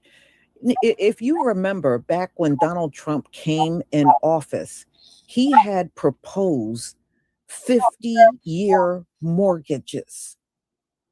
That's what he proposed. You're going to be indebted to a bank for 50 damn years because housing has gone up. Now look at what they're doing to the auto industry, the same damn thing. Now you get a vehicle that's over $100,000 and they give you 84 months to pay it off. That's crazy. That's crazy. Who would want it?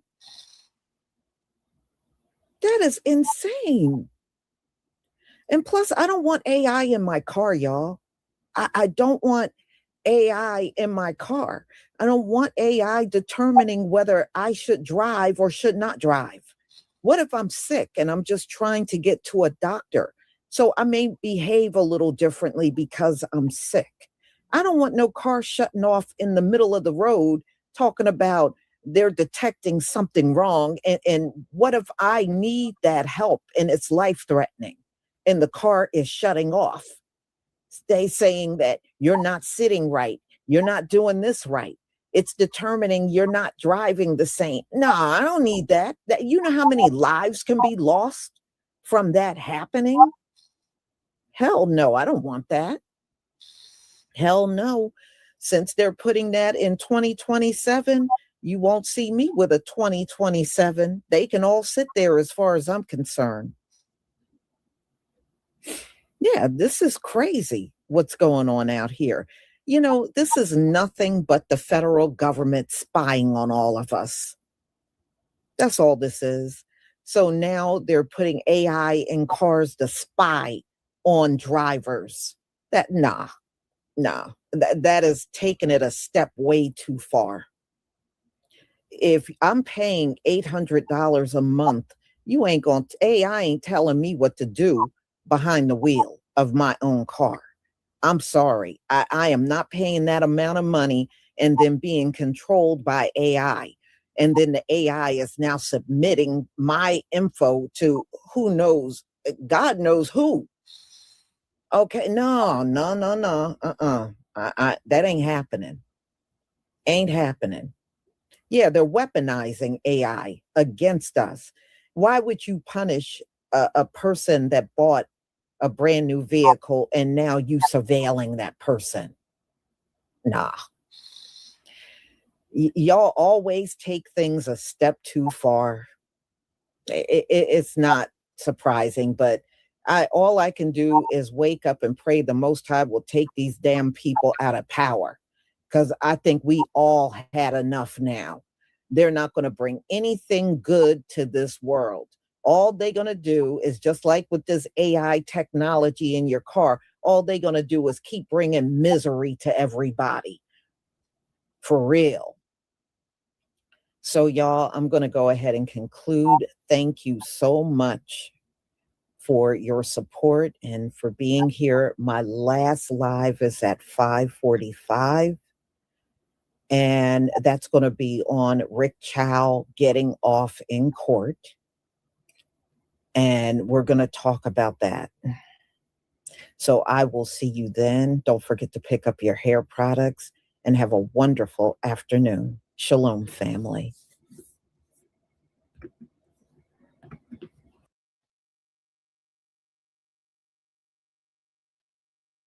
Hey, y'all, Jacob here. I'm at the Montgomery County Courthouse in Tennessee, where CHUD the Builders protest is being held with Jake Lang. 2 white nationalists and 1 protest can never be a good thing. But as you can see, it is a monstrosity, right? A bunch of chaos.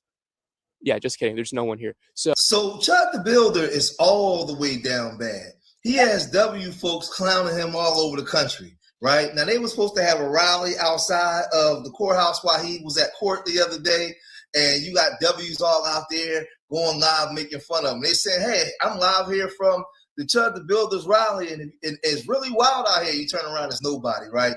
And they're laughing and joking. He has black conservatives that turned their back on him. But he's making pleas in court right now because his truck was seized during the power. And he's saying that his fiance can't get around with their baby without the truck. And he's asking the court to release his truck. And they're like, no, dog, that's been seized too. That's part of an investigation. So he's really like down bad, and he's going through it. So while he was in court, this is what they're reporting. CHUD the Builders' emotional plea in court: return my truck for my fiance's sake. Right? CHUD the Builder is making an emotional plea in court to get his Ford truck back, claiming cops seized it during his recent arrest, but have yet to return it. Right? We obtained new court docs showing CHUD asked for his 2018 white Ford F-250 to be turned over to him. The vehicle was taken into custody by cops after CHUD's May arrest. Right?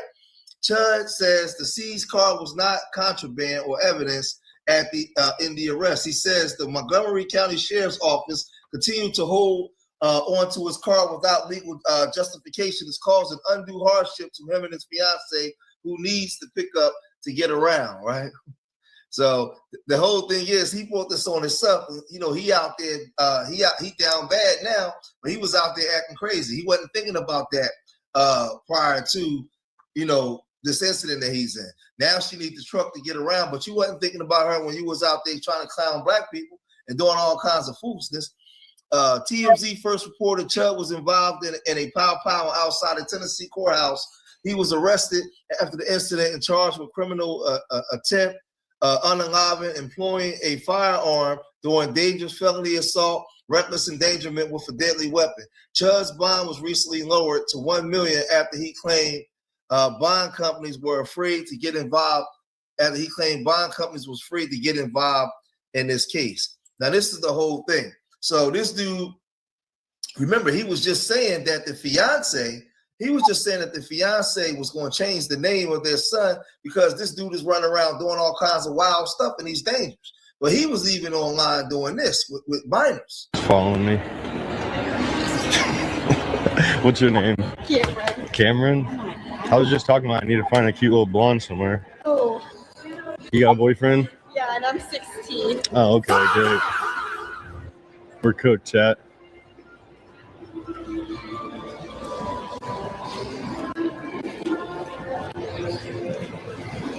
Y'all saw her, that she was chopped for 16. She looked about 25. Just want to get her on some Accutane, poor girl. So again, CHUD was basically saying that his fiance ain't want nothing to do with him. He's on there, man, flirting with 16-year-olds. Like this dude is just crazy. But he's asking the court to release his truck, right? Because he said his truck wasn't being used, wasn't used when the crime was committed, right? Man, the courts ain't trying to hear none of that kind of stuff, right? Remember, he had videos that he didn't even want the public to see. Like this guy was crazy. Well, I can say whatever I want. Exactly. What is it? We can say we want. Well, I'm going to tell you something. I don't agree with that. Oh, these boomers. I got blacks in my face. It's okay. You lover. You heard me. Any type of extrapolation brain. And just imagine, just imagine the headline. Let the black man. I mean, I almost feel like it's going to happen. I don't want it to happen, but they do not know how to behave, and I refuse. I refuse to give up my country to allow them to misbehave. So CHUD has this racist casino that wants to bond him out because he has another bond hearing tomorrow. But this guy right here, Robbie Harvey, he's been calling out these W supremacists for a long time now, right? And he's been really getting at them, and he's getting at them for supporting CHUD, right? And he says the state of Tennessee has moved to revoke CHUD the Builders bond from April the 8th. Even with that, they've moved to block all donations because racists believe they can blindly give without understanding what due process actually is. All of you gave to a cause without doing your homework because you're relying on uneducated racists for information. CHUD wasn't doing this for free speech. He was doing this to take advantage of you and your blind faith. Now he's hoping you'll come to his rescue for a situation he created. You do understand you can still be racist and give to reputable organizations who push your nonsense. Who do things by the letter of the law? That's what true freedom of speech is. People who do things the right way, no matter what the message is. Yet you wasted hundreds of thousands because a dummy thought it was a good idea to harass an entire race and shoot someone. And a superior race fails once again at understanding the basics, right? So this is a W. This is a W getting at them, for the foolishness that that they've been doing, right? So hold on, let's go over here, right? So then, Assistant District Attorneys Chris West argued that Tennessee's source of funds statute requires donations to be verified. He said most of the money raised for Ethan came from anonymous or unidentifiable donors, making verification virtually impossible. So they're saying that they got to know where this money comes from, right? Because he's charged with a hate crime and it was hate speech. He could be getting money from underground cells. Underground networks could be funding him. So the FBI needs to know who's funding them, where is that money coming from. And most of those donors were anonymous donors because people didn't want to attach their names to him for things he's doing. They just wanted to support him, right? So now outside the courthouse, you got people that's showing up, right? Because remember, Jake Lane, he also showed up, but he got arrested because he came in the courtroom with that foolishness. But you got people outside the courtroom doing this. I'm here in support of Dalton Etherly and an advocate for the First Amendment. I believe he acted in self-defense, and Tennessee is very clear about stand your ground law, and I don't think that he did anything unlawful. It's not attempted murder. He was attempting to prevent his own murder. He has a right to defend his life, his liberty, and the pursuit of happiness per the Constitution. The reality is this is America. We have rights and liberties that we must exercise and be able to maintain. We can't have any inch of those liberties being taken from us. If we lose the First Amendment, they're going to come for the Second Amendment. And we need the Second Amendment to defend the First Amendment. This guy who assaulted CHUD, and CHUD went to defend himself, and now he has a book being thrown at him. CHUD had every right to self-defense. Yes, he was a provocative person, and there was premeditation in that provocation. But what he was trying to exemplify is that we have the ability and the freedoms in America to exercise our liberties to the full extent, and that we should possess the full extent of our liberties and our rights. And those things should be maintained. There's always a time and place, and whether you deem something disrespectful or respectful, doesn't negate the fact that you have the right to express yourself in this country. Do you think there's any credence to the thought that, like, if you bring a weapon and then try to provoke somebody, that it's kind of premeditated? I mean, that's an allegation. You can't really. I mean, he was doing it for like weeks though, online with the camera. And you're calling that provocation? People showing up to these things in real life to really make our voices heard. I think social media is going to be the downfall of all of us. I think social media is a pacifier for the people, because when people are hushed and not taking any action and not standing up for one another, that's when you allow the powers that be to take true control. And that's very dangerous for us as Americans. Okay, we don't want things to happen to us like that have happened in other communist countries. This CHUD situation just shows you just how racist and dumb these people are. Now, this is the thing. They're saying that he has a right to express his freedom of speech. But what he don't have the right to do is go around and harass people. Like, literally go and break the law. Like, you're going up to people and harassing them, calling them racial slurs, right? With a firearm on you, right? You're antagonizing people to do something because you're harassing them. They're not a part, they don't know you. They're not a part of your joke. They're not a part of your live stream. You're coming live streaming these people who don't want to be on video, walking up to them, saying very disrespectful things and racial slurs, right? And when they respond, you macing them, you got a firearm, right? And then you're putting text out there saying, basically at the end it would be an unalive chimp on the ground, right? So now this is supposed to be legal, but this goes to show you the IQ of these people and what they think of you, right? What they think of you. So they're going tooth and nail out of their way to say that this guy's innocent when you have other W folks are saying, no, it's not. But man, he's going around harassing a whole race of people, right? For no reason. People that never done anything to him. That's illegal. He's breaking the law.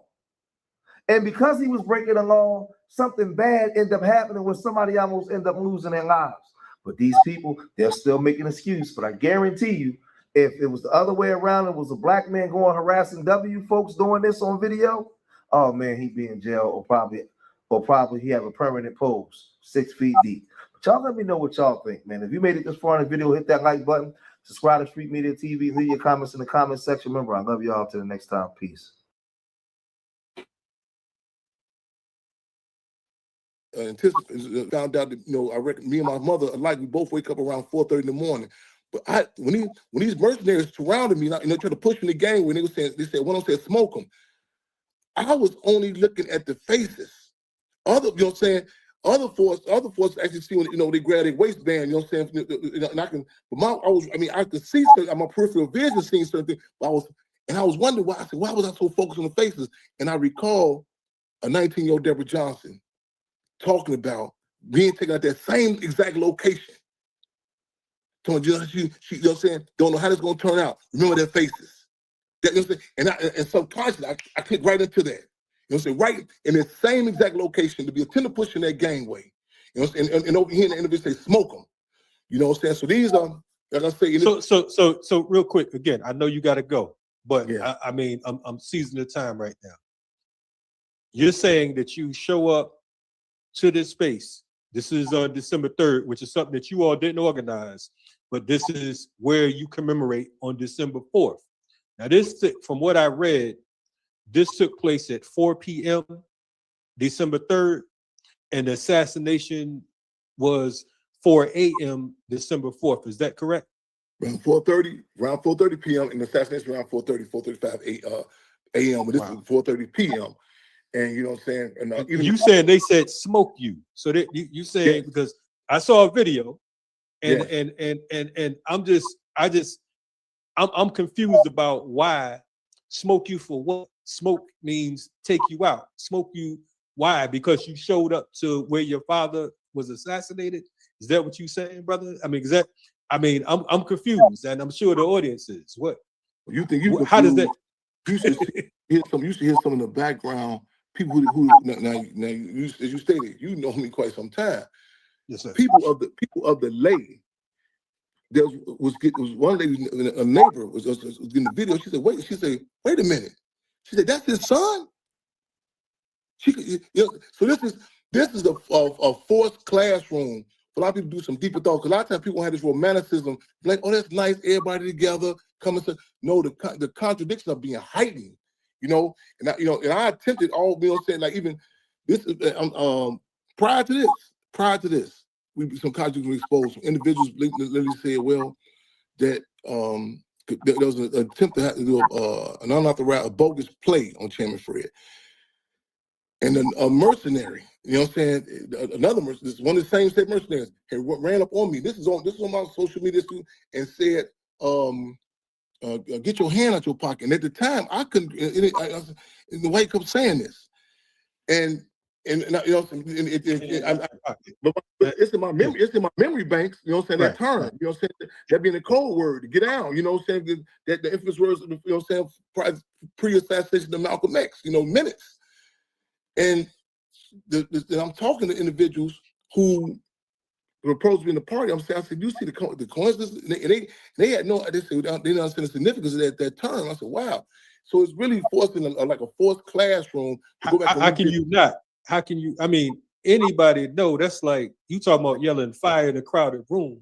You say something crazy like that anywhere, that's like, I mean, whoever would even say that, and that would be looked at as suspect. And this has been the consistency. That was before this actual event. And we pushed this gangway, this same gangway, over 2 decades, more than 30 years. And a gangway for folks that in Chicago is like a alley. That's some Chicago, you know. Chicago. Because I commented about Baltimore one time. I said they don't have no gangways or something like the houses. I remember that. I didn't even know what you was talking about until I saw it. I'm like, yeah.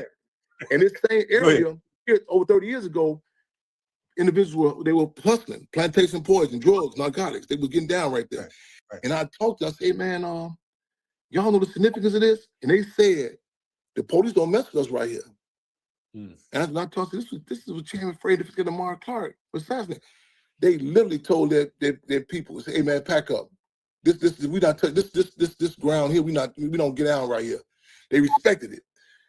So we pushed in this, tried to attempt to push this to this same area. And hear those words, hey.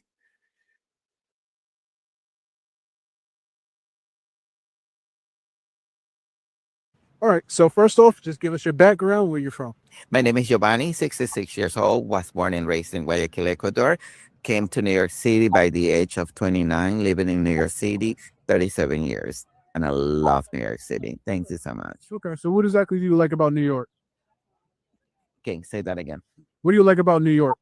What I like about New York, everything. I like the subways, I like the theaters, I like the financial district, I like the parks, I like the people. New York City is a wonderful place to live. I like Brooklyn, Manhattan, the Bronx, Queens, Staten Island. I love summer in New York City. If you want to have fun, come to New York City for summertime. So let me ask you, what is your take on, I guess like right now, our current political situation? I thank you so much. Current political immigration, talking about the United States or only New York City? You can say you would go as far as the United States. As far as United States, I like that we won something out of Iran. I don't know what we had won, but we won. Okay, and I like the fact that I come from South America, we took Maduro out of the power, okay, and then many other places coming down out of those things.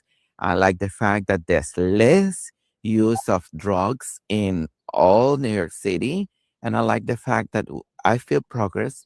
I feel more, I see that there are more talented people, okay, doing things that I couldn't even imagine before. I'm grateful to God that we are going into a different situation with the AI. We need more talents that we have right now. And so far, so good. It's doing very well. All right. So you said where'd you say you're from again? I come from Ecuador. Ecuador. Okay. So what do you think about all the scamming that they found going on? What kind of scamming? Okay, so you have the Somalis, they stole over $19 billion. You have the Indians with the H-1B1 visas. You have the Africans, no matter where they come from, they have been caught scamming. You have the Nightingale situation, which is like particularly all over, but we'll take that into New York and say like there's a lot of nurses who actually don't have high school diplomas. They come from different countries, and they are now in hospitals treating people. Thank you so much.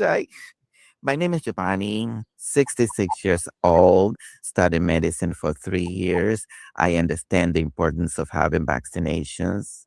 When I came to New York City, I had to apply for visa as a medical student and a businessman, and I have to wait, and I have to go to school, and I have to go so many things to reapply. I have to learn English again, although I spoke English before coming here.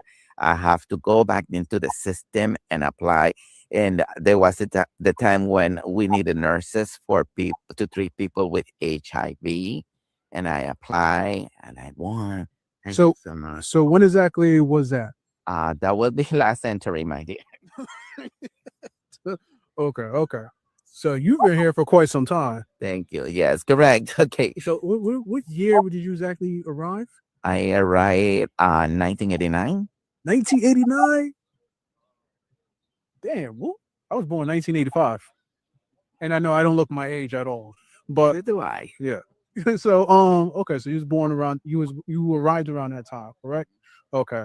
In which they actually had you take English again? Yes. I taught English as a second language for 9 years. I'm a professional English teacher, and I came here and I have to go to school again to revalidate my titles and learn how to read, write, make comedy in English, write things, speak English like a normal American citizen, so I can become a nurse, because I will take orders from doctors and patients, and I have to take the right orders. I'm not gonna do bad things to them, and I have to demonstrate the public that I'm qualified as a nurse, and I have to speak the language, definitely. Okay. All right.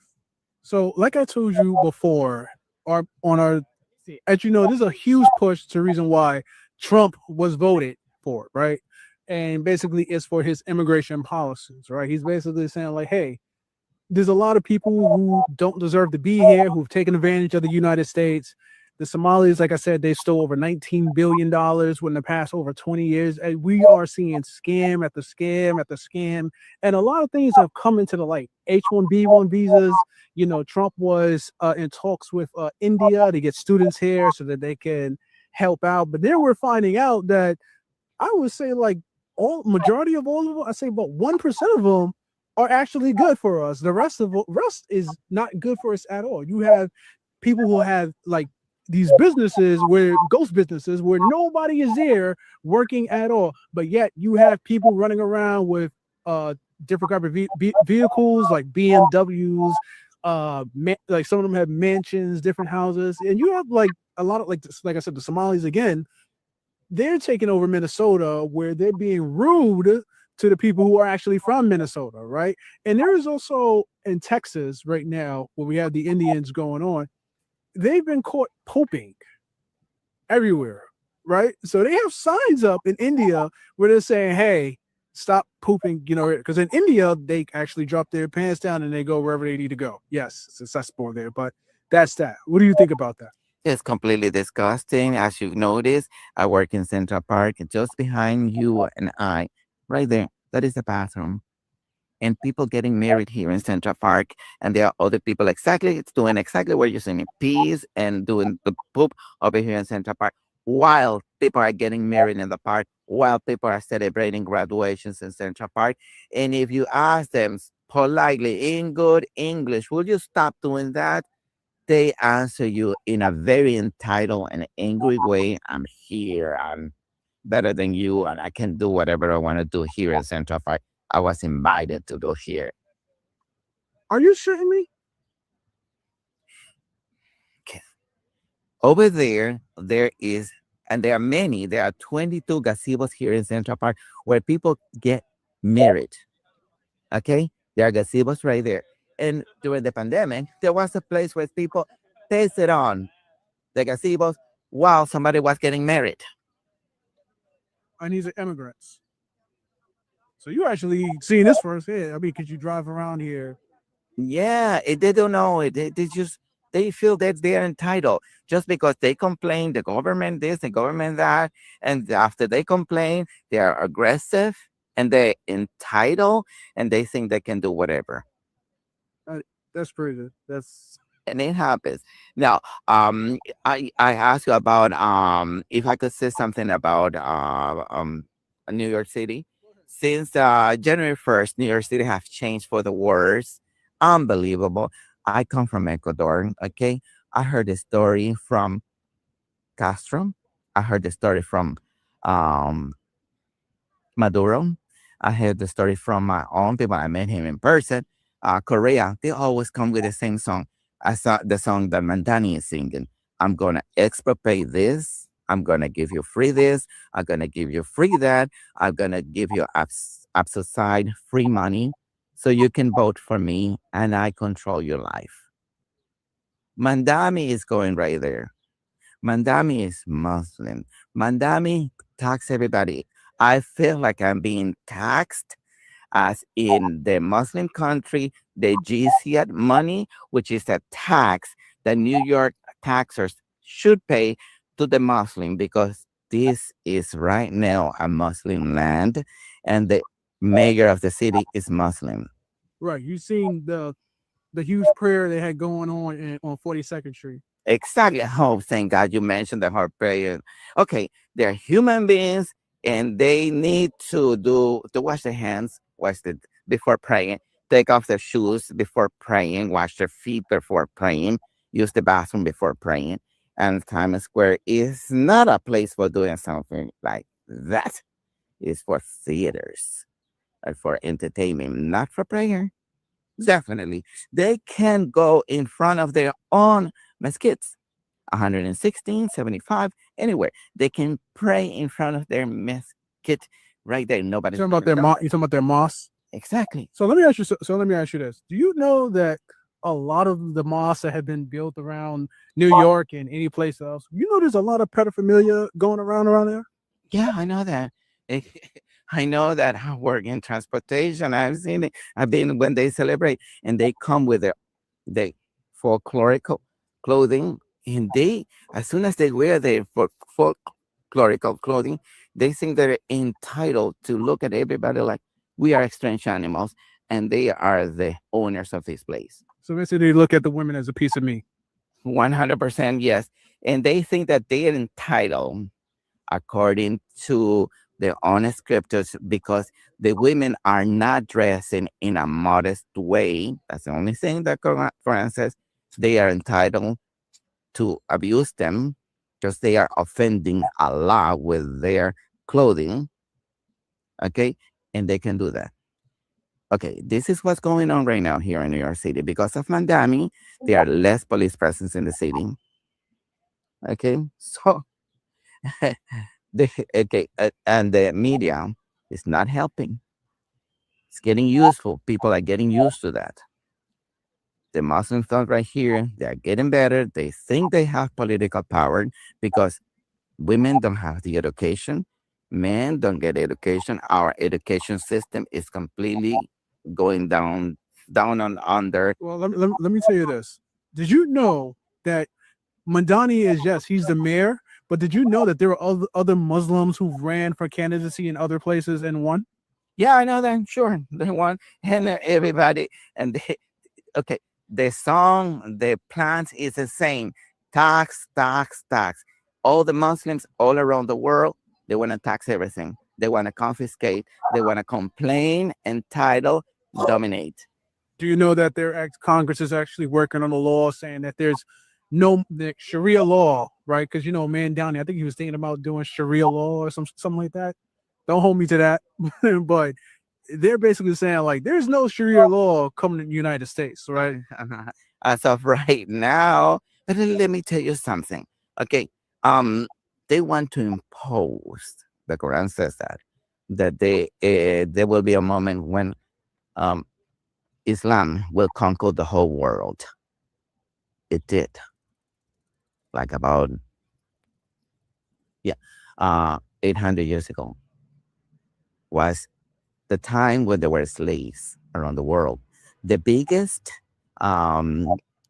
slave traffic happened only with the Muslims. Okay, this and sex trafficking only happened with the Muslims. That's it. Okay, it happens over there. So basically, you see the Muslims as they're trying to conquer the West. This is their way of basically trying to take over the rest. They want to come right here and tell you you deserve to die because you don't worship Allah. You are the enemy of Allah. I have the right to kill you. So what do you think about ICE right now? ICE, first thing, I'm grateful to God that we have the president that we have. So you support Trump? I feel respected. Okay. I feel more respected now with President Trump in the power than with President Biden. I felt so humiliated when the immigration came right here, and you heard what happened. I felt insulted because I told the people, this is America. This is America. And they say, no, this is going to be a Muslim city. This is going to be a Muslim country. So you have Muslims actually around here basically tell you that. 100% every day. Do you know how much hate there's from Muslim people to gay people? I'm well aware. Yeah. You're aware. Okay. Sometimes I walk around, I've never seen them, and I see a gay guy walking around the Muslim. They start insulting and mocking, humiliate them for no reason. And on top of that, they pretend to be the victims. And you're part of the LGBT community. Oh, yes, definitely. Okay. There's nothing wrong with that. I have a best friend who's gay, so it doesn't really matter to me. Yeah, we respect one another. Okay, but Muslims don't respect. They pretend to be on your favor. Okay, for some time they use you like a stupid idiot until you're not more useful and they kick you out of the business. Okay. So any last words before we go? What would you like to say? I would like to say, please, Donald Trump, listen to this. The port, Ilhan Omar, next one should be Mandani. Please, before all those fraud things happens in New York City, please deport Mandani. All right, man. It is nice meeting you. I'm glad we got a chance to spoke to when we stopped the speech. Yes. You can also catch this on the YouTube channel. Me again, what is the Kia? What is the Kia? The Kia is to lie in order to gain progress for Islam. Okay. Actually, I think I heard of that. Okay. What is the Kia? Oh, he is. He ain't trying to answer. What is the Kia? The Kia is real, and it's the only way Islam progress by lying in order to prosper Islam in the place they go. Thank you for your time. You're welcome.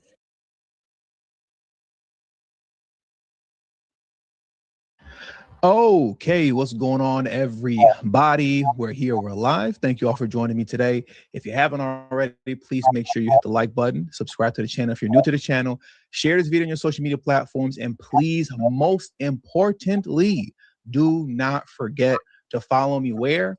On Telegram at TD Media Group to help circumvent social media censorship and shadow banning. And with the introduction out of the way, let's get into today's stream. Let's get the live rolling.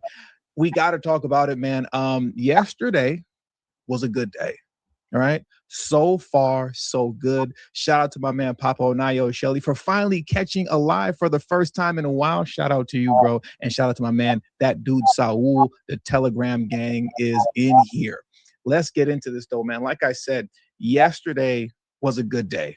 So far, so good. As you can see here, Steve Hilton is still hanging on to the #1 spot to make it to the November runoff as governor of California. And you see Xavier Becerra, however you say his last name, you know, he's in second place. And then Tom Steyer is in third place. But then the race that's the most closest to me, because I live in Los Angeles, my man, Spencer Pratt. All right. My man, Spencer Pratt, he's holding on strong to second place in the race for mayor. here in Los Angeles, right? Now, the only issue that we have here in between Spencer Pratt and even Steve Hilton, more so for Spencer Pratt, is that, you know, we all know how they get down here in California. We're still waiting on the magical mail-in ballots to fall out the sky. Okay, we're still waiting on the magical mail-in ballots to come tumbling out the sky and bring Natia Raman out the grave, right? That's what they're waiting for. And they're really, really, really hoping that that Becerra, however you say his name is, Xavier Becerra and Tom Steyer can take over the number one and number two spot for the governor's race. Remember, as I highlighted to you guys here yesterday, this was from the LA Times, vote count for California governor and LA mayor could be painfully slow. Don't expect instant gratification. So it may take days, if literally not weeks, to find out who's actually advancing to November's runoff. But when it comes to the mayoral race here with Spencer Pratt and Raman battling for second place, that's what we really have to keep an eye on to watch. Spencer Pratt has a comfortable enough lead right now to where these magical mail-in ballots shouldn't be an issue. But you just never know. We are talking about California. Okay? We are talking about California. Someone told me in the comment section yesterday, and then I went and looked it up for myself to see if it was true. Back in 2010, when Kamala Harris was running for AG in 2010, it took her 11 days to finally take the lead in that race and ultimately win. I kid you not. She was losing her AG race in 2010 for close to 2 weeks straight until they finally were able to find enough magical mail-in ballots to just fall out the sky and give her the lead and ultimately win and become the AG. Okay, so once again, anything's possible. Anything's possible when it comes to the corruption of California. But I am holding out for the best, and I am very confident that Spencer Pratt is going to lock in that number two spot and that Steve Hilton is going to stay locked in at the number one spot. If not number one, he'll be number two. But there's absolutely no way Steve Hilton's going to drop down to number three. That would just be completely beyond absurd for Tom Steyer to have a 10-point jump. That would be completely crazy. But once again, this is California. It is California, right? But one thing that I really want to highlight next is how much in panic liberals are right now. The idea of losing power is unraveling them. I asked a question in the live chat. I have a question posted in the live chat, but I also would like for you guys to answer it as well if you're watching a replay. And the question that I have in the live chat here is, could California become a battleground state in the future? When I look at this here, this tells me that they can be. It does. It tells me that they can be, and that we can be, I should say, because I live here. You know, because once again, people seemingly, at least enough of us, have had enough. And that seems to be true across the board nationwide. And I want to play this clip for you here before we get into the Democrats unraveling, right? Because Natia Raman is out here crying because she's in third place.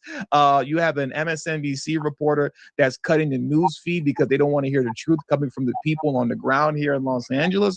But most importantly, I want to highlight the fact and the reality that overall people do appear to be just completely sick and tired of the foolishness coming from the DNC. Let me play this CNN clip here. I didn't get a chance to watch the whole thing. It's 1 minute and 45 seconds long, too. I didn't know it was that long. We might not play the whole thing, but let me play some of it just so we get the gist of what they're talking about here. So allow me to bring this article down and pull that video up for you guys.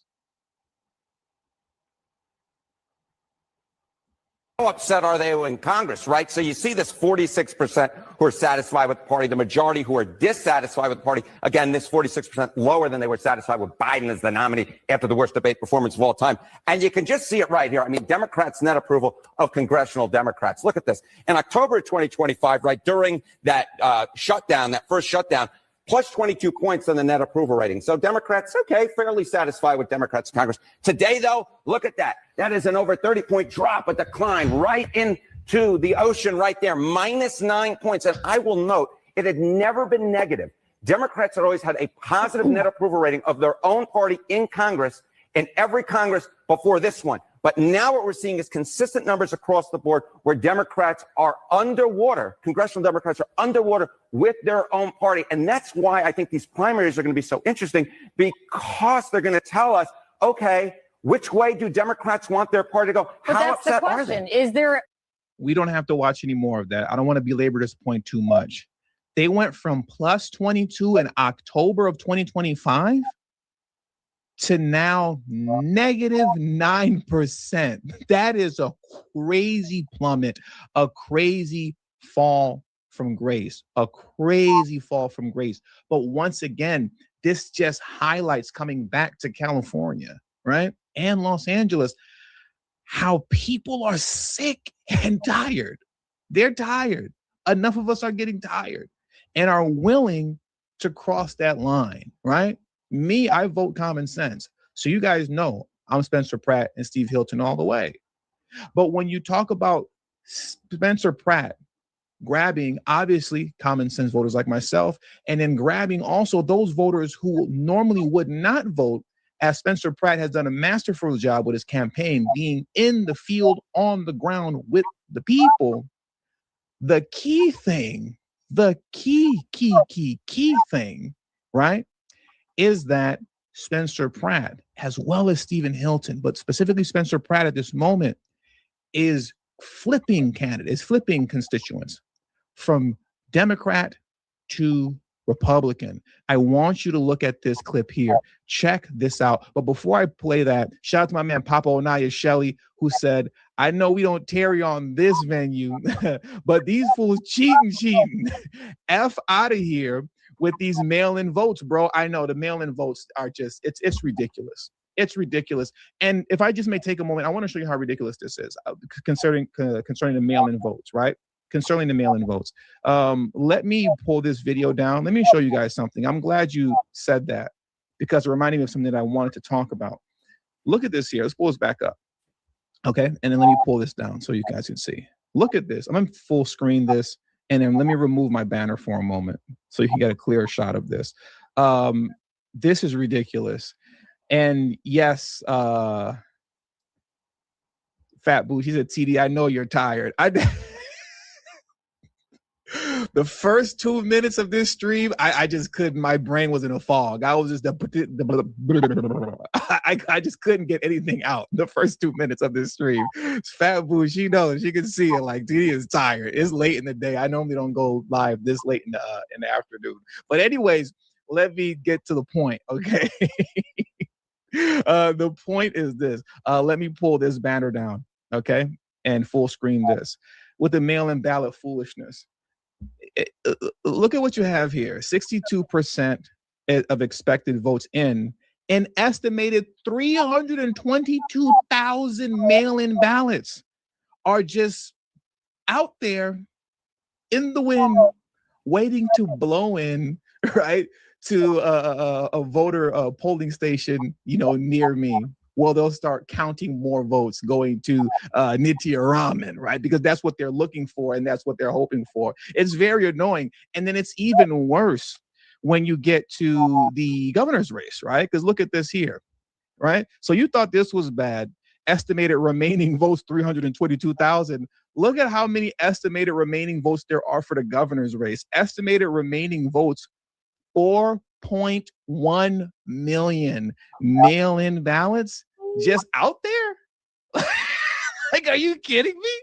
Are you kidding me? They have 4.1 million mail-in ballots just sitting, you know, in the tank, sitting in the reserve, just waiting to pull out, right? to bring Steve Hilton down or to bring Spencer Pratt down, you know, in case it gets a little bit too hairy and a little bit too dicey and the Democrats just might actually lose power. Like I said, like you said, man, these mail-in ballots, you know, going back to what Papa Onaya Shelley said, it's just nonsense. It's just nonsense. It's foolishness. And the reality is that these people are just cheating. You cannot convince me otherwise. You cannot. There's nothing that you can say that you convince me otherwise when it comes to these mail-in ballots. You can't convince me of otherwise, right? But now I want to go back to the point that I was making earlier. Let's go back to the point that I was making earlier of what liberals are terrified of and why they're melting down and why they're panicking. We're going to get into the meltdown, the crying, and the panicking. But I want to first highlight what they truly fear, and that's Spencer Pratt's ability to convert constituents and bring them to the other side of the street, from liberal to conservative, from Democrat to Republican. Those who are willing to say, you know what, I'm going to give this a shot because these liberals are just too much. It's too much, man. Look at this clip here from a Democrat who voted for Spencer Pratt in the primary and said he is more than willing to vote for him again in the runoff against Karen Bass, so long as he stays on message and he can continue to convince me as he has already done. They are terrified of this, ladies and gentlemen. Look at this here.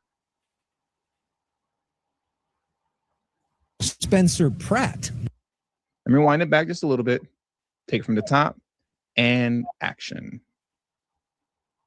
As a Democrat, are voting for Spencer Pratt. Yes, sir. Why is that? I do like his approach for the homelessness. As a person who used to be homeless myself, I was rendered the services that he's talking about. I was able to change my life, 10 years sober with no alcohol and stuff like that. So his approach is really good. I do think it's fair for him to go off with the runoff with Karen Bass. This way, both of them can go ahead and prove to me why they deserve my vote. So as of today, I'm doing it, yes, because I do like his approach and I do think he deserves a fair chance. But come November, it could be different. Okay, well, it's been really interesting how many people are animated one way or another. That open-mindedness is what has liberals terrified. That's what has them terrified. Because normally that open-mindedness doesn't exist. Normally the mindset is vote blue no matter who. All right, just vote Democrat. Doesn't matter who's on the ticket, just vote Democrat. But that's changing. That's shifting.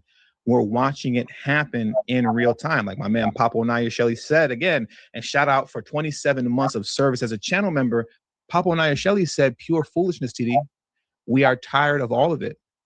These people despise the American voter. They 100% do. 100% do. It's all foolishness, and it's just cheating, man. Just straight cheating. And shout out to Fat Boo for becoming a channel member. I appreciate you, Fat Boo, for showing support to the channel. Thank you, thank you, thank you so much. Once again, what we just watched right here is what they're terrified of, because the people are with Spencer. They're with Spencer. They're not with Nitya Raman, and they're not with Karen Bass. We see what it looks like when Spencer Pratt goes outside. He gets love. People want to talk to him. They want to shake his hand. Women want to hug him, and they believe in him, you know? But when, look at this, when Karen Bass goes outside, she gets this. This is what she gets. She spent $400 million on Inside Safe and only permanently housed 1,500 people. 1,500 people. $400 million we spent on her program. She has tried to fight audits nonstop. I am not. I don't care. I'm trying to get answers. She has been running for years and she won't answer the questions. Karen Bass, why have you been fighting an audit of Inside Safe? Why? You guys just want to sit there and run cover for her. Shame on all of you. All of you ask her softball questions. We have real problems. You guys are the fucking problem. Ooh, I didn't know he cursed at the end. I'm mad about that. I should have watched that video all the way through. Okay, but nonetheless, that's the real and raw emotion coming from the people of Los Angeles, right? The real raw emotion coming from the people of LA. They're sick and tired of the lies, sick and tired of the fraud, sick and tired of the foolishness. And what you see right there is how it should be. Okay, That's how it should be. Politicians like Karen Bass and Nitya Raman, who have destroyed Los Angeles, politicians like Brandon Johnson, who have destroyed Chicago, they should not be able to go outside, okay, without having to deal with this regularly. The moment you step outside, the people should be on their bumper, running them right back inside of their home or their vehicle, because they are bombarding them with the truth that they do not want to hear. All right.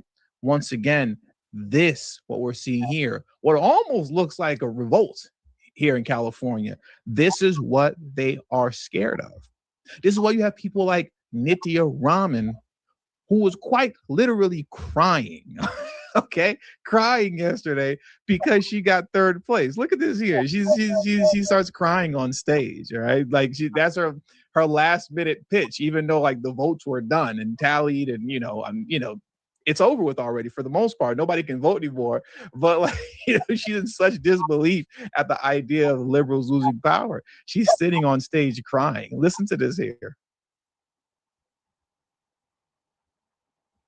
This room is fighting for in this campaign has been about building a city that's worthy of you and every child in the city.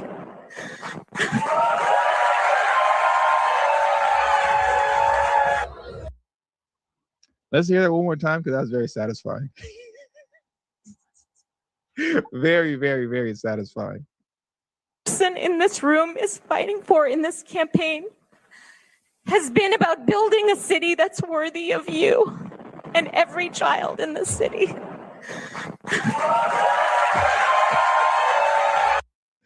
I don't want to belabor the point, but just for a lot of our satisfaction, I just want to play it just one last time. I don't mean to be obnoxious, but I have to play it one more time full screen. One more time full screen. I wish I could zoom in more on her face.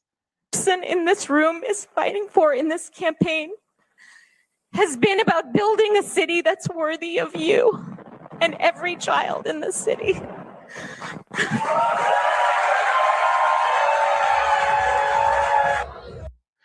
She has a lot of nerve to pretend to care about the children of this city. She was the one that voted against having homeless encampments moved 500 feet away from public schools, elementary schools, and daycares. She voted against it. And just so you guys know, with the foolishness that's going on here in California, though that law passed, and it's a law that we discussed, a couple of streams ago, right? The law that Nitya Raman voted against, once again, that would force homeless, that would make it so homeless encampments cannot be within 500 feet of a school, right? They're not actually enforcing this law, right? They do things like this, and they'll pass laws like this just to appease the people, to the degree that people seem to be rising up, all right, against them. They'll pass laws like this and not enforce them. My son, as many of you know, or some of you might know, because I talk about it every now and then, he's in middle school, right? But the other day I drove past his elementary school, that he went to, and I drive past it often. And there's an encampment right on the side of the school, not across the street, right on the side. Like, here's my son's elementary school, here's the sidewalk, and the encampment's right there on top of it. Okay, and it's been there for days. Like I drove past it last week and I saw it there, and then I drove past it again this week and it's still there. So it hasn't gone anywhere. They're not even enforcing the laws that are on the books. So when people say, how is Spencer Pratt going to do the things that he says that he's going to do? It's the same way that Trump did what he did as it pertains to putting an end to illegal immigration and closing the border. Just enforce the laws that are already on the books. We have laws that are on the books that make this stuff illegal already here in Los Angeles. We do. They're just not being enforced. So how's Spencer going to do it? Just enforce the law. That's it. You just simply enforce the law. That's all. Nothing more, nothing less. Very simple, very easy fix. But that's not what they want to do. All right. Instead, what they want to do, that they want to keep the homeless service complex, industrial complex alive. Because when they do that, let me pull up this little image here for you guys. This is what's really going on. Where's that photo app that I have? Look at this here. This is what it's all about. You see? This is what it's all about. I give the NGOs taxpayer dollars, and then some of that comes back to me in a kickback. Okay? That's what this is all about. So they have no interest or desire in solving any of these issues in California at all whatsoever. And once again, when it comes to the people, and it comes back to the polling question that I asked earlier, and that I would love for you guys to answer once again in the comment section, even if you're watching the stream post live. Do you believe California can become a swing state in the future? I do. Because once again, people are tired, man. They're tired. Look at this clip here. I believe it was from MSNBC, where there was a woman on the street who was interviewing Spencer Pratt voters. And look at how quickly they cut the cameras when they started talking about homeless encampments by children's schools, like what I was just talking about. Listen to this here. They don't want to hear the truth. They don't want to hear it. So let me pull that video up. And as I'm doing that, please don't forget, smash the like button. I would really appreciate it. Thank you very much. Much more lively vibe and in very LA fashion. There's now a chopper flying overhead. He's having his party at a Mexican restaurant that he has loved for years. And there's some Spencer Pratt supporters here who seem in a very good mood. Yeah. You guys have Instagram Patriot Wildman.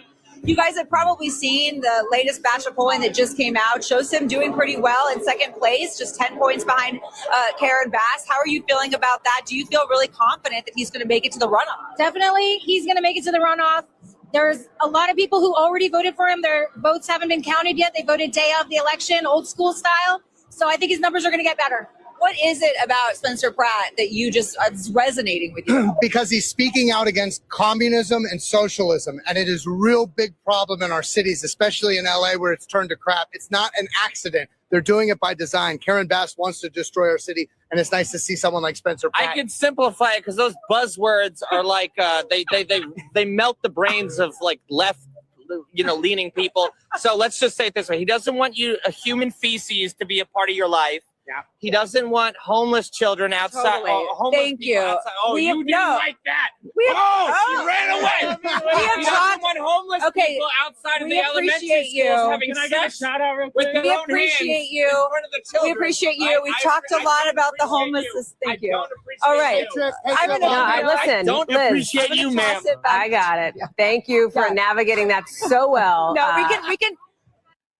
You see how once people start speaking the truth, they don't want to hear anymore?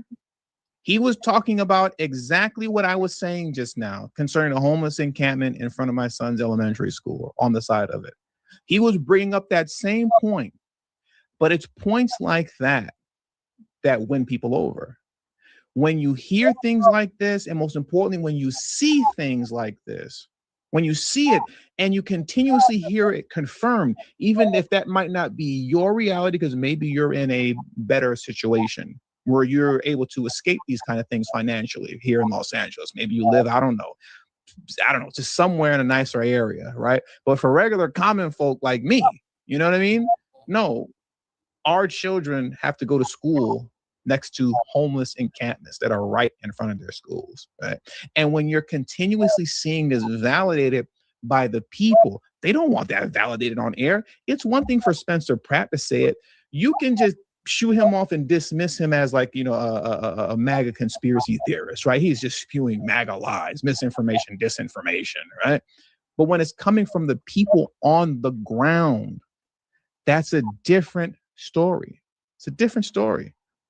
And it's a truth that they do not want to hear.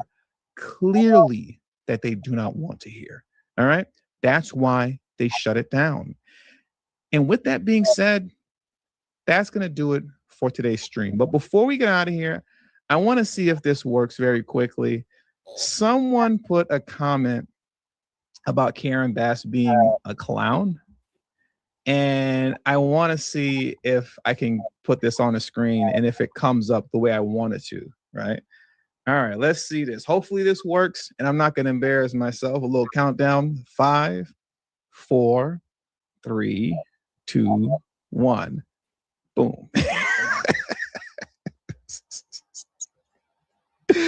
And with all that being said, that does it for today's stream. All right. So I want to thank you guys for joining me today. Please hit the like button on your way out. You got to hit the like button for this right here, man. I mean, come on. You got to, for this alone, you got to hit the like button. So hit the like button on your way out. Subscribe to the channel if you're new to the channel. Share this video on your social media platforms. And please, most importantly, as always, do not forget to follow me on Telegram so that way you will never, ever, ever, ever, ever miss a live stream notification when I go live. The link to my Telegram is in the description box below and pinned in the comment section as well. Thank you all for your time. Until the next stream, peace and have a great afternoon.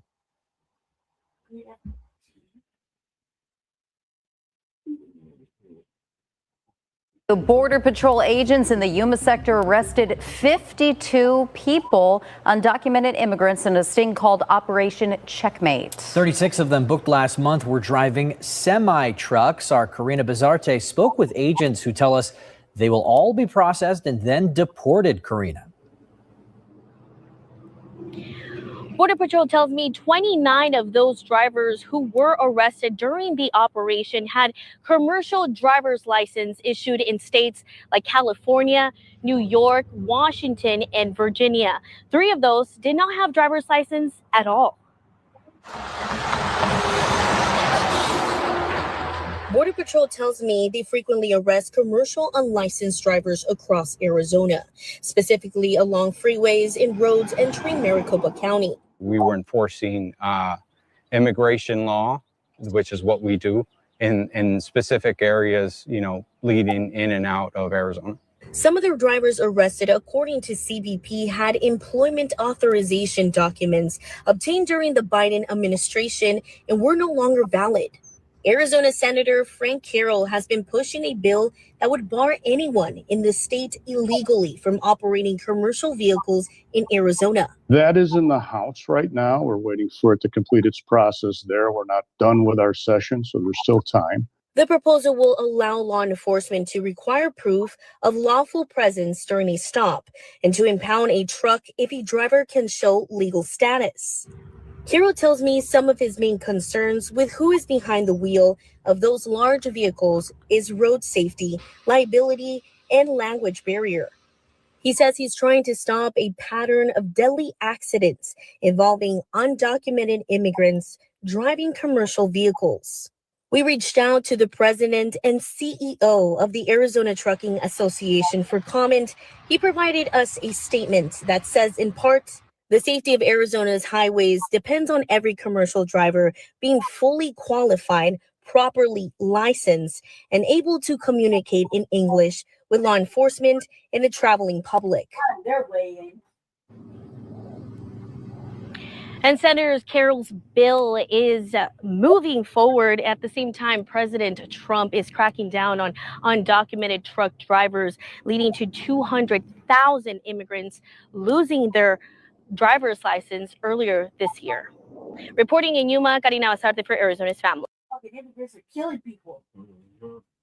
They're bribing themselves. The American President Donald Trump's administration is preparing for a fresh crackdown on undocumented immigrants in the country under a proposed new policy.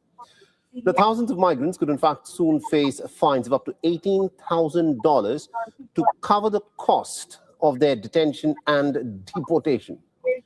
Under the proposed policy by the Department of Homeland Security, the migrants could in fact be fined nearly about $18,000 to recover the cost of arresting, detaining, and deporting them. The proposed fines will mainly target aliens, as the Trump administration, or rather the American administration, calls these undocumented immigrants who miss their immigration court hearings. In absentia, court had passed orders to deport the said immigrants. Reports now suggest that more than 23,000 people could be impacted by this move.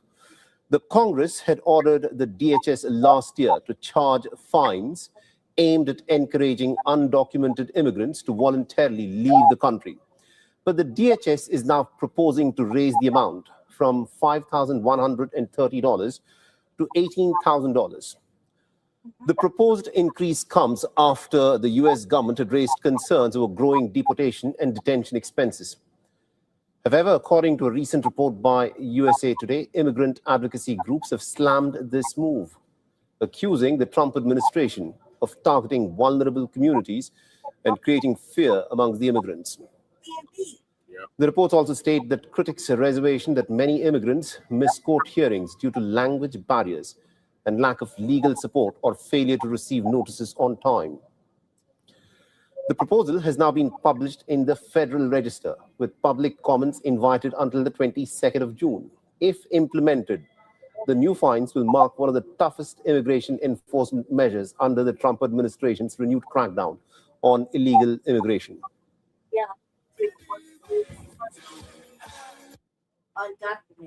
All right, now joining us on the broadcast, we've got WION's correspondent Susan Tehrani, who's joining us live from New York. Susan, it appears that the focus is again back on immigrants. Tell us what's happening on that front. Yeah, so undocumented immigration is a euphemism for people who entered the country illegally. These are illegal individuals who already have a deportation order from the courts. And while some of them go into hiding, others have self-deported. But the Trump administration now is trying to find an incentive because, as you mentioned earlier, the incentive was that if you self-deport, I think you get something around $1,000 to leave the country, and then you have the opportunity to come back. But now, if you have gone to court and there is a deportation order against you and you fail to leave, they're trying to make it more costly for those individuals. So they're saying that, you know, you're going to not only be fined and charged, but then it'll make it very difficult, almost impossible for you to be able to come back to the United States legally. The justification they're making is that if we put the fines on these individuals, which there's no guarantee that, first of all, this is a proposal that it's going to happen. There's also no guarantee that these people would be able to even pay these fines. I mean, a lot of them are from very vulnerable communities coming to the United States hoping for a better life, albeit illegally. But they say if we impose these restrictions and possibly get the fines, then they can bring the charges and fines down for ICE and immigration that is already spending so much money trying to deport these individuals. So, you know, the argument is both sides. Rights groups say that these are vulnerable communities, you know, they may not be able to do it. But then the Trump administration says, well, somehow we have to get illegal immigration, people that already have a court order, out of the country. So that's where we stand right now. Let's see if this proposal goes through, though. Indeed, we'll have to wait and watch for that. Thank you very much, Susan Tehrani, for joining us with those updates there.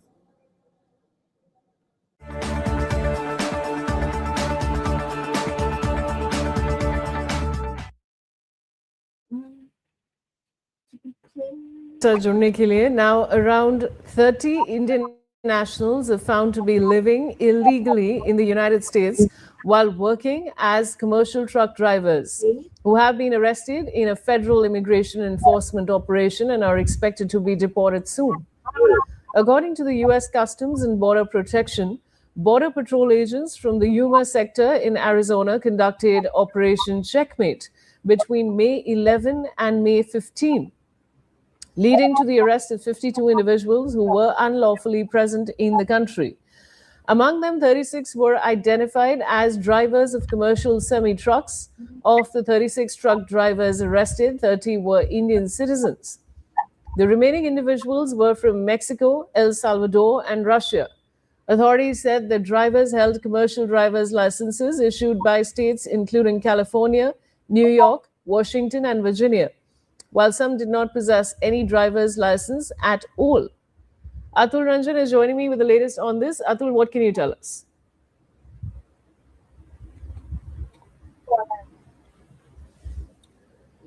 We're going to shortly try and re-establish that connection, viewers, with my colleague Atul Ranjan. But at the moment, as I was telling you, around 30 Indian nationals were found to be living illegally in the United States while working as commercial truck drivers. And they have been arrested in a federal immigration enforcement operation and are expected to be deported soon. Atul Ranjan is joining me now. Atul, what can you tell us? Well, yes, that's right. You know, the Customs and Border Protection Police of the U.S. have apprehended around 52 people who were the commercial truck drivers in the U.S. in the state of Arizona.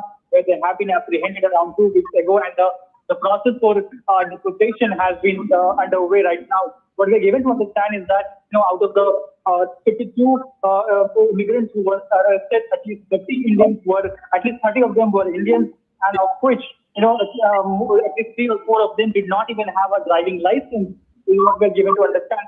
Now, of the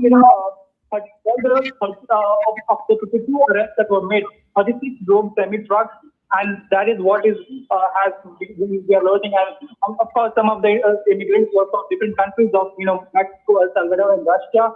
And the whole crackdown is part of the Operation Checkmate of the U.S. that was launched after, given the last few months, we have seen several incidents where illegal immigrants driving commercial vehicles were engaged in road accidents, like fatal road accidents, where at least 6 individuals in 2 different Thanks, Atul, for joining me. And with that, viewers, it's time for a short commercial break. We'll see you on the other side.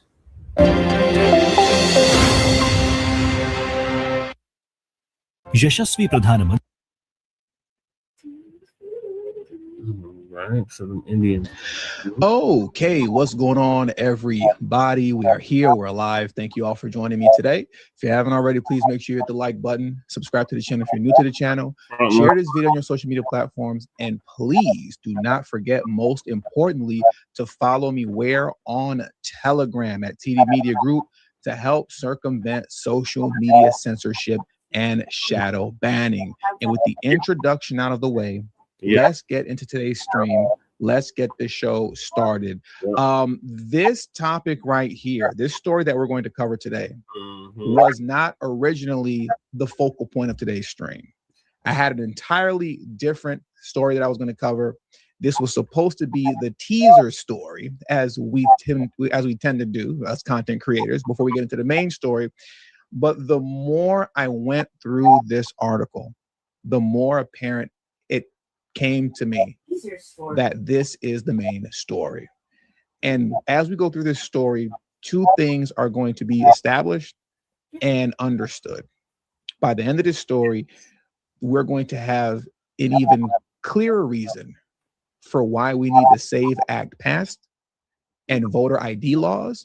We have to pass the SAVE Act now, right? That's going to be established. And secondly, what's going to be established is that it's clear as day now to me, and it will be to you, that when it comes to a certain population in Minnesota, they indeed are above the law, clearly. And that's what we're going to see by the end of this story here. So let's get into this. Check this out here. I want to make sure that I show you this first. I want you to see where I'm pulling my information from, because I'm going to be doing a lot of off-screen reading, because once again, this wasn't supposed to be the main story. But here's what we're going to get into today. Husband of St. Cloud City Council member identified in multi-city voting irregularity probe. Okay. Now, the people that you're looking at on your screen right now, these are the main characters here, right? Let me full screen it for you. And let me come down just a little bit so you can see better. These are the main characters in our story. The man that you're looking at right there, his name is, what is his name again? His name is Tajir Rage.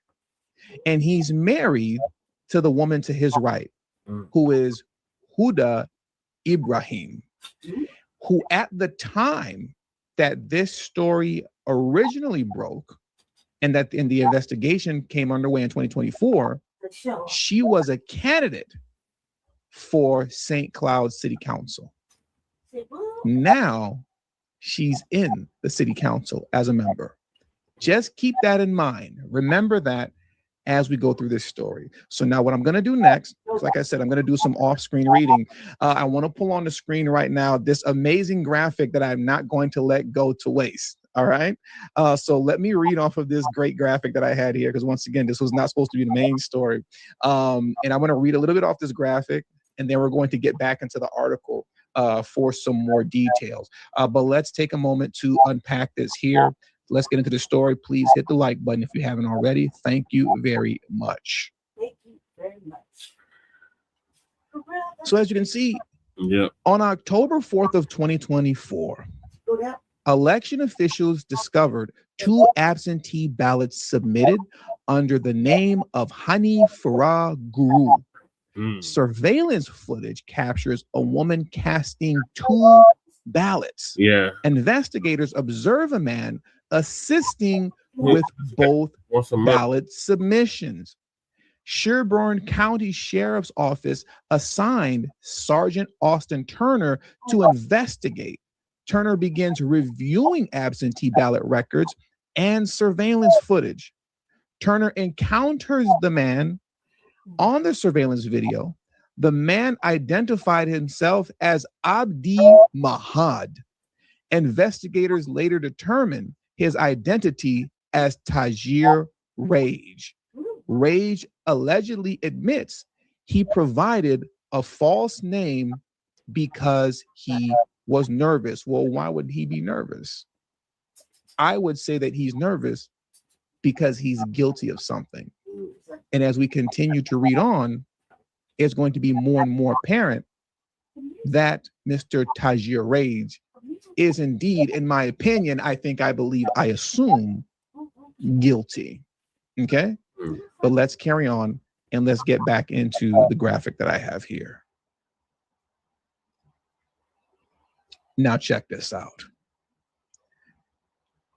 On October 17th of 2024, election staff are formally interviewed.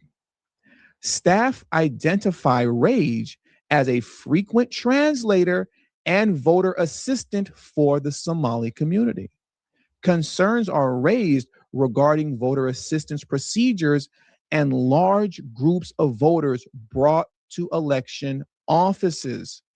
Hani Farah Guru is interviewed. Remember, this is the woman that cast her ballot twice. She reportedly acknowledged submitting 2 ballots.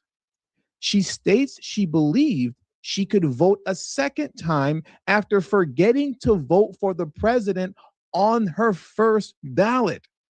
She identifies Tajir Rage as the individual who assisted her. Now, this idea that she believed and she thought that she could vote twice because she forgot to vote for the president on the first ballot sounds completely ludicrous and ridiculous, right? On the surface. But as we continue on and go through the story, it's going to become more and more clear that Tajir Rage, once again, this man here, it's going to become clear that he coerced her and forced her into filling out another ballot. And it appears that this is a pattern of his. This is something that he does regularly.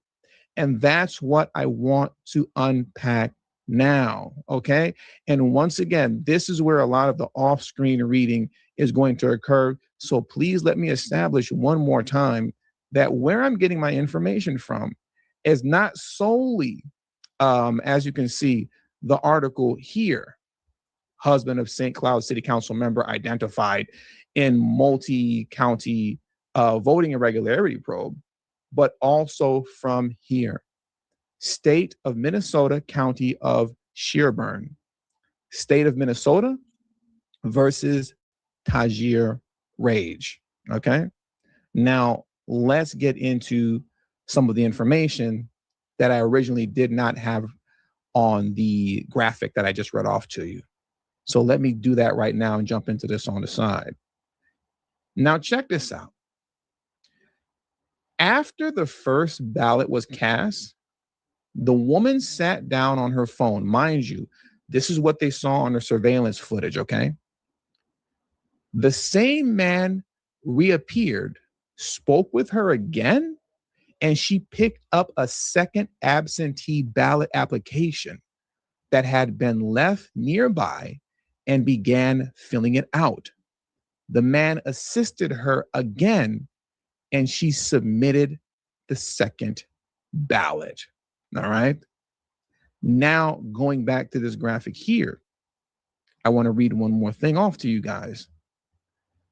In late 2024, investigators reviewed campaign connections involving Rage and Huda Ibrahim. Additional concerns are reviewed involving voter assistance activities in multiple counties. Okay, so now here is where we get off into this man having the same tactic in multiple counties. Let me pull up my notes on the side and we're going to dive into this here. Now we have witnesses to all this as well, and that's what makes everything that we're going through so ludicrous. Witnesses like elections manager Kenneth Sealer Jr., who is familiar with Rage, said he found it unusual that Rage continually brought in groups of people to vote. Election specialist Carrie Anderson, who is also a witness, told Sergeant Turner that Rage had been bringing in large groups of people, sometimes a dozen at once, since the primary election. From the start, Anderson said the staff grew concerned about whether voters Rage brought in truly understood the oath they were required to sign on their ballot application, an oath only written in English. Anderson told Turner that when she tried to have Rage fully translate the oath to the voters he was accompanying, get this, surprise, surprise,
connected.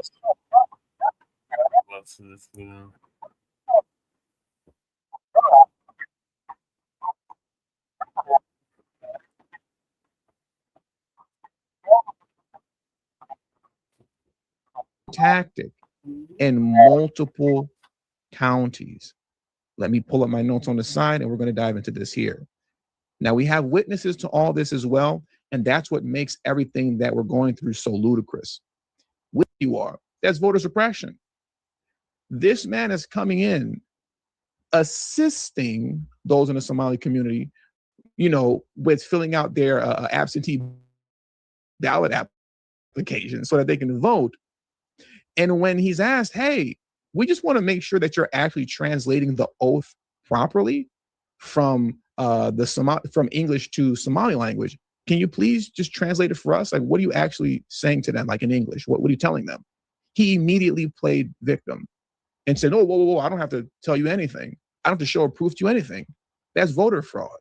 That's voter suppression. I mean, that's not voter suppression.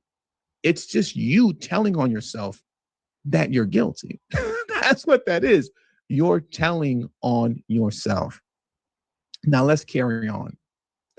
Because he later returned to apologize. That's nice, right? But I don't really care about all that. Why don't I care about that? This is why. Anderson estimated that Rage had brought in 100 or more voters, and that based on her observation, more than half of them had not been fully advised of their oath before signing. She also told Sergeant Turner that she had observed campaign materials for Huda. Who is Huda again? Huda is his wife that was running for city council in the same time period in 2024 during this specific election. Now, once again, she also told Sergeant Turner that she had observed campaign materials for Huda, referring to Ibrahim, left on the ground outside of the government center. She recalled that during the primary, while counting ballots, she came across a stack of approximately 50 ballots in which nearly every selection was the same name, Huda, his wife, that was running for city council. Oh, the corruption runs deep. It runs deep. Anderson also raised concerns about the proof of residency documents submitted by voters Rage accompanied. Lease agreements listed many names and had birth dates that often began with January 1st. Anderson told Turner she also occasionally observed that voters brought in by Rage did not appear to match the photo their identification documents, where am I? I got lost. Anderson told Turner she also occasionally observed that voters brought in by Rage did not appear to match the photos on their identification documents, appearing older or younger, heavier or lighter, in some cases impossible to compare because voters' faces were fully covered. Are you kidding me? They couldn't identify who was who because I guess it's illegal. You can't have these women essentially unmask themselves, uncover themselves. I would assume it goes against some sort of maybe religious violation. I would assume, right? So you're bringing in a train, and what we're going to see is of specifically women into these government voting centers that cannot be properly identified because they're masked up. They have their coverings on. And on top of that, when they're looking at the documentation on hand, going back to what I was reading earlier, everybody's birth date began with January 1st. I mean, if that doesn't scream fraud, I don't know what does. I don't know what screams voter fraud if that does not scream voter fraud. But it gets worse. It gets worse. Now, Gru, which is the woman that voted 2 times, right? This is essentially where she snitches on Tajir Rage. Gru described being with her cousin during the voting. She said a guy had been helping her during her first vote, but claimed she did not know his name and had never seen him before. Later in the conversation, when Sergeant Turner showed her an unmarked photo of Rage, Gru immediately identified him, saying, "Yeah, that's the guy." She then said he was the person who told her she could vote again. Mind you, this is the guy that's supposed to be assisting the men and women of the Somali community to vote properly. And he's instructing them that it's okay for you to vote twice in the same election. We have all these witnesses here, ladies and gentlemen. Keep that in mind. This is an investigation that was going on by Sergeant Turner. Let's carry on. Now, Gru said that after her first vote, she asked someone whether she could vote again for another candidate. And that person said yes. She confirmed it was the same man who had helped her the first time. She then went back in line and casted a second ballot. And who was that same man, ladies and gentlemen? It was Mr. Tajir Rage. Mind you, this was all caught on video camera too. So the surveillance footage is currently matching the testimony of Gru, the woman who voted twice. Now, when asked whether she felt pressure to vote, Gru at first said no. When Turner pressed further, she admitted someone had told her she had to go vote. When asked if it was the man who had been helping people, she said yes. Once again, who is that man? It's the man on your screen right there, ladies and gentlemen. Surveillance video captured Ibrahim at the government center on October 4th, according to Turner's report. Now, who is Ibrahim? Ibrahim is the woman on your screen right now, Tajir's wife. Okay, so let's read that again. Follow me now. Surveillance video captured Ibrahim at the government center on October 4th, according to Turner's report. She was seen approaching a coffee shop vendor inside the building at least 3 times, each time giving purchased coffee to voters who had already casted their ballots. Is that some sort of reward for voting for her? That has to be illegal in some way, shape, form, or fashion, but I don't know. Let's carry on. Ibrahim remained in the lobby until all the groups that day, including those with Rage, had left the building. This is ludicrous.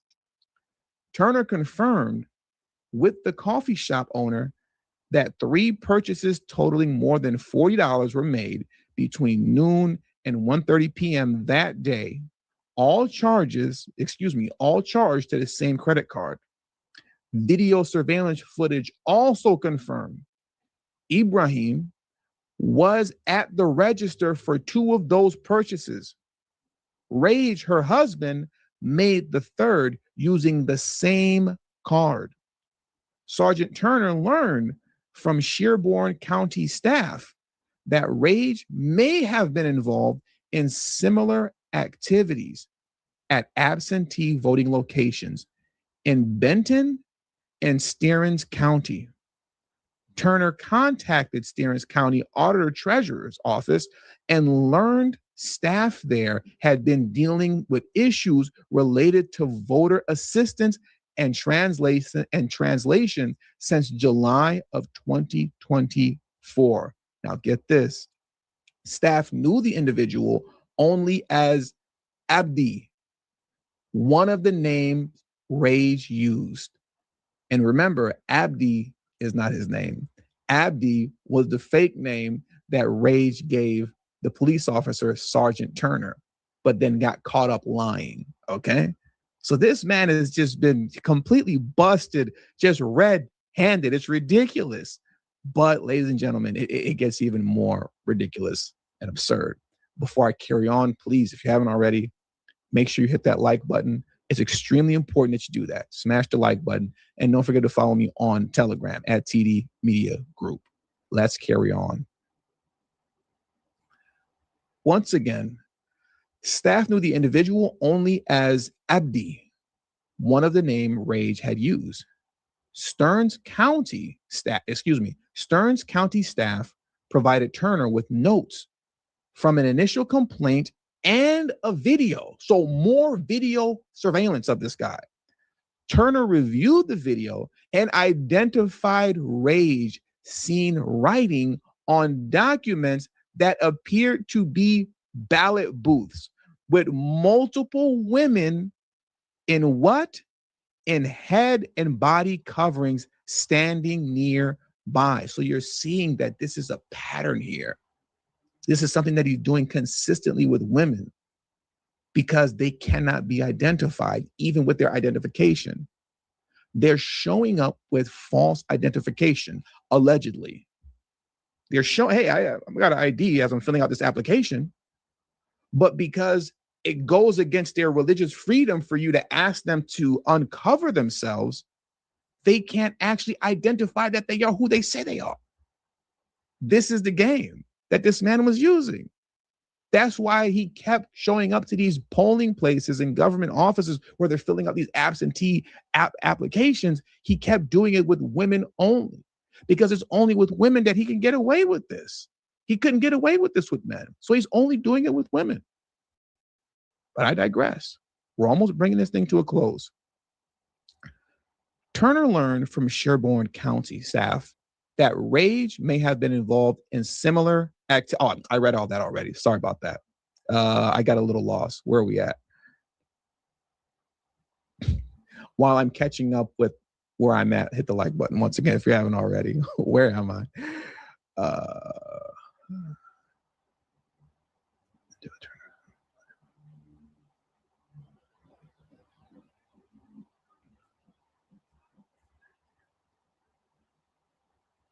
Okay, here we go. I found out where I am.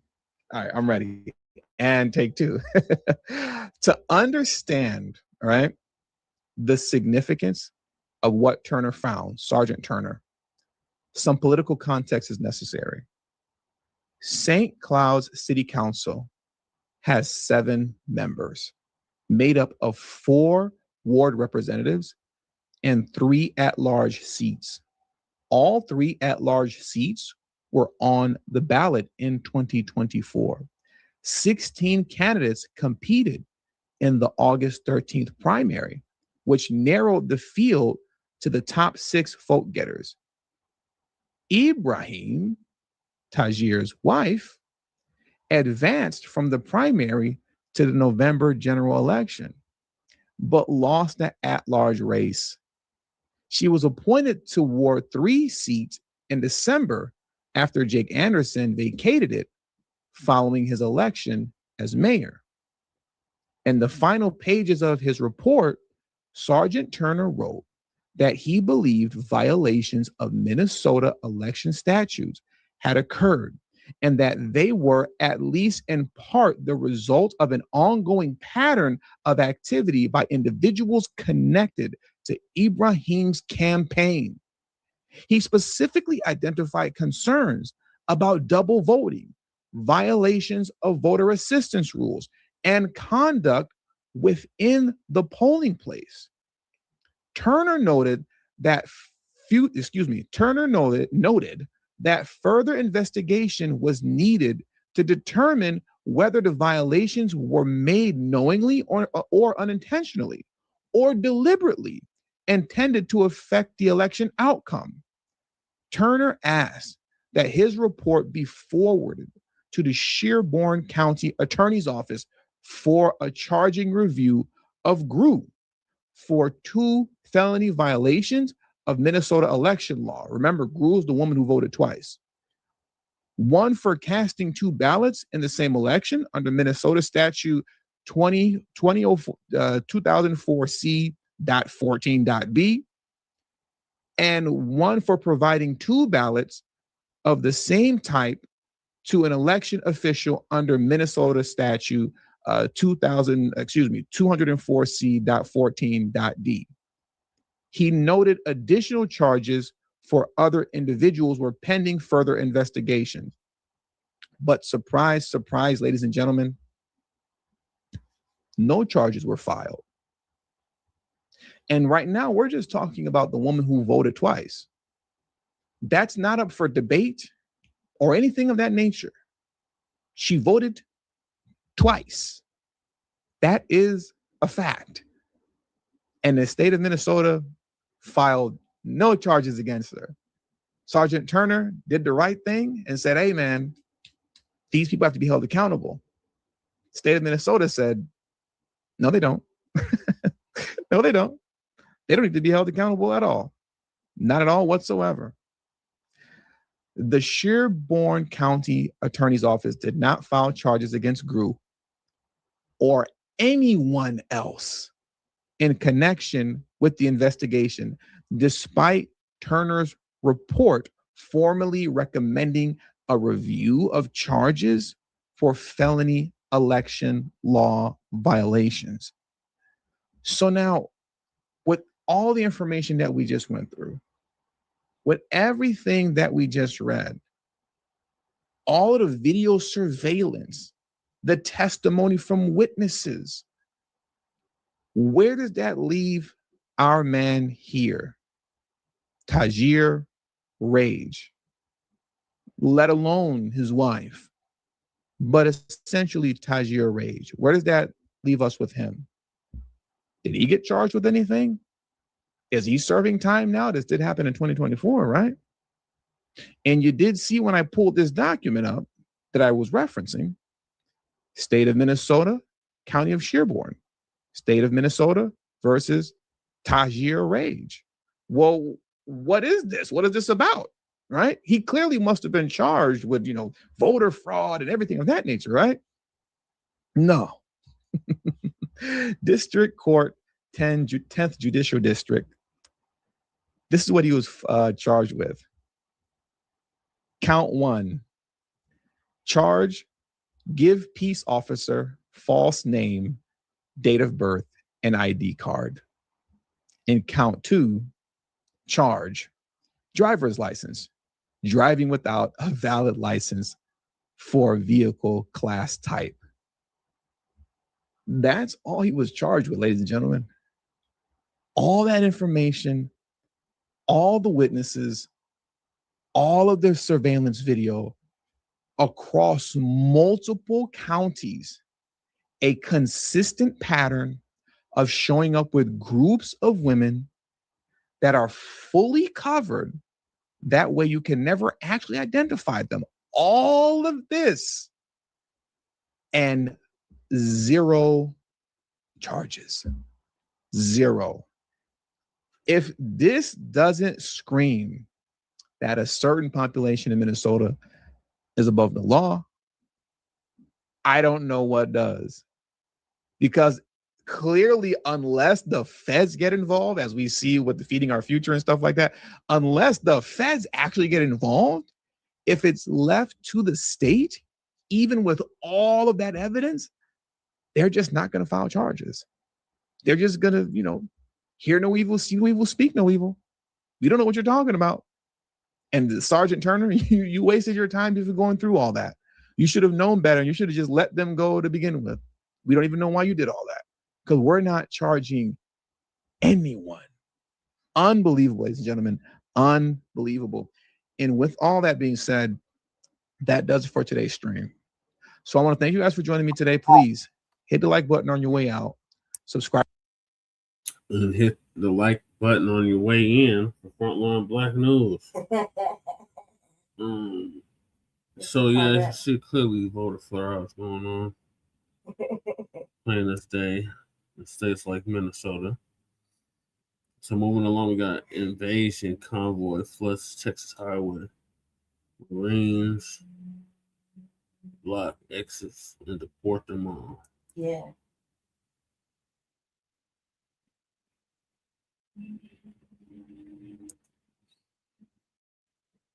Gangs and criminals are attempting to take over America's highways, but it's not working. Oh, what's going to happen now? He's out. Look at this guy. Oh, he got away. He got him. Get him, officer. Get him. Where's he going? Oh, surrounded. That is a takedown. But wait till you see how many people are in that vehicle. Oh, man. Come here. Oh, there's not even any seats back there. That's dangerous. Apparently, they were smuggling people from Mexico and from Vietnam. That's crazy. And this is 2026, May. Okay. Wow, look at all those people in one vehicle. But before we see some even wilder police chases that'll have you wondering if it's even safe to get in your car or to enter your garage because of who might be hiding in it, let's just say that this semi that's getting pulled over by Border Patrol isn't full of Amazon packages. They got state troopers. They got Border Patrol SUV over there. They know that there is something in this truck that requires a significant law enforcement response. Oh, somebody's running. Well, they're already busy. Oh, a couple people? Okay, those are agents. They're going to get that guy. Who's driving this thing?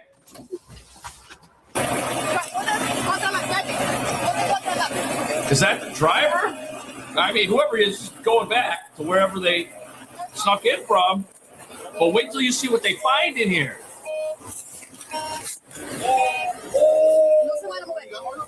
There's a lot more. Wow. Look, they got people on top of people. That's crazy.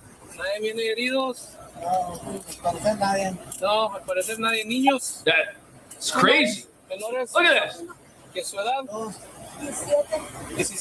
This is from 2 weeks ago.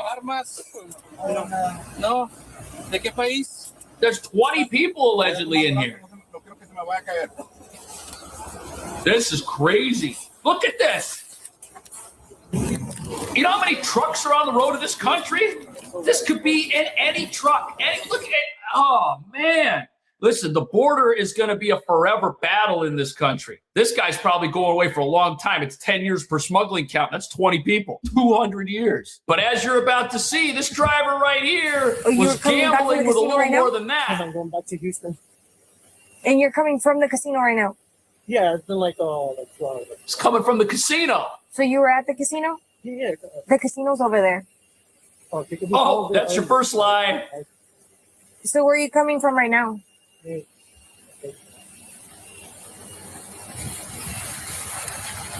Where's right now? I'm coming from Motel 6. Motel 6. You stayed over there or what? Yeah, I stayed the night. Let's see, buddy. The officer knows something weird going on. Casino's not around.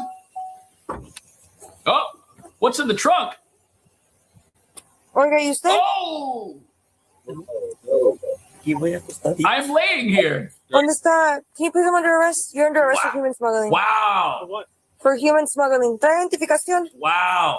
Hey, he's got identification. He's documented. Look at that. He didn't lose a bet either. Well, he did lose a bet. He bet that he could beat Border Patrol. Wow.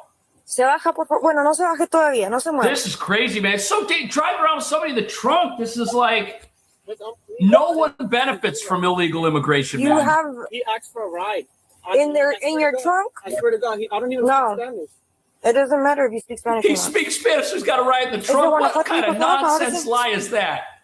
Obviously, there's something wrong going on. This guy should have thought of a better excuse before he thought about breaking the law. But as you're about to see, not everybody hiding in a vehicle wants to come out of that vehicle peacefully. This guy's not pulling over. The pursuit vehicle has its lights on. That's your first mistake. This is down by Laredo. Look at this place. Packed full of cars. Oh, now he's getting on the highway. Going through the breakdown lane. As you're about to see, this car, it may very well break down after what they're about to put it through. All right, this is definitely a traffic violation. He's trying to get around the semi. Will he get around the semi? Oh, that's a tight squeeze. Oh, man. Man, you know, these officers that pursue these vehicles, they are some of the best drivers in the whole world, man. Don't count them out. They got to pursue maniacs like this, get them off the road as fast as possible. Look at this guy. He's passing. Look at this. Passing people on an on-ramp. This is dangerous. What's going to happen here? Of course, breaking more laws. I don't know if this person's ever going to have a license again after this. Are they going to pit him? Oh, there it is. Pit maneuver. Wow. That was a great pit. Oh, they're running? Wow. They're going to catch that guy. Oh, taser's out. Oh. Don't run, man. You hear that noise? You better stop. He ain't stopping. Over the fence. Oh. I think the taser works. Was that a barbed wire fence? Hands behind your back. Hands behind your back.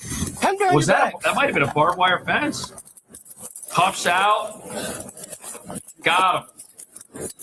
What a tough job, man, to have to do this for a living. Look at, oh, there were 6 people in that vehicle. Wow. But sadly, that's not the only vehicle on the road, which is over capacity. Probably gonna run, just so you know. The break. Wait till you see what happens here. It looks calm, looks like a normal traffic stop. Well, that window tint says otherwise. Who's getting out? Oh! Get inside! Oh, she told him get back in. Hey, come on, Basara! Oh, go back to the vehicle. So 4 people are running. 3-105-1080. Oh, so she just called in air support, it sounded like.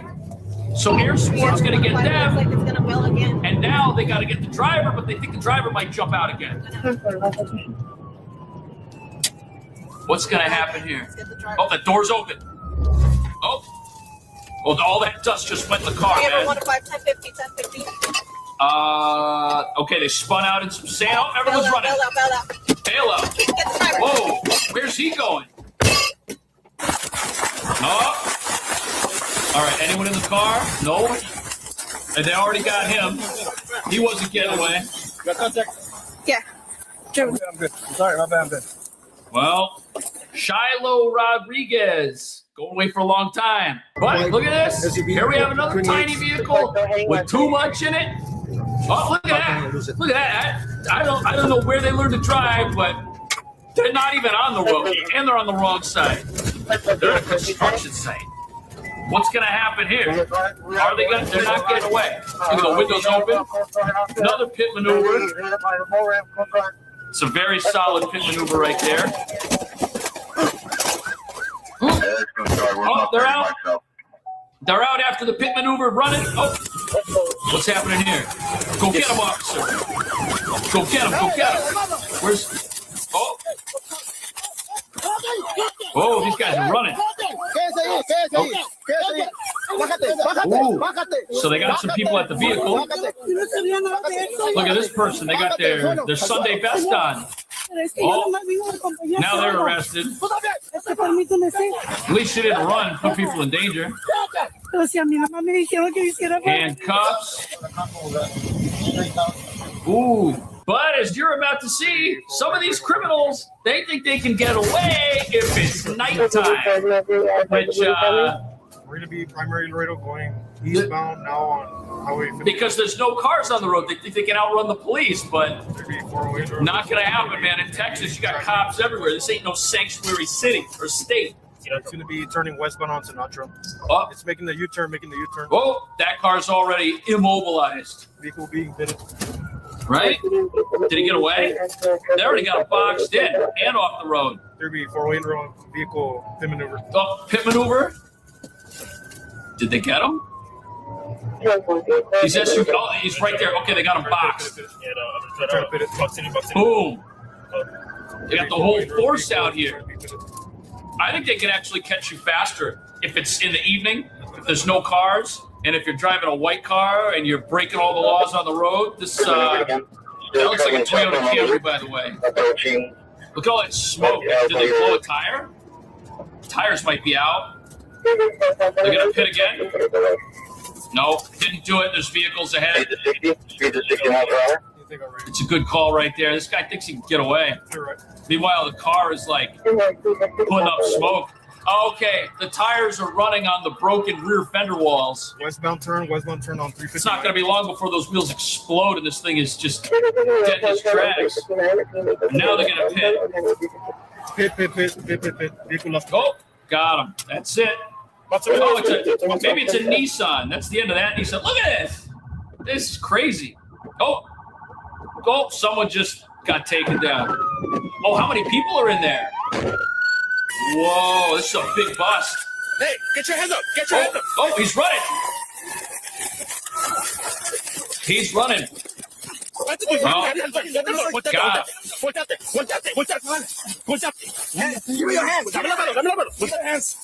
Wow. That guy's trying to get away. Look at this. How many people we got here? Are we going to have more than 10 people?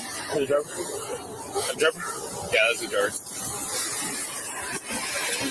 There are like 5 SUVs. Look at this. Okay, and they had 5 people in there. Oh, they had a juvenile.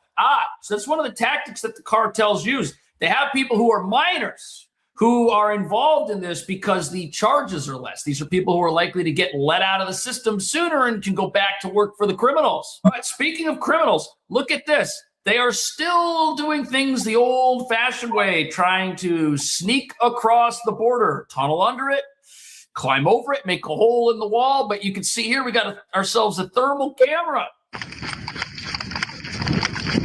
Are they hiding in the bushes? Over here.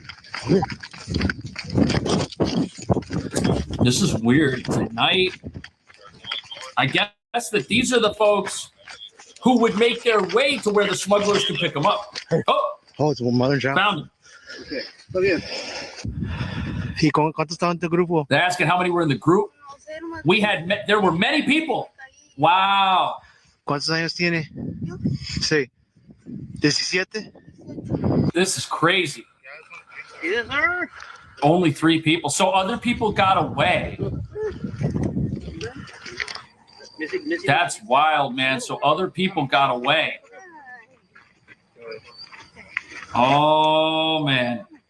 ¿De dónde eres, chavo? De Guanajuato. ¿Y cuántos años tienes? 34. ¿Y quién son ellos que estaban con usted? Pues era mi novia. Dice que no soy su novia. No sé por qué lo niega. Es su hija. ¿Eres la guía o qué? No.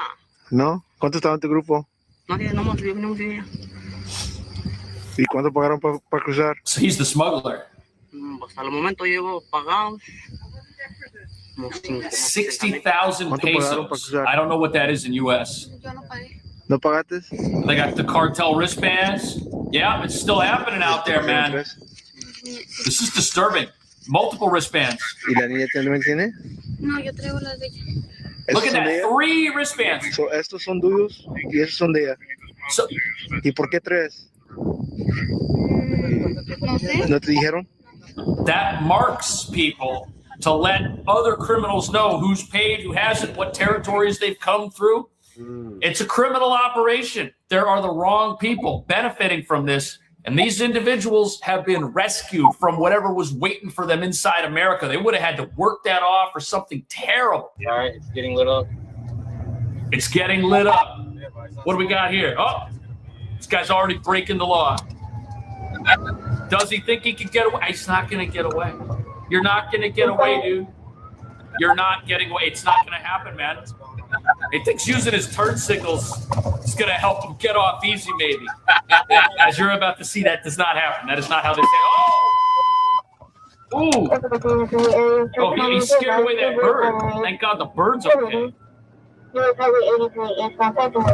This is wild. So they think they're speeding down what might be like a dead-end road.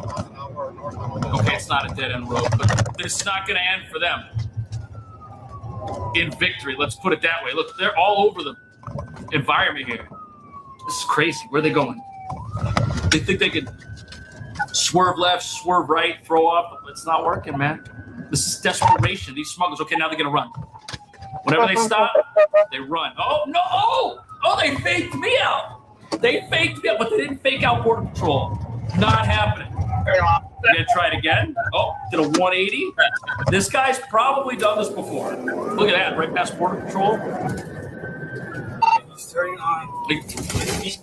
See, what I don't like is this is a residential neighborhood, man. Don't be bringing this where families are living. Put people in danger. Did they get away? Oh, that's suspension stuff. Oh, they all ran. All the occupants ran. So they made enough distance. Oh, look, there they go. They're going off to the side. Well, that vehicle's done. They're behind the residents. They're in a neighborhood now. I'll be out of my unit. Where did they go? Are they in a house?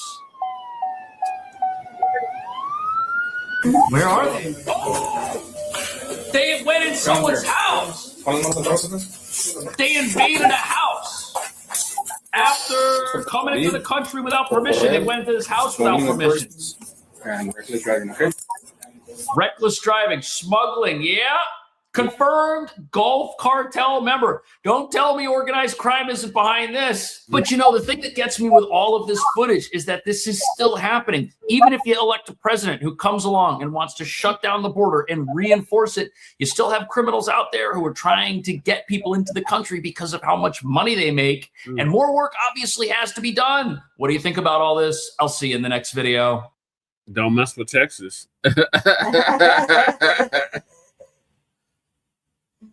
It's everywhere. It's in Venice, it's in West LA, it's in Brentwood, it's in downtown. It's everywhere, and it's causing security issues, and people in LA, the residents are not happy about it, and there's no end in sight. So after years of neglecting the homeless, Los Angeles may have just passed the point of no return. Not for the homeless themselves, but for those enabling the complex that perpetually keeps them on the streets, while charging residents who see encampments grow bigger by the day, leading many to say winds of change are taking LA by storm in ways nobody thought possible, which means those living on the streets here are finally about to get some help. We saw people coming back just hours after police cleared out this encampment, setting up blue tents just like this blue tarp behind me here. This is part of a reoccurring problem. People tell me they've reported crews come out, they clean it up, and then within hours, people are back on the streets. You said that your goal was to end street homelessness in LA by 2026. It's now 2026. And we haven't ended it. We have not ended it, and we're not close to ending it. How are you so off? Well, they're not homeless. You think they don't have homes? There is places for all of these people to sleep in LA. No matter what anybody tells you, we have housing and shelter for everyone that's living on the street. They're choosing to be on the street. Sometimes they don't want to be in homes. They don't want to follow rules or be inside, and it's already dangerous at times in the night. It's just a lot of gang affiliation. You promised that it would go away 100%, and it's only gone down about 17.6%. Right. So why should people trust you that you're going to be able to get to the 100%? Because let me just tell you, for the first time, we've had a decrease at all.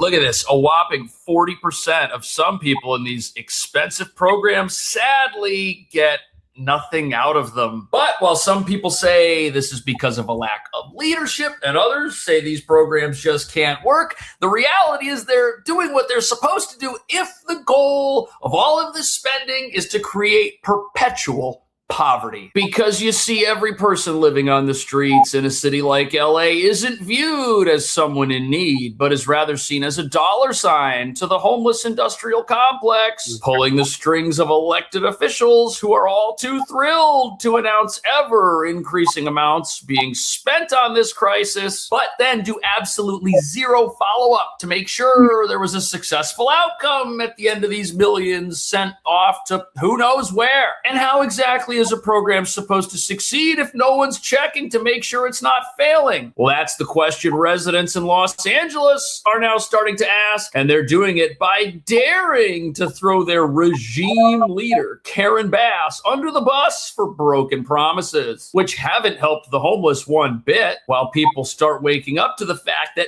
battling the federal government tooth and nail on everything just leads to overall levels of crime that are totally unsustainable and don't improve things for anybody. Which brings us to the real reason so many people are living on the streets in these encampments year after year. We've got perpetual crime going on in LA, and we've got perpetual funding for something none of the people getting the money ever want to see disappear. But that right there might soon change, as business owners in certain parts of the city are sick of seeing everything they've worked for totally taken over. But hey, at least customers can still enter these businesses if they can find the entrance before the place closes for good because it can't afford to stay. Because we're now at a point where California's unaffordability is being driven by the lawless siphoning of free electricity from the city, which just jacks up electric bills for those who pay taxes through the nose to solve problems they've been told to permanently accept. But wait a second, LA's mayor, she's on the record telling voters just a couple of years ago that today we wouldn't even be having this conversation. When you talked to Jake Tapper in 2023, you said that your goal was to end street homelessness in LA by 2026. It's now 2026. We haven't ended it. We have not ended it, and we're not close to ending it. How are you so off? Well, basically, when I said that, it was at the beginning of my term. I am very committed to achieving that goal. I didn't anticipate some of the bureaucratic barriers that I... Really? So it's other people. There are external forces that stopped me from keeping a promise, and the fact that I couldn't keep it is everyone else's fault. What a convenient excuse, blaming other people for promises I campaigned on and have not kept. But as you're about to see, the real problem with these socialists and their ideas is that they're just totally backwards. The way they want to fix problems can't work. In fact, these folks already have solutions on the table right now to help the homeless in Los Angeles, but nobody seems to want to use them for some reason. What are your plans for the over 40,000 homeless in Los Angeles? Yeah, they're not homeless. Are you saying they don't have homes? There is places for all of these people to sleep in LA. No matter what anybody tells you, we have housing and shelter for everyone that's living on the street. They're choosing to be on the street because they don't want rules. Oh! Interesting. So here we have a totally different viewpoint of how to look at a crisis that just seems to never go away no matter how much money is thrown at it with zero accountability. People are saying that there are individuals who choose to live in a manner that has them in dire straits, and that's sad. They don't know they're making the wrong choice. Someone should go help them, but since we don't have any accountability, since we just throw money to these programs, we're enriching people that are supposed to be solving a problem, but they're not checking on the problem. They're not actually giving anybody a helping hand. No one's communicating to the people that are in need how much need they're actually in. And before you scream into your television that this attitude is some sort of right-wing conspiracy, listen to what actual people are saying about the homes that are built for the homeless. Homes which cost all kinds of money and don't seem to accomplish anything. Itzel Mendez lives right across the street from the future tiny home village near Sierra Vista Avenue. She says the project is bringing fear, not relief. Oh, it's scary, you know. Sometimes they don't want to be in homes. They don't want to follow rules or be inside, and it's already dangerous at times in the night. Wow. We hear them fighting. Neighbors tell us last year this area was filled with tents. Wow. So here you have a woman whose neighborhood is about to be home to a future tiny home village. But since the way that these programs are run involves just throwing a bunch of money at something to build something, there's no accountability, there's no law enforcement, there's no public safety. Residents are worried that the neighborhood they're in, which was just subject to some improvements, is going to get worse. And that's because of lawlessness, which is the reason people are allowed to build an encampment where there's not supposed to be one, which is why people are hacking into power lines, which they aren't supposed to do, and which is why shoplifters and petty thieves are never sent to jail, which enables a person who wants to live on the street and doesn't want to obey any rules to continue doing so and to self-fund their lifestyle. In addition to all the funding the local government is pouring into this with absolutely zero results. You promised that it would go away 100%, and it's only gone down about 17.6%. Right. So why should people trust you that you're going to be able to get to the 100%? Let me just tell you, for the first time, we've had a decrease at all. Wow. So the theory here is that any decrease at all is success. There were no decreases. Nobody was ever helped off the streets in California's past, ever. There were never any decreases until I came along. And even though we have a small one, which is nowhere near what I promised people, when the reality of this situation is that the homeless crisis here is government inflicted. Watch this. This idea that they're forced on the street right now is a lie that our city is perpetuating. We've paid $24 billion to house these 40,000 people. There's spots for all of these people. They are choosing So where are you going to move? Well, I just released a 9-minute video, so you can. I think I saw your video. Yeah, so it's very detailed. But it's going to take time to build the facility and money. How fast do you think you can do it? These people can literally. I went to Washington and I saw miles of the most insane prefabricated housing and building. I asked all the CEOs of these companies, say, how long does this take? I met with FEMA and HUD, 3 days. 3 days. And all of this is cheaper than trying to take over, kick senior citizens out of their buildings. Is what happens. They kick them out, and then the NGOs come in and they spend 4 years. This is LA. This is LA's timetable. Where is this facility going to be? It's on beautiful federal land property.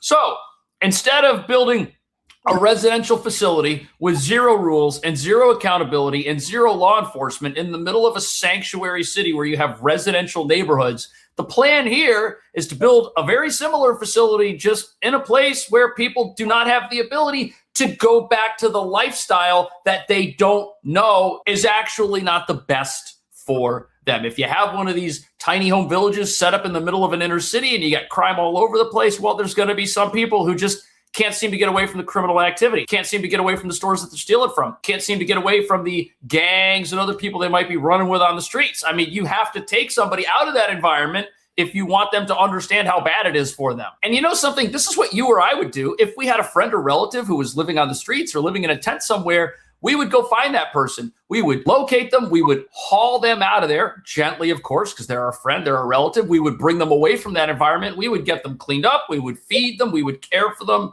And we would stage an intervention in that person's life. But none of the millions spent on quote unquote helping people does any of that. And if you're not going to spend money to help people get out of a problem and you're just giving money to that problem, whatever it is, how do you expect it to go away? They describe dealing with everything from thefts to fires before the city cleared the encampment. That's terrible. For some people who live here, safety is still a concern. It's just a lot of gang affiliation. And I feel like bringing homeless close would just make That's it worse. sad. They used to actually set up right there and they would like start fires for no reason. But this is something nobody in charge of this city wants you or I to hear. How residents say that, you know what, if you're going to allow rampant lawlessness and you're going to try to convince people not to be part of that, you're going to set them up with a free place to live right in the middle of all of it, it might not work. They don't want to hear that. And they certainly don't want us hearing that and thinking about these disastrous results being tied to disastrous policies that do not help the very people they are named after. And when you hear about gangs and gang activity, don't forget that LA is a sanctuary city and a sanctuary state where the leaders have vowed to do just about everything they can to resist federal law enforcement. This is something that just puts the general public at risk. And that includes people who are living on the streets and who are imprisoned in their own city, which is terrible. But you know what? The federal government, they've got an easy solution, a common sense solution for this. And when you hear what it is, you're going to wonder why more people I don't want are ICE in excited LA. about it. Nobody wants ICE in LA except Karen Basura, apparently, because the way you keep ICE out of LA is by enforcing the law, not defying it. I look at what Mayor Lurie did in San Francisco, clearly no friend of the Trump administration, but he called the president and made a deal. He vowed to have SFPD crack down on crime, and the president vowed to keep ICE out of the city. And notice what you don't see? No riots, no crazy videos of ICE agents having chaotic arrests. That's how it's done.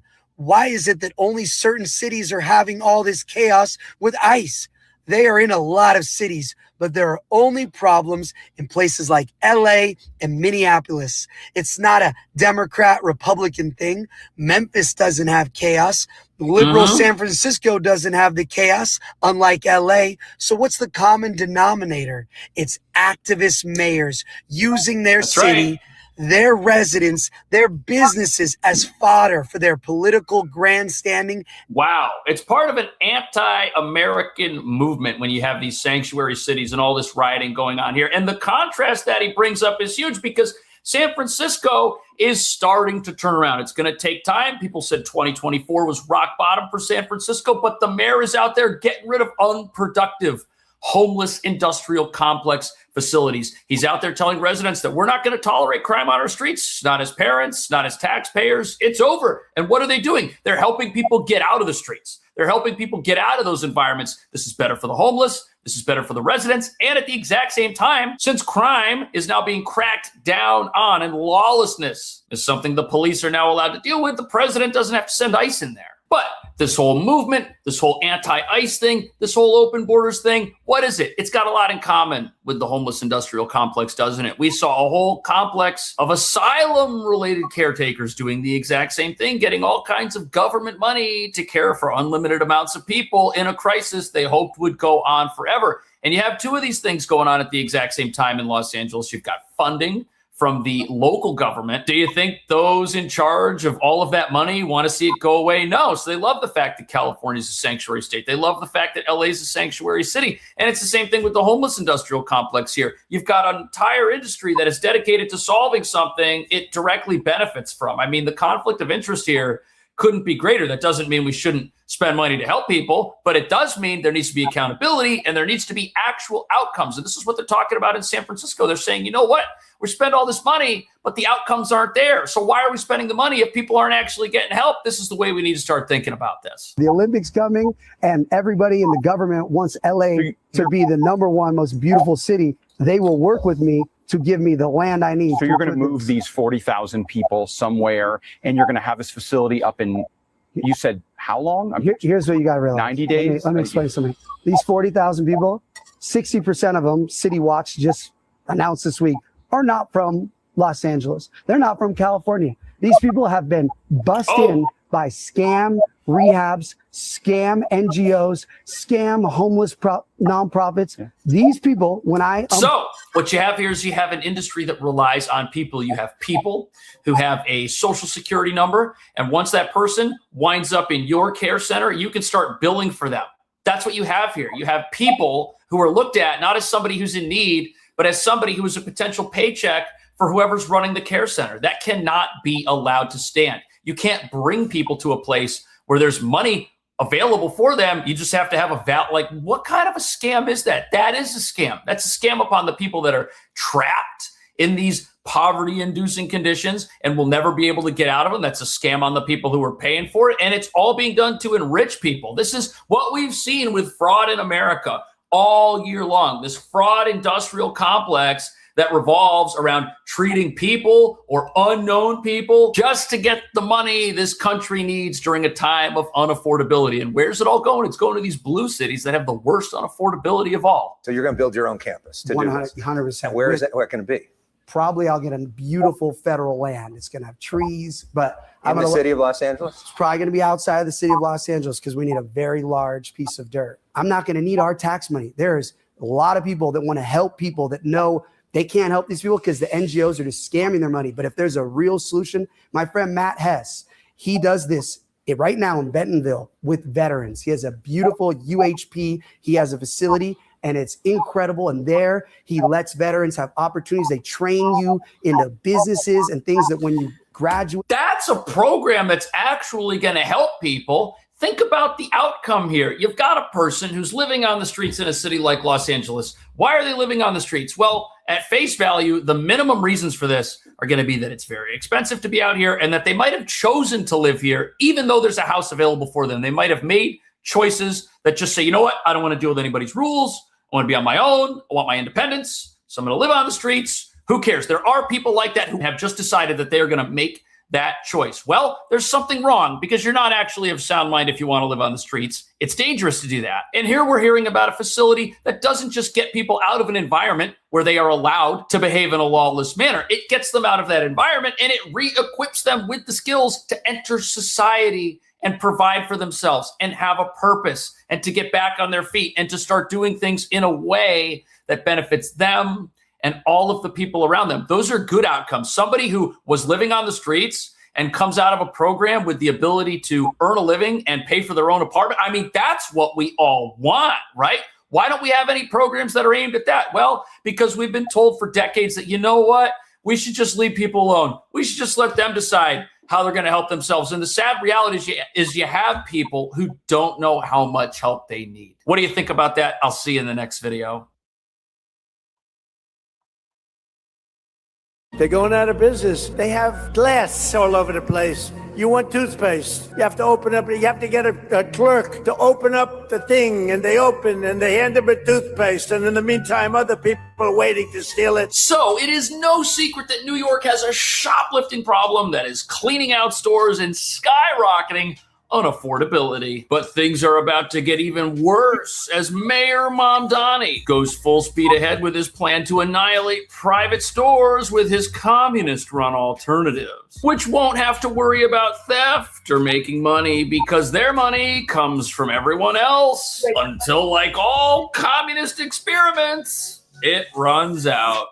Want aspirin? The cashier has to unlock the glass case. Thieves are also targeting ice cream and meat. Who could forget the guy allegedly stealing all those steaks at a Trader Joe's in Manhattan? You know, especially for owners behind grocery stores like this one who say they're not going to be able to operate and stay open once these city-run stores are operational. Do you think $60 million is too much to spend for 5 grocery stores? Yes. I don't think he should open no grocery stores. He should talk about the community and how people is out here living on the street. No way. There's no way we can be open. If I lose 30%, I'm in trouble. I won't be able to pay the rent. I won't be able to pay the workers. And he noticed when he was in it, sir, the people with duffel bags, they're putting crap in a duffel bag. And if the clerk does anything at all, they arrest the clerk. How screwed up is our country?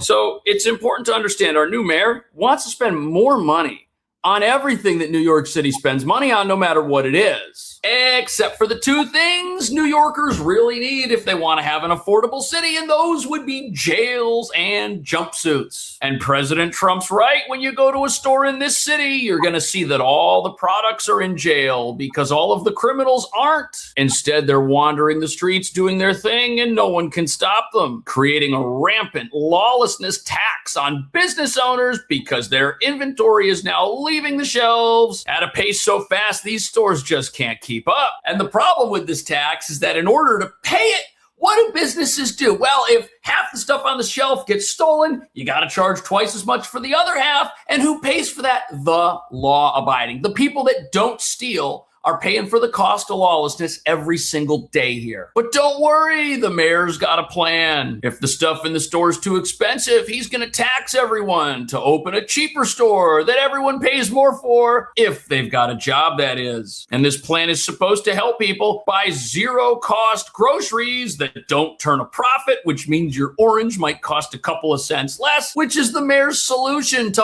$5,000 apartment rents nobody can afford. That's right, saving a couple of cents. That's supposed to fix all of our problems, but it won't. And that brings us to the real reason life here in New York City is about to get even more expensive than crazy rents and crazy prices at the grocery store. We're doing absolutely nothing to discourage lawlessness. And if you're going to have a lawless city, nobody's going to be able to afford to live there because it's the law-abiding that are the ones paying for this. But perhaps the worst payment of all is going to be made by small businesses, some of which were started by legal immigrants who came to New York to achieve the American dream while benefiting our entire city. But that dream is now a nightmare as their fees for opening their doors are now going to go through the roof while they subsidize their own destruction at the hands of a communist grocery store. Yeah, David, it is, you know, especially for owners behind grocery stores like this one who say they're not going to be able to operate and stay open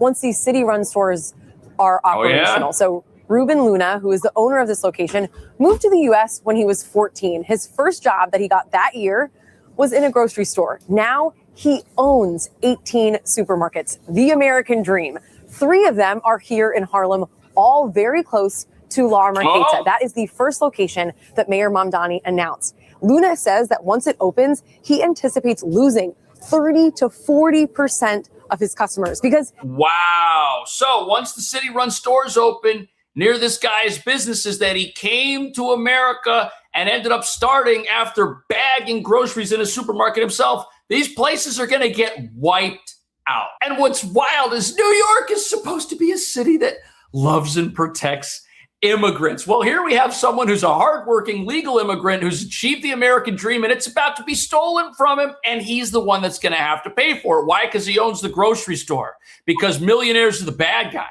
Because anybody that succeeds and does anything, they're the problem in the world. What a weird, screwed up way to run your city. At the same time, we're talking about affordability here. Well, what are the examples for that? Eggs and milk. Eggs are really inexpensive right now. I bought some eggs the other day. It was $3. And you know what else? If I could buy these things, but I didn't have to get them in this color or in this expensive packaging, if I could get the white ones in the styrofoam, they'd be even cheaper. But we're supposed to believe that a guy who plays by all the rules, does the right thing, creates jobs, is the enemy of this city and needs to be taken down a notch, and that he's ripping people off, and that's why we need a free grocery store. he cannot compete with a nationalized grocery store, which doesn't have to pay property taxes or utilities and has access to his hard-earned That's tax the worst dollars. part about this.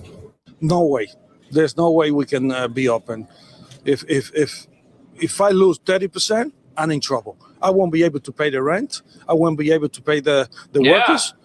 And I don't want to lose the whole thing, whatever it's cost me 45 years working all my life to lose it because, I'm going to be fighting against someone who is spending our own money. That's the thing.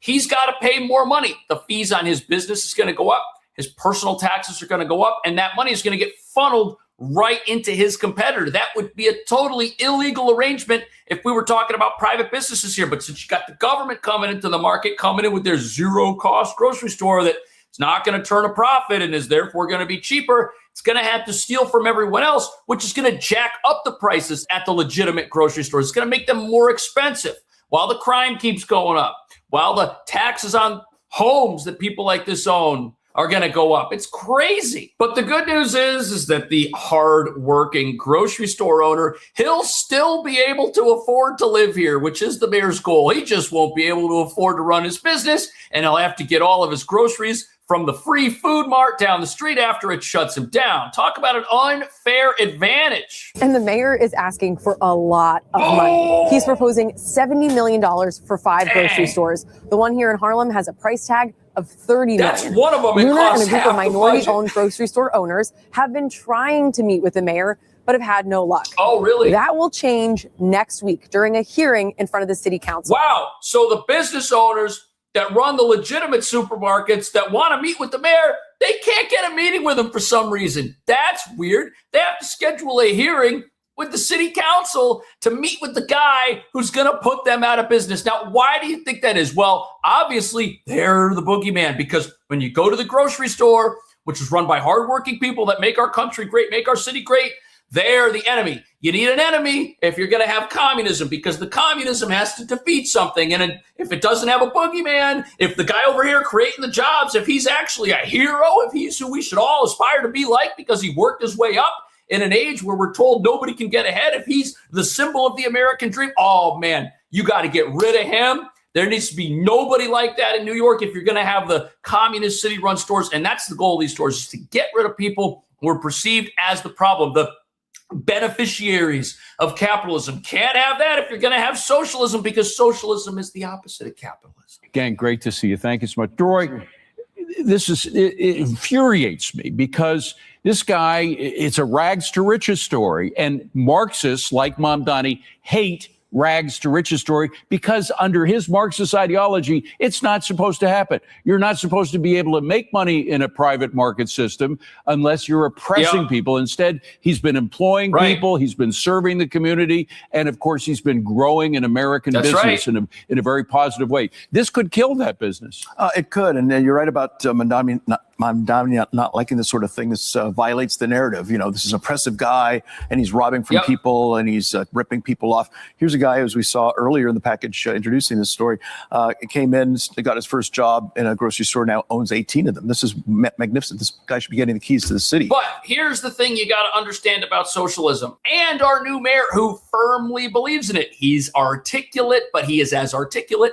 as he is wrong. Socialism does not work. And in order for it to be a believable system, people that create jobs, they're the oppressors. Every single worker at that guy's company is being exploited in the view of these people who are very articulate, but also very wrong at the exact same time. They firmly believe that the American dream is a capitalist myth, that it is fake, and they preach to populations like the people in New York that there's absolutely no way to get ahead in this country, that the entire game is rigged, that it is not possible to start out bagging groceries and ever own a grocery store, and that you're never going to get ahead. But every single person that breaks the mold, every single person that learns skills and takes risks in a country that allows you to have a business and take risks, unlike a place like Cuba, which is falling apart and succeeds, is a real problem for a socialist system. And here's the real issue. With socialism, you have to have the government in charge of everything. You got to have one source of sustenance for the people. Top-down economics. That's what we're talking about here. And if you have businesses all over the place that are providing jobs for people, helping those people get ahead, giving them private capital that they can use to build their own wealth, all of that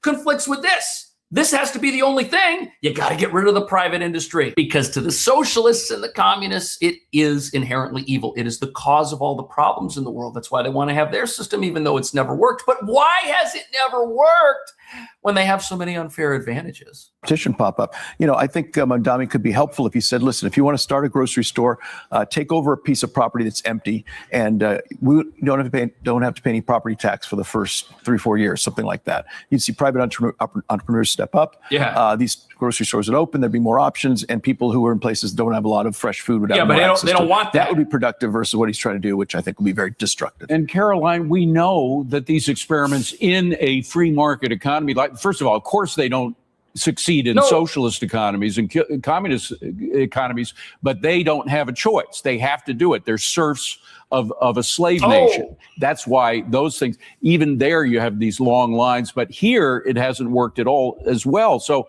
it has a zero positive track record. Yeah, it was attempted in a place called Baldwin, Florida, and it shut down quickly after launching because it failed to break even. That's what's so crazy about this is the concept of breaking even doesn't matter to a socialist who thinks that the wealth they need to run their programs was wrong to be obtained in the first place. That's why socialism doesn't have any problem with running out of other people's money. Other people aren't supposed to have any money because it's wrong. So running out of it is the goal. And that's the thing that's so funny about this. Everybody gets out there and they say, well, socialism always fails because it runs out of other people's money. But that's what it's intending to do. That is its purpose. You having money in your pocket, you running a business, running a grocery store, and doing well for yourself, well, that's bad news. That's why we excuse shoplifting in New York City, by the way, because all these grocery stores, the people who want to excuse the criminals, they say, well, these grocery stores are evil, man. They're making money. They're charging prices people can't afford. And that's wrong. Why are the prices where they are in a grocery store in New York? Does it have anything to do with the taxes? Of course. Does it have anything to do with the rampant lawlessness that steals half the products and jacks up the prices on the other half? Absolutely. But if you're a socialist and you're articulate and you're wrong, none of that's going to matter. You're fully set in your thinking, which is incorrect. But David, this whole government... Even with all the subsidies, we got to say, because Correct. It's totally subsidized by taxpayers. 100%. But this whole idea, government-run grocery stores, was predicated on the other idea that groceries are unaffordable in New York City. Yeah. But Mayor Mamdani, he started this with pretty reckless rhetoric, very incorrect, making grocery stores that are private the boogeyman, saying, oh, they're robbing customers blind and they're getting away with theft. They have on average a 3% profit margin. They are not stealing from people. They're barely making it as it is. And that's why we are excusing shoplifters in this city. They're stealing from the grocery store, but to the people running this place, the grocery store is stealing from me and you when we go in there to pay. So what's the big deal if a criminal robs from them? It's just Robin Hood stealing from the rich to feed the poor, who we're always told are the actual people stealing, even though some of these scammers that steal dress well and have plenty of money because they have a zero-cost business that they can run. And then what exactly are we supposed to get out of a free grocery store? A zero-cost store that has its existence tied to the fact that it's not earning 3%. I mean, we're talking about pennies on $10 worth of items. These grocery stores are not earning a lot of money, and we're supposed to take that away, and everyone's life is going to be magically better because an orange was 3% cheaper. Like, this is ludicrous. This isn't going to help people afford a $5,000 apartment, but it's a great excuse because people go to the grocery store in New York and they can't afford the stuff that they're buying. And it's a very easy argument to make to people who don't understand that it's the theft of these businesses that is jacking up the prices, that is making their lives unaffordable. And at the same time, these city-run stores, they're not going to do a thing to help you live in a $5,000 box apartment. How to bring prices down. You really want to bring them down? You introduce competition and you increase supply. You do not dump taxpayer dollars on a government-run grocery store that will inevitably be plagued with inefficiency, lines around the corner, crowding out small businesses. I have an idea, piggybacking off of DeRoy. Let Walmart operate in the 5 boroughs. No. Can't do that because Walmart's the enemy. If Walmart comes in and people's lives get more affordable, that system, that privately run system that creates wealth for people who aren't the government, conflicts with the government, and you can't have it. That's not allowed to exist because wealth is evil. So all the stuff that they're mentioning to bring down prices, to do this, to do that, if it creates wealth, if it makes somebody a millionaire at the end of the day, even if they help billions of people, it's a bad idea. It can't be allowed, which is why we don't want to pursue these types of solutions. That way, they will be cheap. Walmart is the enemy as well. But the point is, 40 years this guy took up to build the business, and it could be destroyed within the next couple of years as a result of this. So you got a guy who came here, lived the American dream, worked his way up, but he's the problem because he got rich doing something that helps other people. And people look at that person and they say, oh, you earned all this money. You must have stolen it. You must have done something wrong. No, that's not what happened. He didn't steal anything. If he was stealing, he would be in jail. Unless he was a shoplifter, then they would let him go free. But if he became a millionaire by stealing, you better believe in this city,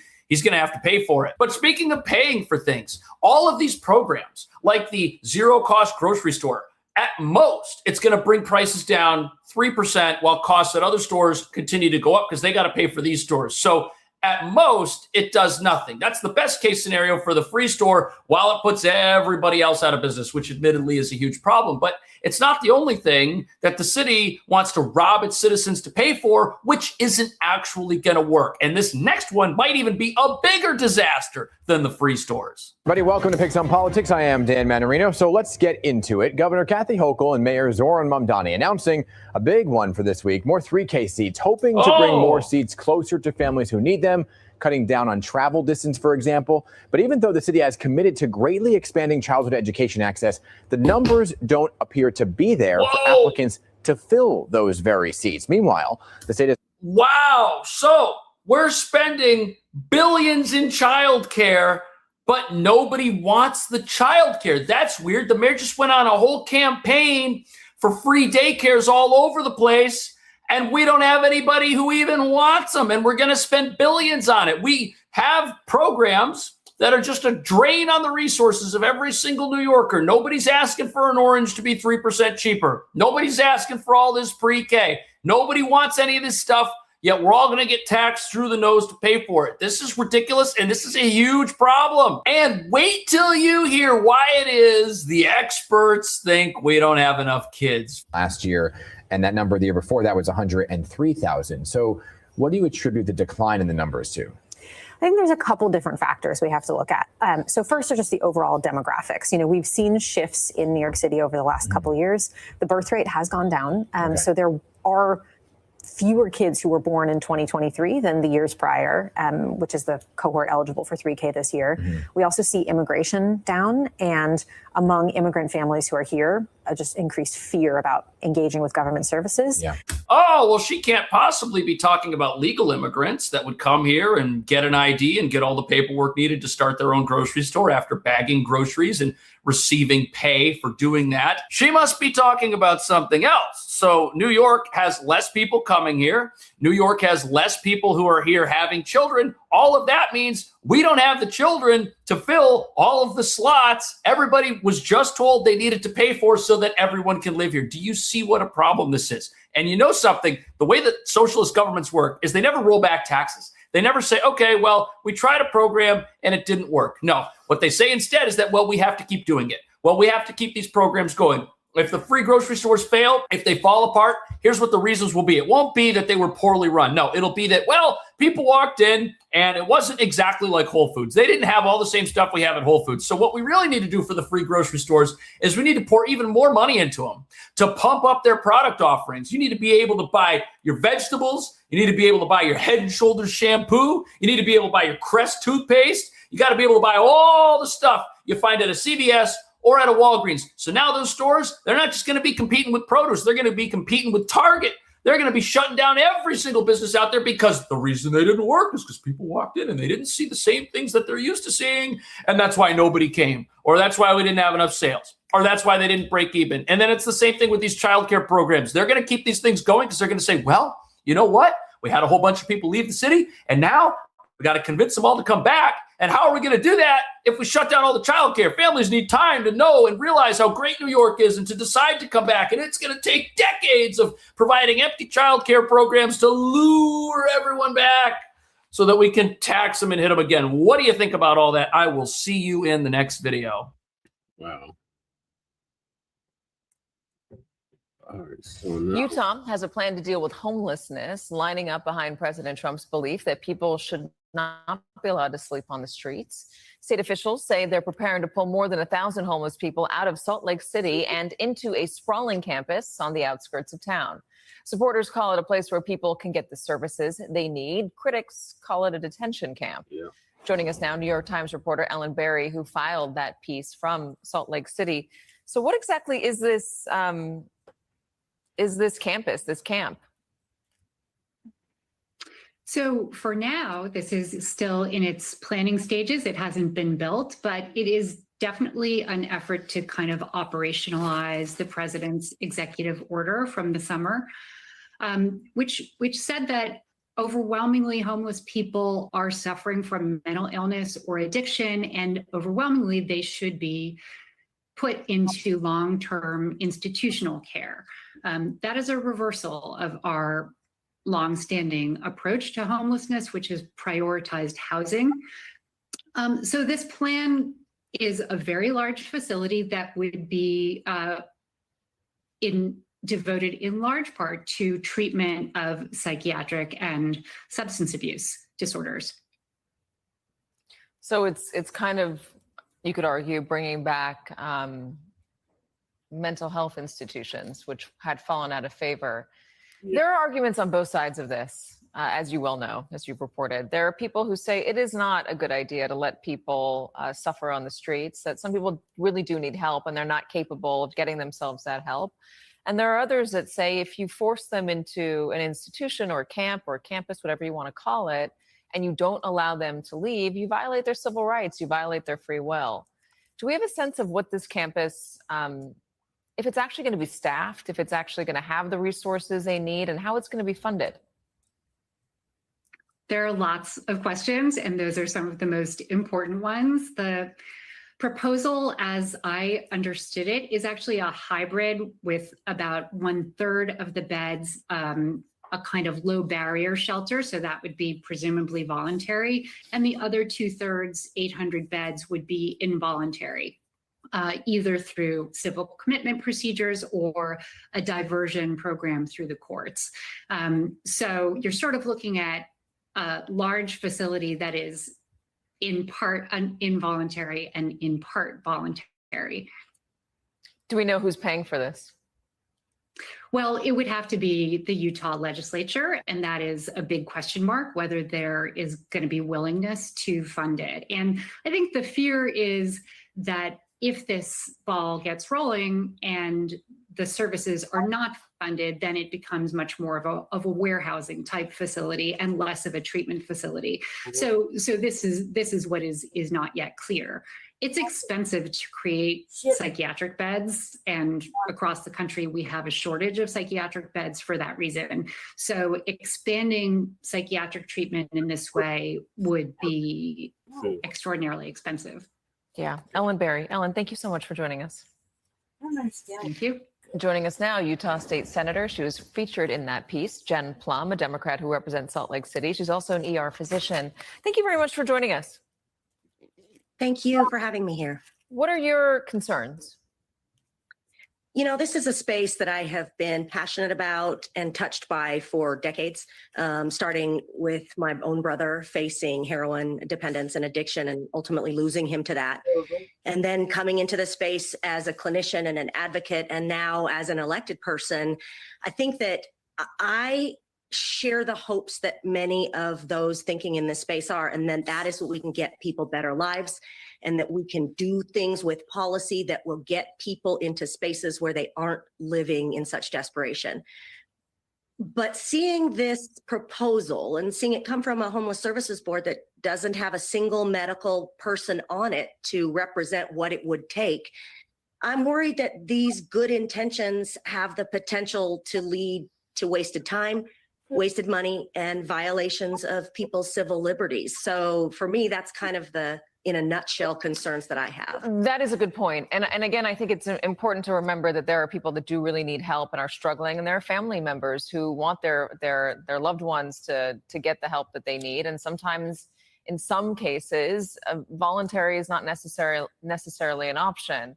Look, man, That being said, you are a part of the legislature and you've expressed your concerns. Is there a way to amend any legislation that might come up to make it so that it's mandatory to have a certain number of healthcare professionals, of addiction professionals, psychiatric professionals on staff and there every year in order to make sure that these places don't become detention centers? I think that's really a crucial point. And how much of that happens in policy and code versus how much of that happens in planning, that all remains to be seen. You know, we've almost hit this inflection point where folks are saying, oh, housing first didn't work. Now we need this treatment first model. And for me, I don't see it that there's opposing camps. I see it that there's the same needs for people. And for me, housing first was supposed to mean get a roof over people's head first, and then get them the treatment they need, the supports they need, the case management they need, the education they need. Housing first, for me, that's what that meant, and then build upon. But our systems didn't necessarily fund those resources, right? So we call it a failure when really it wasn't the structure or the system so much as the resources there. Yeah. We're not that far apart on what people need. Where our chasm is the expectation of whether or not we can force people into it or not. I personally know from a fact, from a family member and from a clinician, you cannot force people into wellness. You have to provide an environment that supports them, and they have to want it. Yeah, that's a good point. And there's also, I mean, when the institutions were dismantled, there was an idea that they weren't safe spaces, they weren't helpful, and that it would be better for people to be in the community and be treated in the community so they could be closer to family and they could recover and become a functioning part of society. It was that second step that never got followed through on, which has led us to where we are today. Do you have a partner in the legislature right now that is willing to try to put this down on paper to make sure that if this facility does go online, that it can actually be a model of success rather than just another, failed attempt to solve a complicated problem? You know, I think that there are a number of partners that I can look to, and that I hope we have the kind of collaborative relationships where we can go head on at this as a problem, right? Not as a political problem, but as an actual human problem and as an actual policy response problem. I think we've got to have some honesty about what this is going to cost to build it. I personally don't believe a structure of 14 buildings can be built for $75 million. I know that staffing that facility will take more than $34 million a year. So I think we need to start with some kind of transparency about what it's really going to cost if we're going to try to do something like this. But personally, my hope is that we can get minds together with subject matter expertise and understanding. Good intentions that are ill-informed don't help people. They just waste money and they waste time. So my hope is I can find those partners, that our system can come together, not to battle, but to support one another.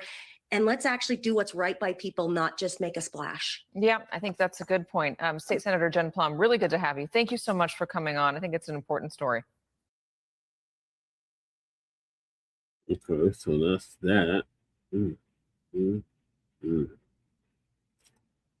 So Shabaka's nightmare is going to go around. Shabaka was said for the longest they're going to put our unhoused neighbors in internment camps. It's a controversial city initiative we've been reporting on for more than 2 years, and now the city says its 222-bed homeless service center is finally getting ready to open. And our Pooja Lodia got a tour of the center. It's at Emancipation and Prairie. Now, Pooja, as Erica just highlighted, a lot of residents have crowded town hall meetings in the past, actually speaking out against this facility. That is true. Those who live around here have said that they worry that this new facility could bring crime and traffic. And yes, many of them have been showing up to council meetings and other town hall type settings. They have been actually so outspoken about it that council members had to delay a vote on this multiple times. Now this center is opening at the same time that the World Cup is coming to Houston. Ask any Houstonian. Our city often feels like a land of extremes. Consider this half-mile section just east of downtown. Construction is going on for what's being called the world's largest sporting event. Blocks away, Houstonians are sleeping on the street. Me? I'm tired. I'm getting too old, 64 years old. I can't live on the ground for the rest of my life. 2 years in and out with me being homeless. Arbora Felix isn't sure he wants to go to the city's new homeless service center. It's scheduled to open in the next 2 weeks, providing health, rehabilitation, and social services on site, operated by Harris Health. I refer to it as the 3 T's, but triage, transition, and treatment. Harris Health CEO Wayne Young took us on a tour of what he calls not a shelter, but a resource for those looking for help. He says once this place reaches full capacity, perhaps next month, 140 people will be working here as employees or volunteers. We want to be able to meet as much of their needs here as we can, because honestly, in those transitions and then people kind of going off somewhere else, you run the risk that they don't come back. The building was previously a women's shelter, then a facility for unaccompanied migrant children. The city of Houston purchased it last October for $16 million, which is about $9 million above its appraised value.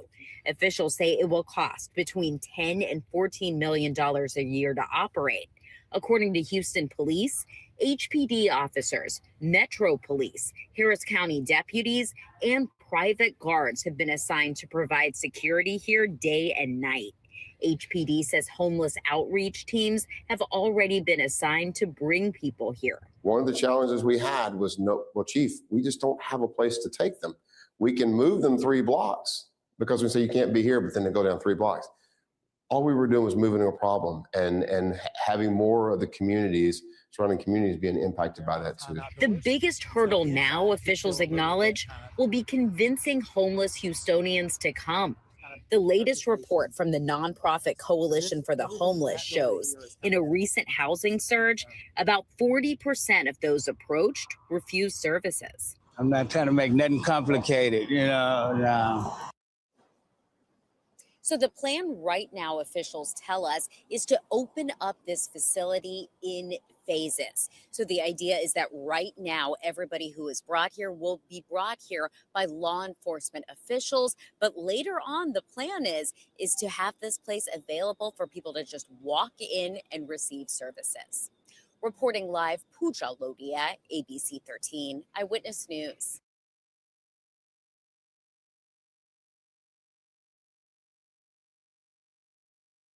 The Denver Rescue Mission announcing plans to close their longtime rehabilitation farm in northern Colorado. It says the cost to operate has simply grown too large. Your reporter in northern Colorado, Dylan Thomas, talked to the nonprofit's CEO to learn what into that decision.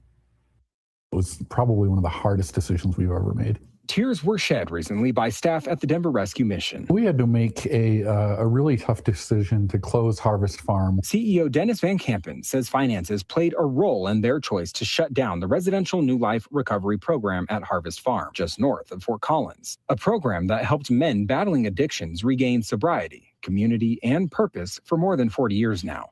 But the cost became a problem. Operationally, for a couple of decades, there's been a deficit. We haven't taken in enough money to cover the expenses of that program. Not only was the program twice as expensive as the one in Denver, due to it involving a farm and animals, but also the buildings are in need of a lot of repair. In fact, a minimum of $5 million just to get the buildings up to code. After a fire torched the rescue mission in Old Town Fort Collins and Loveland shut down its homeless shelter, the need for overnight housing became a priority.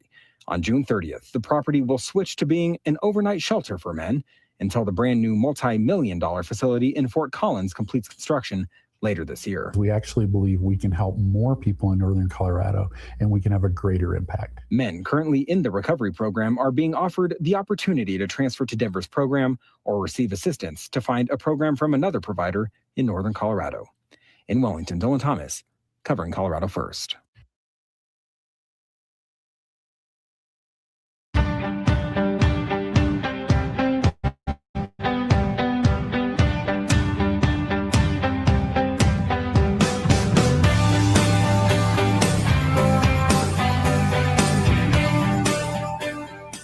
Denver says street homelessness is down. So why are people still sleeping in cars? That is the part the sidewalk does not show. A tent is easy to see. A car is easier to miss. A motel room can disappear into a receipt. A borrowed couch can disappear into silence. An RV can look like transportation until it becomes the last room a person can afford.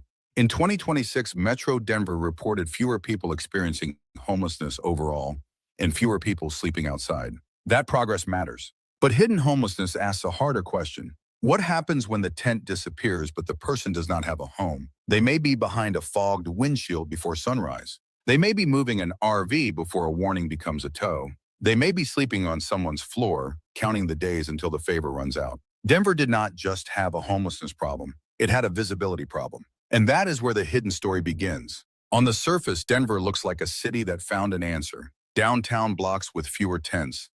Mountain air beyond glass towers, Union Station platforms, Colfax traffic, shelters, hotels, and emergency rooms turned into pathways for people who had been living outside. But behind that better-looking picture is another Denver, a Denver of fogged windshields before sunrise, RVs parked on industrial edges, motel receipts folded into glove boxes, spare couches that come with an expiration date, parking lots where a person can be homeless and still look like they are only passing through. That is the part a cleaner sidewalk can hide. This is not a story about Denver making no progress. Denver did make progress. That is what makes the hidden story harder. In the next 25 minutes, you will see three things. What Denver's numbers actually improved, what the point-in-time count can see and what it can miss, and why living in a car, an RV, a motel room, or someone else's spare room can make homelessness less visible without making it less real. Because Denver did not just have a homelessness problem, it had a visibility problem. And before we go deeper into the data, I want to know where hidden homelessness shows up in your city. Before we go deeper into Denver, tell us in the comments, what city are you watching from? And where does hidden homelessness show up where you live? Cars, RVs, motel rooms, couches, parking lots, shelters, or somewhere people rarely count. I ask because Denver's story is not only about Denver. Every city has a version of homelessness the public can see. A tent beside a sidewalk, a line outside a shelter, a person sleeping under an overpass. Those images become the argument because they are visible. But there is another map. A car parked at the edge of a grocery lot. An RV moved every few days. A motel room paid for with the last paycheck. A couch that was supposed to last 1 week. That is hidden homelessness. It does not always look like the crisis people expect. Sometimes it looks like a working car. Sometimes it looks like a receipt. Sometimes it looks like a person who still has a phone, still has a backpack, still has a routine, but no stable place to live. That is why Denver's numbers create a harder question.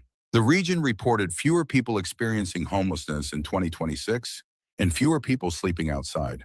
That matters, but the official point-in-time count is a one-night snapshot. It includes people in shelters, and people found in places not meant for habitation, including cars. It does not include every person staying temporarily with friends, family, or in motels because they are at risk of homelessness. So here is the question I want you to hold until the middle of this video. If Denver's street homelessness went down, where did the hidden crisis go? Did people move into real housing? Did they move into shelter? Or did some simply move out of sight behind windshields? Motel doors, RV, curtains and borrowed rooms. Tell us your first guess in the comments. Near the 15-minute mark, we will come back to that question because the answer is not as simple as fewer tents. First, look at the number Denver wants you to see. In 2025, Metro Denver counted 10,774 people experiencing homelessness.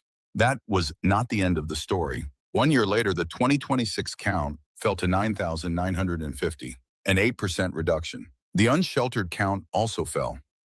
People sleeping outside or in places not meant for human habitation dropped from 2,149 to 1,703. That was a 21% decrease. Those numbers matter.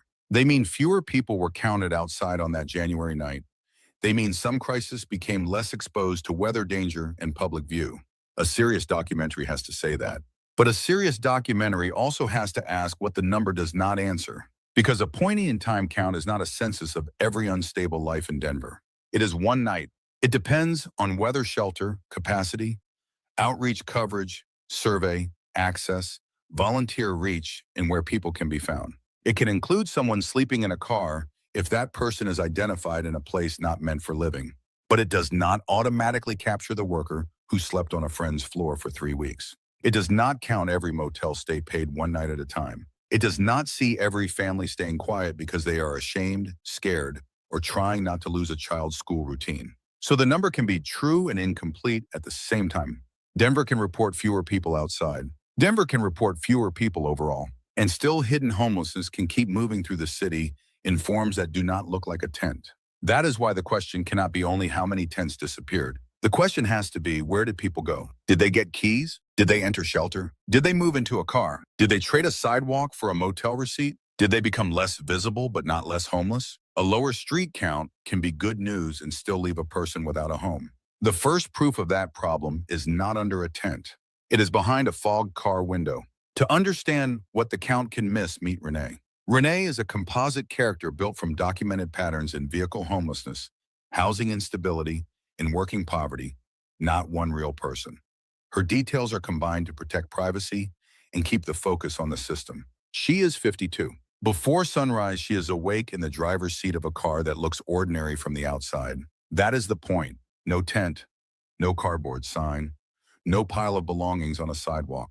Just a parked car with fog on the inside of the windows. A blanket is folded over the passenger seat. A gym bag is wedged behind her. A phone charger runs from the console. A pair of work shoes sits on the floorboard. In the cup holder beside a pill bottle is a parking warning she has read too many times. Renee knows the rules of being invisible. Move before someone complains. Do not stay in the same place too long.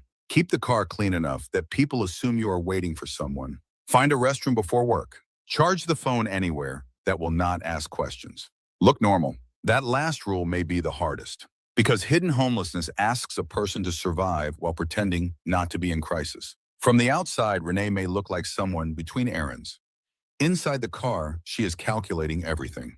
How much gas is left? Where can she park tonight? Can she keep the windows cracked without being noticed? Will the phone last long enough for a housing call? Can she wash up before work? What happens if the car is towed? A tow would not just remove transportation.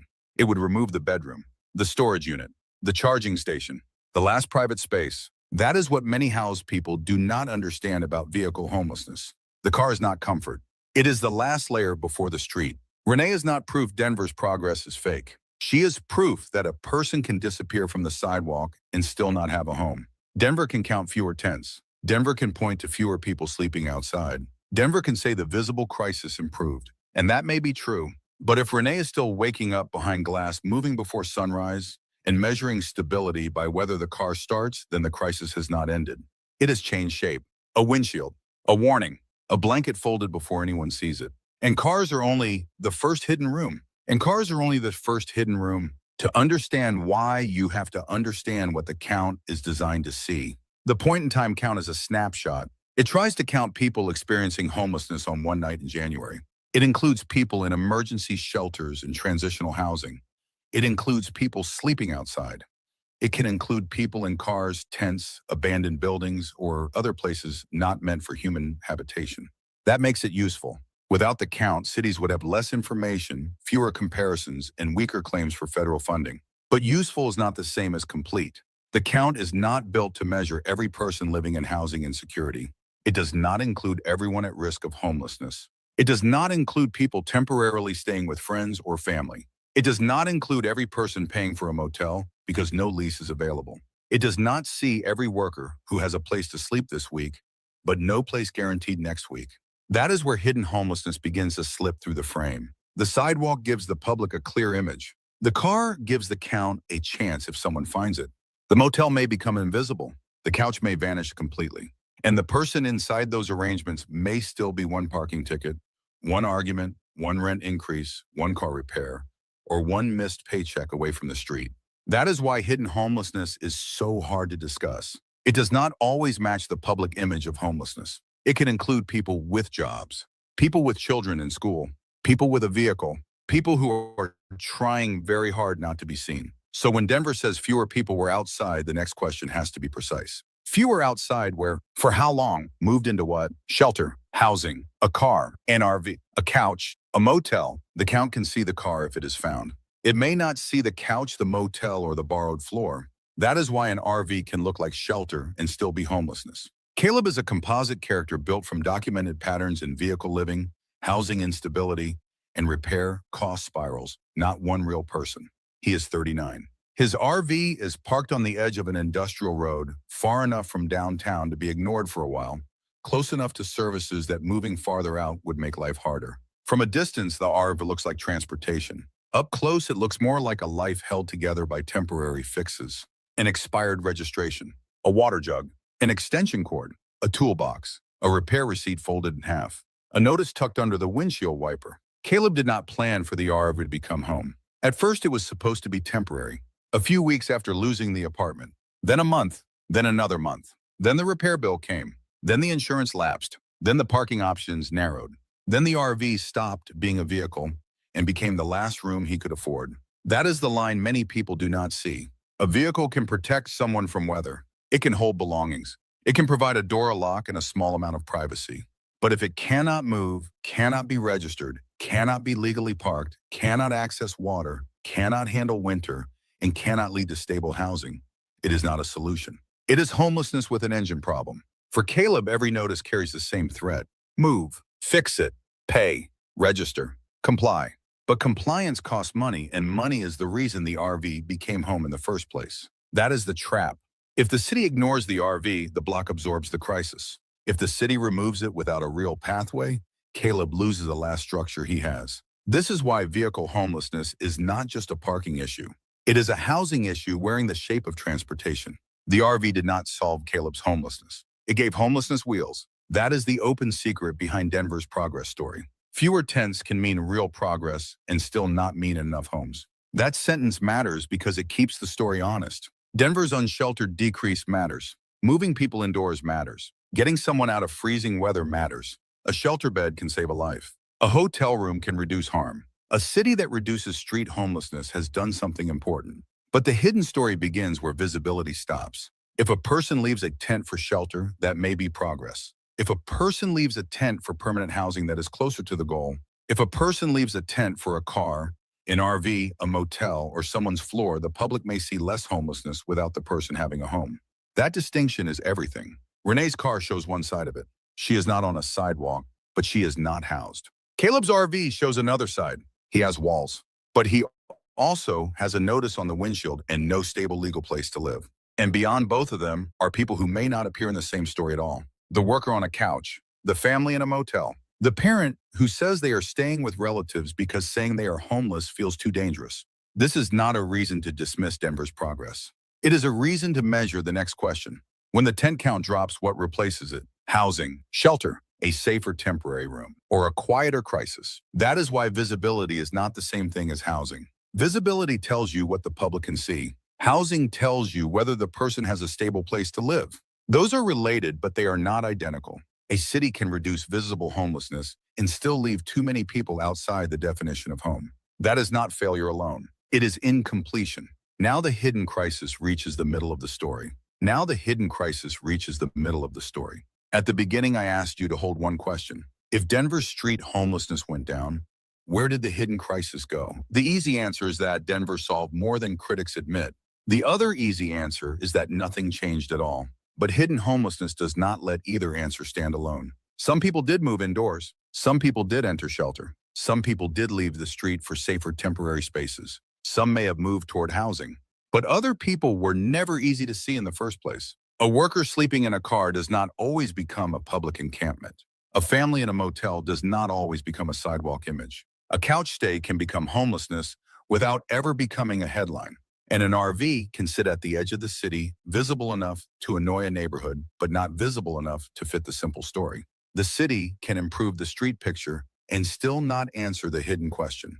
Where is the stable home? I kept looking at the tents that disappeared. I kept looking at the cars that stayed. Then the word progress started to need a second question. A person can disappear from the sidewalk and still be homeless. Fewer tents, more indoors. Still not home. That is the middle of the story. Not that Denver's progress is fake. Not that moving people indoors does not matter. Not that visible homelessness should be ignored. The truth is more difficult. A city can reduce the most visible form of homelessness before it solves the deeper instability underneath. And when that happens, the public may believe the crisis is shrinking faster than people inside the crisis experience it. Renee still has to move the car. Caleb still has the notice. The motel receipt still ends on Friday. The borrowed couch still expires when patience runs out. So the answer to the question from the beginning is this. Some of the crisis moved indoors. Some of it moved toward safety. Some of it may have moved toward housing. But some of it also moved into places where homelessness becomes harder to see. And that is where Denver's defenders have a serious point. And that is where Denver's defenders have a serious point. Because Denver did improve. The 2026 regional count showed fewer people experiencing homelessness than the year before. It also showed fewer people sleeping outside. That is not nothing. For someone who was living in a tent, moving indoors can mean warmth, sleep storage, a locked door, and a chance to stabilize. For a neighborhood, fewer encampments can mean sidewalks become usable again. Both things can be true. Outdoor homelessness is dangerous for the person living it. Outdoor homelessness also affects the city around it. So when a city reduces street homelessness, that deserves serious attention. But the counterpoint cannot become an excuse to stop asking questions. A shelter bed is not always housing. A hotel room is not always housing. A car is not housing. An RV with no legal place to stay is not housing. A motel room paid 1 week at a time is not housing. A couch with an expiration date is not housing. Denver's progress is real. The problem is that progress can still leave people outside the definition of home. That is why the next phase of the conversation has to move beyond tents. If the only goal is fewer tents, then the city can mistake visibility for resolution. If the goal is stable housing, then every temporary placement has to be judged by what happens next. Did the person get a lease? Did they remain housed? Did they return to homelessness? Did they enter shelter and stall? Did they move into a car? Did they disappear from the system entirely? Those questions are harder than counting tents. They are also more honest. Because hidden homelessness does not disappear simply because the sidewalk looks clearer. It becomes the next test. So the real test is not whether Denver can reduce tents. It is whether people reach stable housing. It is whether people reach stable housing. That is what actually works. Not just moving people out of sight. Not just changing the image of downtown. Not just creating a cleaner block while the person moves into another form of instability. A serious solution has to begin with exits. First, Denver has to track exits, not only visibility. How many people move from shelter into permanent housing? How many leave a hotel room with a lease? How many return to homelessness after 30 days, 6 months, or a year? If the city does not follow the person after the tent disappears, it can confuse motion with success. Second, vehicle homelessness needs its own response. Renee does not need a parking warning that pushes her farther from work. She needs a safe place to park, access to restrooms, a way to charge a phone, help replacing documents, and housing navigation that treats the car as an emergency, not a lifestyle. Third, RV homelessness needs policy that understands the repair spiral. Caleb's problem is not only where the RV is parked. It is registration, maintenance, towing, risk, storage, sanitation, and the fact that losing the vehicle may mean losing everything. A city cannot solve that with tickets alone. Fourth, motel and couch instability have to be treated as warning signs. If a household is in a motel because rent assistance failed, the system should not wait until the motel money runs out. If a family is doubled up with relatives and the arrangement is breaking prevention, has to arrive before the living room becomes a sidewalk. Fifth, rental assistance has to move faster than eviction pressure. A check that arrives after a lockout is not prevention. A caseworker call that comes after the car becomes home is too late. Sixth, shelter has to become a pathway, not a warehouse. Shelter matters. A safe bed can be the first step back towards stability, but shelter has to connect to housing income, support healthcare documents, transportation, and long-term stability. Otherwise, the city may reduce street homelessness while people cycle through temporary places. Seventh, the data has to expand beyond one night. The point-in-time count matters, but hidden homelessness needs other measures too. School data, service data, eviction data, safe parking data, motel assistance data, returns to homelessness, time in shelter, housing exits. No single number can carry the whole story. The answer is not just to move people out of sight. The answer is to move people out of homelessness. Because when hidden homelessness is ignored, the crisis returns in another form. Because when hidden homelessness is ignored, the crisis returns in another form. It returns as a parking ticket. It returns as a tow. It returns as an emergency room visit after a person tried to survive winter in a vehicle. It returns as a lost job because the car would not start. It returns as a child changing schools because the motel stay ended. It returns as a shelter bed filled again by someone who was almost stabilized but never reached housing. Hidden homelessness does not cost less because the public sees it less. It often costs more because the system waits until the crisis becomes visible enough to demand attention. Renee feels that cost in small ways. A phone battery, a restroom search, a work shoe under the seat, a parking warning that can change the whole day. Caleb feels it differently. A repair receipt, an expired registration, a notice, a vehicle that is both shelter and liability. A city feels it too. Outreach teams try to find people who keep moving. Police become the first responders to a housing problem. Libraries, hospitals, schools, parking lots, nonprofits, and businesses all absorb pieces of a crisis that no single agency owns, and the public becomes confused. They see fewer tents and hear progress. Then they see RVs, cars, motel families, and people still cycling through temporary rooms. That gap creates distrust. Residents think the city is hiding the problem. Unhoused people think the city is managing appearances. Progress can be real and still feel incomplete when people cannot see where it leads. That is the cost of hidden homelessness. It makes everyone argue over the visible part, while the invisible part keeps producing the next emergency. If Denver wants trust, it has to answer the question behind every cleared block and every lower street count. Where did people go? And Denver is not alone. And Denver is not alone. Return for a moment to Renee's blanket folded over the passenger seat. It is easy to miss. To a passerby, it may look like clutter. To Renee, it is a bedroom she has to hide before the day begins. That image is not only Denver. In Portland, RVs and sidewalks can become the center of a public argument when the exits are too narrow. In San Francisco, vehicle homelessness can sit beside one of the richest urban economies in the country. In Los Angeles, huge shelter lines and declining counts can exist at the same time. In Phoenix, parking lots and extreme heat can turn hidden homelessness into a survival problem. Different cities, different climates, different politics, the same pattern. Housing becomes unaffordable. Prevention arrives late. Shelter fills. A car becomes a room. A motel becomes the last stop before the street. A couch becomes a countdown. The same thing that leaves Renee folding a blanket over a passenger seat in Denver is closer to the thing filling Portland RV lines, San Francisco, vehicle encampments, Los Angeles shelter waits, and Phoenix parking lots than most cities want to admit. That does not mean every story is the same. Some people need rent help. Some need treatment. Some need medical care. Some need one repair paid before a vehicle life collapses. But the warning is the same. When homelessness becomes hidden, cities can underreact because the public pressure drops. Then the crisis returns later, more expensive, more unstable, and harder to solve. That is why Denver's hidden homeless matter beyond Denver. They show what happens after the tent disappears, but before housing appears. The hidden counts are coming. So the question is not whether your city has fewer tents. It is whether people have somewhere stable to go. It is whether people have somewhere stable to go. That is the question I want you to take back to your own city. Not as a slogan, as a checklist. Look up your local point-in-time count, then look past the headline. How many people were unsheltered? How many were sheltered? How many were found in vehicles? How many were living in motels or doubled up with friends or family? How many left shelter for permanent housing? How many returned to homelessness? And when your city clears a tent or announces a lower street count, ask the question that decides whether the policy is real. Where did people go? If the answer is shelter, ask what happens after shelter. If the answer is a hotel room, ask whether it leads to a lease. If the answer is outreach, ask whether outreach has placements. If the answer is enforcement, ask whether it moved people towards stability or simply moved them out of view. That is not a left question or a right question. It is a results question. Denver's hidden crisis shows what happens when progress is real but incomplete. So comment below with your city and where hidden homelessness shows up first. Cars, RVs, motel strips, parking lots, shelters, couches, places people rarely count.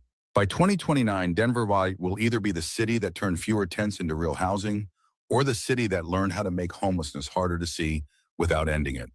The choice in some small way is also yours. And Renee's fogged windshield is the image Denver cannot afford to misunderstand. And Renee's fogged windshield is the image Denver cannot afford to misunderstand.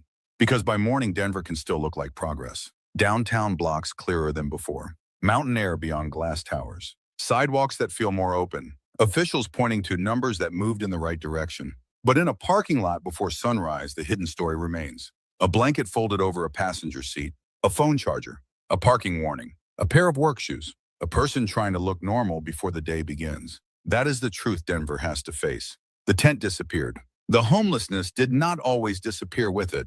And when a city can reduce what the public sees without fully solving where people live, the final question is not whether the count improved. The final question is whether improvement became a home. Next, we go to a city where homelessness is framed not by mountain air, but by beaches, military money, and thousands still sleeping outside. Disclaimer. This documentary is for educational and journalistic purposes only. It discusses homelessness, poverty, mental health, addiction-related issues, housing policy, and public spending. Composite characters are based on patterns from public records, housing research, shelter data, court filings, and published case studies.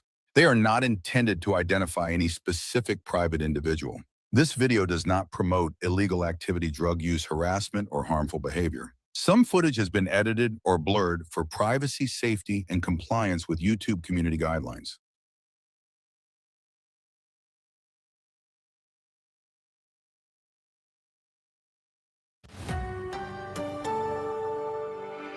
We're following up tonight on a program in Arapahoe County, helping people experiencing homelessness get back on their feet. A year ago, Bridge House opened the Tri-Cities Homeless Navigation Center and began accepting people from Littleton, Inglewood, and Sheridan. Denver 7's Adria Ibrahita checked in with them today and has more about the results they've been seeing. In this space, There's a lot of laughter, there's a lot of tears. and above all, healing. Because I was alone. I had nobody. I had 0 people. It's been a year since Justin Barton walked into Bridge House Tri-Cities. I was homeless and I had nowhere to go. The comprehensive program gives people sober living and meals in exchange for work to help them get back on their feet. Didn't really want to be around anymore, just generally. And this place, they helped me find structure and purpose. Justin found help and hope here. He was one of the first 10 people to walk through the doors. Like something really heartfelt. It wasn't just a bunch of strangers. I felt like all these people were my family or really close friends. 82 people have taken part in the program in the past 12 months. It's the most important thing I've ever had in my life. Justin is the first graduate. There's a strong contingency of lived expertise and lived experience with the team here. So they've walked in their shoes. They're really able to be peers in this. The Navigation Center next door served more than 500 people in the same time frame, feeding some directly into Bridge House.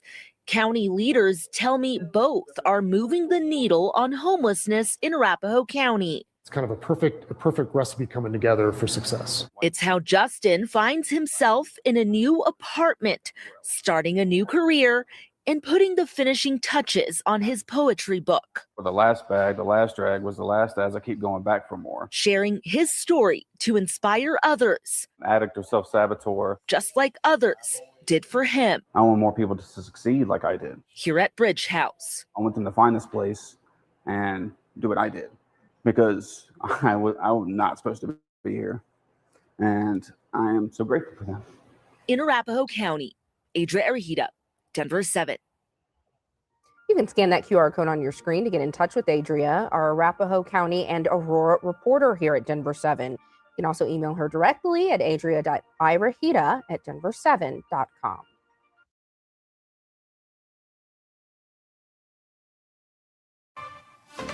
We are following breaking news out of Denver. There is a large police presence on 6th and Calumet right next to Santa Fe Drive after a shooting involving deputies from the Adams County Sheriff's Office and Colorado State Troopers. You are seeing a live look at the scene of that Sinclair gas station. There is police tape up along with several police patrol vehicles around. Denver police say suspect has been taken to the hospital. No word yet on how badly they were injured. Police have closed all the roads in that area. So if you don't have to be near that Sinclair station, stay away. We do have a crew on scene now working to find out more about what led up to the shooting. We will continue to follow this and update you as we learn more. Well, thanks for joining us at 9 News at Noon. I'm Sam Shocker. Court documents reveal 2 witnesses believe the crash on a Highlands Ranch sidewalk that killed 1 pedestrian and seriously hurt 2 others was intentional. The driver accused, Adam Bowserman, made his first court appearance this morning.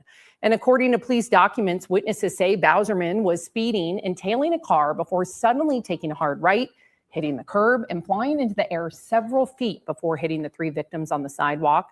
They also say they saw him go down an embankment before turning around and then driving off. One of the witnesses there followed his truck until law enforcement could catch him and make an arrest. The court documents also show that Bowserman told the deputy he hit someone and thought they were dead. The person killed was a 35-year-old woman. Another woman and a man now have serious injuries, including numerous broken bones, and the woman had a brain bleed. We've also learned Bowserman's license was already suspended because of a DUI conviction in 2025. He is expected back in court Friday.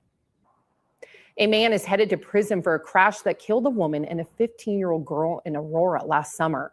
Police say last July, Olvin Linda's Meza was going more than 120 miles per hour in a 40-mile-per-hour zone, then ran a red light at South Airport Boulevard and East Alameda Parkway. Police say he had a vehicle with a 37-year-old woman and teen girl who both died. He got a 35-year prison sentence.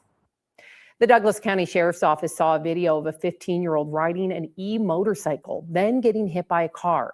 It is a disturbing video, but the office wants parents to see the danger of the speeding bikes.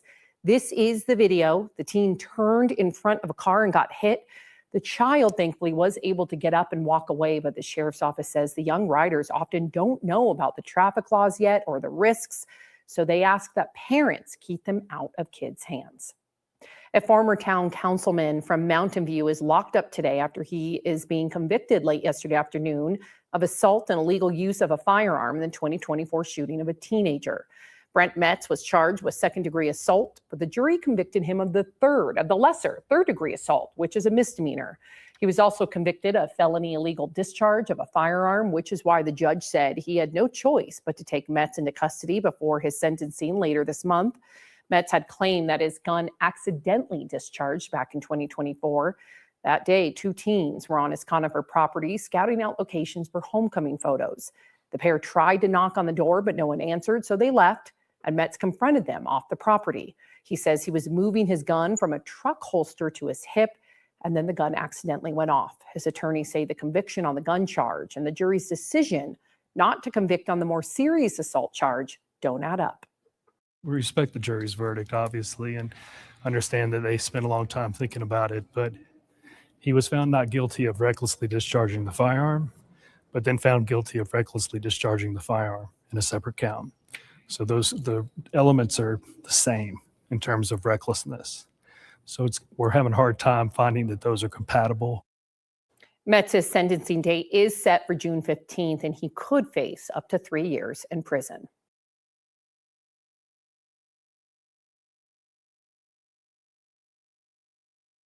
Phil Washington has announced he is stepping down as CEO of DIA after nearly 5 years. Washington inherited the massive Great Hall Terminal renovation project Construction started in 2018. It was budgeted for $770 million.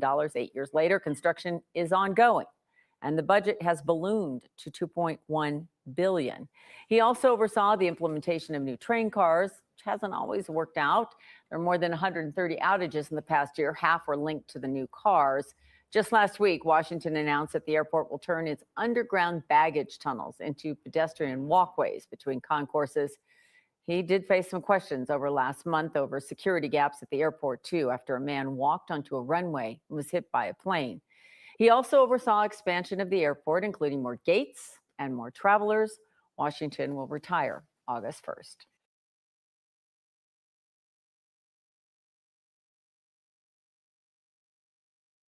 It was our Rockies game. In a room filled with photographs. And then the day we got married. It's hard for Yvette Valenzuela to picture a life without her husband, Robbie.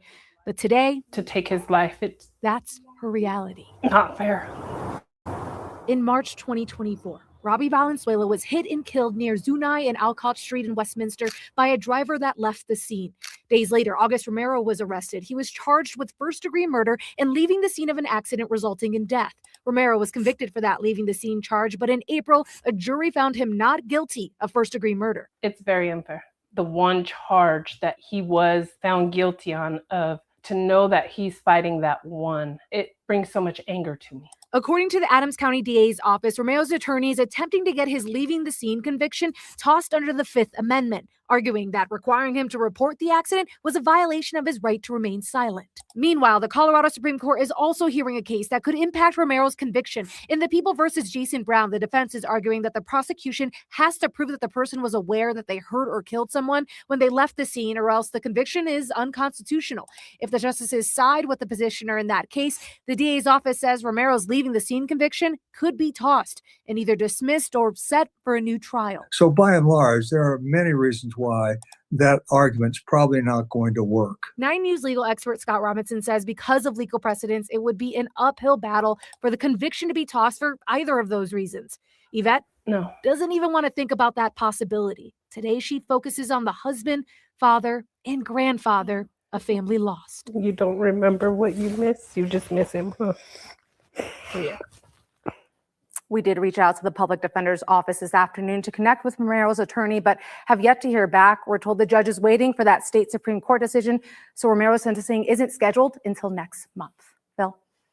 It's just so awful on so many levels, the level that it didn't need to happen and the level that the family now is suffering again. Yeah, it's something that they continue to struggle with. I've spoken to Yvette a few times over the last few months, and you can tell losing her husband has taken such a toll on her, and you know, she's still hoping that she can find justice one day. All right, Jaleesa, thank you.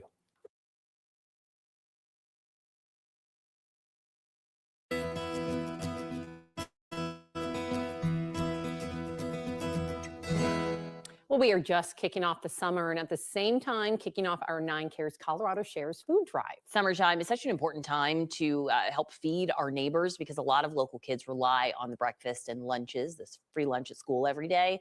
And when you don't get that benefit during the summertime, it really adds up for families. 9 News reporter Jennifer Meckles joins us at King Soopers to show us one of the many ways you can help donate to Colorado families.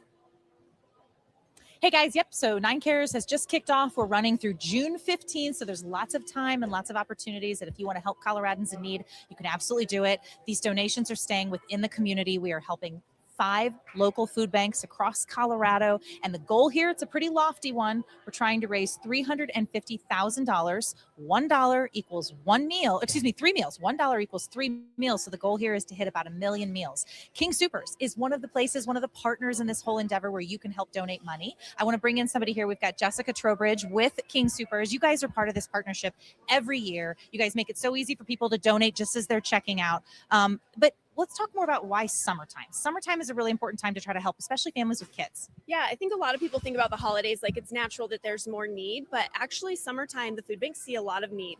Right now, 1 in 7 Colorado kids are facing food insecurity. And during the summer, when you think about it, they're out of school, they lose access to those programs that they typically have while they're in school. And so there becomes more of a need at home, and our food bank partners really step up to help fill that gap.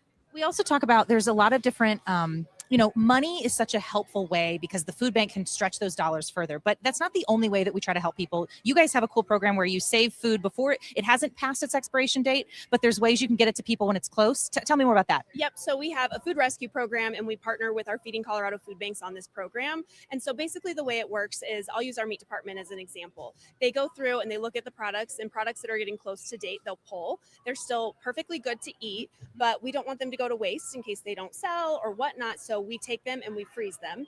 And then we work with, we're in Denver right now. So for example, Food Bank of the Rockies or one of their partner agencies who come into our stores 2 to 3 times a week, and they pick up that food that we've set aside, and then they redistribute it through the community. And the great thing is it helps them get food that is not as easy for food banks to source, like Frozen meat, meat, fresh meat. Is Yep. And I mean, how many families at home, guys, right? We also will freeze food and then use it at a later date. Jessica, thank you so much for helping us. One last thing I want to leave you guys with is this idea of like how people at home can help. Everyone's got to shop for groceries. Everyone's going to find themselves in a grocery store. So remember, at your next King Soopers trip, you can do this, whether you're doing the self-serve aisle or you're working with someone behind the counter. I also want to remind you guys, we have this QR code that has been blasting on TV. It's on our website. You can go as simple as just scan that. It'll take you to the donation page. And you can also go to our website where we have the links, not just to this greater campaign, but to the 5 different food banks that this is going to help. So ladies, we have until June 15th to get out there, get grocery shopping, and round up those donation dollars. Yep, I love that roundup option too, because that's so simple. Anybody can do that. Makes you feel good, and those dollars and cents add up. And every amount helps. So Jennifer Meckles, thank you.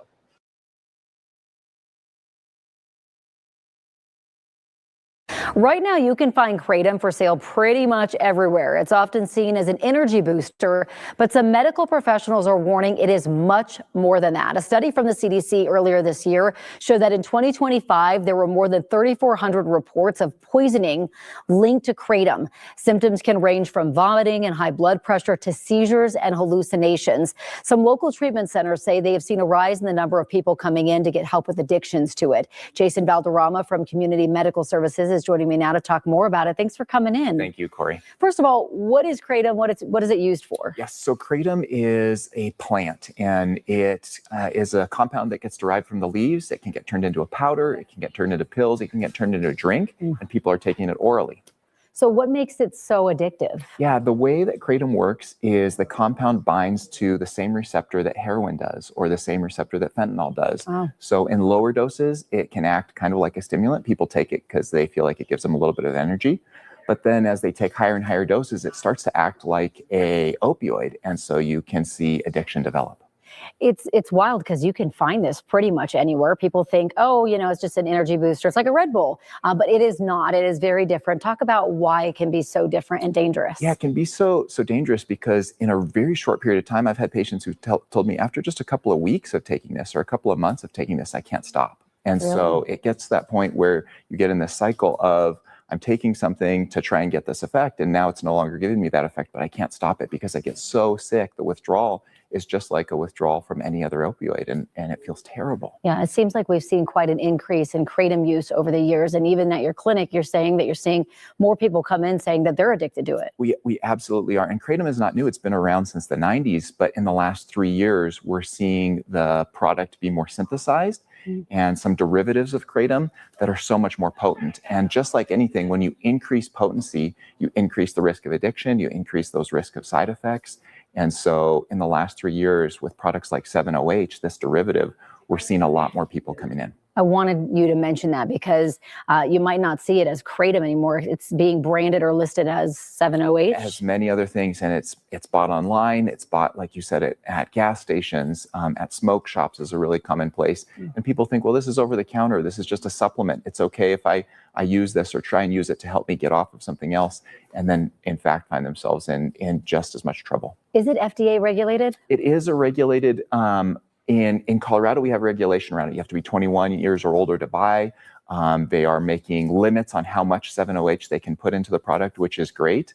But it's still so easy to access, and there's still a lot of workarounds. So we have seen a huge increase in the last 3 years. How do you treat addiction for Kratom? Exactly. Such an important question because there is treatment, there is hope. Just like we would use medications to help somebody get off of heroin or off of fentanyl, we have medications like Suboxone and methadone that we use that are really effective at helping people get off of this roller coaster of whatever opioid or opioid-like substance that they're using. Two questions for you. How can you recognize that someone maybe in your family is dealing with a kratom, maybe overdose, and how do you have that conversation with them? Yeah, so overdose symptoms, you'll notice somebody is not breathing right. That's the biggest thing. That's what causes somebody to pass away from an overdose is respiratory depression. So blue lips, long pauses between breathing. So if somebody's having an overdose, Narcan is the best thing that you can do for somebody in that situation.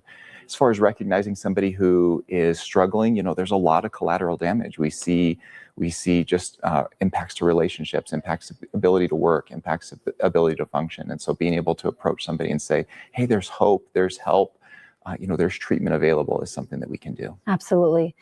Great information. Really appreciate you coming in. And by the way, if you want to get more information about treatment and recovery with Community Medical Services, you can find it at the link there on your screen, communitymedicalservices.org. Thanks for coming in. Thank you so much, Corey. We'll be right back.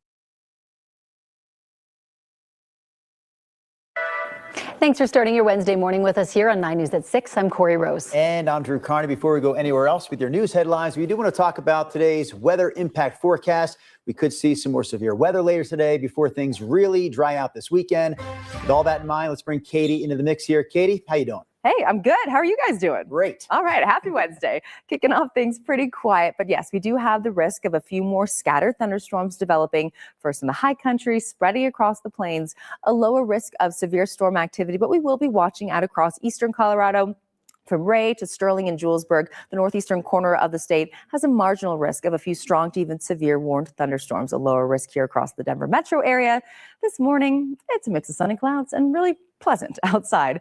High 50s to low 60s currently, but a marginal risk indicated here by the shades of green. You can see over the northeastern corner of Colorado, they'll be brief and isolated in nature, the storms that do form later on. No weather worries if you're heading out to Denver International Airport this morning. Winds are calm, skies are partly cloudy, will be dry into about midday, upper 70s by that point, and daytime highs in the low 80s. A few brief showers, an isolated thunderstorm really popping up and spreading over the I-25 corridor. Get many ingredients in the atmosphere to determine if a storm will be weak or if a storm will be strong, producing large hail, damaging winds, and of course, tornadoes. So if you go ahead and take a look at the screen there, you can see when forecasting severe weather, we look for a combination of moisture, instability, lift, and also wind shear. Now, Monday, those ingredients were coming together more favorably across parts of Colorado, which is why the severe weather threat was so high. And of course, the reason why we saw all of that accumulating hail. But today, we still have enough moisture and energy for thunderstorms to develop, but some of the ingredients that help storms organize and become severe won't be as strong. That means while a few strong storms are still possible, widespread severe weather appears less likely at this time. Now, this is a reminder that not all thunderstorms are created equal, and small changes in the atmosphere can make a big difference on how storms behave. So, of course, we'll continue to fine-tune that forecast because even on a low-risk day like today, we still have that possibility of seeing maybe some small hail and some gusty winds, and possibly, especially over towards the eastern plains, spin-up tornadoes are possible as well. But overall, there's a big difference between, every storm day that we see. Every day that we see is not going to be severe. So live in Denver, Jada Knowles for 9 News.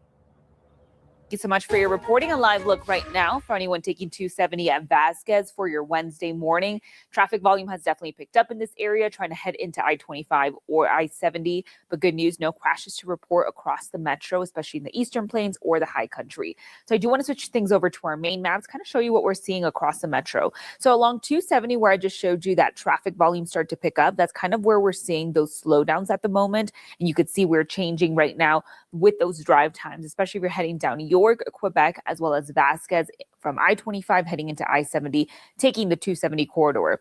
Right now, for anyone taking I-25 from downtown to the tech center, you're only looking at a 12 to 11 minute drive. All right, thank you, Brianna. In our top headlines here, the Anti-Defamation League is condemning a social media post by a group that claims to be made up of students at CU Boulder. That post applauded the man convicted in last year's deadly anti-Semitic firebombing attack at the Pearl Street Mall. The group named Boulder Students for Justice in Palestine called the attack, quote, chickens coming home to roost. They said the attackers' decision to hurl Molotov cocktails at a group of demonstrators was the, quote, only sane response available to a rational human being. CU stripped the group of its recognized status back in 2024 and called this recent post abhorrent. But a First Amendment attorney says CU really can't do much else about this. The group, by the way, behind the post did not respond to a request for comment. In other headlines here, voters got their first chance to see a policy debate between the Republican candidates for governor last night here on 9 News. 9 News political reporter Marshall Zellinger co-moderated the debate and asked about one of the biggest challenges for the future governor, the budget. Since it was the first time the three candidates shared a debate stage together, we expected personality moments. But the next potential governor of the state will have to govern and not just perform.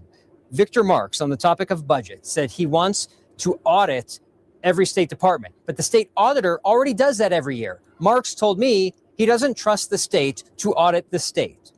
I opened up the long bill the other day and started looking at it and thought, pretty complicated.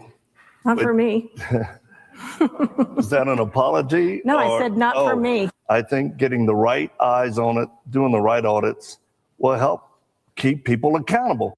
That was State Senator Barb Kirkmeyer you heard say, not for me. She sits on the powerful Joint Budget Committee, which gets to write the budget every year. She supports a potential ballot issue that would require the state to spend $700 million on roads every year.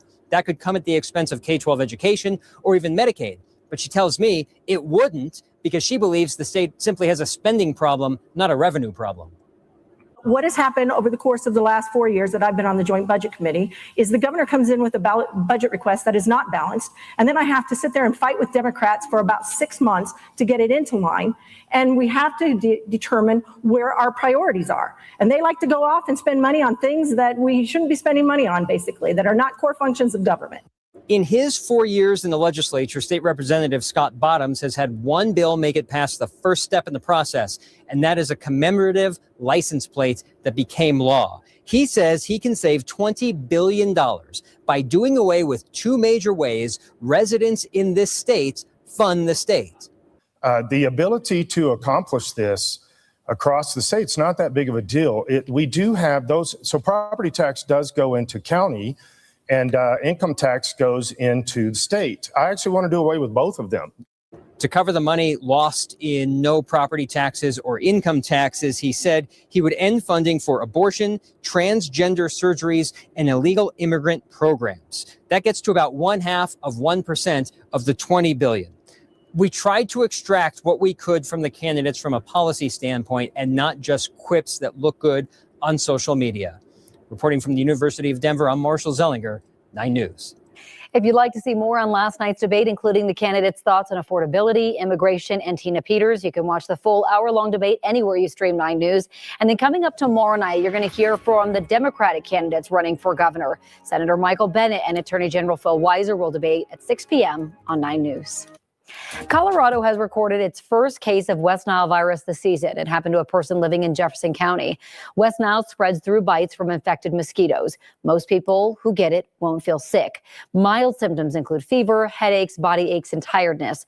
In rare cases, though, it can cause serious illness. Jeffco officials say it's unusually early to be seeing a case.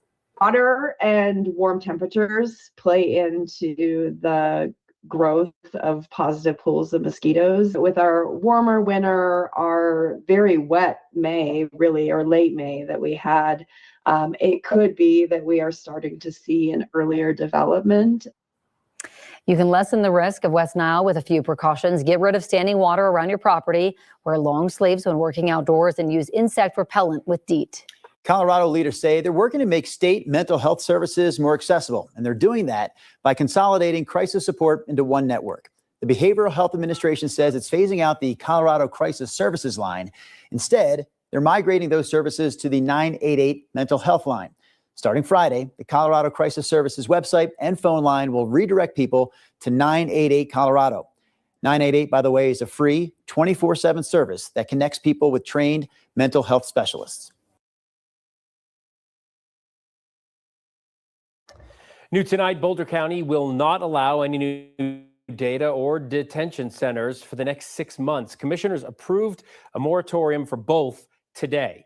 Boulder County follows several other municipalities in choosing to halt new data centers, including the city of Denver and Jefferson County. Those moratoriums are designed to allow local leaders time to study things like water and energy use while they develop regulations. Boulder County commissioners say both data centers and detention centers don't have specific designations in the current land use code. This will give them time to study those and look at potential changes.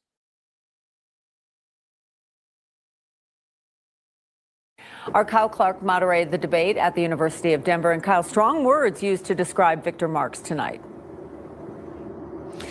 Victor Marx's opponent, State Senator Barb Kirkmeyer and State Rep Scott Bottoms, called Marx a con man, a liar, and a fraud. They predicted disaster for other Republicans on the ballot if Marx is the nominee for governor.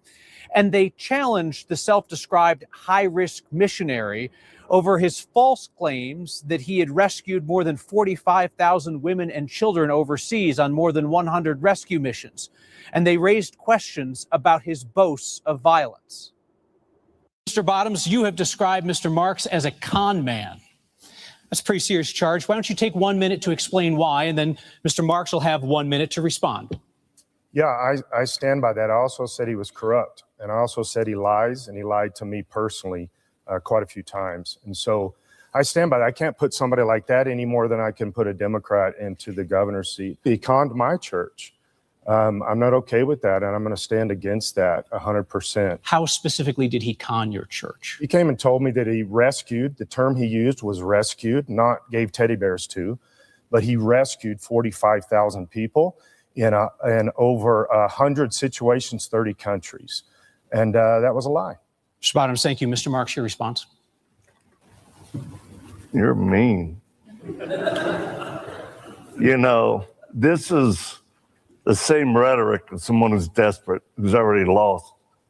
And the things that he says, I can just say this: accusations without evidence is nothing more than gossip or a lie.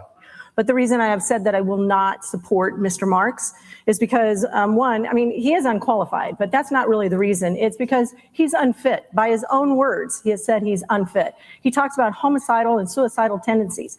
Makes me a little worried about, being in rooms with him, that quite frankly, he's a fraud.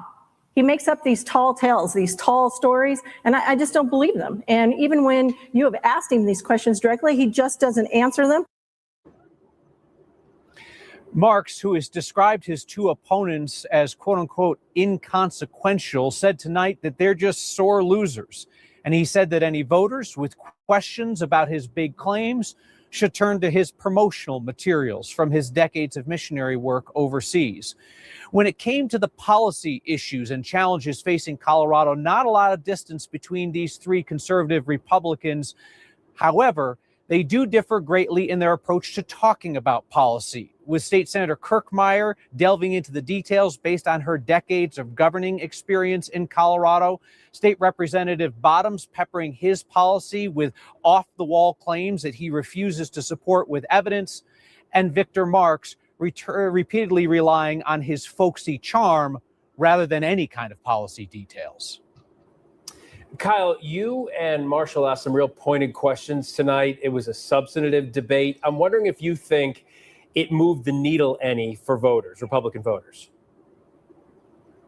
It depends on what the Republican Party wants, right? They have three different flavors of Republican politics today, right? You have a traditional conservative in Barb Kirkmeyer with a lot of governing experience. You've got a MAGA type conservative in Scott Bottoms. And then you've got Victor Marx, who offers charm and personality and platitudes and not a whole lot of policy. Three flavors Republican primary voters can choose. There was clear separation tonight. That doesn't always happen on debate. I'm thinking on Thursday night, that's going to be a very different take. You're not going to see that kind of separation. You have a lot of separation in this, in the Republican side. Yeah, I'll say this, right? There's certainly a lot of people inside and outside of Democratic politics who don't like the policy choices of Democratic Senator Michael Bennet and his primary rival, Attorney General Phil Weiser. There are not as many people who say those guys don't know a lick about policy, or they say bat guano things without any evidence, right? So it is going to be a different conversation on Thursday, but two different governing approaches in Phil Weiser and Michael Bennet. We'll explore that Thursday night here at DU, again, 6 p.m. on 9 News. It'll be fun to watch. This one was fascinating. All right. Thanks, Kyle. An Aurora City Council member is set to serve 10 days of home detention after pleading guilty to DUI. Police reports show Rob Andrews' blood alcohol measured more than 3 times the legal limit when he was pulled over earlier this year. Police say he made an improper U-turn and was swerving near Stanley Marketplace. Andrews then admitted to officers he had been drinking. Body camera footage you see there shows Andrews was concerned about how to conceal his arrest from the public. He has refused to resign after that arrest. Andrews must also serve now 12 months of probation.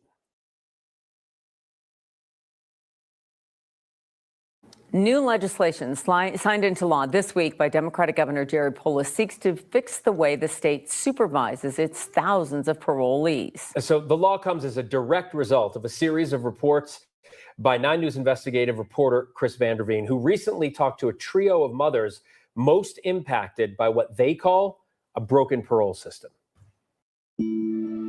Thank you all. I know that this is as personal of a story as can be told. They're linked, not by name, not by blood, but by loss, the striking familiarity with the feeling of absence. And I'm coming up on my year anniversary, and it's still incredibly hard,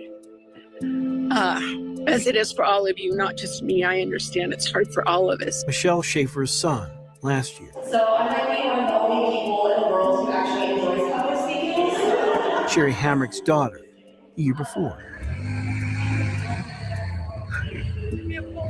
Leanne Harness's grandson that same year.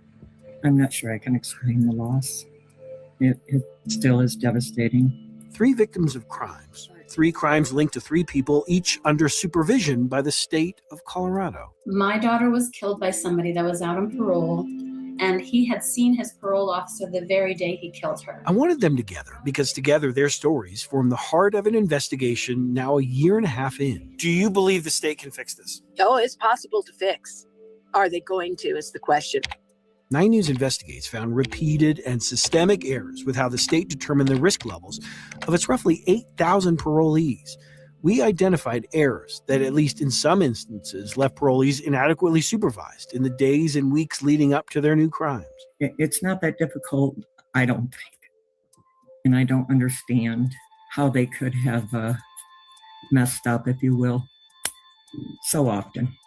When the state's Department of Corrections did its own review of the assessment scores of the man accused of killing Leanne Harness's grandson, for example, it found errors on every one of the 8 risk assessments done on him since 2018. As the state expanded its review of assessments as a result of our investigation, it found an error rate of 98%. Where else in any job, any government job, where can you have that a percentage of failure and call yourself, an agency that's working? I was blown away that it was that much. Blown away. Why did it take a reporter from 9 News to figure this problem out? I have always wondered that. I never have gotten the answer. You managed to find something that no one else saw. It's why Colorado State Representative Matt Soper recognized our reporting in this new law that seeks to make sure DOC follows through on its pledged reforms. My frustration with DOC is that they didn't really take it serious. Among other things, it states it's the legislature's intent to keep assessments open to the public in order to allow the public, and thus 9 News, to continue to hold DOC accountable. It also requires DOC to update its training and its reviews of these assessments, and then report its findings yearly to the state legislature. We really do need to get this right. Representative Soper acknowledged not one legislator voted against the bill. He says it would have been simply too difficult for them to have ignored the victims' families' stories. I would say that it's because of them and because of their voices, because of journalists' voices, that we listened. To those now linked by their stories of loss. What do you want the head of the Department of Corrections to know? They say they remain skeptical. I want them to know that change needs to be done and it can't just be talk. We need to actually see some change. Skeptical, yet hopeful something can be gained by it. Can it be changed? Absolutely, with dedicated, intelligent people realizing how horrific this really is. Colorado DOC has already pledged to essentially rescore the assessments of more than 1,700 people on parole right now as a result of our investigation. It's also retrained its trainers and leaders on how to do these assessments properly. But I can tell you, a year and a half into this investigation, we still really don't have a great idea of how the state is doing. It's trying to keep score. The scoring is going slowly. And right now, there's 8,000 people on parole right now in the state of Colorado. We don't have a real good idea of how they've been assessed. When you say 1,700, all I thought of is, what about the rest? These are the 1,700 that the state has deemed low-level risk to reoffend. It really makes sense to start in that area, because if you're wrong on the low level, they should be high, and if you're scoring them low, they're not being supervised enough. So it makes sense to start there. But we don't really have great results as to how this all is going. The state is pledging transparency. We're going to be on it. I got to tell you, it's moving pretty slow. Well, it makes me feel better that you're on it, because that kind of rate, that 98% number, it's still, every time you come out here and present one of these stories, my jaw is on the ground. It's awful. It's as one of the mothers said, like, where else on earth could you accept a 98% failure rate and still be okay with what you're doing? Nowhere. The state knows it has a problem. It knows it needs to fix it. But this is, I fear in some ways, it's such a massive problem that I think they're trying to fix it. They in many ways, they don't know where to start. I know, but those moms felt like they didn't have a voice before. So thank you. Now they do. Yeah. Chris, thanks. Yep. An auto theft task force tracked a stolen traffic truck across the metro area today before ending up at a gas station in Denver. 2 officers from separate agencies ended up shooting at the man suspected of stealing it. 9 News reporter Ria Jha is live for us from the scene, which is 6th and Santa Fe, where investigators, Ria, are still working to piece together what happened inside that gas station. Yeah, Phil and Kim, the truck that was stolen is actually still here right over my right shoulder. It was a truck that is a traffic control truck. It uses a board that kind of flashes arrows to divert cars and traffic around roadwork. And that board that was blinking arrows right was still on when we were here. It's still on now. And that is the truck that CSP tracked all the way from the Bennett-Strasburg area to this gas station here. CSP said this started around 9 a.m. in eastern Adams County. Officers here told me a traffic control worker had been on a job site near the Strasburg area when someone got into the barricade truck and stole it. CSP said that truck was equipped with a tracker and was tracked here to the Sinclair gas station around 11 a.m. They say the suspect then went inside the store, and that's when officials say 2 officers, a trooper with CSP and a deputy with Adams County, fired shots. We do believe the suspect was armed, but as far as what specifically happened in those moments, we do not know.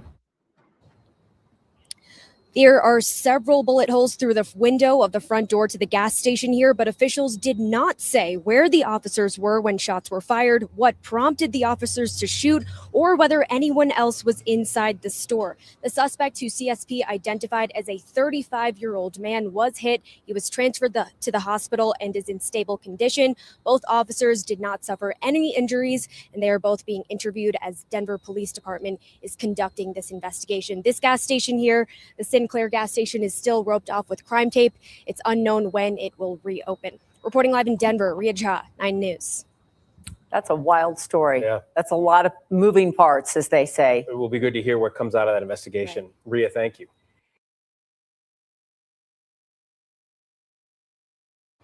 Welcome back. Over the last 24 hours, we have seen reports that the president is prepared to drop his $1.8 billion anti-weaponization fund, which would have been used to pay people who were targeted by prosecutors under the Biden administration. That could include Tina Peters, the January 6th rioters, and others. Critics on both sides, including former Vice President Mike Pence, called the money a slush fund. It's deeply offensive to me that you could have a fund that could even possibly compensate people who assaulted police officers or vandalized the Capitol on January 6th. And I think that's broadly held by most Republicans and most Americans. 9 News legal analyst Whitney Traylor is joining us now to talk more about this. Good morning. Good morning. Why would the Trump administration drop this fund now?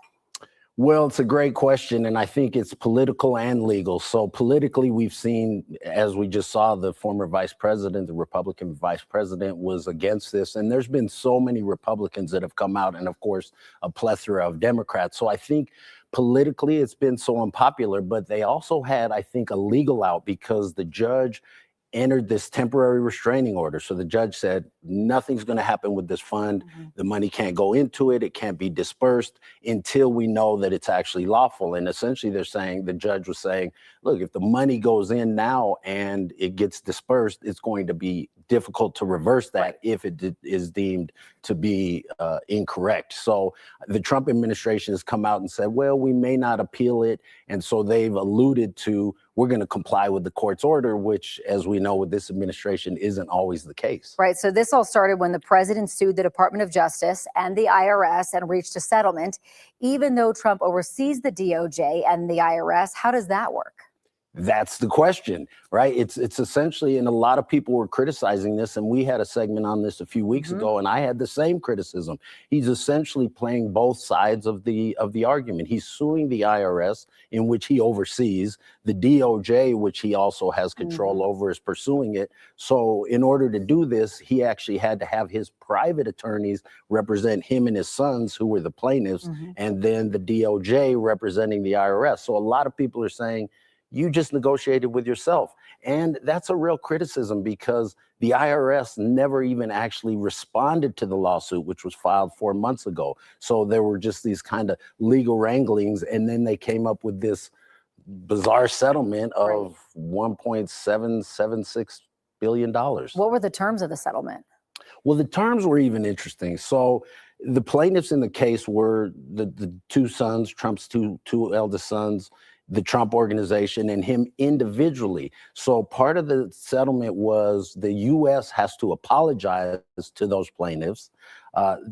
President Trump's tax returns can never be reviewed by the U.S. That was another term of the settlement. And then, of course, this fund that some people are calling a slush fund for people who have been attacked by or who have been attacked by the DOJ, but they specifically said Biden's DOJ. So the question was, all right, if somebody was attacked by a Republican DOJ, if they were weaponized in that regard, can they get access to the money? But the actual settlement specifies the Biden DOJ going, or the Biden administration going after people. So those were the broad terms of the settlement. So what happens now? Well, what happens now is we have until June 12th, and the judge, there were multiple lawsuits, but the actual lawsuit that was settled, one of the issues that the judge had was, is this truly a case or controversy? Meaning, are these parties actually adverse? And as I just explained, most people, including myself, don't think they're adverse. And so the judge had actually entered an order saying, I want to know how you all are adverse. Well, instead of responding to that, they settled the case. So now they do have to come forward on June 12th and say why this temporary restraining order shouldn't be permanent, how the parties are adverse. So they really have to show account. And I think there's going to be a problem on behalf of the presidents on the plaintiff side, because there really was no case or controversy. And so that means those lawyers could actually get sanctioned and be in trouble. So if this fund is deemed legal, yes, could some of these folks like Tina Peters and the January 6 rioters be compensated? And I know that's kind of a tricky question because it's state and federal as well when it comes to Tina Peters. It is a little bit tricky, but in another regard, it's not tricky. This is why people were so critical of this settlement, because it's supposed to be set up with a 5-person committee that only the president can appoint and remove without cause. So essentially that means they're going to do what he wants.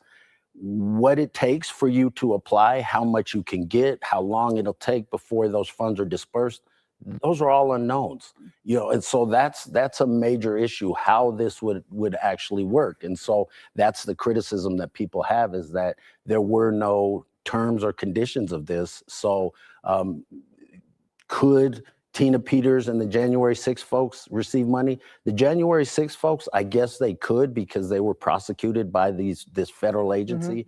Tina Peters, I would say, wouldn't even be eligible because she wasn't persecuted or prosecuted by the DOJ. She was prosecuted by a Republican DA in Weld County that and then ultimately convicted by a jury that ultimately went to the appeals court, who didn't reduce her sentence. They just said the judge needed to give additional reasoning for why he appointed that 9-year sentence. So I can't see how she could even possibly be qualified for this. But the Republicans that we've heard that were so critical said these folks who attacked officers, what we saw on January 6th, should not be rewarded. They already got their sentences commuted. So should taxpayers also pay them? Right. And so that's probably eligible, but it's a big criticism. Yeah, we'll see what happens. Yeah. As always, Whitney, thank you so much. You're welcome. We'll be right back. Welcome back. Yesterday, we saw a lot of hail fall around the area, so much so in some spots that people were literally shoveling it out of the way. This was video from Aurora, where people say they saw hail of all different sizes coming down. Colorado, of course, has a real reputation for hail and hail damage this time of year. 9 News meteorologist Jaden Knowles joining us here to break down how hail forms and what the hail outlook looks like for the next few months. Jaden? Well, yeah, that's right, Drew. You know, yesterday was crazy, like you just broke down. We saw that accumulating hail. We saw damaging winds, funnel clouds, and even people pulling their phones out and capturing it all on video. But I know a lot of people are waking up this morning and saying, you know, I've lived in Colorado my entire life, but I never really understood why hail loves Colorado so much. Well, I'm gonna break down the details for you. If you take a look at your screen, you can see that yesterday's storms were another reminder that Colorado sits in the middle of what's known as Hail Alley, a region stretching from eastern Colorado into Wyoming and Nebraska that sees some of the highest hail frequencies in the nation. Now, one reason is geography, of course. The Rocky Mountains help thunderstorms develop by forcing air upward, while the plains to the east provide warm, unstable air that fuels these storms. Now, Colorado also sits at a higher elevation than most states. That means hail doesn't have as far to fall before reaching the ground, giving it less time to melt compared to places at lower elevations. Now, that's one reason Colorado can see larger hailstones survive all the way to the surface. And when strong spring and early summer storms develop along the Front Range, the setup can be ideal for damaging hail. The Denver metro area and communities along the I-25 corridor are especially vulnerable because storms are often formed near the mountains before moving east across heavily populated areas. Now, June is actually one of Colorado's busiest time of year, and although some thunderstorms may not develop that hail, yesterday was a really good reminder that we're heading into the peak of severe weather season. Live in Denver, Jaden Knowles for 9 News. Jaden, thank you so much for that report.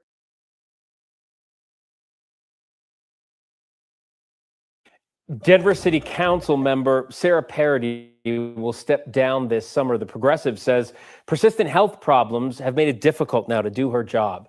During today's council meeting, Parody said she's not entirely sure what's going on, but said overlapping chronic illnesses that are not well understood are likely the cause of this. She has been in office since 2023. Her last day now will be August 5th. City plans to hold a special election at the same time as the general election in November, so that voters can choose someone to serve out the remainder of her term.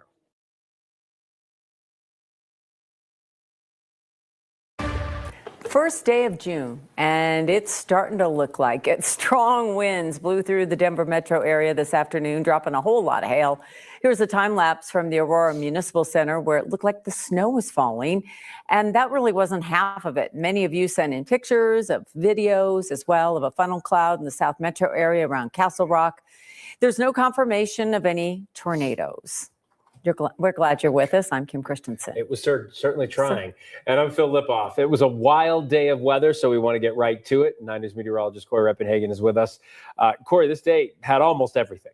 Wow, it sure did. And it was really ominous across the Denver metro early on. We had 2 thunderstorms move across the area. Just isolated stuff, but man, they packed a big punch. This is live radar right now. We're still seeing some thunderstorms out there. The severe potential is gone and the severe thunderstorm watch has been lifted. But in the overnight hours, we can continue to see a few of these showers moving across the area, especially on the eastern plains. And rain was part of the formula today. Some spots got some really good stuff. Take a look at the rain accumulation estimated by radar. All these blue areas, that's about a ½ inch to an inch of water. So Highlands Ranch, North Denver, and check this out. This little purple blotch, that is the bullseye for heavy rain. 1.5 to 2.5 inches. That's true. That's how much rain fell in that area. Just south of DIA, you can see I-70, Colfax Avenue, Airport, Tower. So that's the area that really got hit with some big rain. As far as those storm reports, let's put these storms in motion. 2 storms moving through the Denver area. All these little icons are hail reports. Mostly 1-inch hail, but we got 2 reports of golf ball size hail, and also those funnel clouds down in the Denver metro, South Denver metro. Those were all different angles of one tornado, one funnel cloud that was popped up down there. This is a video from yesterday, but we'll continue to watch the forecast, and I'll have more on the information for tomorrow, where there's going to be more thunderstorms in the forecast once again. That's in just a few minutes, guys. Corey, thanks. And for some, it was a day to dig out the snow shovels, but not, as you saw, to shovel snow. No, because that's what we do in Colorado. 9 News reporter Janelle Finch takes us to a neighborhood where the hail piled up.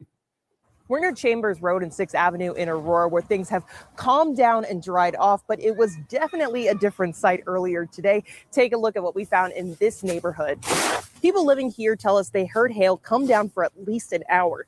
Pea to marble-sized hail covered lawns and cars. Trees didn't stand a chance against the storm either. Limbs were left bare and leaves scattered across the ground. Most people out here spend their afternoons shoveling hail out of driveways and off cars. One man says he'll likely be stuck with some water damage on his property. You know, I had to go to my backyard also because I had a shed that was open, a window, and I had to close it, and inside was just full of water, so it was pretty bad. That man tells us he was very happy that he was at home at the time of this storm. He says usually he leaves a Corvette out in his driveway, but luckily he was able to get it inside before the storm rolled through. In Aurora, Janelle Finch, 9 News. Janelle, thank you. Tina Peters is now a free woman. She was released from prison today, less than 2 years into her 9-year sentence. The former Republican Mesa County clerk was convicted in 2024 of several felonies for allowing fellow election deniers access to local voting systems in their search for voter fraud. Democratic Governor Jared Polis granted her clemency last month, arguing she was over-sentenced for expressing inaccurate but constitutionally protected views. It was a move that Polis was formally censured for by the Colorado Democratic Party Central Committee. Just hours after her release, Peters appeared on the Steve Bannon Show, saying she stands ready to help President Trump prove that America's elections are rigged. I know that the Democrats are going to cheat. And no one's really addressing the problem that I spent my time in prison as retribution for, and that was exposing the election machines that allow the votes to be flipped. Vice President J.D. Vance had previously suggested that Peters could get restitution from a $1.8 billion fund for people who claim to have been prosecuted unfairly. But today, after bipartisan fierce pushback and legal scrutiny, the Trump administration said it was abandoning that idea. The same day Tina Peters walked out of prison, a federal judge ruled the Trump administration acted unlawfully when it moved to dismantle a Boulder weather lab, in part because of her. The ruling blocks the federal government from transferring NCAR's supercomputer center away from the nonprofit that runs the lab, while a lawsuit plays out. 9 News reporter Spencer Soysher has been covering this story. And Spencer, tell us what the judge said. So the judge ruled the federal government ignored its own rules and processes for decisions like this. And he also found the move was driven, at least in part, by the Trump administration's feud with Colorado over Tina Peters. President Donald Trump promised harsh measures for Colorado if convicted elections clerk Tina Peters was not freed from a state prison. And a federal judge says one of those ways was breaking up NCAR, a federal lab in Boulder at the forefront of weather science and research. We're sort of the unfortunate victims, along with a lot of other Colorado programs. Tim Frederick worked at NCAR before his retirement was sped up last year by the uncertainty circling the lab. Might have worked longer. It's hard to say. On the same day Peters walked out of prison early, a federal judge blocked the federally run National Science Foundation from transferring NCAR's supercomputer center away from UCAR, the Boulder nonprofit that runs the lab. I have followed the court case. I read it in detail. I have been very concerned. Judge R. Brooke Jackson, an Obama appointee, wrote in his order that the feds never actually gave a reason for taking away the supercomputer center in the first place, and that, quote, no action followed until President Trump publicly criticized Governor Polis for refusing to release Miss Peters after his own pardon did not achieve that result. The judge said the government failed to follow its own process to consider public feedback before just going ahead and doing it. And if there was doubt about if that was really what happened here, the point is, quote, considerably strengthened by the fact that the federal government simultaneously undertook several other actions adverse to Colorado. Actions like vetoing a clean drinking water project in southern Colorado, relocating Space Command from Colorado Springs, and denying disaster aid for wildfires and floods. That has been a serious concern of mine, that this is all driven by politics. It's all reactionary. One of the reasons the judge said he believed the injunction was needed is that NCAR is now losing employees, and rapidly. Employees who see the writing on the wall for the place. Tim says he saw it too, but it wasn't the sole reason that he decided to retire. Just sped it up. Spencer Soysher, 9 News. A former town councilor from Mountain View is locked up tonight after he was convicted of assault and illegal use of a firearm in a 2024 shooting. Brent Metz has been charged with second-degree assault, but the jury convicted him of lesser third-degree assault, which is a misdemeanor. He was convicted, though, of a felony illegal discharge of a firearm, which is why the judge said he had no choice but to take Metz into custody before sentencing. This all stems from a shooting where 2 teens were on his property in Conifer, scouting out locations for homecoming photos. The pair tried to knock on the door, but no one answered, so they left, and Metz confronted them off the property. He says he slipped when he was moving his gun, and the gun went off.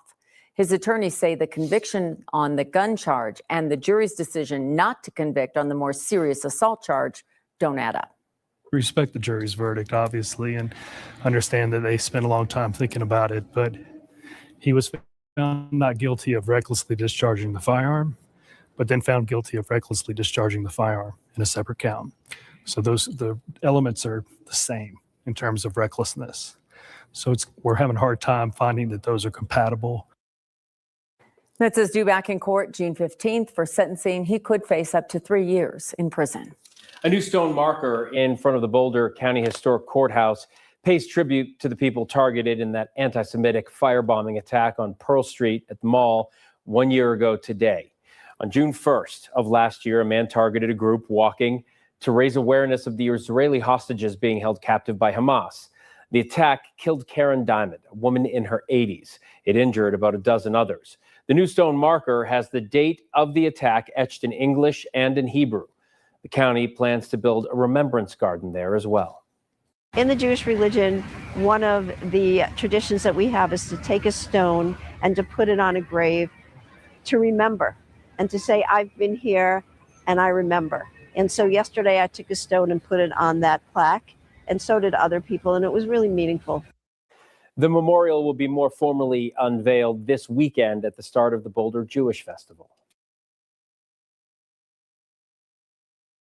All right, Janelle, thank you. We've got some breaking news to bring to you right now. Just within the last 30 minutes or so, a jury has found a former Mountain View City Council member guilty of a shooting that injured a teenager. Brent Metz was found guilty of third-degree assault and illegal discharge of a firearm. He shot a teen in the face in 2024, but Metz says it was an accident. 2 teens were looking for places to take some homecoming photos. Court documents say they climbed over a fence at a property to ask the owner for permission to take photos. Prosecutors say Metz confronted them. The teen says Metz pointed the gun at them. Metz, however, says the gun accidentally fired as he was moving it from his truck holster to his body holster. The jury did not find Metz guilty of 2 counts of menacing. He did face up to 16 years in prison. We're waiting to hear when sentencing will happen. Tina Peters is now a free woman, just 17 months into her 9-year sentence. She is the former Republican clerk from Mesa County who was convicted for her role in a breach of election systems to search for voter fraud. Peters had her sentence cut short thanks to a confrontation from Democratic Governor Jared Polis. Polis faced criticism from his own party over that decision. Hundreds of Democrats voted to censure him. The move came after months of political attacks from President Trump, who demanded Tina Peters be released. Polis told us he commuted her sentence because he felt she was over-sentenced for expressing inaccurate but constitutionally protected views. She was released on parole, where she must participate in a cognitive behavioral therapy program and complete a mental health assessment. Peters made her first appearance since her release on Steve Bannon's show. Still have a fight to clear my name and bring out the truth of why they came after me the way they did. So it's still a long road. Peters also revealed that she had written 2 letters to thank President Trump. We'll have much more on her release coming up at 6 on Next with Kyle Clark. The founder of an anti-vax group is suing Recess Beer Garden after the bar canceled an event they were going to have. The group calls itself Unjected, scheduled this dating event last month. The founders describe it as the world's first COVID-19 unvaccinated dating platform. Recess shut down the event after they said they weren't consulted by the organizers. Lawsuit claims that there were direct messages sent with Recess, and the bar responded saying that there was no filming allowed at the venue.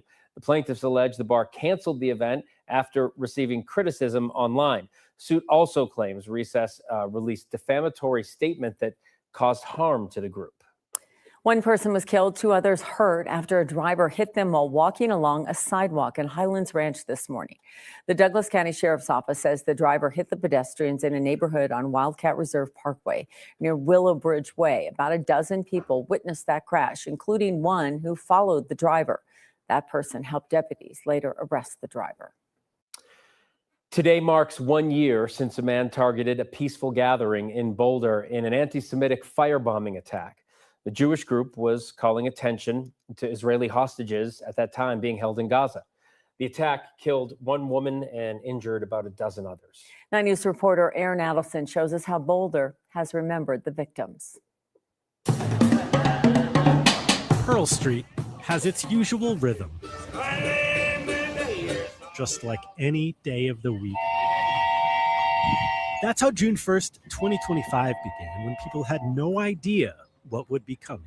Life really has not moved on for the Jewish community. It hasn't. I'm really happy about that plaque. The county installed this stone to remember what happened, with the date etched in English and Hebrew. 1 year ago, a man targeted a group walking to raise awareness for Israeli hostages who were kidnapped on October 7th, 2023, and held in Gaza. The attack killed Karen Diamond and injured about a dozen others.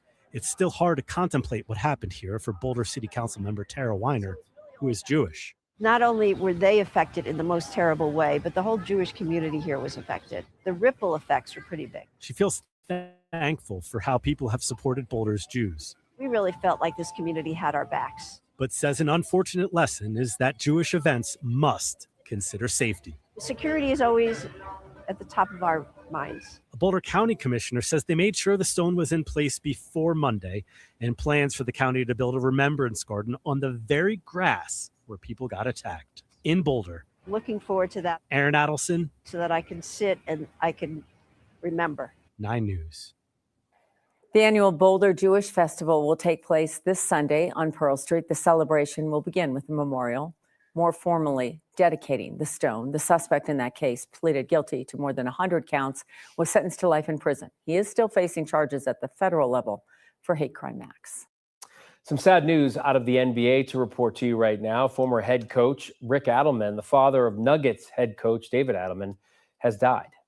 Rick Adelman led a legendary Hall of Fame career. He coached in the NBA for 29 years, including 23 seasons as a head coach. He won 1,042 games, making him the 10th winningest coach of all time. He led the Trailblazers, the Warriors, Kings, Rockets, and Timberwolves during that time. Before coaching, he played in the league for 8 years. The Coaches Association says he will be remembered as a mentor. He was married to his wife for 56 years, with a father to 6, including David, and a grandfather to 12. All right, Tina Peters is a free woman today, thanks to Democratic Governor Jared Polis.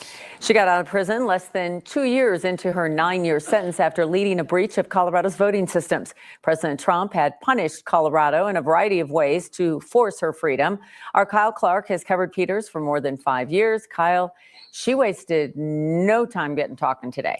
No, within hours of Tina Peters' release, she was back on MAGA media, pushing her claims that Democrats have rigged America's elections with crooked voting machines and falsely saying that she was in prison for finding evidence of election rigging.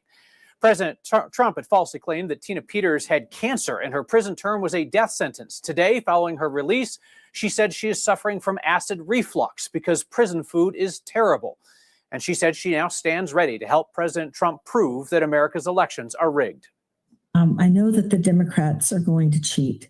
And no one's really addressing the problem that I spent my time in prison as retribution for, and that was exposing the election machines that allow the votes to be flipped. So if you're thinking, well, hey, didn't Governor Polis say that Tina Peters was remorseful? Yes. So Polis said on 9 News months ago that remorse was required in order for anyone to receive clemency from him. Peters, who has been famously unremorseful, did write in a letter to the governor that she was sorry, and that apparently satisfied Polis, who turned her loose with a commutation letter that removed his standard line that has been in every other one of his commutation letters, a line about the inmate taking full accountability for their actions, showing remorse, and being ready to succeed following their release. He is still hearing about this decision, Kyle. Yeah, I've described his response to the pushback he's receiving over Tina Peters' clemency as a carrot and shtick approach. He munched on a carrot for a full minute while reporters tried to question him at a press conference when Colorado Democrats overwhelmingly voted to ban him from speaking at party gatherings. He showed up to a party Zoom meeting with tape over his mouth. No stunt from the governor today. He's lying low after putting up a lengthy Substack post last night that repeated all of the reasons that he decided to turn Tina Peters loose, reasons that have been roundly condemned by Colorado Democrats as well as Republicans who work in elections. Yeah, he can do what he wants to do. The president can do what he wants to do when it comes to these things. But he's a smart guy, Kyle. He knew that remorse was to get out of prison. And we all knew that she'd be saying this when she got out. That's just As I've said before about Governor Polis, he is a very intelligent man. The question is, what level of intelligence does he ascribe to all of us? Mm-hmm. All right, Kyle, we know you'll be staying on this story for a while, and she's going to keep talking. So thank you.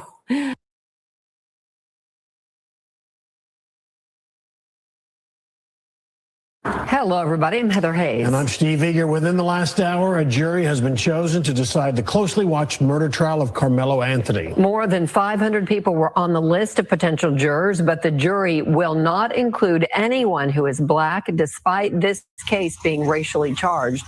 Fox 4's Alex Boyer joining us now. Alex.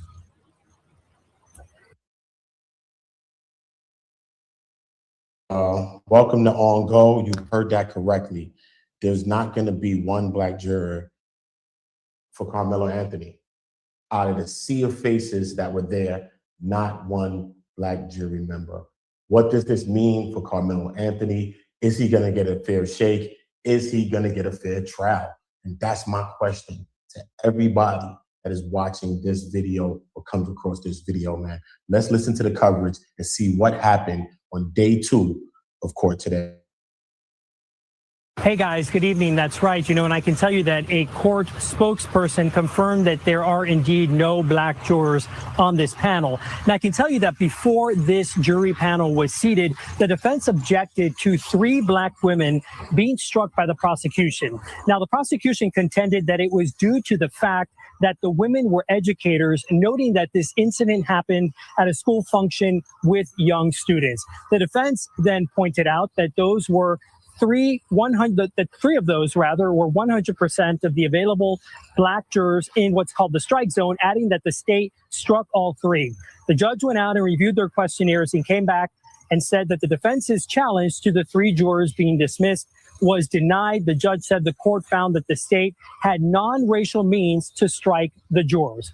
Now, background, Karmelo Anthony, 17 at the time, is accused of fatally stabbing 17-year-old Austin Metcalf last year at a Frisco ISD track meet. Anthony was reportedly sitting under a tent for a school that he did not attend. Witnesses say the two got into an argument and Anthony stabbed Metcalf in the chest. Metcalf died in his twin brother's arms. Police said that Anthony told them he acted in self-defense.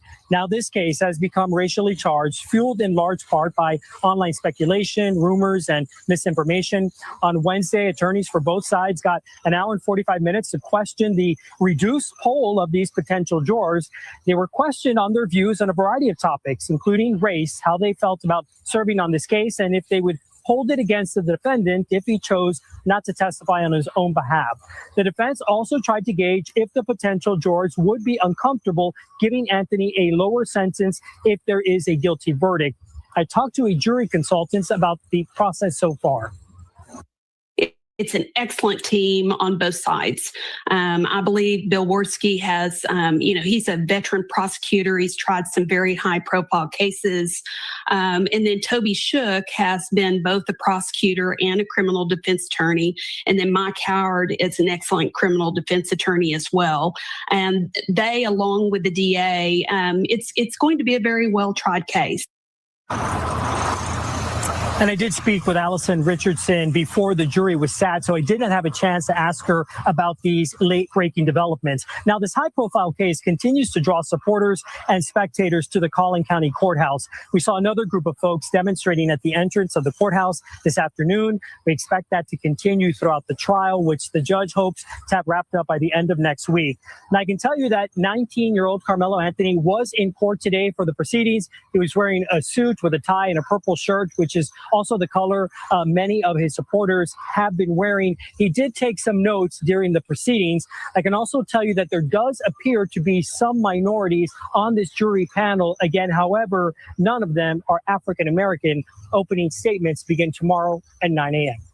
Back to you. Okay, Alex Boyer in. That's nasty work, y'all. That is nasty work, bro. No black jury members for Karmelo Anthony, man, in a highly racial trial. This is going to be a highly racial trial, and he doesn't even have not one black juror. What does this mean for Karmelo Anthony, man? Is this going to be a fair trial for Karmelo?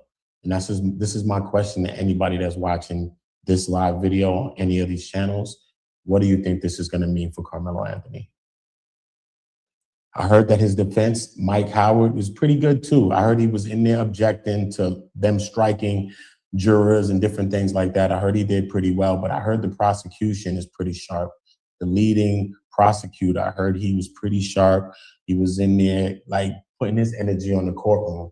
So this is going to be a battle, and we understand that Karmelo Anthony is being tried as an adult. He's being tried as an adult, and I know it's a scary time for him. I know it's real, real scary for him. But he came into court. They said in day 2, he had on a blue suit. He had on, I think, the colors of like purple and something like similar to that color, which all of his supporters are wearing. And he has a very low cut now, like a clean cut. His hair is not the same way how it was before. He has a clean cut.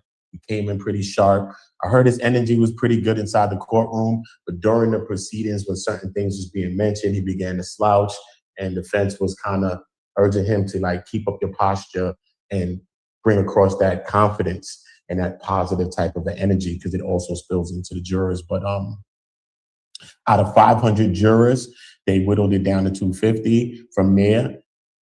But all of the black people have been struck. So now his jury is going to be an all-white jury in basically damn near all-white town.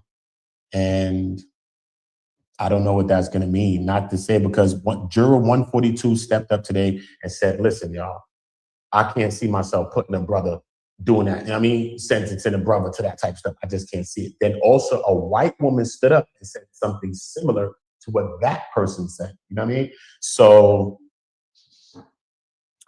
who knows? Who knows? You know what I mean? I don't know what this is going to mean for Karmelo Anthony, man. But I don't think this is a good sign. I just don't think this is a good sign. I heard that some radical type people are out there already around the court you know what I mean, saying what they need to say out there. So as this trial begins to heat up, you are going to see some racial elements outside that court. Hopefully nothing leads to nothing physical outside that court, whether people are on one side or the other. I do want to support Karmelo Anthony, though. You know what I mean? I don't think that he did that maliciously. I think that, one thing that was mentioned today during the court proceedings is that actually Mike Howard, the defense, brought it up, and it was objected to and sustained, that he had a right to be there. A person that has a right to be somewhere is also a defense, right? But also that the same way that Texas is a state that you could open carry one of those, a Pum Pum, you can also carry a shiv. You can also carry a little pocket rocker. You know what I'm saying? You can carry one of those as well. So, because, a lot of people are saying, why did you have the knife in the first place? Why did he have a knife?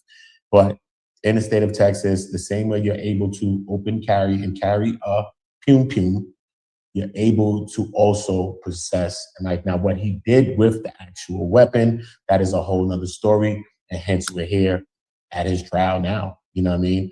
So to all my people that's there, boots on the ground, man, I'm trying to get down to the court maybe about next week, week 2 or something like that. This is just the beginning of the jury selection process. I think court should start about, if not mistaken, tomorrow. Tomorrow we should have some opening arguments, hopefully, and this thing will get under wraps and start as quick as it could be. It seems like they're trying to get this under wraps as quick as they can. They're also going to be Saturday sessions, so I'm like, they have Saturday sessions as well. So they're also going to have Saturday sessions of court as well. So it seems like they're trying to wrap this trial up very, very quick and get it out the way. There's no live streaming in the court. No videos being taken, even though it was a state case. You can carry cameras and stuff like that into those buildings. I covered the Diddy trial, which was a federal trial, so you're not able to film and use your camera. But also during the trial, Diddy's trial, while I was covering the federal trial, I went to Harvey Weinstein's case, which was down the block from me, you know what I'm saying, where I was. So I went over there, and that was a state case.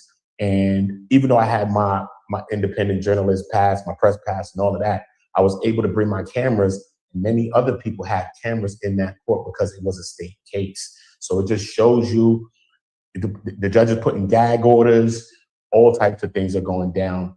I guess to make sure that Karmelo gets a fair trial and to try to keep it on the up and up as possible. But when there's no black jurors, if you was in this trial, God forbid that you ever would be, and you are a melanated person in a town that's damn near 60, 70% not your color, and then you're going to trial for your life, right? For your life. And there are no people on the trial that on the jury that looks like you. I just think that shit is asinine, man. I just think it's crazy, man. Absolutely crazy, man. Salute to everybody. Check the video section. I'm doing uploads. I'm gonna constantly update y'all and upload. So check my upload section, check the short section. Make sure you're dropping likes on everything. Subscribe to Uda On Go. Salute to everybody. Uda On Go is on all platforms, the same name. My Cash App, PayPal, everything is all the same name. So salute to everybody that's supporting this. And hopefully, God willing, I'm able to get to the trial next week or so and start to see what this is and put my energy on this trial. And, I'm always going to cover something unbiasedly. I'm going to tell you when the prosecution's cooking. I'm going to tell you when the defense is cooking. But, in this case, I got to say, man, I don't want him to get convicted of this. I don't. I really, really honestly don't, man. You know what I mean? And I'm just going to say that openly. You know what I mean? But I'm going to try to be unbiased as much as giving you the content and giving you exactly what's happening and transpiring at the trial. So I'm working on a lot, man. So regardless of the fact, even if I get down there, I'm also working on the transcripts of obtaining the transcript for a couple of my news sources and my people that I've met that I know from the news stations. And yeah, so hopefully I've made the calls out already. They're working on that for me. So hopefully they get me the transcript. So regardless of the fact, before I get there next week, or if I don't make it, God forbid, however, I'll still have the transcripts so we can actually read and go over what's happening in the court. Piece by piece by piece. and we could all break that down. Salute to my girl, Queen Sheba, that's down there. Salute to my girl, Neek at Night, that's also down there. And my guy, Sherrod Da'ak. I think Mel, which is Watching the World 77, is also on his way down there as well. So I will be shadowing some of their content, using their lens, what they're seeing from inside and outside the court. Make sure you subscribe to their channels. I've already done a few reactions to a couple of their videos. I'm about to upload another video by Queen Sheba, which I've reacted to as well. So listen, make sure y'all dropping likes on those videos. Make sure y'all go over there and view some of that video that I've been uploading. Show your support, show your solidarity, especially if you want Karmelo to beat this trial, man, and win this case, man. You know what I mean? Most definitely show the love where it needs to be shown, all right? Like I said, the team, his supporters are wearing purple in solidarity for him. He came out with a shirt today that was similar to that same color, hence my purple hat. I don't want to see that, especially on the back of this Rick Child case. And I watched how that went for Cyrus. Even though he was possessing a weapon, I don't think that he made aggressive moves with the weapon towards those people. I don't think that he ever really aimed.